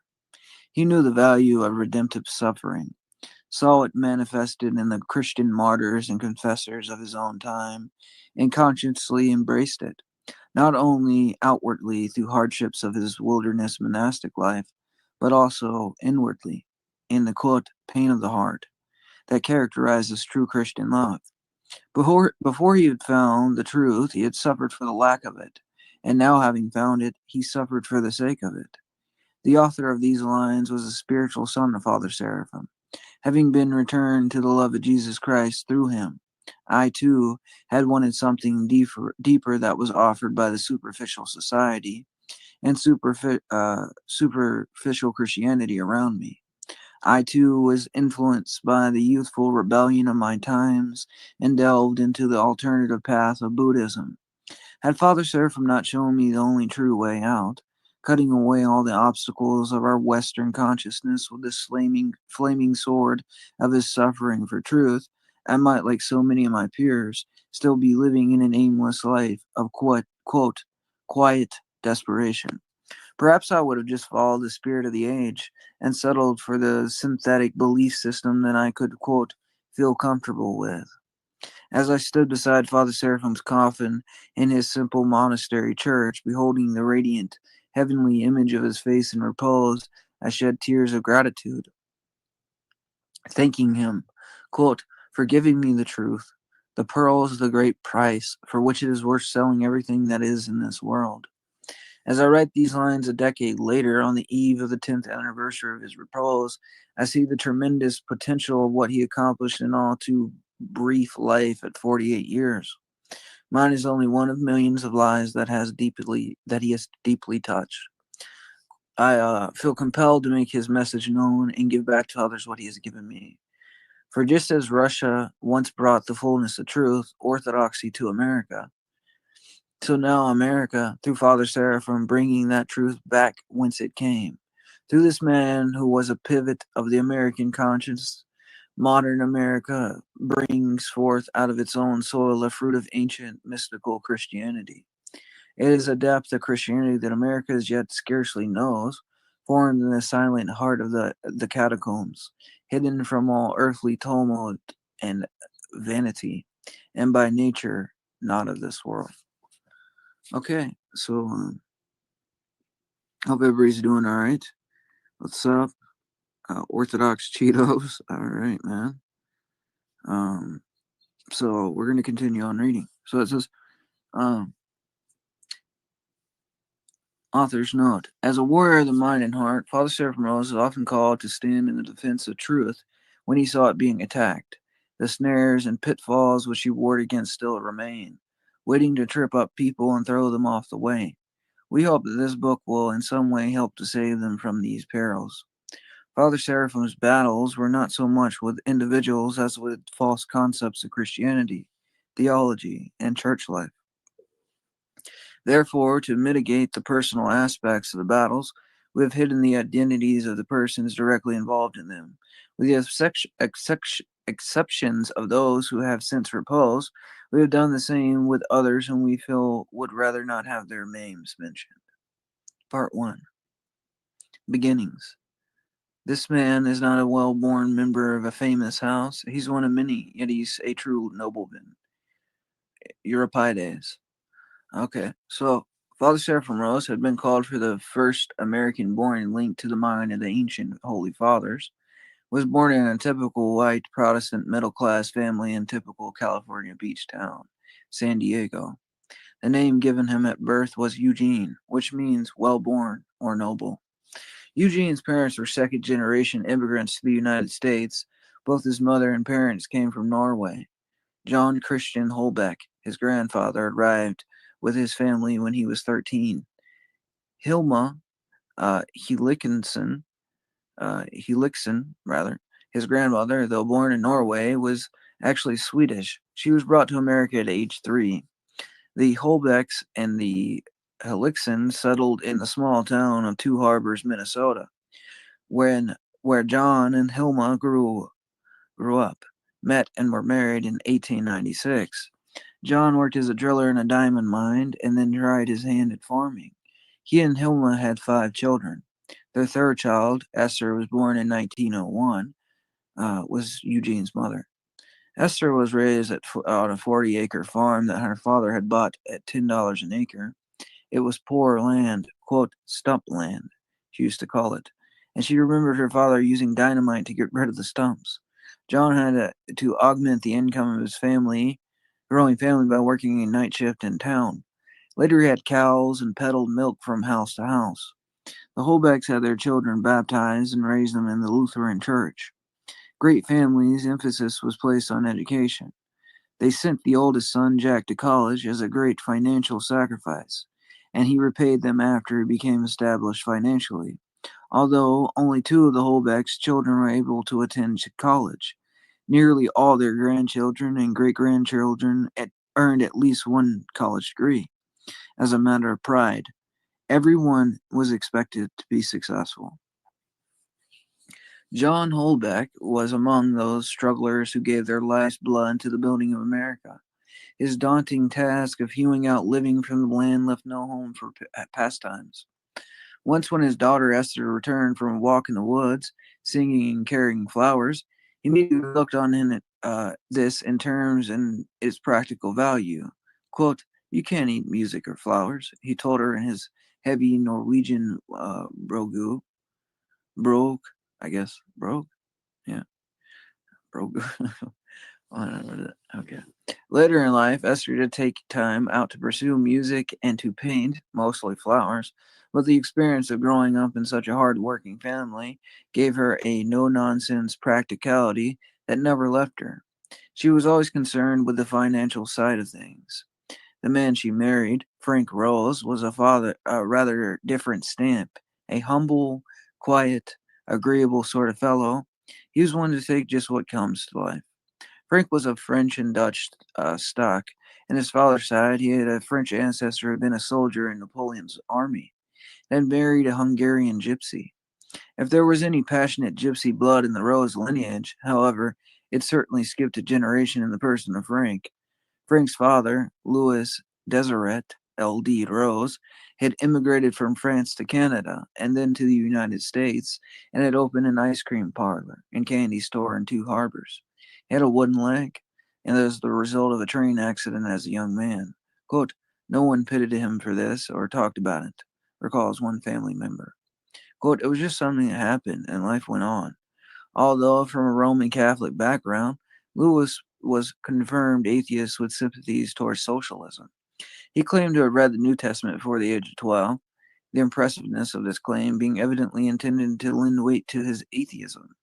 Lewis' views on religion, however, did not prevent him from marrying a devout Dutch Roman Catholic, May Vanderboom, whose family had settled in Marquette, Michigan. Marquette. Marquette, Michigan. Louis and May had 4 sons, one of whom drowned at the age of 12. Frank, their second son, was born in 1890, according to his mother's wishes. He served as a Catholic altar boy for several years. May died at the age of 48, when Frank was only 14, but he continued serving in the church for 4 more years. Frank Rose fought for his country in the army during World War I, going to France and returning home as a sergeant. He met Esther Holbeck when she was working at his father's shop, quote, Rose's Candy Store. She was 11 years younger than he, and he had graduated from high school. In 1921, they were married in Two Harbors. Frank tried his hand at the candy and ice cream business, even opening his own store after his father's had closed down. Later, he worked for General Motors, during which time his first child, Elaine, was born. In 1924, when Elaine was 2 years old, Frank and Esther moved to Southern California, sunshine, away from the bitter Minnesota winters. In San Diego, they opened another candy store, a franchise, quote, Caramel Corn Shop, which took good business only when the Navy fleet came into town. They eventually had to close it, and Frank got a steady job as the janitor for the San Diego Park and Recreation Department. His work consisted mostly of taking care of the sports stadium. 2 more children were born to the Rose family in San Diego. Franklin Jr., who was born 4 years after Elaine, and Eugene, who was born another 8 years later. All 3 of the Rose's children were intelligent, good-looking, above average in height. Eugene Dennis Rose was born on August 13th, 1934. This was during the depth of the Depression. The Roses had bought stocks and lost them, and at times they had scarcely enough to eat. Although Eugene was probably too young to remember this period, Elaine recalls the family standing in bread lines. Quote, when there is hardship because of lack of money, she says, quote, there is something that is not easily forgotten. Success becomes equated with monetary reward. Esther, already inoculated with the values of hard work and thrift, now became frugal in the extreme. She remained this way throughout her life, even after Elaine and Franklin Jr. were on their own and family was comfortable financially. She never gave up her practice, learned during the Depression, of saving slivers of soap from household sinks and then boiling them down to make new soap cakes. All her children were raised with no frills attitude towards life. Frank Rose was already in his mid-40s when Eugene was born. Because he was so much younger than his brother and sister, Eugene was raised essentially as an only child because he was born and his parents called him their, quote, extra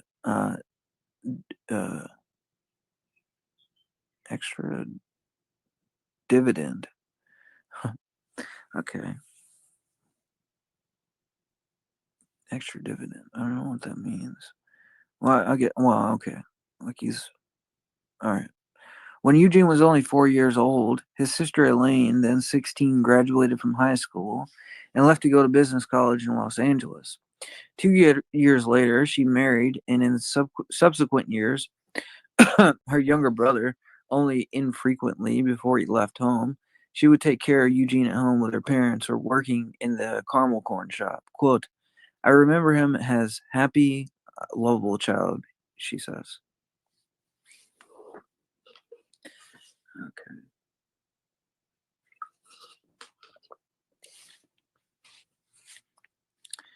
Okay, what's up, man? All right.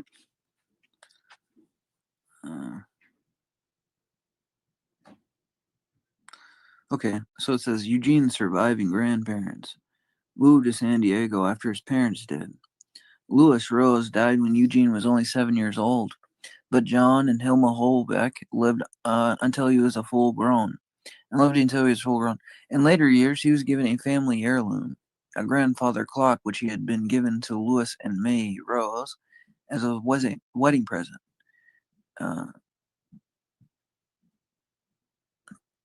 To the end of his life. Eugene treasured this clock as a link to family tradition and continued the custom of winding it every night, long after it ceased to tell the correct time. Esther, having a decisive, strong-willed personality, was unchallenged ruler of the Rose household. She had to be on top of all that was happening. Nothing was hidden from her, for she felt it was her personal right to walk into her children's room at any time, dig through their drawers, and read their letters and papers. She was very demanding of her children, but seldom, if ever, accorded praise. She was from a generation of parents who felt that it was not good to compliment children too much, lest they become conceited. But although she did not praise them to their faces, she would rave about them to her friends and relatives when they weren't around. Above all, she would brag about Eugene. Quote, "We were not a demonstrative family," Elaine recalls. Even Frank, although he was a very warm and loving man, was embarrassed to display affection. Elaine said that he never kissed her while she was growing up. Quote, "Mother was tough when crossed," Elaine says, and quote, "and father kept out of harm's way. It seems they had little choice but to be dominated. He was scrupulously avoided conflicts and always expressed assent by smiling and saying, quote, betcha. He seldom, if ever, harbored bitterness or ill will towards anyone. Like his father, Eugene responded to his mother's will without complaint. He was remembered in the family as the, quote, perfect son, the proverbial dutiful child. Quote, if there was a favorite child, Elaine recalls, quote, it was Eugene, because he always tried hard to do what was expected and did not cross mother. Quote, Eugene was a joy, Esther says. Quote, his father thought the sun rose on him. According to his wife, Frank was, quote, satisfied with a little bit. His interest was to be at home with me. He was happy just to be home and take care of the yard. He was a contented man, having no need of outside interest. He always took a lesser job, never told Eugene what to be in life or pushed him to make money. Quote, Frank was not a practical man, Esther affirms. Quote, he was the intelligentsia, and I was the practical one. Compared with Esther, Frank was an avid reader, going through two newspapers a day. Okay. And faithfully keeping up with the magazines, U.S. News and World Report, Business Week, and the Wall Street Journal. He did not, however, read many books. More could be said of Frank's virtues than of his intellectual achievements. Like all boys, Eugene looked up to his father. Like many, he took from him his best qualities. Growing up, Eugene emulated his father's practice of never exalting himself. He too, at least when it came to worldly honor and material things, was, quote, satisfied with a little bit. From his mother, Eugene acquired a down-to-earth practicality, a touch of stubbornness, and a clear, concise, living language, what often made up of folksy words and phrases, and yet was spoken with perfect articulation. And from both parents he acquired good old American honesty and straightforwardness, which later enabled him to see through various forms of hypocrisy. Frank Rose was a typical American male, though perhaps was with an extra dose of docility. He displayed that shy, dogged integrity, that deeply loving nature which is embarrassed to express itself, characteristic of the common man, so the populist books and movies of the period claimed, could become a hero if placed in the right circumstances. Eugene inherited these qualities, an inborn disposition together with his childhood environment that dictated that he should grow up according to the American Gary Cooper image. In the midst of all his standard Americana, there was ushered in another element that was decidedly not standard. It was as if into an average American family, a true nobleman had been born. In some ways, Eugene was absolutely different from the rest of his family. Although during his boyhood and before his personality was fully developed, this difference was not nearly as apparent as it was later on. At first, it could be seen only in the fact that he was remarkably thoughtful and a quiet child with a natural restraint and behavior unusual in the boys of his age. Quote, Eugene was serious, studious boy from early childhood. His mother had said he was extraordinarily intelligent. His natural genius was first noticed in his ability to grasp things right away. But before children his own age, and sometimes before adults, one of his elementary school teachers once said of him, quote, I feel hurried when he walks into the room. I feel that I have to get right down to business so as not to waste his time. Eugene's reserved and studious nature, however, did not hinder this participation in some of the unusual pastimes and activities of American boys. As a little boy, he played cowboys on a wooden horse and later joined the Cub Scouts and kept a chart of basketball scores. And when he was 6 years old, he began to take piano lessons, which he continued in college. Between the ages of 10 and 12, he was a traffic patrol officer at his elementary school, a duty of which his mother remembers taking very seriously. Upon graduating from the school, he was given an honorary discharge with the rank of sergeant, just as his father had from the army. Eugene had a great love for nature. During all 3 summers of his junior high school years, he attended courses in zoology and the Junior Summer School of Science, sponsored by the San Diego Society of Natural History. As part of the courses, he was able to study animals firsthand at the famous San Diego Zoo, living near the ocean. He had a special interest in marine life and kept preserved octopi and other sea creatures in his closet. He also had a small butterfly collection. A fascination with the night sky inspired him to paint his bedroom ceiling with stars, all their proper places. On Friday evening, he and his father would walk together in the neighborhood library. This was a weekly ritual. Their night out. Eugene would come home loaded with books. During summer, he took part in the library, quote, vacation reading club. Eugene began reading the works of Charles Dickens at a young age. His mother remembers laughing aloud while reading the Pickwick Papers to himself. When it came time for him to go to sleep, he would barge into his room and turn out the light. Later, she would be awakened by the sound of giggling. Returning to her son's room to see what was going on, she would discover him under the blanket with a flashlight, continuing to read the Pickwick Papers, which had once brought Dickens' overnight fame, was too captivating for the young Eugene to put down. Okay, so it says, all right. What's up, boy? New here. Glad to have you. And we'll continue on. So if you just got here, I'm reading from Not of This World. It's a biography of Father Seraphim Rose's life. So I'm going to continue. So it says, Eugene had a little dog named Ditto. Ditto was not too smart, but was Eugene's own creature, and he had exceptional love for it. He would look into its eyes as it were human. When Ditto was run over by a car, Eugene cried inconsolably. This was his first encounter with death. Others thought of the reaction was exaggerated. Someone said, quote, it is unnatural to love a dog like that. A dog. Together with his abnormally loving nature, the young Eugene had strong religious inclinations. His mother, a church-going Protestant Christian, was the one to encourage this interest. His father had dropped out of the Catholic Church at age 18. No one talked about this, and no one knew why. Although Frank Rose was not like his father in being anti-religious, Frank was not anti-anything, for that matter. He never showed any incentive towards going to church. In later years, he attended a Protestant church, but according to Esther, this was only to please her. Quote, as children, Elaine remembers, quote, we went with the mother to various Lutheran, Baptist, Methodist, and Presbyterian churches, where mother always sang in the choir. We usually changed churches because she had some disagreement with the minister. As a young boy, Eugene went to Bible class at a Presbyterian church near his house. He would often surprise his parents with his knowledge of the scriptures. He would quote to them from memory. According to his mother, the Old Testament books of Esther and Samuel left a deep impression on him. When he was in the 8th grade, he went entirely on his own initiative to be baptized and confirmed as a Christian in a Methodist church.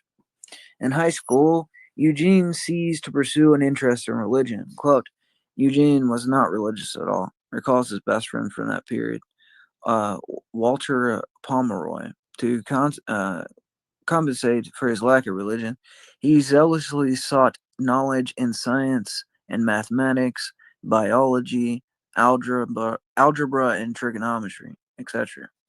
As Walter says, quote, he went to high school at a time when science was expected to save the world.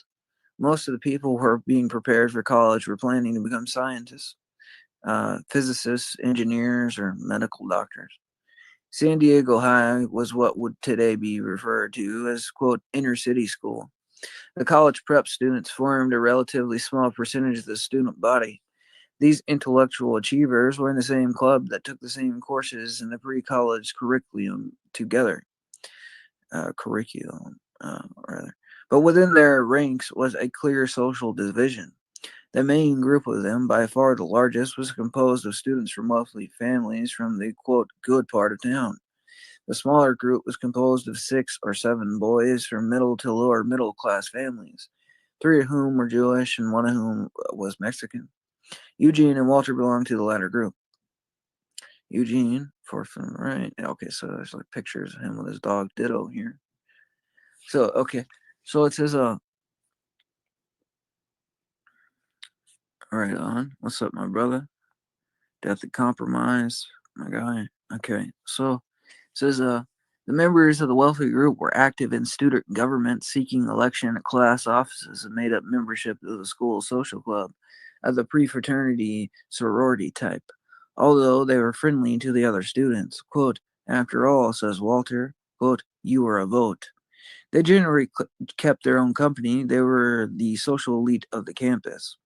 The small group was united by a common interest in music, literature, and art. During lunch breaks, the boys would discuss books they had read or the works of classical music they loved. They never listened to popular teeny bopper music or the era. Quote, we were hardly aware that such a thing existed, Walter recalls. It did not attend the high school, quote, sock hops. Although Eugene and some of the others had athletic ability and received A's in gym class, they did not try out for, sports teams, says Walter. Quote, we were what today would be called the nerds. From Walter, Eugene received the nickname of, what is that? Okay, OIGN. I'm not even going to attempt to say it. A corruption of Eugene Onegin, the name of the famous narrative poem by Pushkin and the opera by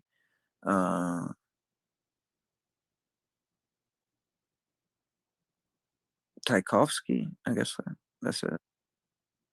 Tchaikovsky. I don't know. I'm not even going to attempt that one. Considering what he has become in later years, the connection with Russia is an interesting one. The students in Eugene's group were very well read and culturally advanced for their age. Walter felt privileged to be part of the group and learn from it, since he had been exposed to the relatively little culture prior to high school. The Jewish boys had been raised on classical music and had some strong opinions on the subject. They especially praised Mozart, Beethoven, and Brahms, but no use for the modern composers. Walter, on the other hand, preferred the moderns, and so would enter into debate with others on the relative works of, for example, Brahms and Debussy or something. Where did Eugene stand in these discussions? He says, quote, he was more attracted to the distinctly classical than the modern composers. Walter says, quote, but he listened to everything, gave it all a chance. He was slow to pass judgment. Eugene's favorite piece of music at this time was the aria in the last act of Puccini's Tosca, in which the hero, about to be executed, writes a letter to his beloved, beginning with the words, quote, and the stars were shining. Eugene especially liked the recording of Aria's song by Fruccico Taglavini. Quote, we listened to it many times, Walter says, and rhapsodize about how great we thought it was. When the group of friends would argue over intellectual matters, Eugene did not want to express his own opinion. Quote, mostly he would examine things, Walter says, and quote, and if you made a blunder in your argument, he'd be quick to show it. The most quiet and introspective among us, he was more likely to be a commentator than an agitator. Okay, so there's some pictures of him here from 1951, and he's looking more like a beatnik in these photos. Like very similar to like a Jack Kerouac or something. Okay, it says Yeah, that's it. You're right. Okay. So Eugene studied intensely in high school. Quote, the burning midnight oil. As his mother said, once Esther told him, quote, at the rate you're studying, you'll be a very smart man someday. Quote, I don't want to be smart, he said. I want to be wise.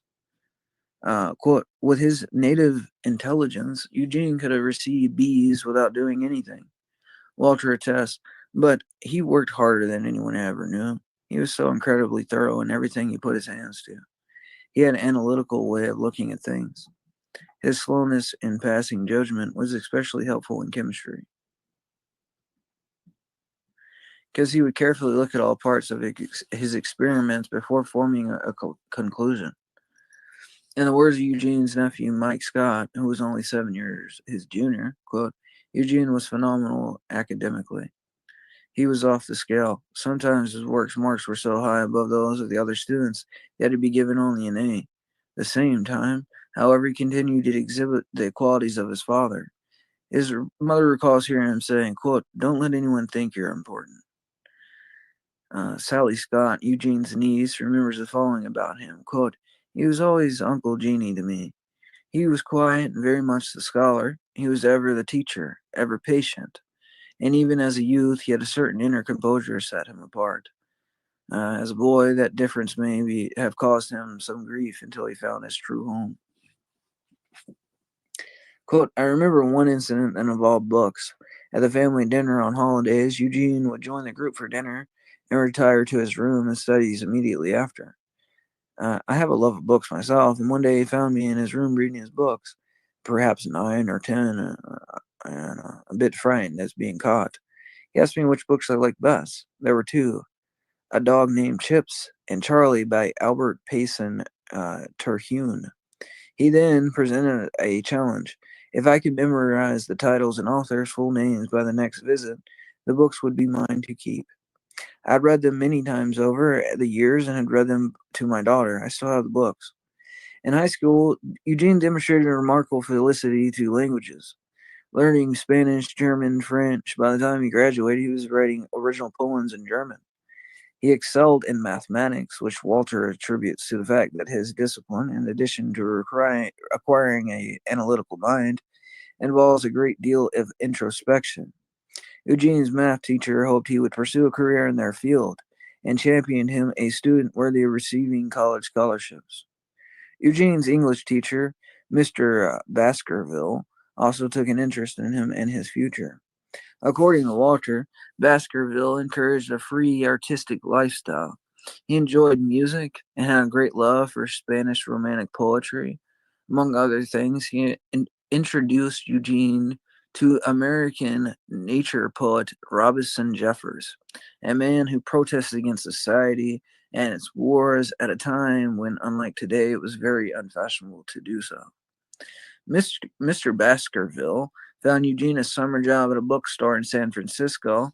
While working there, Eugene stayed for 3 months at a Hotel de France, a boarding house where everyone spoke French and ate European cuisine.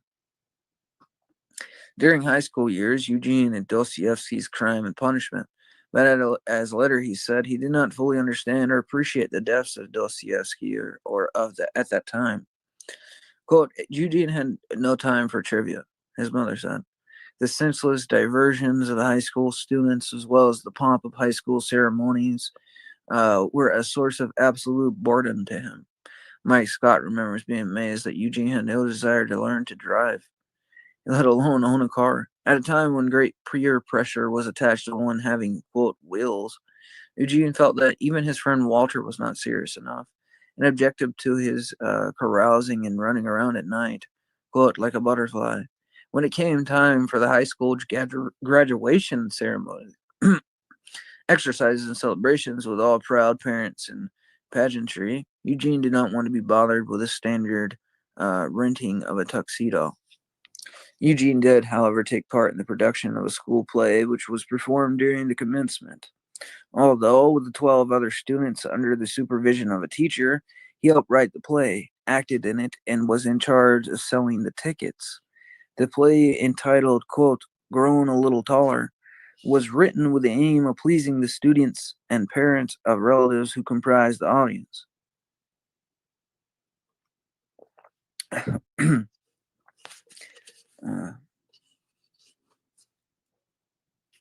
Okay. Expressing the American dream that was still prevalent in the 1950s, it upheld the ideals of family, religion within reason, economic and career advancement, responsibility, and hard work together with humanitarian service in the spirit of Albert Schweitzer. Schweitzer. That's nice. Eugene graduated from San Diego High School in June of 1952. Academically, he was ranked at the top of his class. In high school yearbook, his fellow students wrote notes such as, quote, Eugene the genius. Lots of luck and don't give Einstein too much competition. He received a number of scholarships grants, the largest being $4,000 for George F. Baker Scholarship, which he had given thanks to the enthusiastic endorsement of his math teacher. When he received this reward, he did not make a big show of it. His mother, having found out about the award, elated, asking him, "Where's the letter?" Quote, "In the drawer," he replied calmly. Remembering this and similar instances, his mother said of him, quote, "I never saw such a modest boy." He even returned to the smaller scholarships he received, explaining this by saying, quote, "I've had enough." At this time, Eugene had no definite idea about a future career, no plans beyond a decision to enter Pomona College in Southern California.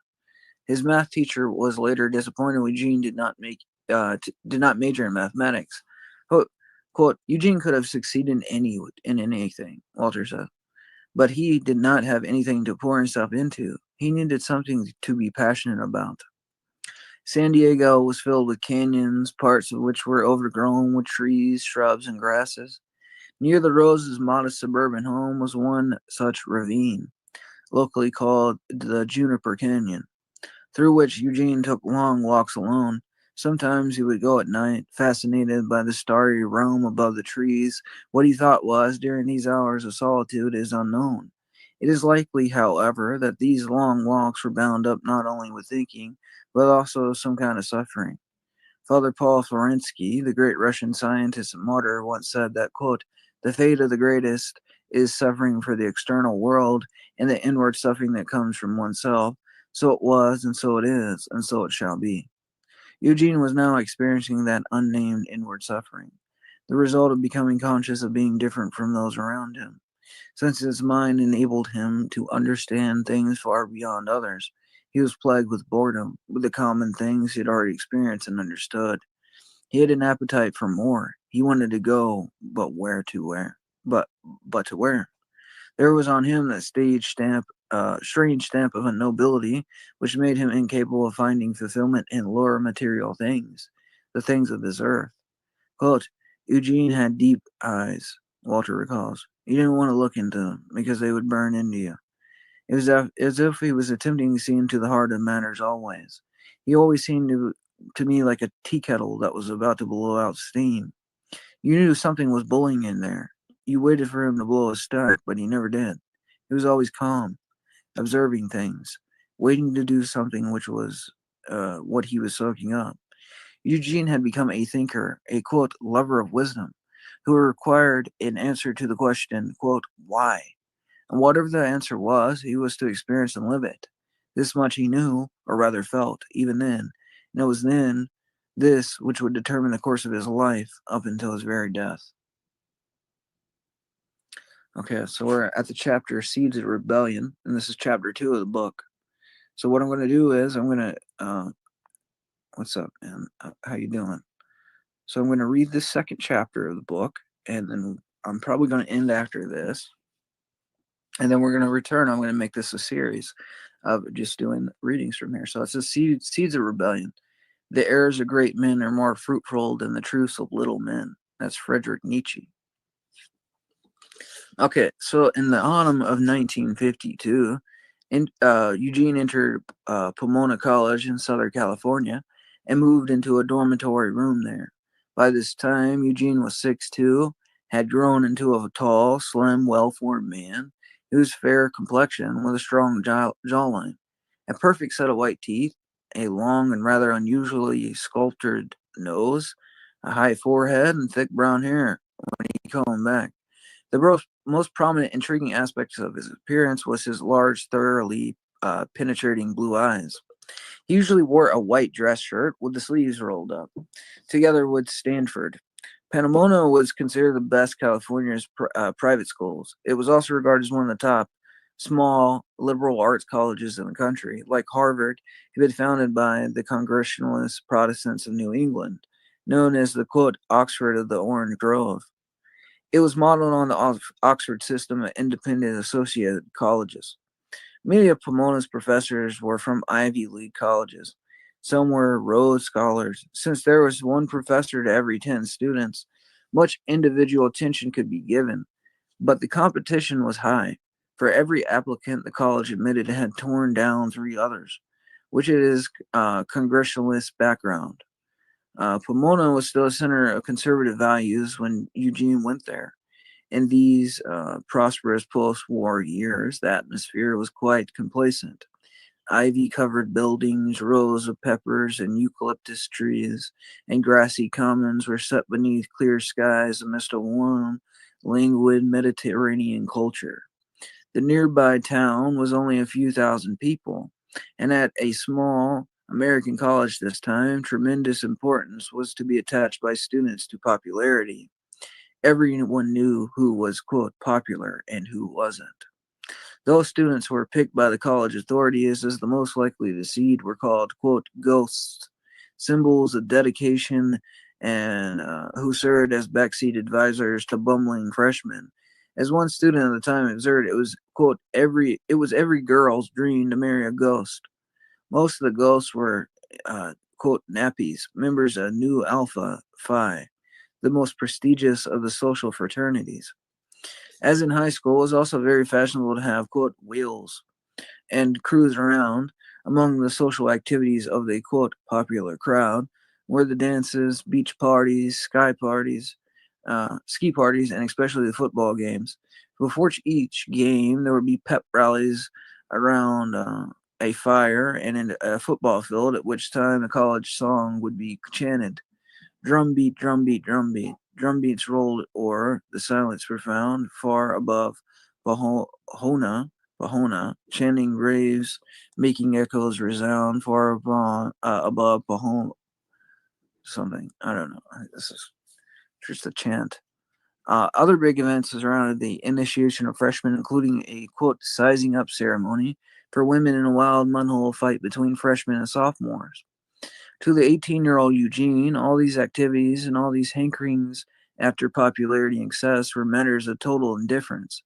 If this was indeed, quote, real life, he was growing more and more disgusted with it. Although he continued to exhibit the same reserve, dignity, and thorough personality of his younger days, passions were beginning to boil inside of him.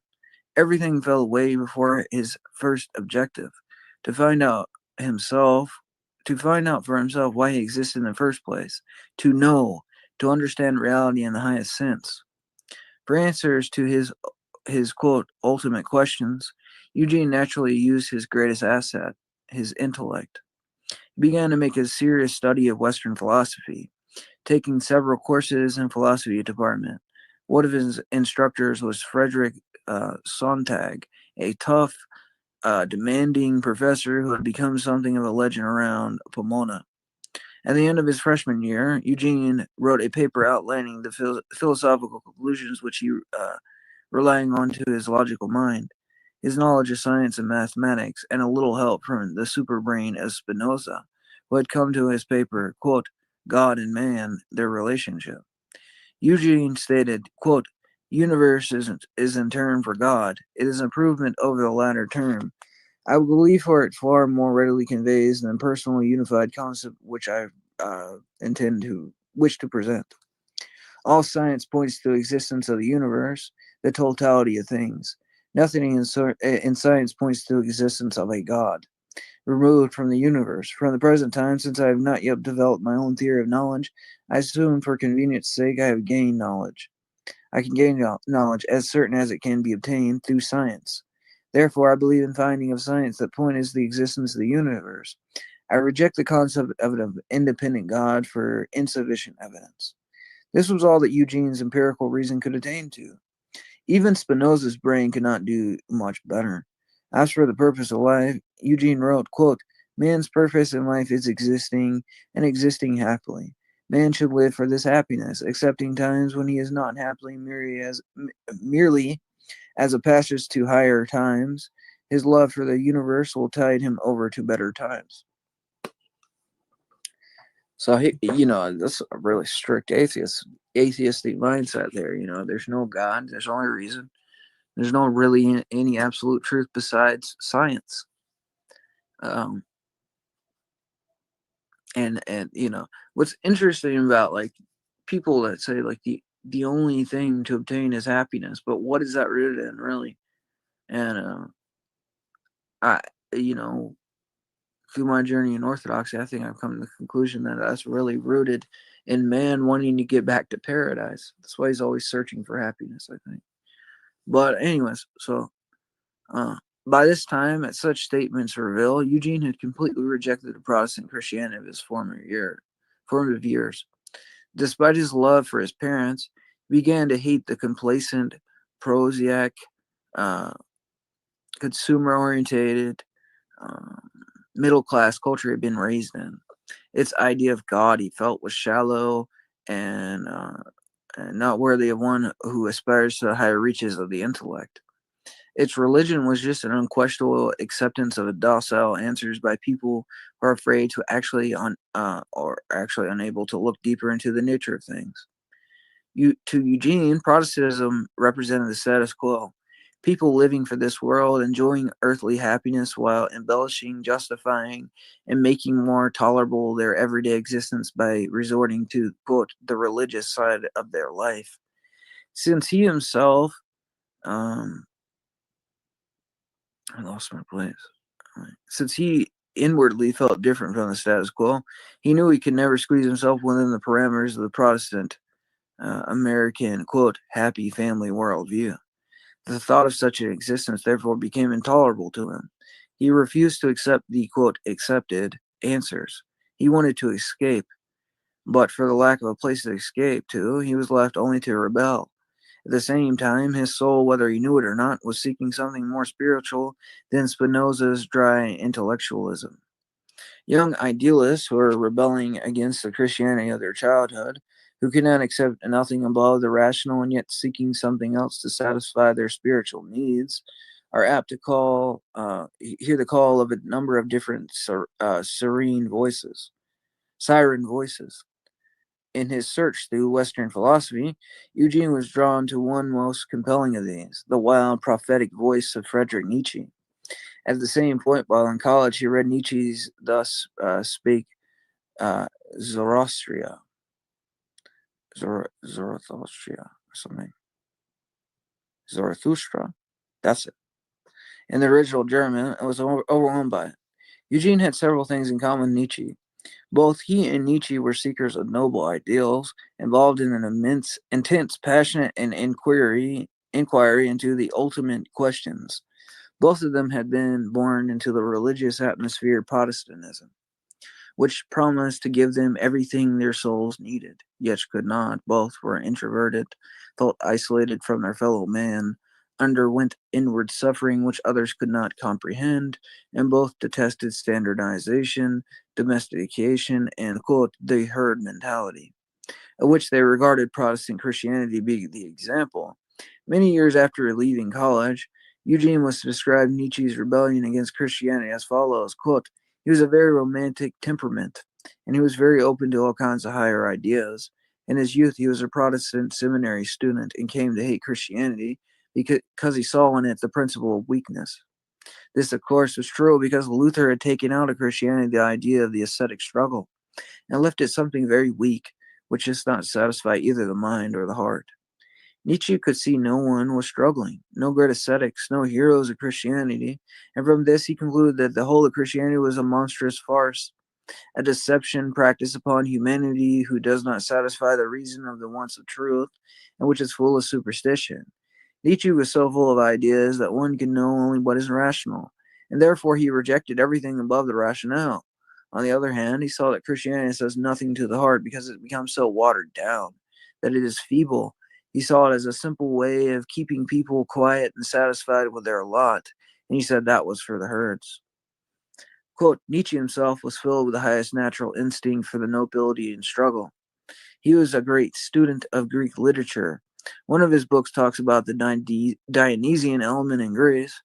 Until this time, people regarded Greece as the home, the classic traditional of Apollo. But he said no, that Greece was also filled with striving, with a romantic feeling which he symbolized by Dionysius. And this is what he wanted, to be like Dionysius, constantly struggling for something higher. Eugene had a desire to share in such struggles and striving, which, although he did not know it then, was actually a desire for the ascetic denied him. Asceticism denied him by Protestantism. Nietzsche's striving, together with his rejection of Christianity, let him develop the idea of the quote Superman. Man, Nietzsche said, is small and weak. He is only temporary. He might be overcome by the Superman must supersede him. And later, Eugene was to make the comment that, quote, Nietzsche is the answer to Nietzsche is St. Anthony the Great, who did overcome mankind in his own human nature and was like an angel on earth.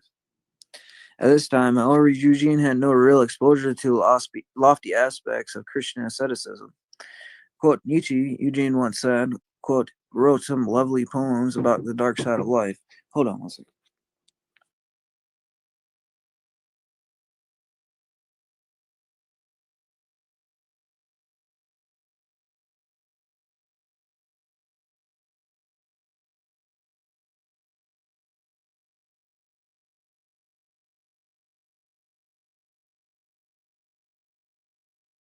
Okay, I'm back. All right. So we're at Nietzsche, and what did he say? Here, he says, oh yeah, he's talking about the Superman, and the answer to Nietzsche is Saint Anthony the Great, who did overcome mankind like his own human nature and was like an angel on earth. So if I remember correctly, Saint Anthony the Great went into like a cave out in the desert, and he lived there for a really long time. And then eventually, there was people that came to him, like Saint Paul of Thebes or something like that, and who was an early Christian monk, and I think they found him in the cave, and he looked like he reached the state of theosis, like a perfected state, like a higher state even than Adam and Eve were in. So I think that's what he's talking about there. At this time, however, Eugene had no real exposure to the lofty aspects of Christian asceticism. What Nietzsche said, once said, quote, wrote some lovely poems about the dark side of life, deep midnight loneliness, etc. Here he was speaking of such poems as the, quote, Night Song, in which Zarathustra gives voice to his feelings, quote, night has come. Now all fountains speak more loudly, and my soul is too a fountain. Something unappeased is within me. It longs to find expression. A craving for the love is within me. Alas, ice is all around me. My hands is burned by the icy night has come. Alas, I must be light, and thirst for the nocturnal and loneliness. During the unhappy period of this life, manhood, or his early manhood, Eugene must have identified with precisely such dark and terrible, excruciating longing for the soul. Insanity marked the last 12 years of Nietzsche's life, during which time he was unable to write anything. Although most writers assume that this madness came upon him from rather suddenly, more sensitive ones, such as Thomas Mann, recognize its gradual development through Nietzsche's literary career. Nietzsche's mad ideas were the logical outcome of the proud philosophy of the German idealists and even of Spinoza, which in denying attenuating of the reality of God led eventually to self-worship, absurdity, and nihilism. Nietzsche, the mad prophet, bellowed out like the pagan dragon of Wagner, poetic fire of the new religion of the Superman, the Antichrist. And however mad this religion might have been, it made more sense to the young Eugene than what he regarded as the spineless, effeminate Christianity of his age. Okay, so we're going to stop at chapter 2. The next chapter is going to be nonconformist, and I'll do another hour on that probably tomorrow, and we'll just continue on until we get through this book. I think that's what this beginning of a series of not of this world, and I might sprinkle other videos in between this. I don't know, but we'll see. But I do have other series I want to continue on that I've done in the past that I have to get back to, like the struggle for humanism and a couple other things. But we'll see what happens. So I appreciate everybody for stopping by. I'm Unseen Warfare, and I appreciate you. And I'm out. Later.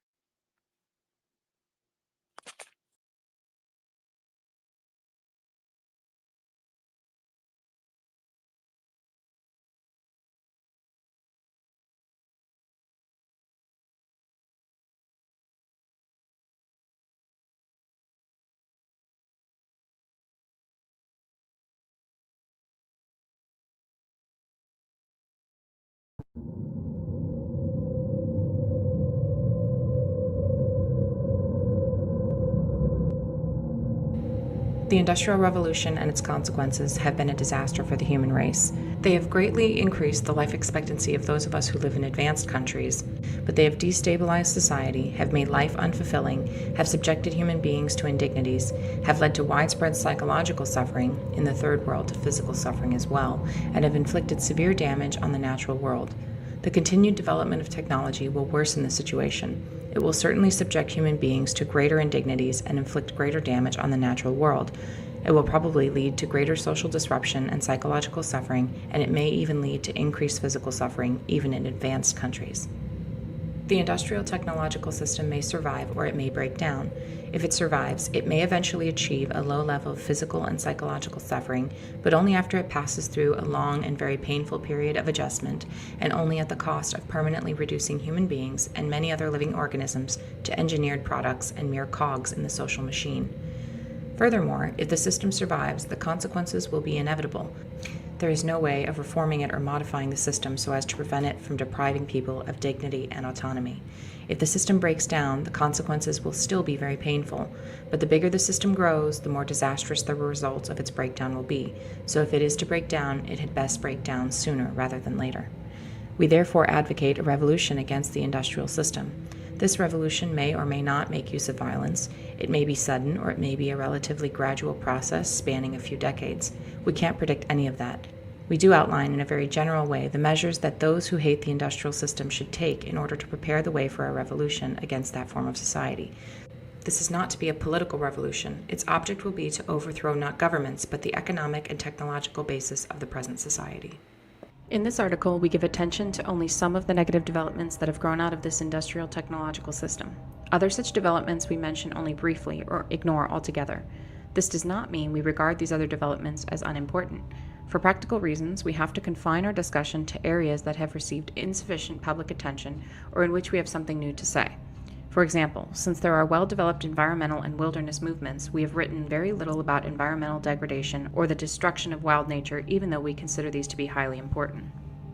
The psychology of modern leftism. Almost everyone will agree that we live in a deeply troubled society.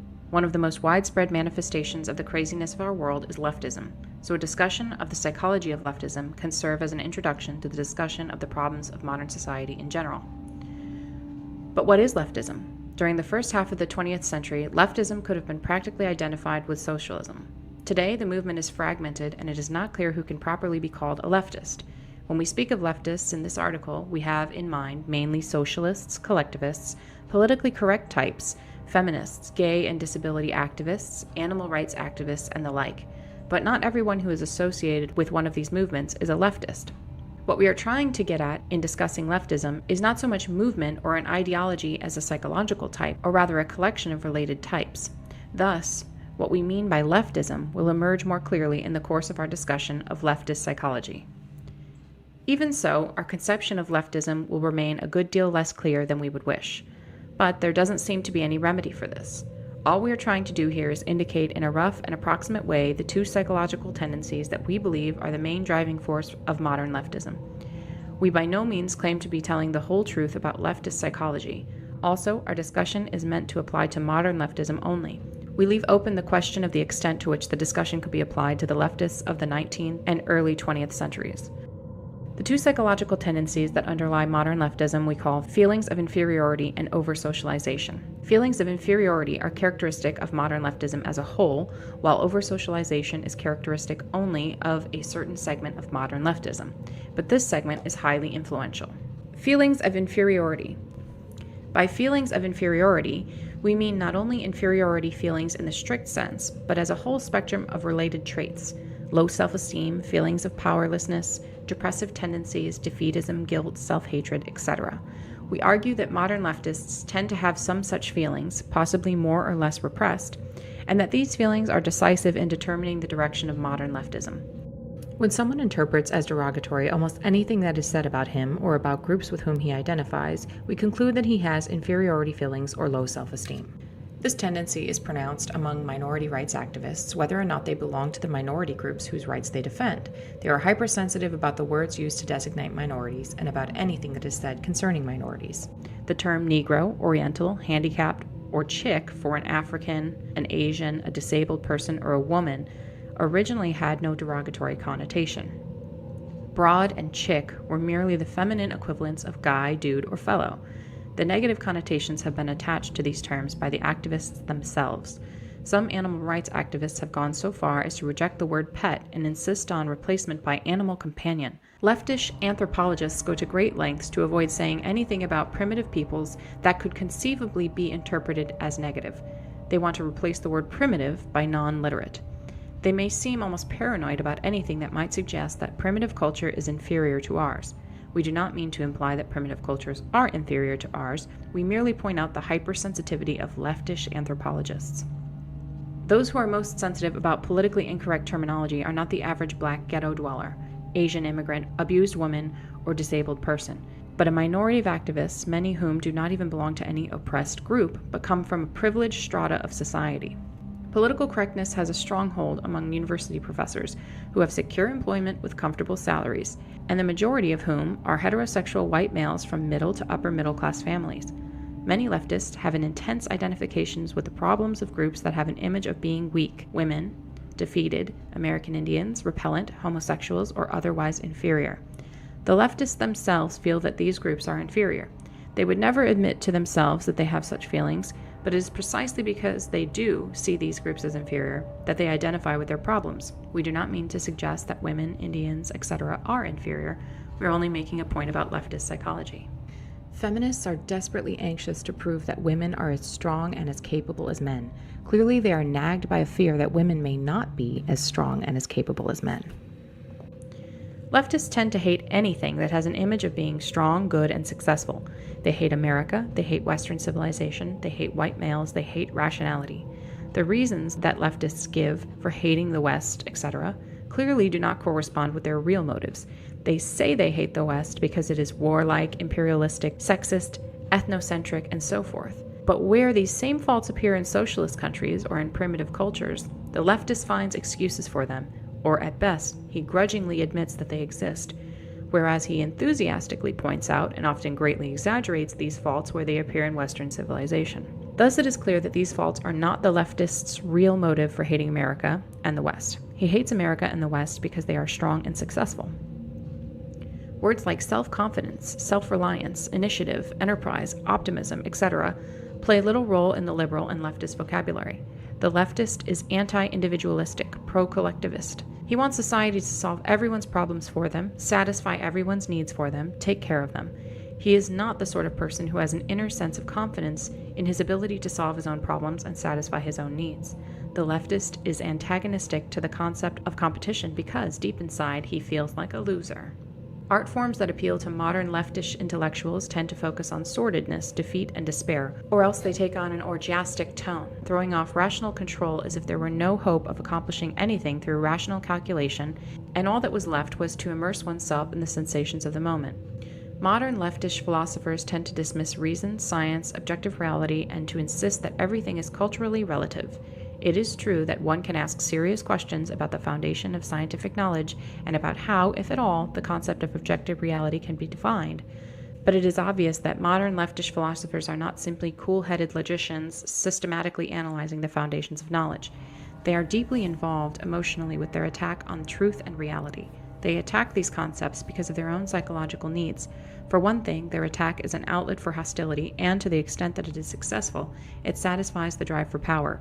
More importantly, the leftists hate science and rationality because they classify certain beliefs as true, i.e., successful, superior, and other beliefs as false, i.e., failed, inferior. The leftist's feelings of inferiority run so deep that he cannot tolerate any classification of some things as successful or superior and other things as failed or inferior. This also underlies the rejection of many leftists of the concept of mental illness and of the utility of IQ tests. Leftists are antagonistic to genetic explanations of human abilities or behavior because such explanations tend to make some persons appear superior or inferior to others. Leftists prefer to give society the credit or blame for an individual's ability or lack of it. If a person is inferior, it is not his fault but society's because he has not been brought up properly. The leftist is not typically the kind of person whose feelings of inferiority make him a braggart, an egotist, a bully, self-promoter, or ruthless competitor. This kind of person has not wholly lost faith in himself. He has a deficit in his sense of power and self-worth, but he can still conceive of himself as having the capacity to be strong, and his efforts to make himself strong produce his unpleasant behavior. But the leftist is gone too far for that. His feelings of inferiority are so ingrained that he cannot conceive of himself as individually strong and valuable, hence the collectivism of the left. He can feel strong only as a member of a large organization or mass movement with which he identifies himself. Notice the masochistic tendency of leftist tactics. Leftists protest by lying down in front of vehicles. They intentionally provoke police or racists to abuse them, etc. These tactics may often be effective, but many leftists use them not as means to an end, but because they prefer masochistic tactics. Self-hatred is a leftist trait. Leftists may claim that their activism is motivated by compassion or moral principles, and moral principle does play a role for the leftists of the over-socialized type. But compassion and moral principle cannot be the main motives for leftist activism. Hostility is too prominent a component of leftist behavior, so is the drive for power. Moreover, much leftist behavior is not rationally calculated to be of benefit to the people whom the leftists claim to be trying to help. For example, if one believes that affirmative action is good for black people, does it make sense to demand affirmative action in hostile or dogmatic terms?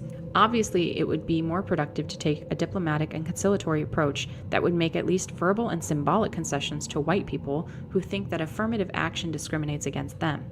But leftist activists do not take such an approach because it would not satisfy their emotional needs. Helping black people is not their real goal. Instead, race problems serve as an excuse for them to express their own hostility and frustrated need for power.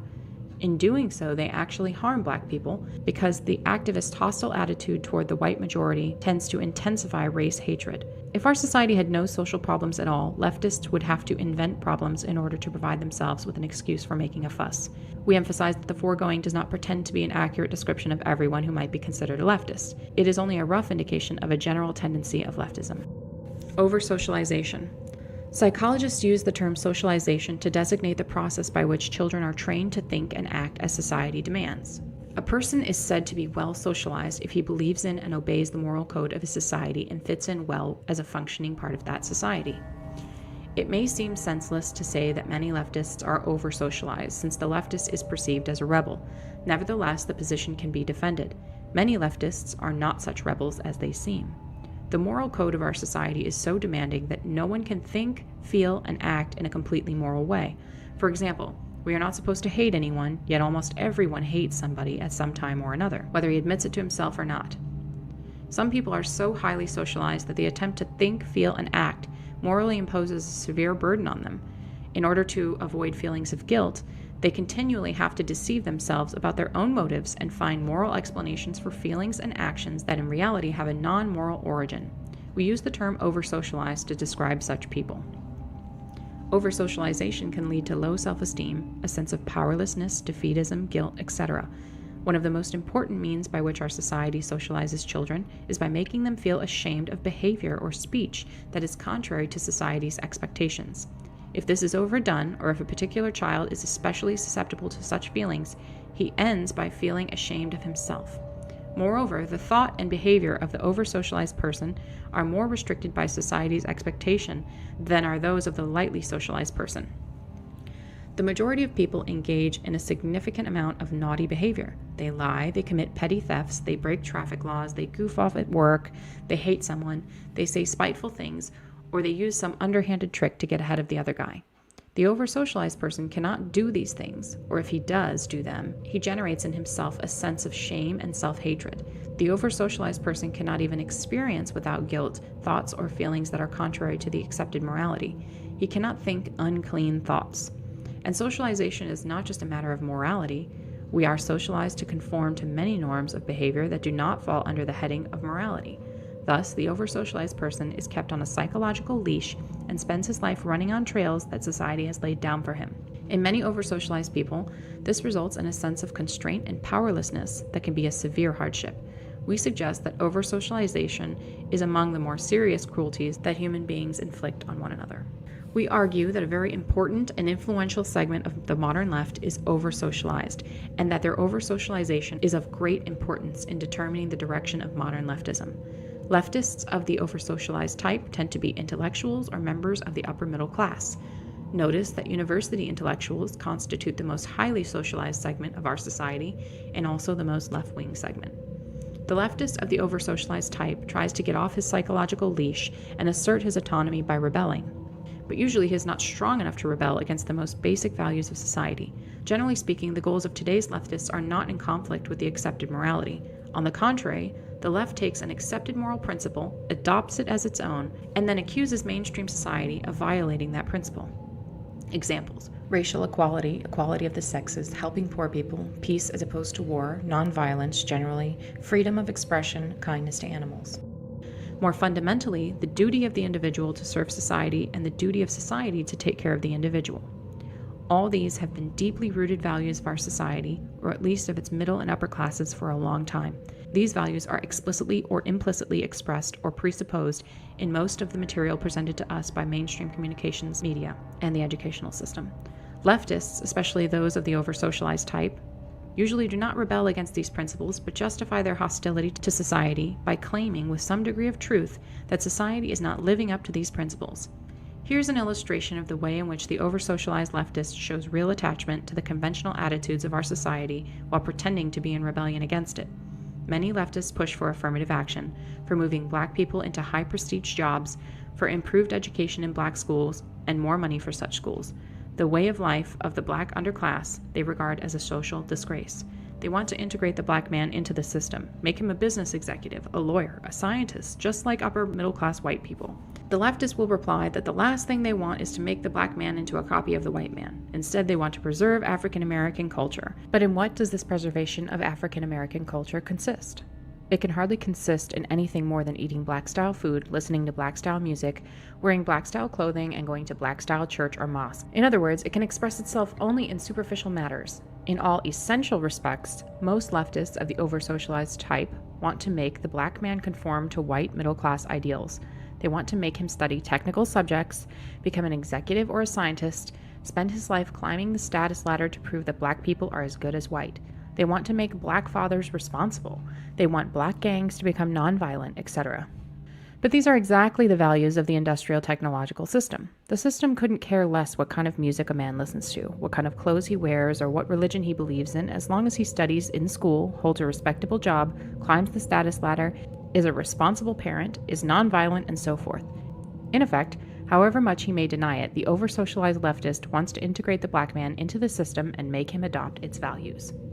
We certainly do not claim that leftists, even of the over-socialized type, never rebel against the fundamental values of our society. Clearly, they do sometimes. Some over-socialized leftists have gone so far as to rebel against one of modern society's most important principles by engaging in physical violence. By their own account, violence is for them a form of liberation. In other words, by committing violence, they break through the psychological restraints that have been trained into them. Because they are over-socialized, these restraints have been more confining for them than others, hence their need to break free of them. But they usually justify the rebellion in terms of mainstream values. If they engage in violence, they claim to be fighting against racism or the like. We realize that many objections could be raised to the foregoing thumbnail sketch of leftist psychology. The real situation is complex, and anything like a complete description of it would take several volumes, even if the necessary data were available. We claim only to have indicated very roughly the two most important tendencies of the psychology of modern leftism. The problems of the leftist are indicative of the problems of our society as a whole. Low self-esteem, depressive tendencies, and defeatism are not restricted to the left. Though they are especially noticeable in the left, they are widespread in our society. And today's society tries to socialize us to a greater extent than any previous society. We are even told by experts how to eat, how to exercise, how to make love, how to raise our kids, and so forth. The power process. Human beings have a need, probably based in biology, for something that we will call the power process. This is closely related to the need for power, which is widely recognized, but it is not quite the same thing. The three most clear-cut of these we call goal, effort, and attainment of goal. Everyone needs to have goals whose attainment requires effort and needs to succeed in attaining at least some of his goals. The fourth element is more difficult to define and may not be necessary for everyone. We call it autonomy, and we'll discuss it later. Consider the hypothetical case of a man who can have anything he wants just by wishing for it. Such a man has power, but he will develop serious psychological problems. At first, he will have a lot of fun, but by and by, he will become acutely bored and demoralized. Eventually, he may become clinically depressed. History shows that leisured aristocracies tend to become decadent. This is not true of fighting aristocracies that have to struggle to maintain their power, but leisured, secure aristocracies that have no need to exert themselves usually become bored, hedonistic, and demoralized, even though they have power. This shows that power is not enough. One must have goals toward which to exercise one's power. Everyone has goals, if nothing else, to obtain the physical necessities of life. Food, water, and whatever clothing and shelter are made necessary by the climate.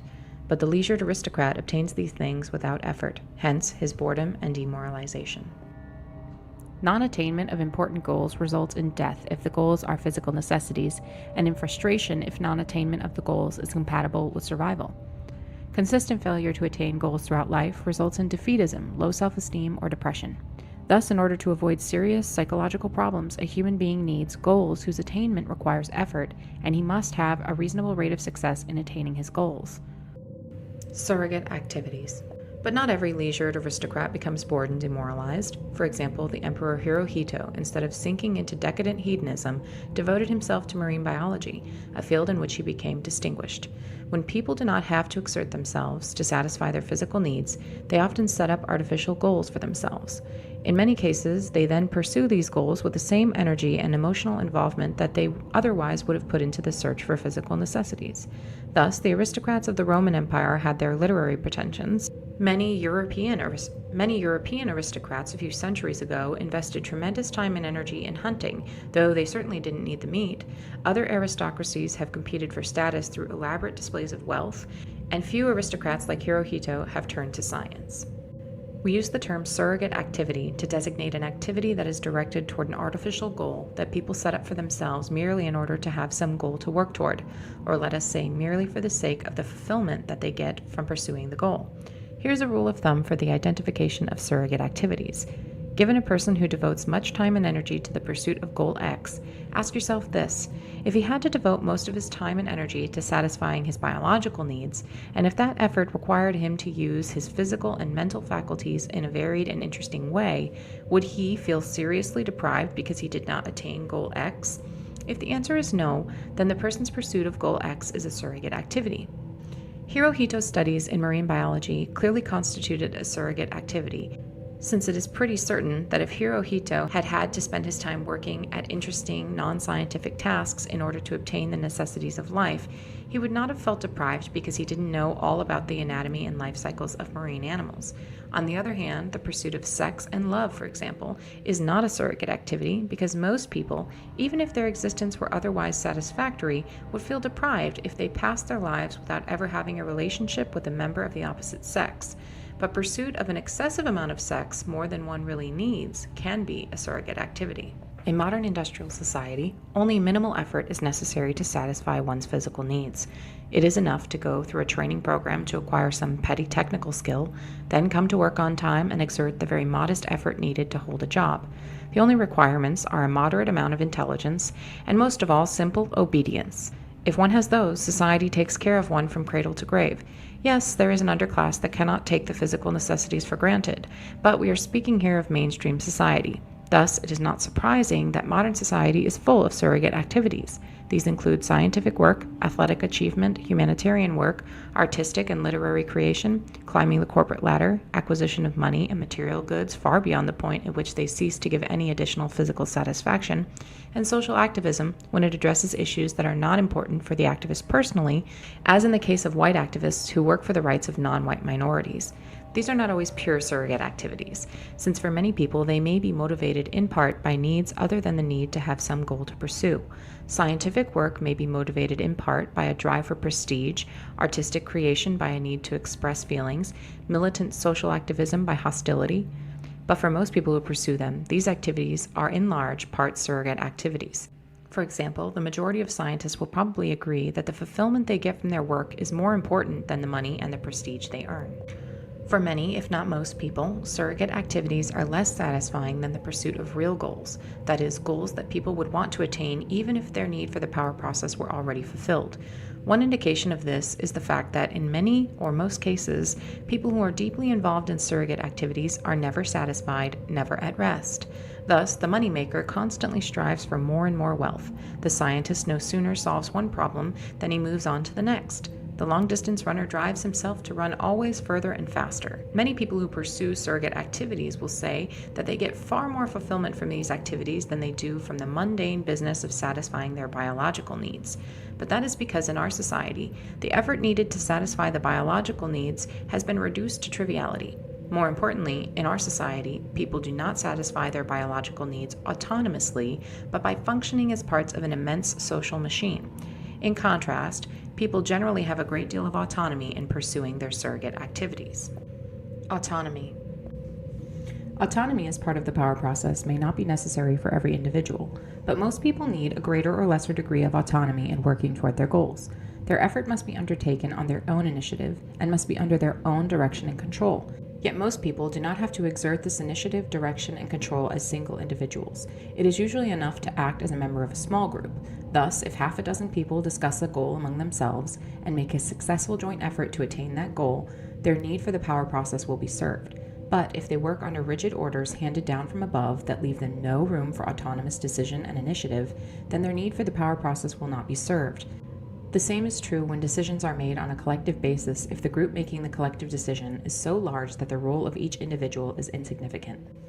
It is true that some individuals seem to have little need for autonomy. Either their drive for power is weak or they satisfy it by identifying themselves with some powerful organization to which they belong.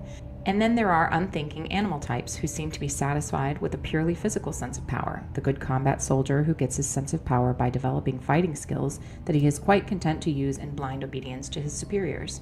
But for most people, it is through the power process, having a goal, making an autonomous effort, and attaining the goal, that self-esteem, self-confidence, and a sense of power are acquired.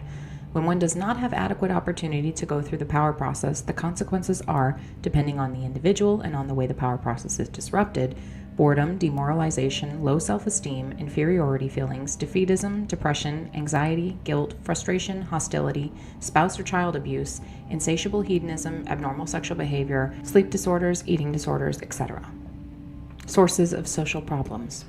Any of the foregoing symptoms can occur in any society, but in modern industrial society they are present on a massive scale. We aren't the first to mention that the world today seems to be going crazy. This sort of thing is not normal for human societies. There is good reason to believe that primitive man suffered from less stress and frustration and was better satisfied with his way of life than modern man is. It is true that not all was sweetness and light in primitive societies. Abuse of women was common among the Australian Aborigines. Transsexuality was fairly common among some of the American Indian tribes. But it does appear that, generally speaking, the kinds of problems that we have listed in the preceding paragraph were far less common among primitive peoples than they are in modern society. We attribute the social and psychological problems of modern society to the fact that society requires people to live under conditions radically different from those under which the human race evolved, and to behave in ways that conflict with the patterns of behavior that the human race developed while living under the earlier conditions. It is clear from what we have already written that we consider lack of opportunity to properly experience the power process as the most important of the abnormal conditions to which modern society subjects people. But it is not the only one. Before dealing with disruption of the power process as a source of social problems, we will discuss some of the other sources. Among the abnormal conditions present in modern industrial society are excessive density of population, isolation of man from nature, excessive rapidity of social change, and the breakdown of natural small-scale communities such as the extended family, the village, or the tribe. It is well known that crowding increases stress and aggression. The degree of crowding that exists today and the isolation of man from nature are consequences of technological progress. All pre-industrial societies were predominantly rural. The Industrial Revolution vastly increased the size of cities and the proportion of the population that lives in them, and modern agricultural technology has made it possible for the Earth to support a far denser population than it ever did before. Also, technology exacerbates the effects of crowding because it puts increased disruptive powers in people's hands. For example, a variety of noise-making devices, power motors, radios, motorcycles, etc. If the use of these devices is unrestricted, people who want peace and quiet are frustrated by the noise. If their use is restricted, people who use the devices are frustrated by the regulations. But if these machines had never been invented, there would have been no conflict and no frustration generated by them. For primitive societies, the natural world, which usually changes only slowly, provided a stable framework and therefore a sense of security. In the modern world, it is human society that dominates nature rather than the other way around, and modern society changes very rapidly owing to technological change. Thus, there is no stable framework. The conservatives are fools. They whine about the decay of traditional values, yet they enthusiastically support technological progress and economic growth. Apparently, it never occurs to them that you can't make rapid, drastic changes in the technology and the economy of a society without causing rapid changes in all other aspects of the society as well, and that such rapid changes inevitably break down traditional values. The breakdown of traditional values to some extent implies the breakdown of the bonds that hold together traditional small-scale social groups. The disintegration of small-scale social groups is also promoted by the fact that modern conditions often require or tempt individuals to move to new locations, separating them from their communities. Beyond that, a technological society has to weaken family ties and local communities if it is to function efficiently. In modern society, an individual's loyalty must be first to the system and only secondarily to a small-scale community, because if the internal loyalties of small-scale communities were stronger than loyalty to the system, such communities would pursue their own advantage at the expense of the system. Suppose that a public official or corporation executive appoints his cousin, his friend, or his co-religionist to a position rather than appointing the person best qualified for the job. He has permitted personal loyalty to supersede his loyalty to the system, and that is nepotism or discrimination, both of which are terrible sins in modern society. Would-be industrial societies that have done a poor job of subordinating personal or local loyalties to loyalty to the system are usually very inefficient. Look at Latin America. Thus, an advanced industrial society can tolerate only small-scale communities that are emasculated, tamed, and made into tools of the system. Crowding, rapid change, and the breakdown of communities have been widely recognized as sources of social problems, but we do not believe they are enough to account for the extent of the problems that are seen today. A few pre-industrial cities were very large and crowded, yet their inhabitants do not seem to have suffered from psychological problems to the same extent as modern man. In America today, there still are uncrowded rural areas, and we find there the same problems as in urban areas, though the problems tend to be less acute in the rural areas. Thus, crowding does not seem to be the decisive factor. On the growing edge of the American frontier during the 19th century, the mobility of the population probably broke down extended families and small-scale social groups to at least the same extent as these are broken down today. In fact, many nuclear families lived by choice in such isolation, having no neighbors within several miles, that they belonged to no community at all, yet they do not seem to have developed problems as a result. Furthermore, change in American frontier society was very rapid and deep. A man might be born and raised in a log cabin outside the reach of law and order and fed largely on wild meat, and by the time he arrived at old age, he might be working at a regular job and living in an ordered community with effective law enforcement. This was a deeper change than that which typically occurs in the life of a modern individual, yet it does not seem to have led to psychological problems. In fact, 19th century American society had an optimistic and self-confident tone, quite unlike that of today's society. The difference, we argue, is that modern man has the sense, largely justified, that change is imposed on him, whereas 19th century frontiersmen had the sense, also largely justified, that he created change himself by his own choice. Thus, a pioneer settled on a piece of land of his own choosing and made it into a farm through his own effort. In those days, an entire country might have only a couple hundred inhabitants and was a far more isolated and autonomous entity than a modern country is. Hence, the pioneer farmer participated as a member of a relatively small group in the creation of a new ordered community. One may well question whether the creation of this community was an improvement, but at any rate it satisfied the pioneer's need for the power process. Disruption of the power process in modern society. It would be possible to give other examples of societies in which there's been rapid change and or lack of close community ties without the kind of massive behavioral aberration that is seen in today's industrial society. We contend that the most important cause of social and psychological problems in modern society is the fact that people have insufficient opportunity to go through the power process in a normal way. We don't mean to say that modern society is the only one in which the power process has been disrupted. Probably most, if not all, civilized societies have interfered with the power process to a greater or lesser extent. But in modern industrial society, the problem has become particularly acute. Leftism, at least in its recent mid to late 20th century form, is in part a symptom of deprivation with respect to the power process. We divide human drives into three groups. 1, those drives that can be satisfied with minimal effort. 2, those that can be satisfied but only at the cost of serious effort. 3, those that cannot be adequately satisfied no matter how much effort one makes. The power process is the process of satisfying the drives of the second group. The more drives there are in the third group, the more there is frustration, anger, eventual defeatism, depression, etc. In modern industrial society, natural human drives tend to be pushed into the first and third groups, and the second group tends to consist increasingly of artificially created drives. In primitive societies, physical necessities generally fall into group 2. They can be obtained, but only at the cost of serious effort. But modern society tends to guarantee the physical necessities to everyone, in exchange for only minimal effort. Hence, physical needs are pushed into group 1. There may be disagreement about whether the effort needed to hold a job is minimal, but usually, in lower to middle level jobs, whatever effort is required is merely that of obedience. You sit or stand where you are told to sit or stand, and do what you are told to do in the way you are told to do it. Seldom do you have to exert yourself seriously, and in any case you have hardly any autonomy in work, so the need for the power process is not well served. Social needs such as sex, love, and status often remain in group 2 in modern society, depending on the situation of the individual. But, except for people who have a particularly strong drive for status, the effort required to fulfill the social drives is insufficient to satisfy adequately the need for the power process. So certain artificial needs have been created that fall into group 2, hence serve the need for the power process. Advertising and marketing techniques have been developed that make many people feel they need things that their grandparents never desired or even dreamed of. It requires serious effort to earn enough money to satisfy these artificial needs, hence they fall into group 2.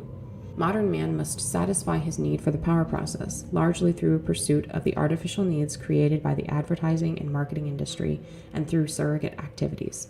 It seems that for many people, maybe the majority, these artificial forms of the power process are insufficient. A theme that appears repeatedly in the writings of the social critics of the second half of the 20th century is the sense of purposelessness that afflicts many people in modern society. This purposelessness is often called by other names, such as anomie or middle-class vacuity.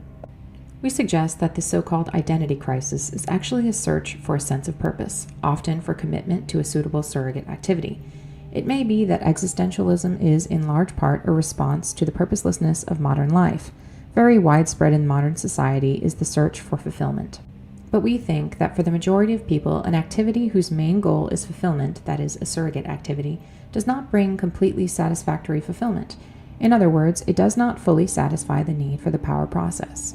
That need can be satisfied only through activities that have some external goal, such as physical necessities, sex, love, status, revenge, etc.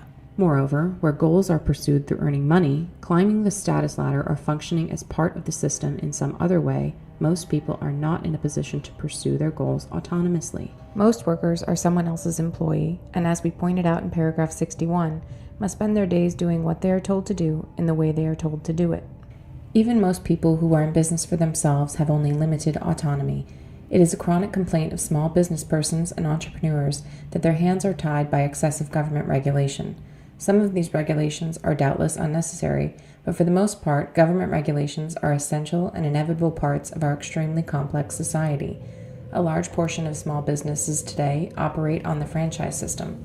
It was reported in the Wall Street Journal a few years ago that many of the franchise-granting companies require applicants for franchises to take a personality test that is designed to exclude those who have creativity and initiative, because such persons are not sufficiently docile to go along obediently with the franchise system.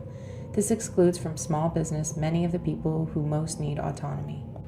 Today, people live more by virtue of what the system does for them or to them than by virtue of what they do for themselves.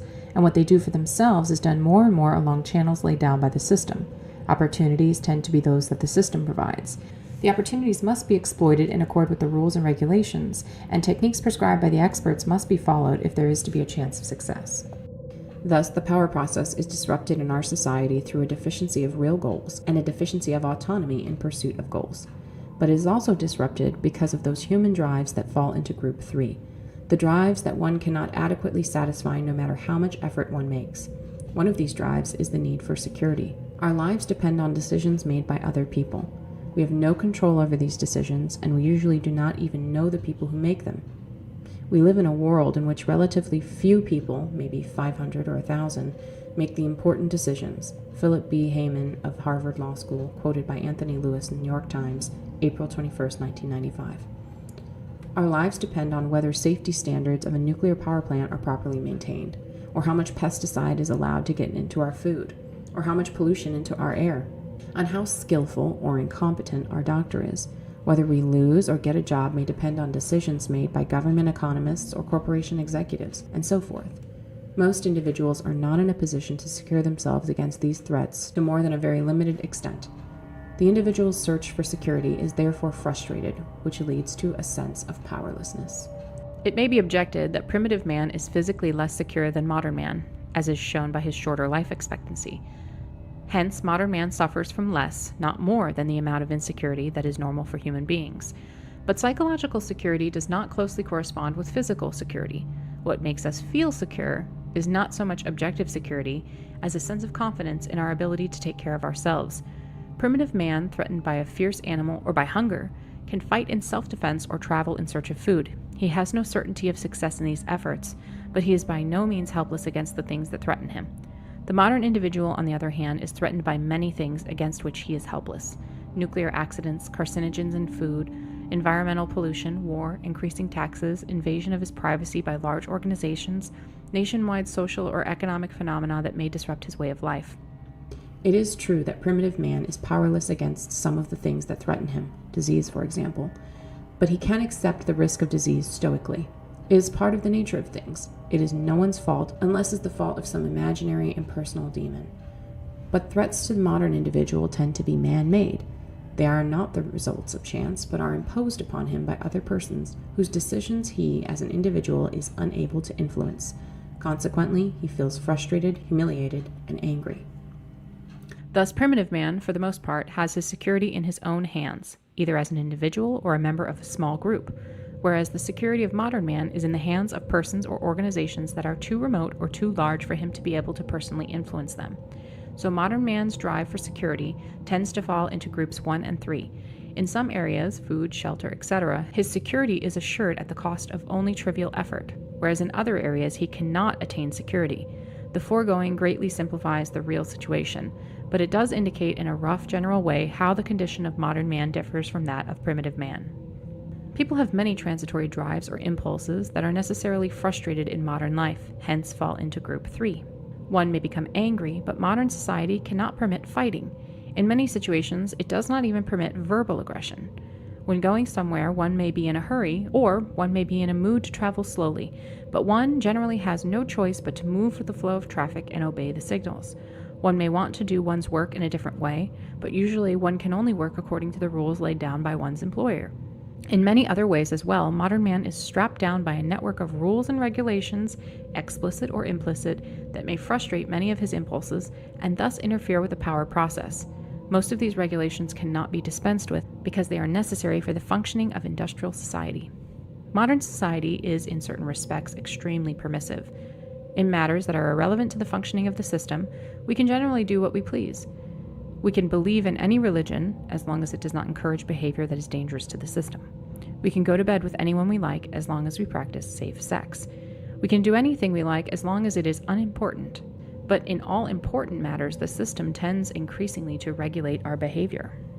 Behavior is regulated not only through explicit rules, and not only by the government. Control is often exercised through indirect coercion or through psychological pressure or manipulation, and by organizations other than the government or by the system as a whole. Most large organizations use some form of propaganda to manipulate public attitudes or behavior. Propaganda is not limited to commercials and advertisements, and sometimes is not even consciously intended as propaganda by the people who make it. For instance, the content of entertainment programming is a powerful form of propaganda. An example of indirect coercion. There is no law that says we have to go to work every day and follow our employer's orders. Legally, there is nothing to prevent us from going to live in the wild like primitive people or from going into business for ourselves. But in practice, there is very little wild country left, and there is room in the economy only for a limited number of small business owners. Hence, most of us can only survive as someone else's employee. We suggest that modern man's obsession with longevity and with maintaining physical vigor and sexual attractiveness to his advanced age is a symptom of unfulfillment resulting from deprivation with respect to the power process. The midlife crisis is also such a symptom. So is the lack of interest in having children that is fairly common in modern society, but almost unheard of in primitive societies. In primitive societies, life is a succession of stages.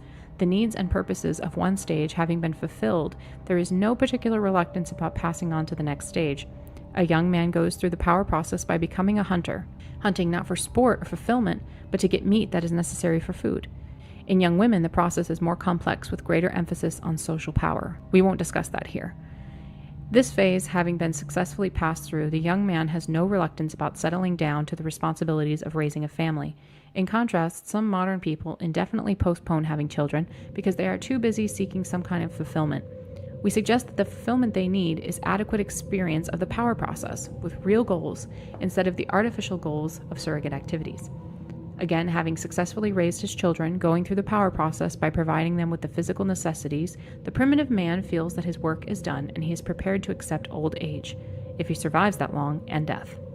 Many modern people, on the other hand, are disturbed by the prospect of physical deterioration and death, as is shown by the amount of effort they expend trying to maintain their physical condition, appearance, and health. We argue that this is due to unfulfillment resulting from the fact that they have never put their physical powers to any practical use, have never gone through the power process using their bodies in a serious way. It is not the primitive man who has used his body daily for practical purposes who fears the deterioration of age, but the modern man who has never had a practical use for his body beyond walking from his car to his house.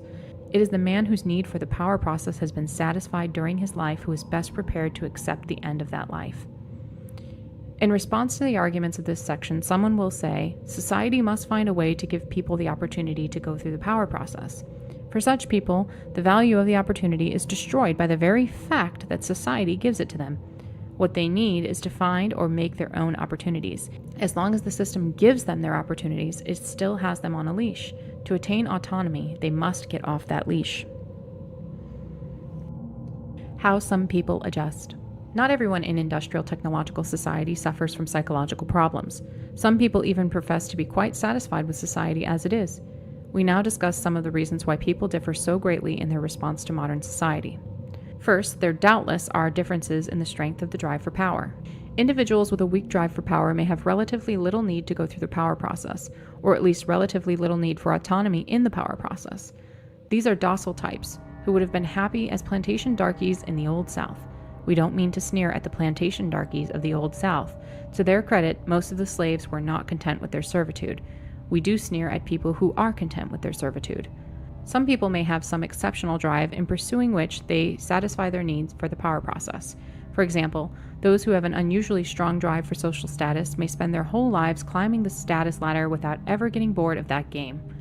People vary in their susceptibility to advertising and marketing techniques. Some are so susceptible that, even if they make a great deal of money, they cannot satisfy their constant craving for the shiny new toys that the marketing industry dangles before their eyes. So they always feel hard-pressed financially, even if their income is large and their cravings are frustrated. Some people have low susceptibility to advertising and marketing techniques. These are the people who aren't interested in money. Material acquisition does not serve their need for the power process. People who have medium susceptibility to advertising and marketing techniques are able to earn enough money to satisfy their cravings for goods and services, but only at the cost of serious effort, putting in overtime, taking a second job, earning promotions, etc. Thus, material acquisition serves their needs for the power process, but it does not necessarily follow that their need is fully satisfied. They may have insufficient autonomy in the power process. Their work may consist of following orders, and some of their drives may be frustrated. For example, security, aggression. We are guilty of oversimplification in paragraphs 80 through 82 because we've assumed that the desire for material acquisition is entirely a creation of the advertising and marketing industry. Of course, it's not that simple. Some people partly satisfy their need for power by identifying themselves with a powerful organization or mass movement. An individual lacking goals or power joins a movement or organization, adopts its goals as his own, then works towards those goals. When some of the goals are attained, the individual, even though his personal efforts have played only an insignificant part in the attainment of the goals, feels, through his identification with the movement and organization, as if he had gone through the power process. This phenomenon was exploited by the fascists, Nazis, and communists. Our society uses it too, though less crudely. Example, Manuel Noriega was an irritant to the U.S. Goal, punish Noriega. The U.S. invaded Panama, effort, and punished Noriega, attainment of goal. Thus, the U.S. went through the power process, and many Americans, because of their identification with the U.S., experienced the power process vicariously, hence the widespread public approval of the Panama invasion. It gave people a sense of power. We see the same phenomenon in armies, corporations, political parties, humanitarian organizations, religious or ideological movements. In particular, leftist movements tend to attract people who are seeking to satisfy their need for power, but for most people, identification with a large organization or a mass movement does not fully satisfy the need for power. Another way in which people satisfy their need for the power process is through surrogate activities. As we explained in paragraphs 38 through 40, a surrogate activity is an activity that is directed toward an artificial goal that the individual pursues for the sake of the fulfillment that he gets from pursuing the goal, not because he needs to attain the goal itself. For instance, there is no practical motive for building enormous muscles, hitting a little ball into a hole, or acquiring a complete series of postage stamps. Yet many people in our society devote themselves with passion to bodybuilding, golf, or stamp collecting. Some people are more other-directed than others, and therefore will more readily attach importance to a surrogate activity simply because the people around them treat it as important or because society tells them it is important. That is why some people get very serious about essentially trivial activities such as sports or bridge or chess or arcane scholarly pursuits, whereas others who are more clearly sighted never see these things as anything but the surrogate activities that they are, and consequently never attach enough importance to them to satisfy their need for the power process in that way. It only remains to point out that in many cases a person's way of earning a living is also a surrogate activity. Not a pure surrogate activity, since part of the motive for the activity is to gain the physical necessities and, for some people, social status and the luxuries that advertising makes them want. But many people put into their work far more effort than is necessary to earn whatever money and status they require. And this extra effort constitutes a surrogate activity. This extra effort, together with the emotional investment that accompanies it, is one of the most potent forces acting toward the continual development and perfecting of the system, with negative consequences for individual freedom. Especially for the most creative scientists and engineers, work tends to be largely a surrogate activity. This point is so important that it deserves a separate discussion, which we shall give in a moment. In this section, we have explained how many people in modern society do satisfy their need for the power process to a greater or lesser extent, but we think that for the majority of people, the need for the power process is not fully satisfied. In the first place, those who have an insatiable drive for status, or those who get firmly hooked on a surrogate activity, or who identify strongly enough with a movement or organization to satisfy their need for power in that way, are exceptional personalities. Others are not fully satisfied with surrogate activities or by identification with an organization. In the second place, too much control is imposed by the system through explicit regulation or through socialization, which results in a deficiency of autonomy and in frustration due to the impossibility of attaining certain goals and the necessity of restraining too many impulses. But even if most people in industrial technological society were well satisfied, we would still be opposed to that form of society because, among other reasons, we consider it demeaning to fulfill one's need for the power process through surrogate activities or through identification with an organization rather than through pursuit of real goals. The motives of scientists. Science and technology provide the most important examples of surrogate activities. Some scientists claim that they are motivated by curiosity or by a desire to benefit humanity, but it is easy to see that neither of these can be the principal motive of most scientists. As for curiosity, that notion is simply absurd. Most scientists work on highly specialized problems that are not the object of any normal curiosity. For example, is an astronomer, a mathematician, or an entomologist curious about the properties of isopropyl trimethylmethane? Of course not. Only a chemist is curious about such a thing, and he is curious about it only because chemistry is his surrogate activity. Is the chemist curious about the appropriate classification of a new species of beetle? No, that question is of interest only to the entomologist, and he is interested in it only because entomology is his surrogate activity. If the chemist and the entomologist had to exert themselves seriously to obtain the physical necessities, and if that effort exercised their abilities in an interesting way, but in some non-scientific pursuit, then they wouldn't give a damn about isopropyl trimethylmethane or the classification of beetles. Suppose that lack of funds for postgraduate education had led the chemist to become an insurance broker instead of a chemist. In that case, he would have been very interested in insurance matters, but would have cared nothing about isopropyl trimethylmethane. In any case, it is not normal to put into the satisfaction of mere curiosity the amount of time and effort that scientists put into their work. The curiosity explanation for the scientist's motive just doesn't stand up.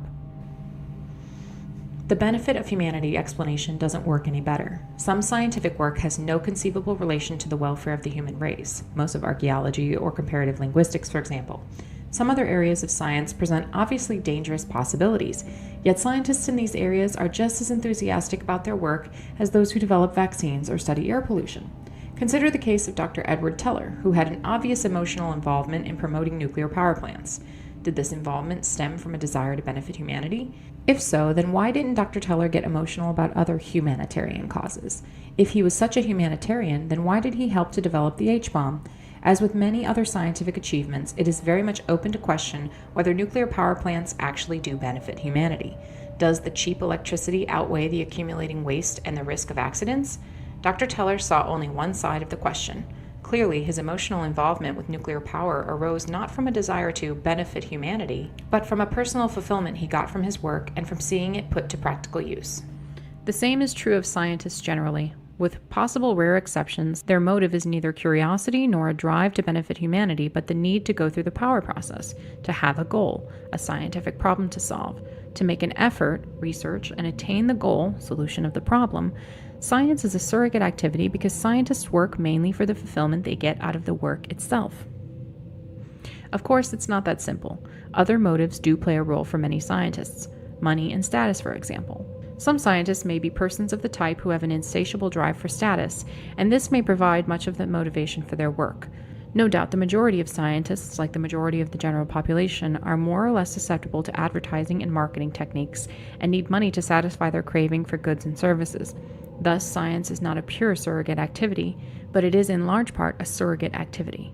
Also, science and technology constitute a power mass movement, and many scientists gratify their need for power through identification with this mass movement.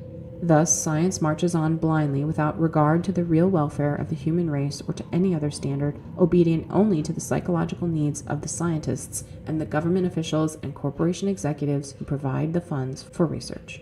The nature of freedom. We are going to argue that industrial technological society cannot be reformed in such a way as to prevent it from progressively narrowing the sphere of human freedom. But because freedom is a word that can be interpreted in many ways, we must first make clear what kind of freedom we are concerned with. By freedom, we mean the opportunity to go through the power process with real goals, not the artificial goals of surrogate activities, and without interference, manipulation, or supervision from anyone, especially from any large organization. Freedom means being in control, either as an individual or as a member of a small group, of the life and death issues of one's existence. food, clothing, shelter, and defense against whatever threats there may be in one's environment. Freedom means having power, not the power to control other people, but the power to control the circumstances of one's own life. One does not have freedom if anyone else, especially a large organization, has power over one, no matter how benevolently, tolerantly, and permissively that power may be exercised. It is important not to confuse freedom with mere permissiveness. It is said that we live in a free society because we have a certain number of constitutionally guaranteed rights, but these are not as important as they seem. The degree of personal freedom that exists in a society is determined more by the economic and technological structure of the society than by its laws or form of government. Most of the Indian nations of New England were monarchies, and many of the cities of the Italian Renaissance were controlled by dictators. But in reading about these societies, one gets the impression that they allowed far more personal freedom than our society does. In part, this was because they lacked efficient mechanisms for enforcing their rulers' will.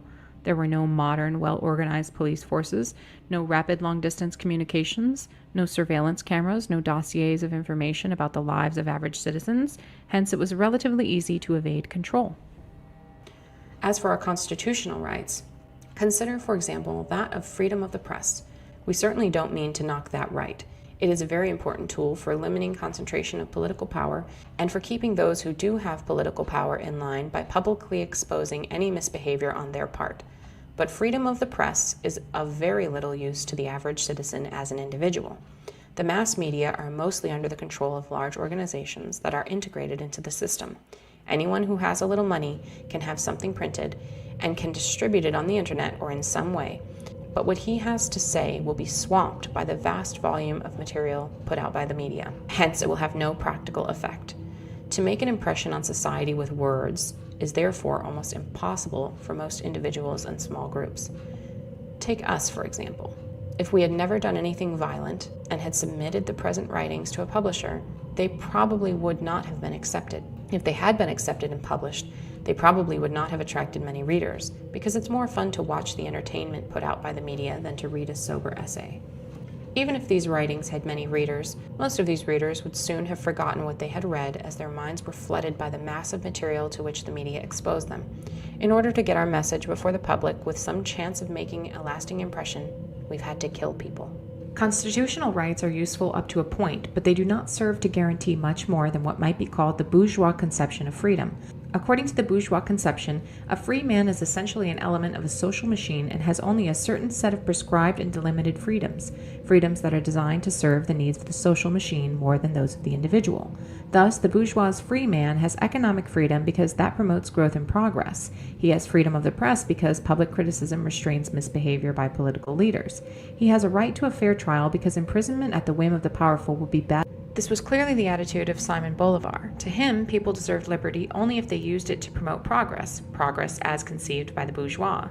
Other bourgeois thinkers have taken a similar view of freedom as a mere means to a collective ends. Chester C. Tan, Chinese Political Thought in the 20th Century, page 202, explains the philosophy of the Kuomintang leader Hu Han-min. An individual is granted rights because he is a member of society, and his community life requires such rights. By community, Hu meant the whole society of the nation. And on page 259, Tan states that according to Carson Chang Chen-mai, head of the State Socialist Party in China, freedom had to be used in the interest of the state and of the people as a whole. But what kind of freedom does one have if one can use it only as someone else prescribes? FC's conception of freedom is not that of Bolivar, Hu, Chang, or any other bourgeois theorists. The trouble with such theorists is that they have made the development and application of social theories their surrogate activity. Consequently, the theories are designed to serve the needs of the theorists more than the needs of any people who may be unlucky enough to live in a society on which the theories are imposed. One more point to be made in this section. It should not be assumed that a person has enough freedom just because he says he has enough. Freedom is restricted in part by psychological controls of which people are conscious, and moreover, many people's ideas of what constitutes freedom are governed more by social convention than by their real needs. For example, it's likely that many leftists of the over-socialized type would say that most people, including themselves, are socialized too little rather than too much. Yet the over-socialized leftist pays a heavy psychological price for his high level of socialization. Some principles of history.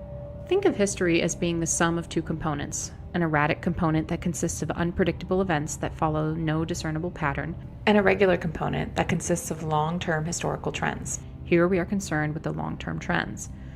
First principle. If a small change is made that affects a long-term historical trend, then the effect of that change will almost always be transitory. The trend will soon revert to its original state. Example, a reform movement designed to clean up political corruption in a society rarely has more than a short-term effect. Sooner or later, the reformers relax, and corruption creeps back in. The level of political corruption in a given society tends to remain constant, or to change only slowly with the evolution of the society. Normally, a political cleanup will be permanent only if accompanied by widespread social changes. A small change in the society won't be enough. If small change in a long-term historical trend appears to be permanent, it is only because the change acts in the direction in which the trend is already moving, so that the trend is not altered but only pushed a step ahead. The first principle is almost a tautology. If a trend were not stable with respect to small changes, it would wander at random rather than following a definite direction. In other words, it would not be a long-term trend at all. Second principle. If a change is made that is sufficiently large to alter a permanently long-term historical trend, then it will alter society as a whole. In other words, society is a system in which all parts are interrelated, and you can't permanently change any important part without changing the other parts as well. Third principle.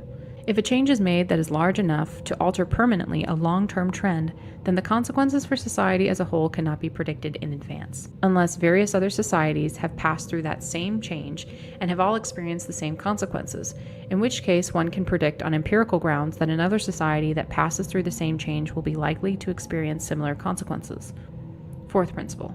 A new kind of society cannot be designed on paper. That is, you cannot plan out a new form of society in advance, then set it up and expect it to function as it was designed to do.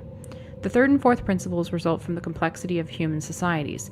A change in human behavior will affect the economy of a society and its physical environment.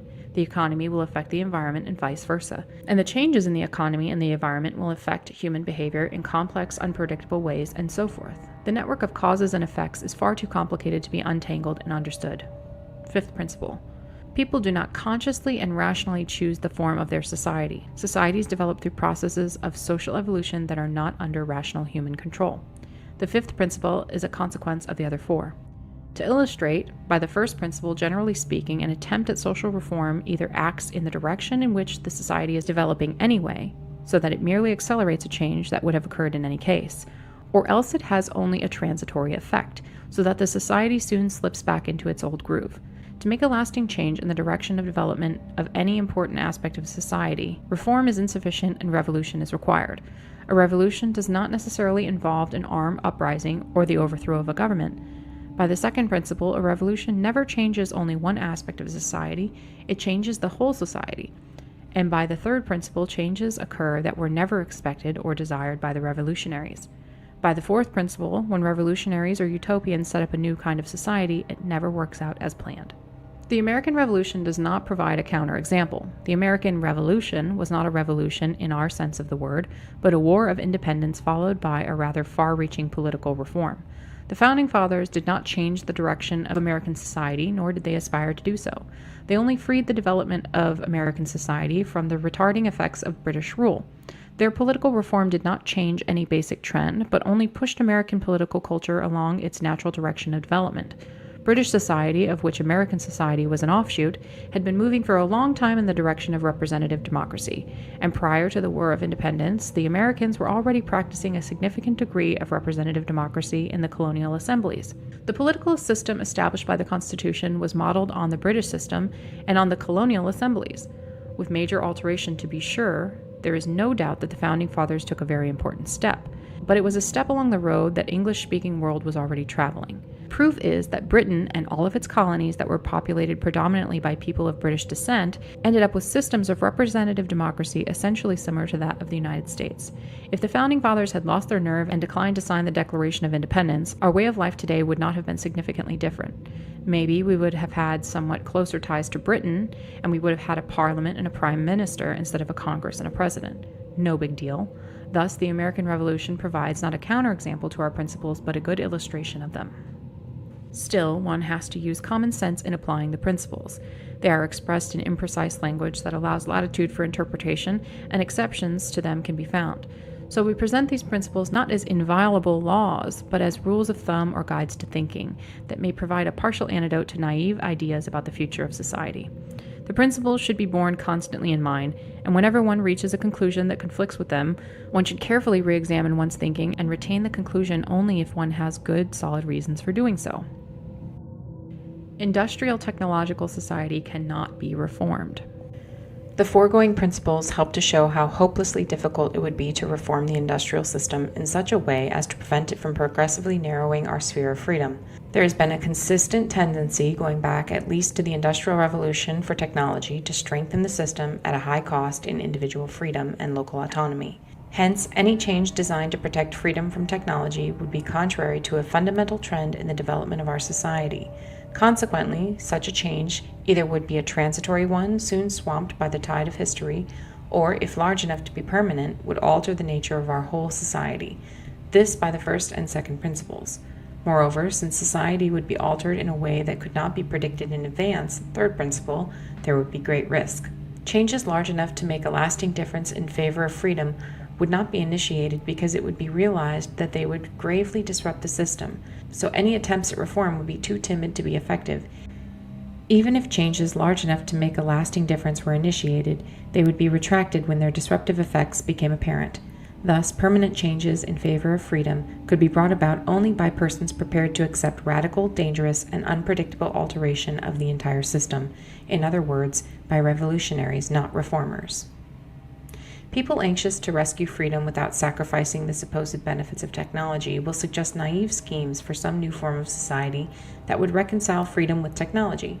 Apart from the fact that people who make such suggestions seldom propose any practical means by which the new form of society could be set up in the first place, it follows from the fourth principle that even if the new form of society could be once established, it either would collapse or would give results very different from those expected. So even on very general grounds, it seems highly improbable that any way of changing society could be found that would reconcile freedom with modern technology. In the next few sections, we will give more specific reasons for concluding that freedom and technological progress are incompatible. As explained in paragraphs 65 through 67, 70 through 73, modern man is strapped down by a network of rules and regulations, and his fate depends on the actions of persons remote from him whose decisions he cannot influence. This is not accidental or a result of the arbitrariness of arrogant bureaucrats. It is necessary and inevitable in any technologically advanced society. The system has to regulate human behavior closely in order to function. At work, people have to do what they are told. Otherwise, production would be thrown into chaos. Bureaucracies have to be run according to rigid rules. To allow any substantial personal discretion to lower-level bureaucrats would disrupt the system and lead to charges of unfairness due to differences in the way the individual bureaucrats exercise their discretion. It is true that some restrictions on our freedom could be eliminated, but generally speaking, the result is a sense of powerlessness on the part of the average person. It may be, however, that formal regulations will tend increasingly to be replaced by psychological tools that make us want to do what the system requires of us. Propaganda, educational techniques, mental health programs, etc. The system has to force people to behave in ways that are increasingly remote from the natural pattern of human behavior. For example, the system needs scientists, mathematicians, and engineers. It can't function without them, so heavy pressure is put on children to excel in these fields. It isn't natural for an adolescent human being to spend the bulk of his time sitting at a desk absorbed in study. A normal adolescent wants to spend his time in active contact with the real world. Among primitive peoples, the things that children are trained to do tend to be in reasonable harmony with natural human impulses. Among the American Indians, for example, boys were trained in active outdoor pursuits, just the sort of thing that boys like. But in our society, children are pushed into studying technical subjects, which most do grudgingly. Because of the constant pressure that the system exerts to modify human behavior, there is a gradual increase in the number of people who cannot or will not adjust to society's requirements. Welfare leeches, youth gang members, cultists, anti-government rebels, radical environmentalist saboteurs, dropouts, and resistors of various kinds. In any technologically advanced society, the individual's fate must depend on decisions that he personally cannot influence to any great extent. A technological society cannot be broken down into small autonomous communities because production depends on the cooperation of very large numbers of people. When a decision affects, say, 1 million people, then each of the affected individuals has on average only 1/millionth share in making the decision. What usually happens in practice is that decisions are made by public officials or corporation executives or by technical specialists. But even when the public votes on a decision, the number of voters ordinarily is too large for the vote of any one individual to be significant. Thus, most individuals are unable to influence measurably the major decisions that affect their lives. There is no conceivable way to remedy this in a technologically advanced society. The system tries to solve this problem by using propaganda to make people want the decisions that have been made for them. But even if this solution were completely successful in making people feel better, it would be demeaning. Conservatives and some others advocate more local autonomy. Local communities once did have autonomy, but such autonomy becomes less and less possible as local communities become more enmeshed with and dependent on large-scale systems like public utilities, computer networks, highway systems, the mass communications media, the modern healthcare system. Also operating against autonomy is the fact that technology applied in one location often affects people at other locations far away. Thus, pesticide or chemical use near a creek may contaminate the water supply hundreds of miles downstream, and the greenhouse effect affects the whole world. The system does not and cannot exist to satisfy human needs. Instead, it is human behavior that has to be modified to fit the needs of the system. This has nothing to do with the political or social ideology that may pretend to guide the technological system. It is not the fault of capitalism, and it is not the fault of socialism. It is the fault of technology, because the system is guided not by ideology, but by technical necessity. Of course, the system does satisfy many human needs, but generally speaking, it does this only to the extent that it is to the advantage of the system to do so. It is the needs of the system that are paramount, not those of the human being. For example, the system provides people with food because the system couldn't function if everyone starved. It attends to people's psychological needs whenever it can conveniently do so because it couldn't function if too many people became depressed or rebellious. But the system, for good, solid, practical reasons, must exert constant pressure on people to mold their behavior to the needs of the system. Too much waste accumulating? The government, the media, the educational system, environmentalists, everyone inundates us with a mass of propaganda about recycling. Need more technical personnel? A chorus of voices exhorts kids to study science. No one stops to ask whether it is inhumane to force adolescents to spend the bulk of their time studying subjects most of them hate. When skilled workers are put out of a job by technical advances and have to undergo retraining, no one asks whether it's humiliating for them to be pushed around in this way. Efforts to make room for a sense of purpose and for autonomy within the system are no better than a joke. For example, one company, instead of having each of its employees assemble only one section of a catalog, had each assemble a whole catalog, and this was supposed to give them a sense of purpose and achievement. Some companies have tried to give their employees more autonomy in their work, but for practical reasons, this usually can be done only to a very limited extent, and in any case, employees are never given autonomy as to their ultimate goals. Their autonomous efforts can never be directed toward goals that they select personally, but only towards their employer's goals, such as the survival and growth of the company. Any company would soon go out of business if it permitted its employees to act otherwise. Similarly, in any enterprise within a socialist system, workers must direct their efforts toward the goals of the enterprise. Otherwise, the enterprise will not serve its purpose as a part of the system. Once again, for purely technical reasons, it is not possible for most individuals or small groups to have much autonomy in industrial society. Even the small business owner commonly has only limited autonomy. Apart from the necessity of government regulation, he is restricted by the fact that he must fit into the economic system and conform to its requirements. For instance, when someone develops a new technology, the small business person often has to use that technology whether he wants to or not in order to remain competitive. The bad parts of technology cannot be separated from the good parts. A further reason why industrial society cannot be reformed in favor of freedom is that modern technology is a unified system in which all parts are dependent on one another. You can't get rid of the bad parts of technology and retain only the good parts. Take modern medicine, for example. Progress in medical science depends on progress in chemistry, physics, biology, computer science, and other fields. Advanced medical treatments require expensive, high-tech equipment that can be made available only by technologically progressive, economically rich society. Clearly, you can't have much progress in medicine without the whole technological system and everything that goes with it. Even if medical progress could be maintained without the rest of the technological system, it would by itself bring certain evils. Suppose, for example, that a cure for diabetes is discovered. People with a genetic tendency to diabetes would then be able to survive and reproduce as well as anyone else. Natural selection against genes for diabetes will cease, and such genes will spread throughout the population. This may be occurring to some extent already, since diabetes, while not curable, can be controlled through use of insulin. The same thing will happen with many other diseases, susceptibility to which is affected by genetic degradation of the population.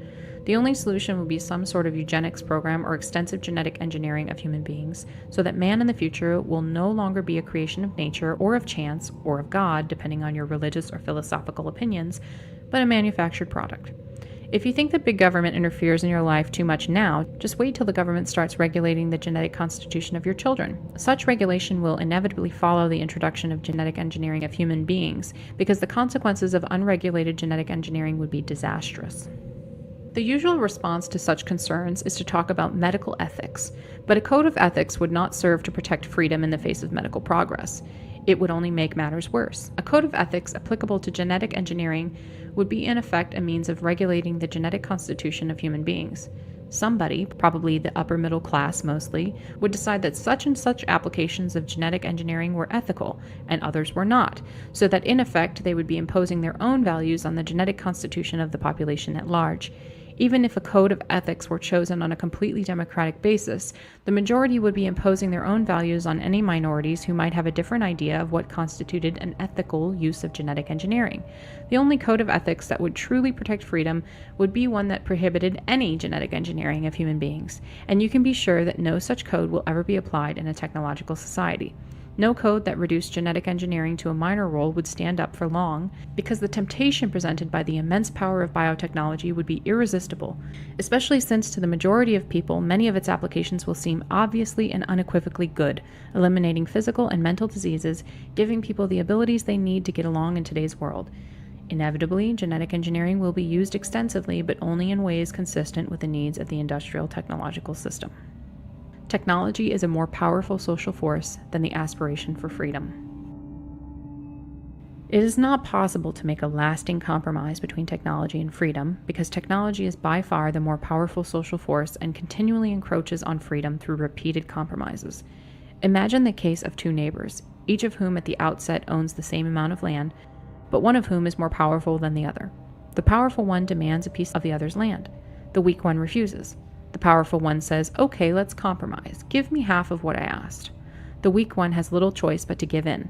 Sometime later, the powerful neighbor demands another piece of land. Again, there is a compromise, and so forth. By forcing a long series of compromises on the weaker man, the powerful one eventually gets all of his land. So it goes in the conflict between technology and freedom. Let us explain why technology is a more powerful social force than the aspiration for freedom. A technological advance that appears not to threaten freedom often turns out to threaten it very seriously later on. For example, consider motorized transport.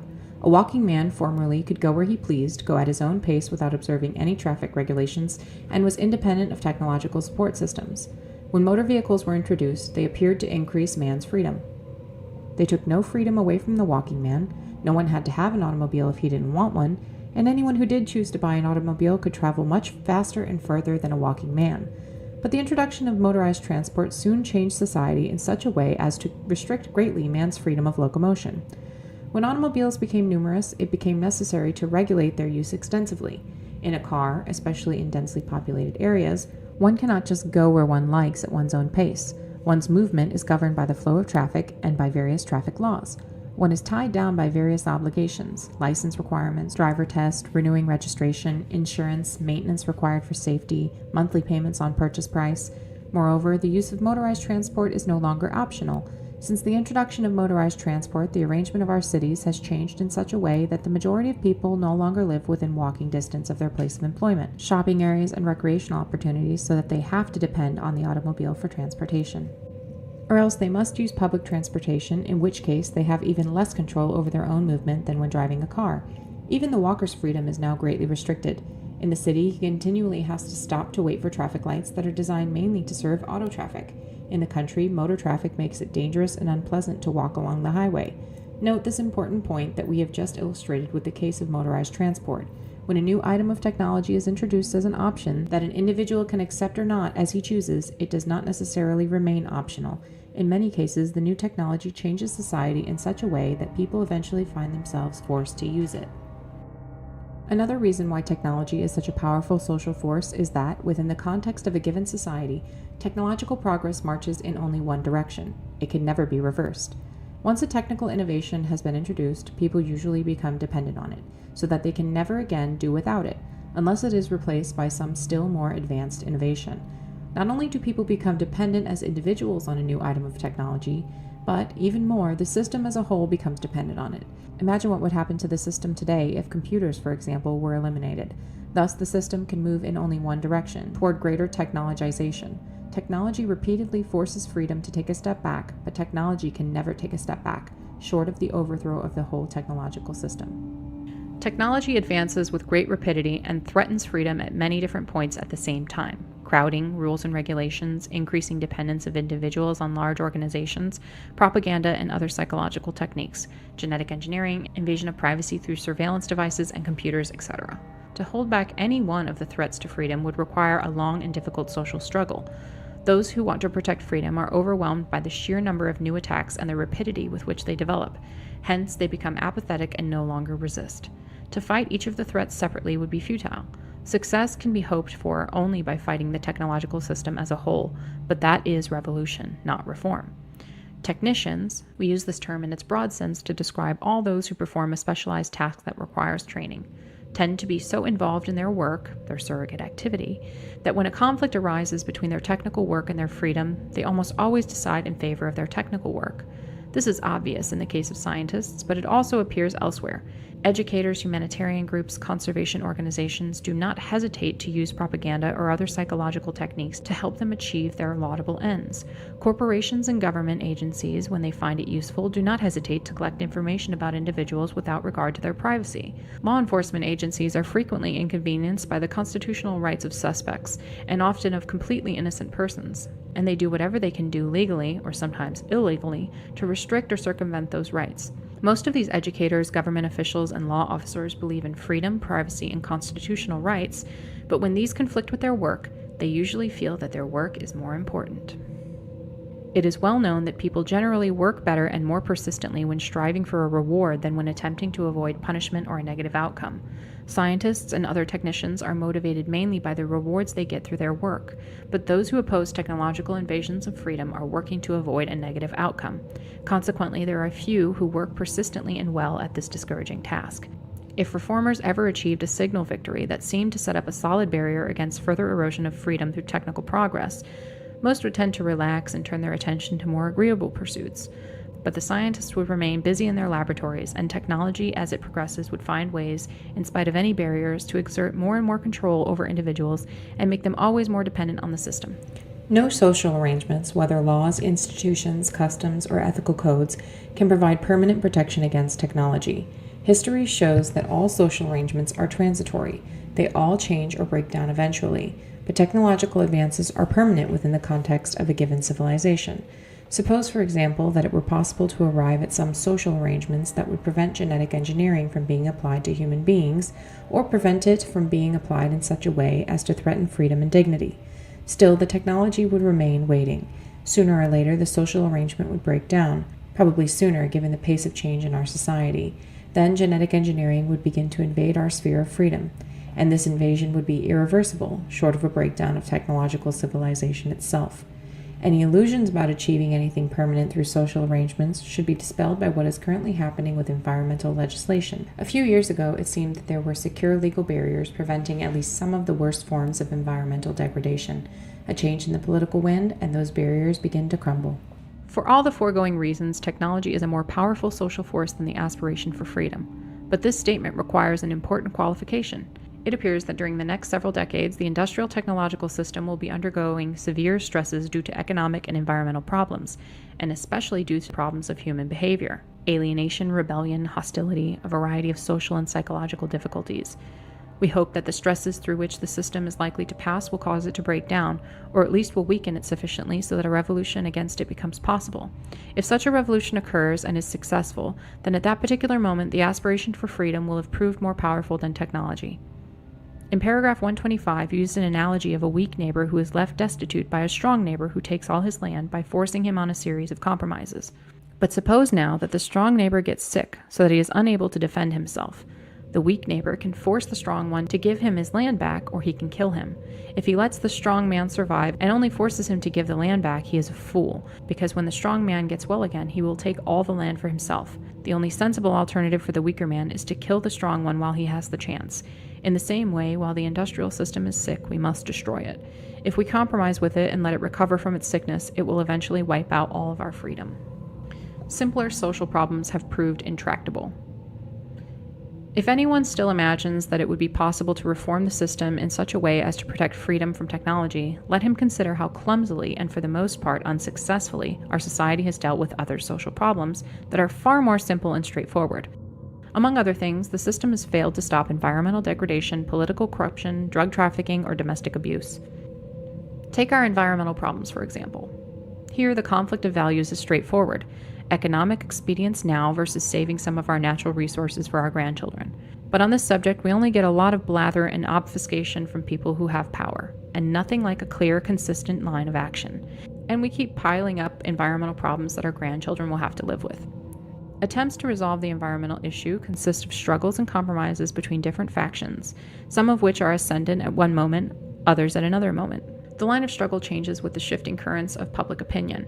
This is not a rational process, nor is it one that is likely to lead to a timely and successful solution to the problem. Major social problems, if they get solved at all, are rarely or never solved through any rational, comprehensive plan. They just work themselves out through a process in which various competing groups pursuing their own, usually short-term, self-interest arrive, mainly by luck, at some more or less stable modus vivendi. In fact, these principles we formulated in paragraphs 100 through 106 make it seem doubtful that rational long-term social planning can ever be successful. Thus, it is clear that the human race has at best a very limited capacity for solving even relatively straightforward social problems. How then is it going to solve the far more difficult and subtle problem of reconciling freedom with technology? Technology presents clear-cut material advantages, where freedom is an abstraction that means different things to different people, and its loss easily obscured by propaganda and fancy talk. And note this important difference. It is conceivable that our environmental problems, for example, may someday be settled through a rational, comprehensive plan, but if this happens, it will be only because it is in the long-term interest of the system to solve these problems. But it is not in the interest of the system to preserve freedom or small group autonomy. On the contrary, it is in the interest of the system to bring human behavior under control to the greatest extent possible. Thus, while practical considerations may eventually force the system to take rational, prudent approach to environmental problems, equally practical considerations will force the system to regulate human behavior ever more closely, preferably by indirect means that will disguise the encroachment on freedom. This isn't just our opinion. Eminent social scientists, for example James Q. Wilson, have stressed the importance of socializing people more effectively. Revolution is easier than reform. We hope we've convinced the reader that the system cannot be reformed in such a way as to reconcile freedom with technology. The only way out is to dispense with the industrial technological system altogether. This implies revolution, not necessarily an armed uprising, but certainly a radical and fundamental change in the nature of society. People tend to assume that because revolution involves a much greater change than reform does, it is more difficult to bring about than reform is. Actually, under certain circumstances, revolution is much easier than reform. The reason is that a revolutionary movement can inspire an intensity of commitment that a reform movement cannot inspire. A reform movement merely offers to solve a particular social problem. A revolutionary movement offers to solve all problems at one stroke and create a whole new world. It provides the kind of ideal for which people will take great risks and make great sacrifices. For this reason, it would be much easier to overthrow the whole technological system than to put effective permanent restraints on the development or application of any one segment of technology, such as genetic engineering, for example. Not many people will devote themselves with a single-minded passion to imposing and maintaining restraints on genetic engineering, but under suitable conditions, large numbers of people may devote themselves passionately to a revolution against the industrial technological system. As we noted in paragraph 132, reformers seeking to limit certain aspects of technology would be working to avoid a negative outcome, but revolutionaries work to gain a powerful reward, fulfillment of their revolutionary vision, and therefore work harder and more persistently than reformers do. Reform is always restrained by the fear of painful consequences if change goes too far. But once a revolutionary fever has taken hold of a society, people are willing to undergo unlimited hardships for the sake of their revolution. This was clearly shown in the French and Russian revolutions. It may be in such cases only a minority of the population is really committed to the revolution, but this minority is sufficiently large and active so that it becomes the dominant force in society. We will have more to say about a revolution in paragraphs 180 through 205. Control of human behavior. Since the beginning of civilization, organized societies have had to put pressures on human beings for the sake of the functioning of the social organism. The kinds of pressures vary greatly from one society to another. Some of the pressures are physical, poor diet, excessive labor, environmental pollution, and some are psychological, noise, crowding, forcing human behavior into the mold that society requires. In the past, human nature has been approximately constant, or at any rate has varied only within certain bounds. Consequently, societies have been able to push people only up to certain limits. When the limit of human endurance has passed, things start going wrong. Rebellion, or crime, or corruption, or evasion of work, or depression, and some other mental problems, or an elevated death rate, or a declining birth rate, or something else, so that either the society breaks down, or its functioning becomes too inefficient, and it is quickly or gradually, through conquest, attrition, or evolution, replaced by some more efficient form of society. Thus, human nature has in the past put certain limits on the development of societies. People could be pushed only so far and no farther. But today, this may be changing because modern technology is developing ways of modifying human beings. Imagine a society that subjects people to conditions that make them terribly unhappy, then gives them drugs to take away their unhappiness. Science fiction? It's already happening to some extent in our own society. It is well known that the rate of clinical depression has been greatly increasing in recent decades. We believe that this is due to disruption of the power process, as explained in paragraphs 59 through 76. But even if we are wrong, the increasing rate of depression is certainly the result of some conditions that exist in today's society. Instead of removing the conditions that make people depressed, modern society gives them antidepressant drugs. In effect, antidepressants are a means of modifying an individual's internal state in such a way as to enable him to tolerate social conditions that he would otherwise find intolerable. Yes, we know that depression is often of purely genetic origin. We are referring here to the cases in which environment plays the predominant role. Drugs that affect the mind are only one example of the new methods of controlling human behavior that modern society is developing. Let us look at some of the other methods. To start, there are techniques of surveillance. Hidden video cameras are now used in most stores, and in many other places, computers are used to collect and process vast amounts of information about individuals. Information so obtained greatly increases the effectiveness of physical coercion, in other words, law enforcement. Then there are methods of propaganda for which the mass communication media provide effective vehicles. Efficient techniques have been developed for winning elections, selling products, influencing public opinion. The entertainment industry serves as an important psychological tool of the system, possibly even when it is dishing out large amounts of sex and violence. Entertainment provides modern man with an essential means of escape. While absorbed in television, videos, etc., he can forget stress, anxiety, frustration, dissatisfaction. Many primitive peoples, when they don't have work to do, are quite content to sit for hours at a time doing nothing at all because they are at peace with themselves and their world. But most modern people must be constantly occupied or entertained, otherwise they get bored. In other words, they get fidgety, uneasy, irritable. Other techniques strike deeper than the foregoing.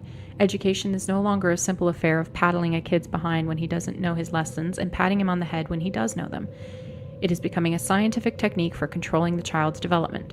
Sylvan Learning Centers, for example, have had great success in motivating children to study, and psychological techniques are also used with more or less success in many conventional schools. Parenting techniques that are taught to parents are designed to make children accept fundamental values of the system and behave in ways that the system finds desirable. Mental health programs, intervention techniques, psychotherapy, and so forth are ostensibly designed to benefit individuals, but in practice, they usually serve as methods for inducing individuals to think and behave as the system requires. There is no contradiction here. An individual whose attitudes or behavior bring him into conflict with the system is up against a force that is too powerful for him to conquer or escape from. Hence, he is likely to suffer from stress, frustration, defeat. His path will be much easier if he thinks and behaves as the system requires. In that sense, the system is acting for the benefit of the individual when it brainwashes him into conformity. Child abuse, in its gross and obvious forms, is disapproved in most, if not all, cultures. Tormenting a child for trivial reasons, or no reason at all, is something that appalls almost everyone. But many psychologists interpret the concept of abuse much more broadly. Is spanking, when used as a part of rational and consistent system of discipline, a form of abuse? The question will ultimately be decided by whether or not spanking tends to produce behavior that makes a person fit in well with the existing system of society. In practice, the word abuse tends to be interpreted to include any method of child rearing that produces behavior inconvenient for the system. Thus, when they go beyond the prevention of obvious senseless cruelty, programs for preventing child abuse are directed toward the control of human behavior on behalf of the system. Presumably, research will continue to increase the effectiveness of psychological techniques for controlling human behavior, but we think it is unlikely that psychological techniques alone will be sufficient to adjust human beings to the kind of society that technology is creating. Biological methods probably will have to be used. We have already mentioned the use of drugs in this connection. Neurology may provide other avenues for modifying the human mind. Genetic engineering of human beings is already beginning to occur in the form of gene therapy, and there is no reason to assume that such methods will not eventually be used to modify those aspects of the body that affect mental functioning. As we mentioned in paragraph 134, industrial society seems likely to be entering a period of severe stress, due in part to the problems of human behavior and in part to economic and environmental problems. And a considerable proportion of the system's economic and environmental problems result from the way human beings behave. Alienation, low self-esteem, depression, hostility, rebellion, children who won't study, youth gangs, illegal drug use, rape, child abuse, other crimes, unsafe sex, teen pregnancy, population growth, political corruption, race hatred, ethnic rivalry, bitter ideological conflict, for example, pro-choice versus pro-life, political extremism, terrorism, sabotage, anti-government groups, hate groups. All these threaten the very survival of the system. The system will therefore be forced to use every practical means of controlling human behavior. The social disruption that we see today is certainly not the result of mere chance. It can only be a result of the conditions of life that the system imposes on people. We have argued that the most important of these conditions is disruption of the power process. If the system succeeds in imposing sufficient control over human behavior to assure its own survival, a new watershed in human history will have been passed. Whereas formerly the limits of human endurance have imposed limits on the development of societies, as we explain in paragraphs 143 and 144, industrial technological society will be able to pass those limits by modifying human beings, whether by psychological methods or biological methods or both. In the future, social systems will not be adjusted to suit the needs of human beings. Instead, human beings will be adjusted to suit the needs of the system. Generally speaking, technological control over human behavior will probably not be introduced with a totalitarian intention or even through a conscious desire to restrict human freedom. Each new step in the assertion of control over the human mind will be taken as a rational response to a problem that faces society, such as curing alcoholism, reducing the crime rate, or inducing young people to study science and engineering. In many cases, there will be a humanitarian justification. For example, when a psychiatrist prescribes an antidepressant for a depressed patient, he is clearly doing that individual a favor. It would be inhumane to withhold the drug from someone who needs it. When parents send their children to Sylvan learning centers to have them manipulated into becoming enthusiastic about their studies, they do so from concern for their children's welfare. It may be that some of these parents wish that one didn't have to have specialized training to get a job, and that their kid didn't have to be brainwashed into becoming a computer nerd. But what can they do? They can't change society, and their child may be unemployable if he doesn't have certain skills, so they send him to Sylvan. Thus, control over human behavior will be introduced not by a calculated decision of the authorities, but through a process of social evolution, rapid evolution, however. The process will be impossible to resist because each advance considered by itself will appear to be beneficial, or at least the evil involved in making the advance will appear to be beneficial. Or, at least the evil involved in making the advance will seem to be less than that which would result from not making it. Propaganda, for example, is used for many good purposes, such as discouraging child abuse or race hatred. Sex education is obviously useful, yet the effect of sex education, to the extent that it is successful, is to take the shaping of sexual attitudes away from the family and put it in the hands of the state, as represented by the public school system. Suppose a biological trait is discovered that increases the likelihood that a child will grow up to be a criminal, and suppose some sort of gene therapy can remove this trait. Of course, most parents whose children possess the trait will have them undergo the therapy. It would be inhumane to do otherwise, since the child would probably have a miserable life if he grew up to be a criminal. But many or most primitive societies have a low crime rate in comparison with that of our society, even though they have neither high-tech methods of child rearing nor harsh systems of punishment. Since there is no reason to suppose that more modern men than primitive men have innate predatory tendencies, the high crime rate of our society must be due to the pressures that modern conditions put on people, to which many cannot or will not adjust. Thus, a treatment designed to remove potential criminal tendencies is at least in part a way of re-engineering people so that they suit the requirements of the system. Our society tends to regard as a sickness any mode of thought or behavior that is inconvenient for the system. And this is plausible because when an individual doesn't fit into the system, it causes pain to the individual as well as problems for the system. Thus, the manipulation of an individual to adjust him to the system is seen as a cure for a sickness and therefore as good. In paragraph 127, we pointed out that if the use of a new item of technology is initially optional, it does not necessarily remain optional because the new technology tends to change society in such a way that it becomes difficult or impossible for an individual to function without using that technology. This applies also to the technology of human behavior. In a world in which most children are put through a program to make them enthusiastic about studying, a parent will almost always be forced to put his kid through such a program, because if he does not, then the kid will grow up to be, comparatively speaking, an ignoramus and therefore unemployable. Or suppose a biological treatment is discovered that, without undesirable side effects, will greatly reduce the psychological stress from which so many people suffer in our society. If large numbers of people choose to undergo the treatment, so that it will be impossible for the system to increase the stress-producing pressures. In fact, something like this seems to have happened already with one of our society's most important psychological tools for enabling people to reduce, or at least temporarily escape from stress, namely mass entertainment. Our use of mass entertainment is optional. No law requires us to watch television, listen to the radio, read magazines. Yet mass entertainment is a means of escape and stress reduction on which most of us have become dependent. Everyone complains about the trashiness of television, but almost everyone watches it. A few have kicked the TV habit, but it would be a rare person who could get along today without any form of mass entertainment. Yet until quite recently in human history, most people got along very nicely with no other entertainment than that which each local community created for itself. Without the entertainment industry, the system probably would not have been able to get away with putting as much stress-producing pressure on us as it does. Assuming the industrial society survives, it is likely that technology will eventually acquire something approaching a complete control over human behavior. It has been established beyond any rational doubt that human thought and behavior have a largely biological basis. As experimenters have demonstrated, feelings such as hunger, pleasure, anger, and fear can be turned on and off by electrical stimulation of appropriate parts of the brain. Memories can be destroyed by damaging parts of the brain, or they can be brought to the surface by electrical stimulation. Hallucinations can be induced or moods changed by drugs.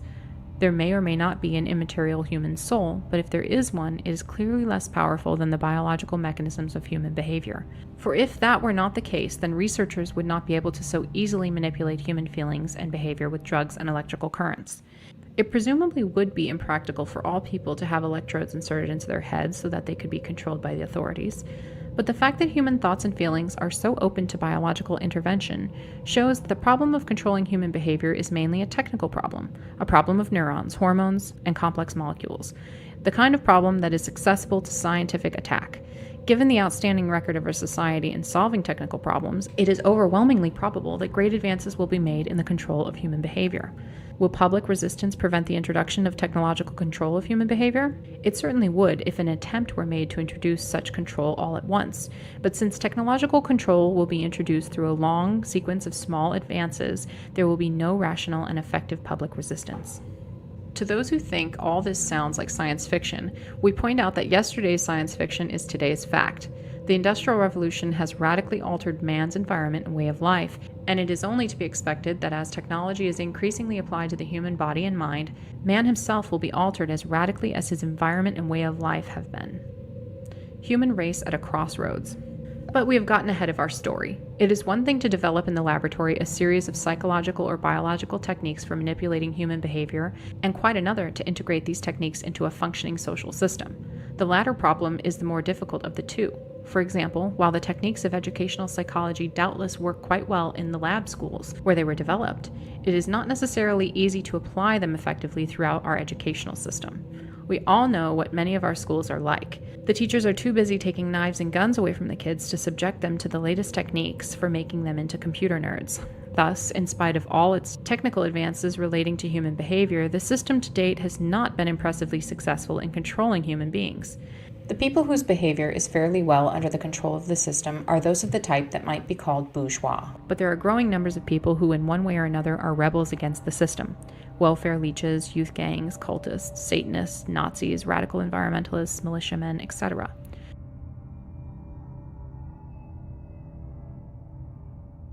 The system is currently engaged in a desperate struggle to overcome certain problems that threaten its survival, among which the problems of human behavior are the most important. If the system succeeds in acquiring sufficient control over human behavior quickly enough, it will probably survive.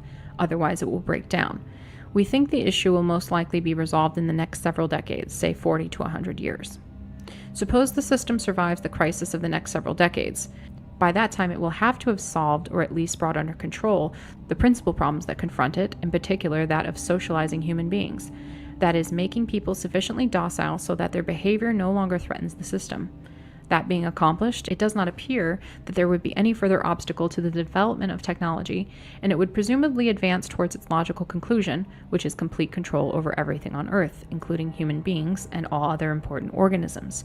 The system may become a unitary monolithic organization, or it may be more or less fragmented and consist of a number of organizations coexisting in a relationship that includes elements of both cooperation and competition, just as today the government, the corporations, and other large organizations both cooperate and compete with one another.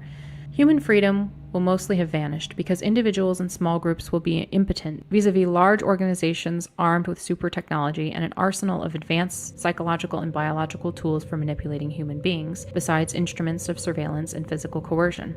Only a small number of people will have any real power, and even these probably will have only very limited freedom, because their behavior too will be regulated.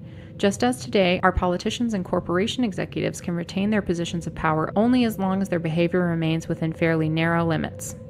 Don't imagine that the systems will stop developing further techniques for controlling human beings and nature once the crisis of the next few decades is over and increasing control is no longer necessary for the system's survival.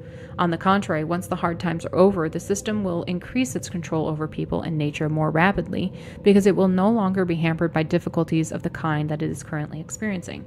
Survival is not the principal motive for extending control. As we explained in paragraphs 87 through 90, technicians and scientists carry on their work largely as a surrogate activity. That is, they satisfy their need for power by solving technical problems. They will continue to do this with unabated enthusiasm, and among the most interesting and challenging problems for them to solve will be those of understanding the human body and mind and intervening in their development, for the good of humanity, of course. But suppose, on the other hand, that the stresses of the coming decades prove to be too much for the system. If the system breaks down, there may be a period of chaos, a time of troubles such as those that history has recorded at various epochs in the past. It is impossible to predict what would emerge from such a time of troubles, but at any rate the human race would be given a new chance. The greatest danger is that the industrial society may begin to reconstitute itself within the first few years after the breakdown. Certainly there will be many people, power-hungry types especially, who will be anxious to get the factories running again. Therefore, two tasks confront those who hate the servitude to which the industrial system is reducing the human race. First, we must work to heighten the social stresses within the system so as to increase the likelihood that it will break down or be weakened sufficiently so that a revolution against it becomes possible. Second, it is necessary to develop and propagate an ideology that opposes technology and the industrial society if and when the system becomes sufficiently weakened. And such an ideology will help to assure that if and when industrial society breaks down, its remnants will be smashed beyond repair so that the system cannot be reconstituted. The factories should be destroyed, technical books burned, etc. Human suffering. The industrial system will not break down purely as a result of revolutionary action. It will not be vulnerable to revolutionary attack unless its own internal problems of development lead it into very serious difficulties. So if the system breaks down, it will do so either spontaneously or through a process that is in part spontaneous, but helped along by revolutionaries. If the breakdown is sudden, many people will die, since the world's population has become so overgrown that it cannot even feed itself any longer without advanced technology. Even if the breakdown is gradual enough so that the reduction of the population can occur more through lowering of the birth rate than through elevations of the death rate, the process of deindustrialization probably will be very chaotic and involve much suffering. It is naive to think it likely that technology can be phased out in a smooth, managed, orderly way, especially since the technophiles will fight stubbornly at every step. Is it therefore cruel to work for the breakdown of the system? Maybe, but maybe not. In the first place, revolutionaries will not be able to break the system down unless it is already in enough trouble so that there will be a good chance of its eventually breaking down by itself anyway. And the bigger the system grows, the more disastrous the consequences of its breakdown will be. So it may be that revolutionaries, by hastening the onset of the breakdown, will be reducing the extent of the disaster. In the second place, one has to balance struggle and death against the loss of freedom and dignity. To many of us, freedom and dignity are more important than a long life or avoidance of physical pain. Besides, we all have to die sometime, and it may be better to die fighting for survival for a cause than to live a long but empty and purposeless life. In the third place, it is not certain that the survival of the system will lead to less suffering than the breakdown of the system would.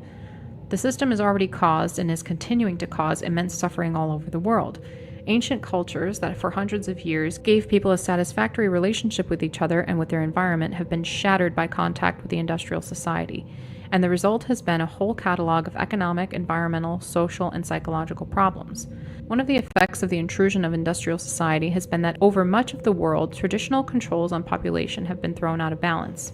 Hence the population explosion with all that that implies. Then there is the psychological suffering that is widespread throughout the supposedly fortunate countries of the West. No one knows what will happen as a result of ozone depletion, the greenhouse effect, and other environmental problems that cannot yet be foreseen. And, as nuclear proliferation has shown, new technology cannot be kept out of the hands of dictators and the irresponsible third world nations. Would you like to speculate about what Iraq or North Korea will do with genetic engineering? Oh, say the technophiles, science is going to fix all that. We will conquer famine, eliminate psychological suffering, and make everybody healthy and happy. Yeah, sure. That's what they said 200 years ago. The Industrial Revolution was supposed to eliminate poverty, make everybody happy, etc. The actual result has been quite different. The technophiles are hopelessly naive or self-deceiving in their understanding of social problems. They are unaware or choose to ignore the fact that when large changes, even seemingly beneficial ones, are introduced into society, they lead to a long consequence of other changes, most of which are impossible to predict. The result is disruption of the society. So it is very probable that in their attempts to end poverty and disease, engineer docile, happy personalities, and so forth, the technophiles will create social systems that are terribly troubled, even more so than the present ones. For example, scientists boast that they will end famine by creating new genetically engineered food plants. But this will allow the human population to keep expanding indefinitely, and it is well known that crowding leads to increased stress and aggression. This is merely one example of the predictable problems that will arise. We emphasize that, as past experience has shown, technical progress will lead to other new problems that cannot be predicted in advance. In fact, ever since the Industrial Revolution, technology has been creating new problems for society far more rapidly than it has been solving old ones. Thus, it will take a long and difficult period of trial and error for the technophiles to work the bugs out of their brave new world, if they ever do. In the meantime, there will be great suffering. So it is not at all clear that the survival of industrial society would involve less suffering than the breakdown of that society would. Technology has gotten the human race into a fix from which there is not likely to be any escape. The future. But suppose now that industrial society does survive the next several decades, and that the bugs do eventually get worked out of the system so that it functions smoothly. What kind of system will it be? We will consider several possibilities. First, let us postulate that the computer scientists succeed in developing intelligent machines that can do all things better than human beings can do them. In that case, presumably, all work will be done by vast, highly organized systems of machines, and no human effort will be necessary. Either of two cases might occur. The machines might be permitted to make all of their own decisions without human oversight, or else human control over the machines might be retained. If the machines are permitted to make all their own decisions, we can't make any conjectures as to the results, because it is impossible to guess how such machines might behave. We only point out that the fate of the human race would be at the mercy of the machines. It might be argued that the human race would never be foolish enough to hand over all power to the machines, but we are suggesting neither that the human race would voluntarily turn power over to the machines, nor that the machines would willfully seize power. What we do suggest is that the human race might easily permit itself to drift into a position of such dependence on the machines that it would have no practical choice but to accept all of the machines' decisions. As society and the problems that face it become more and more complex, and as machines become more and more intelligent, people will let machines make more and more of their decisions for them, simply because machine-made decisions will bring better results than man-made ones. Eventually, a stage may be reached at which the decisions necessary to keep the system running will be so complex that human beings will be incapable of making them intelligently. At that stage, the machines will be in effective control. People won't be able to just turn the machine off, because they will be so dependent on them that turning them off would amount to suicide. On the other hand, it is possible that human control over the machines may be retained. In that case, the average man may have control over certain private machines of his own, such as his car or his personal computer. But control over large systems of machines would be in the hands of a tiny elite, just as it is today, but with two differences. Due to improved techniques, the elite will have greater control over the masses. Because human work will no longer be necessary, the masses will be superfluous, a useless burden on the system. If the elite is ruthless, they may decide to exterminate the mass of humanity. If they are humane, they may use propaganda or other psychological or biological techniques to reduce the birth rate until the mass of humanity has become extinct, leaving the world to the elite. Or if the elite consists of soft-hearted liberals, they may decide to play the role of good shepherds to the rest of the human race.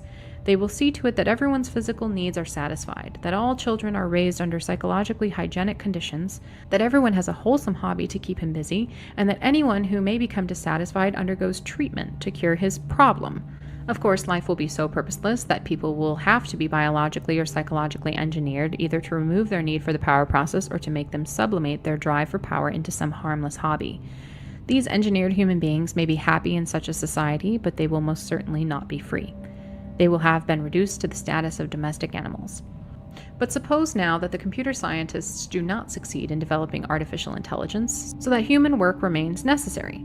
Even so, machines will take care of more and more of the simpler tasks so that there will be an increasing surplus of human workers at the lower levels of ability. We see this happening already. There are many people who find it difficult or impossible to get work because, for intellectual or psychological reasons, they cannot acquire the level of training necessary to make themselves useful in the present system. On those who are employed, ever-increasing demands will be placed.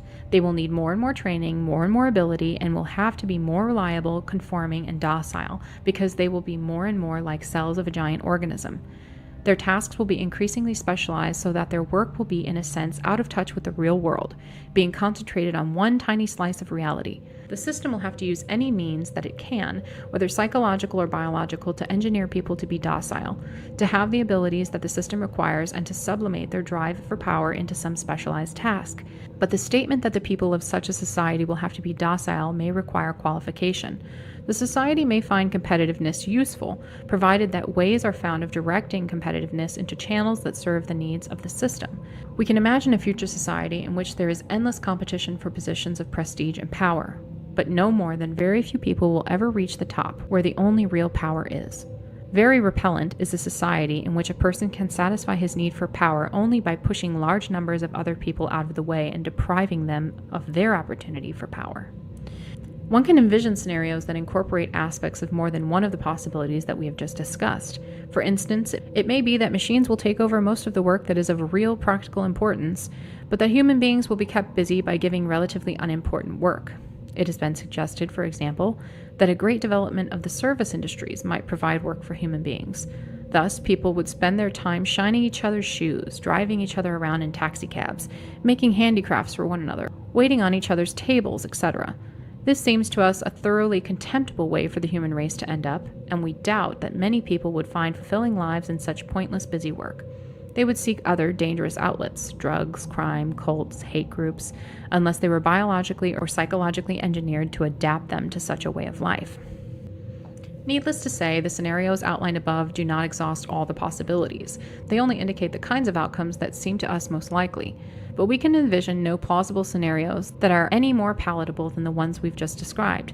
It is overwhelmingly probable that if the industrial technological system survives the next 40 to 100 years, it will by that time have developed certain general characteristics. Individuals, at least those of the bourgeois type who are integrated into the system and make it run, and who therefore have all the power, will be more dependent than ever on large organizations. They will become more socialized than ever, and their physical and mental qualities, to a significant extent, possibly to a very great extent, will be those that are engineered into them rather than being the result of chance or God's will or whatever. And whatever may be left of wild nature will be reduced to remnants preserved for scientific study and kept under the supervision and management of scientists. Hence it will no longer be truly wild. In the long run, say a few centuries from now, it is likely that neither the human race nor any other important organisms will exist as we know them today, because once you start modifying organisms through genetic engineering, there is no reason to stop at any particular point, so that the modifications will probably continue until man and other organisms have been utterly transformed. Whatever else may be the case, it is certain that technology is creating for human beings a new physical and social environment radically different from the spectrum of environments to which natural selection has adapted the human race physically and psychologically. If man is not adjusted to this new environment by being artificially re-engineered, then he will be adapted to it through a long and painful process of natural selection. The former is far more likely than the latter.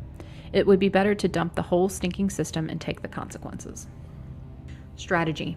The technophiles are taking us all on an utterly reckless ride into the unknown. Many people understand something of what technological progress is doing to us, yet take a passive attitude towards it because they think it is inevitable. But we don't think it is inevitable. We think it can be stopped, and we will give here some indications of how to go about stopping it. As we stated in paragraph 166, the two main tasks for the present are to promote social stress and instability in industrial society and to develop and propagate an ideology that opposes technology and the industrial system. When the system becomes sufficiently stressed and unstable, a revolution against technology may be possible. The pattern would be similar to that of the French and Russian revolutions. French society and Russian society, for several decades prior to their respective revolutions, showed increasing signs of stress and weakness. Meanwhile, ideologies were being developed that offered a new worldview that was quite different from the old one. In the Russian case, revolutionaries were actively working to undermine the old order. Then, when the old system was put under sufficient additional stress by financial crisis in France, by military defeat in Russia, it was swept away by revolution. What we propose is something along the same lines. It will be objected that the French and Russian revolutions were failures, but most revolutions have two goals. One is to destroy an old form of society, and the other is to set up a new form of society envisioned by the revolutionaries. The French and Russian revolutionaries failed, fortunately, to create the new kind of society of which they dreamed, but they were quite successful in destroying the old society. We have no illusions about the feasibility of creating a new ideal form of society. Our goal is only to destroy the existing form of society. But an ideology, in order to gain enthusiastic support, must have a positive ideal as well as a negative one. It must be for something as well as against something. The positive ideal that we propose is nature, that is, wild nature. Those aspects of the functioning of the earth and its living things that are independent of human management and free of human interference and control. And with wild nature, we include human nature, by which we mean those aspects of the functioning of the human individual that are not subject to regulation by organized society, but are products of chance or free will or God, depending on your philosophical or religious opinions. Nature makes a perfect counter-ideal to technology for several reasons. Nature, which is outside the power of the system, is the opposite of technology, which seeks to expand indefinitely the power of the system. Most people will agree that nature is beautiful. Certainly, it has tremendous popular appeal. The radical environmentalists already hold an ideology that exalts nature and opposes technology. It is not necessary for the sake of nature to set up some chimerical utopia or any new kind of social order. Nature takes care of itself.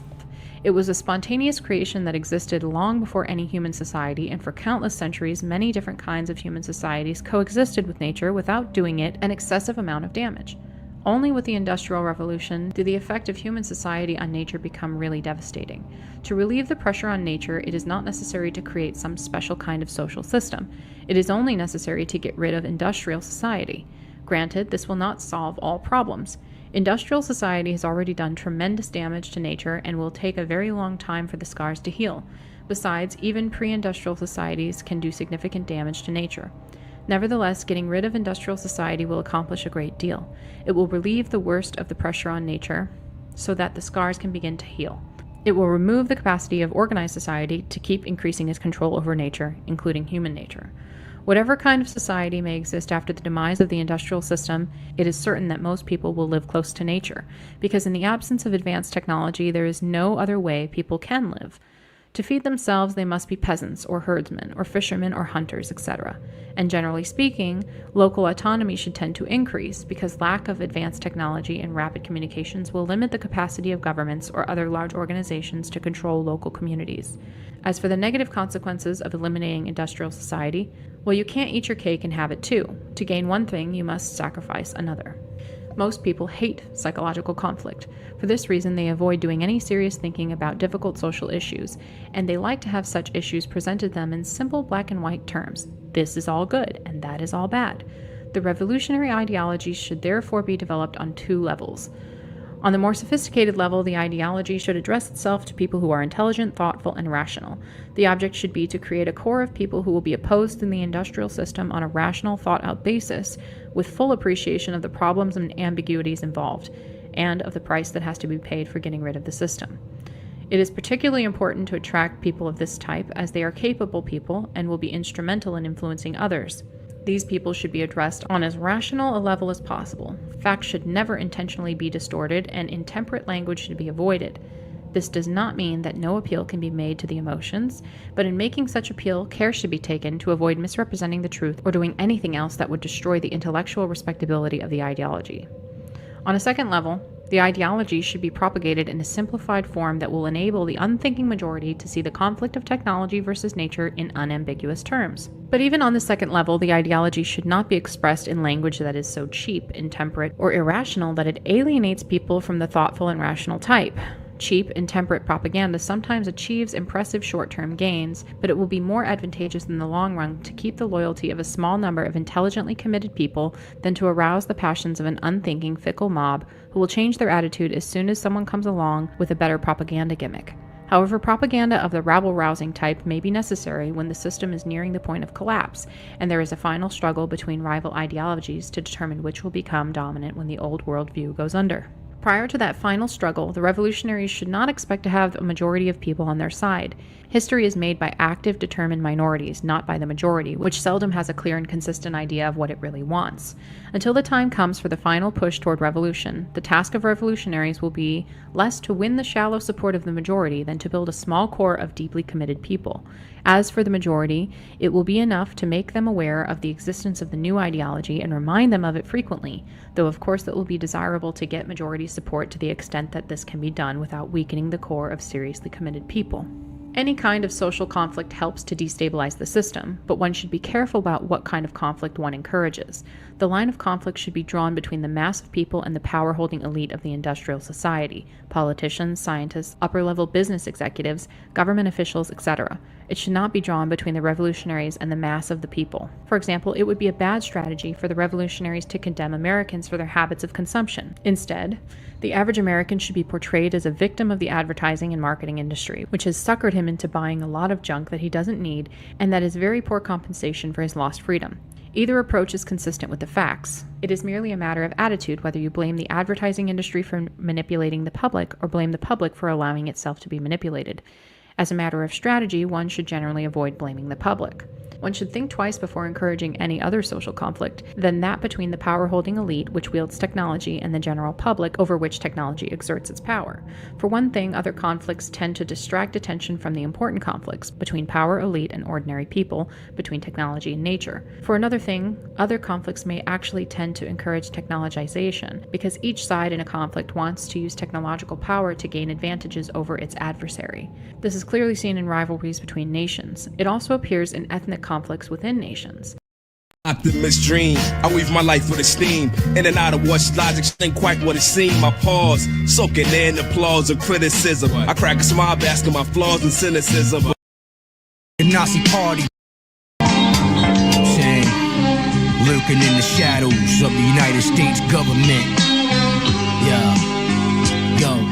The government is covered in shadows, ruled by a cold theocracy, political hypocrisy, an aristocracy. The Hessianic League was formed, the Nazi Party, Masonic oligarchs that worship Teutonic Zionism. This is the Antichrist conspiracy. Some say it was a theory. Our plan originated in Valeria within Germany, created by the Luciferians. They call it the New World Order, where you won't have citizenship. It will be replaced with biochips. Nazi eugenics designed the blueprint for global enslavement. A totalitarian dictatorship. The mark of the beast is unleashed. Satanic possession covers the streets like Masonic imagery. 1,000 points of light blinds your eyesight. Homeland security marches through your projects like the Third Reich.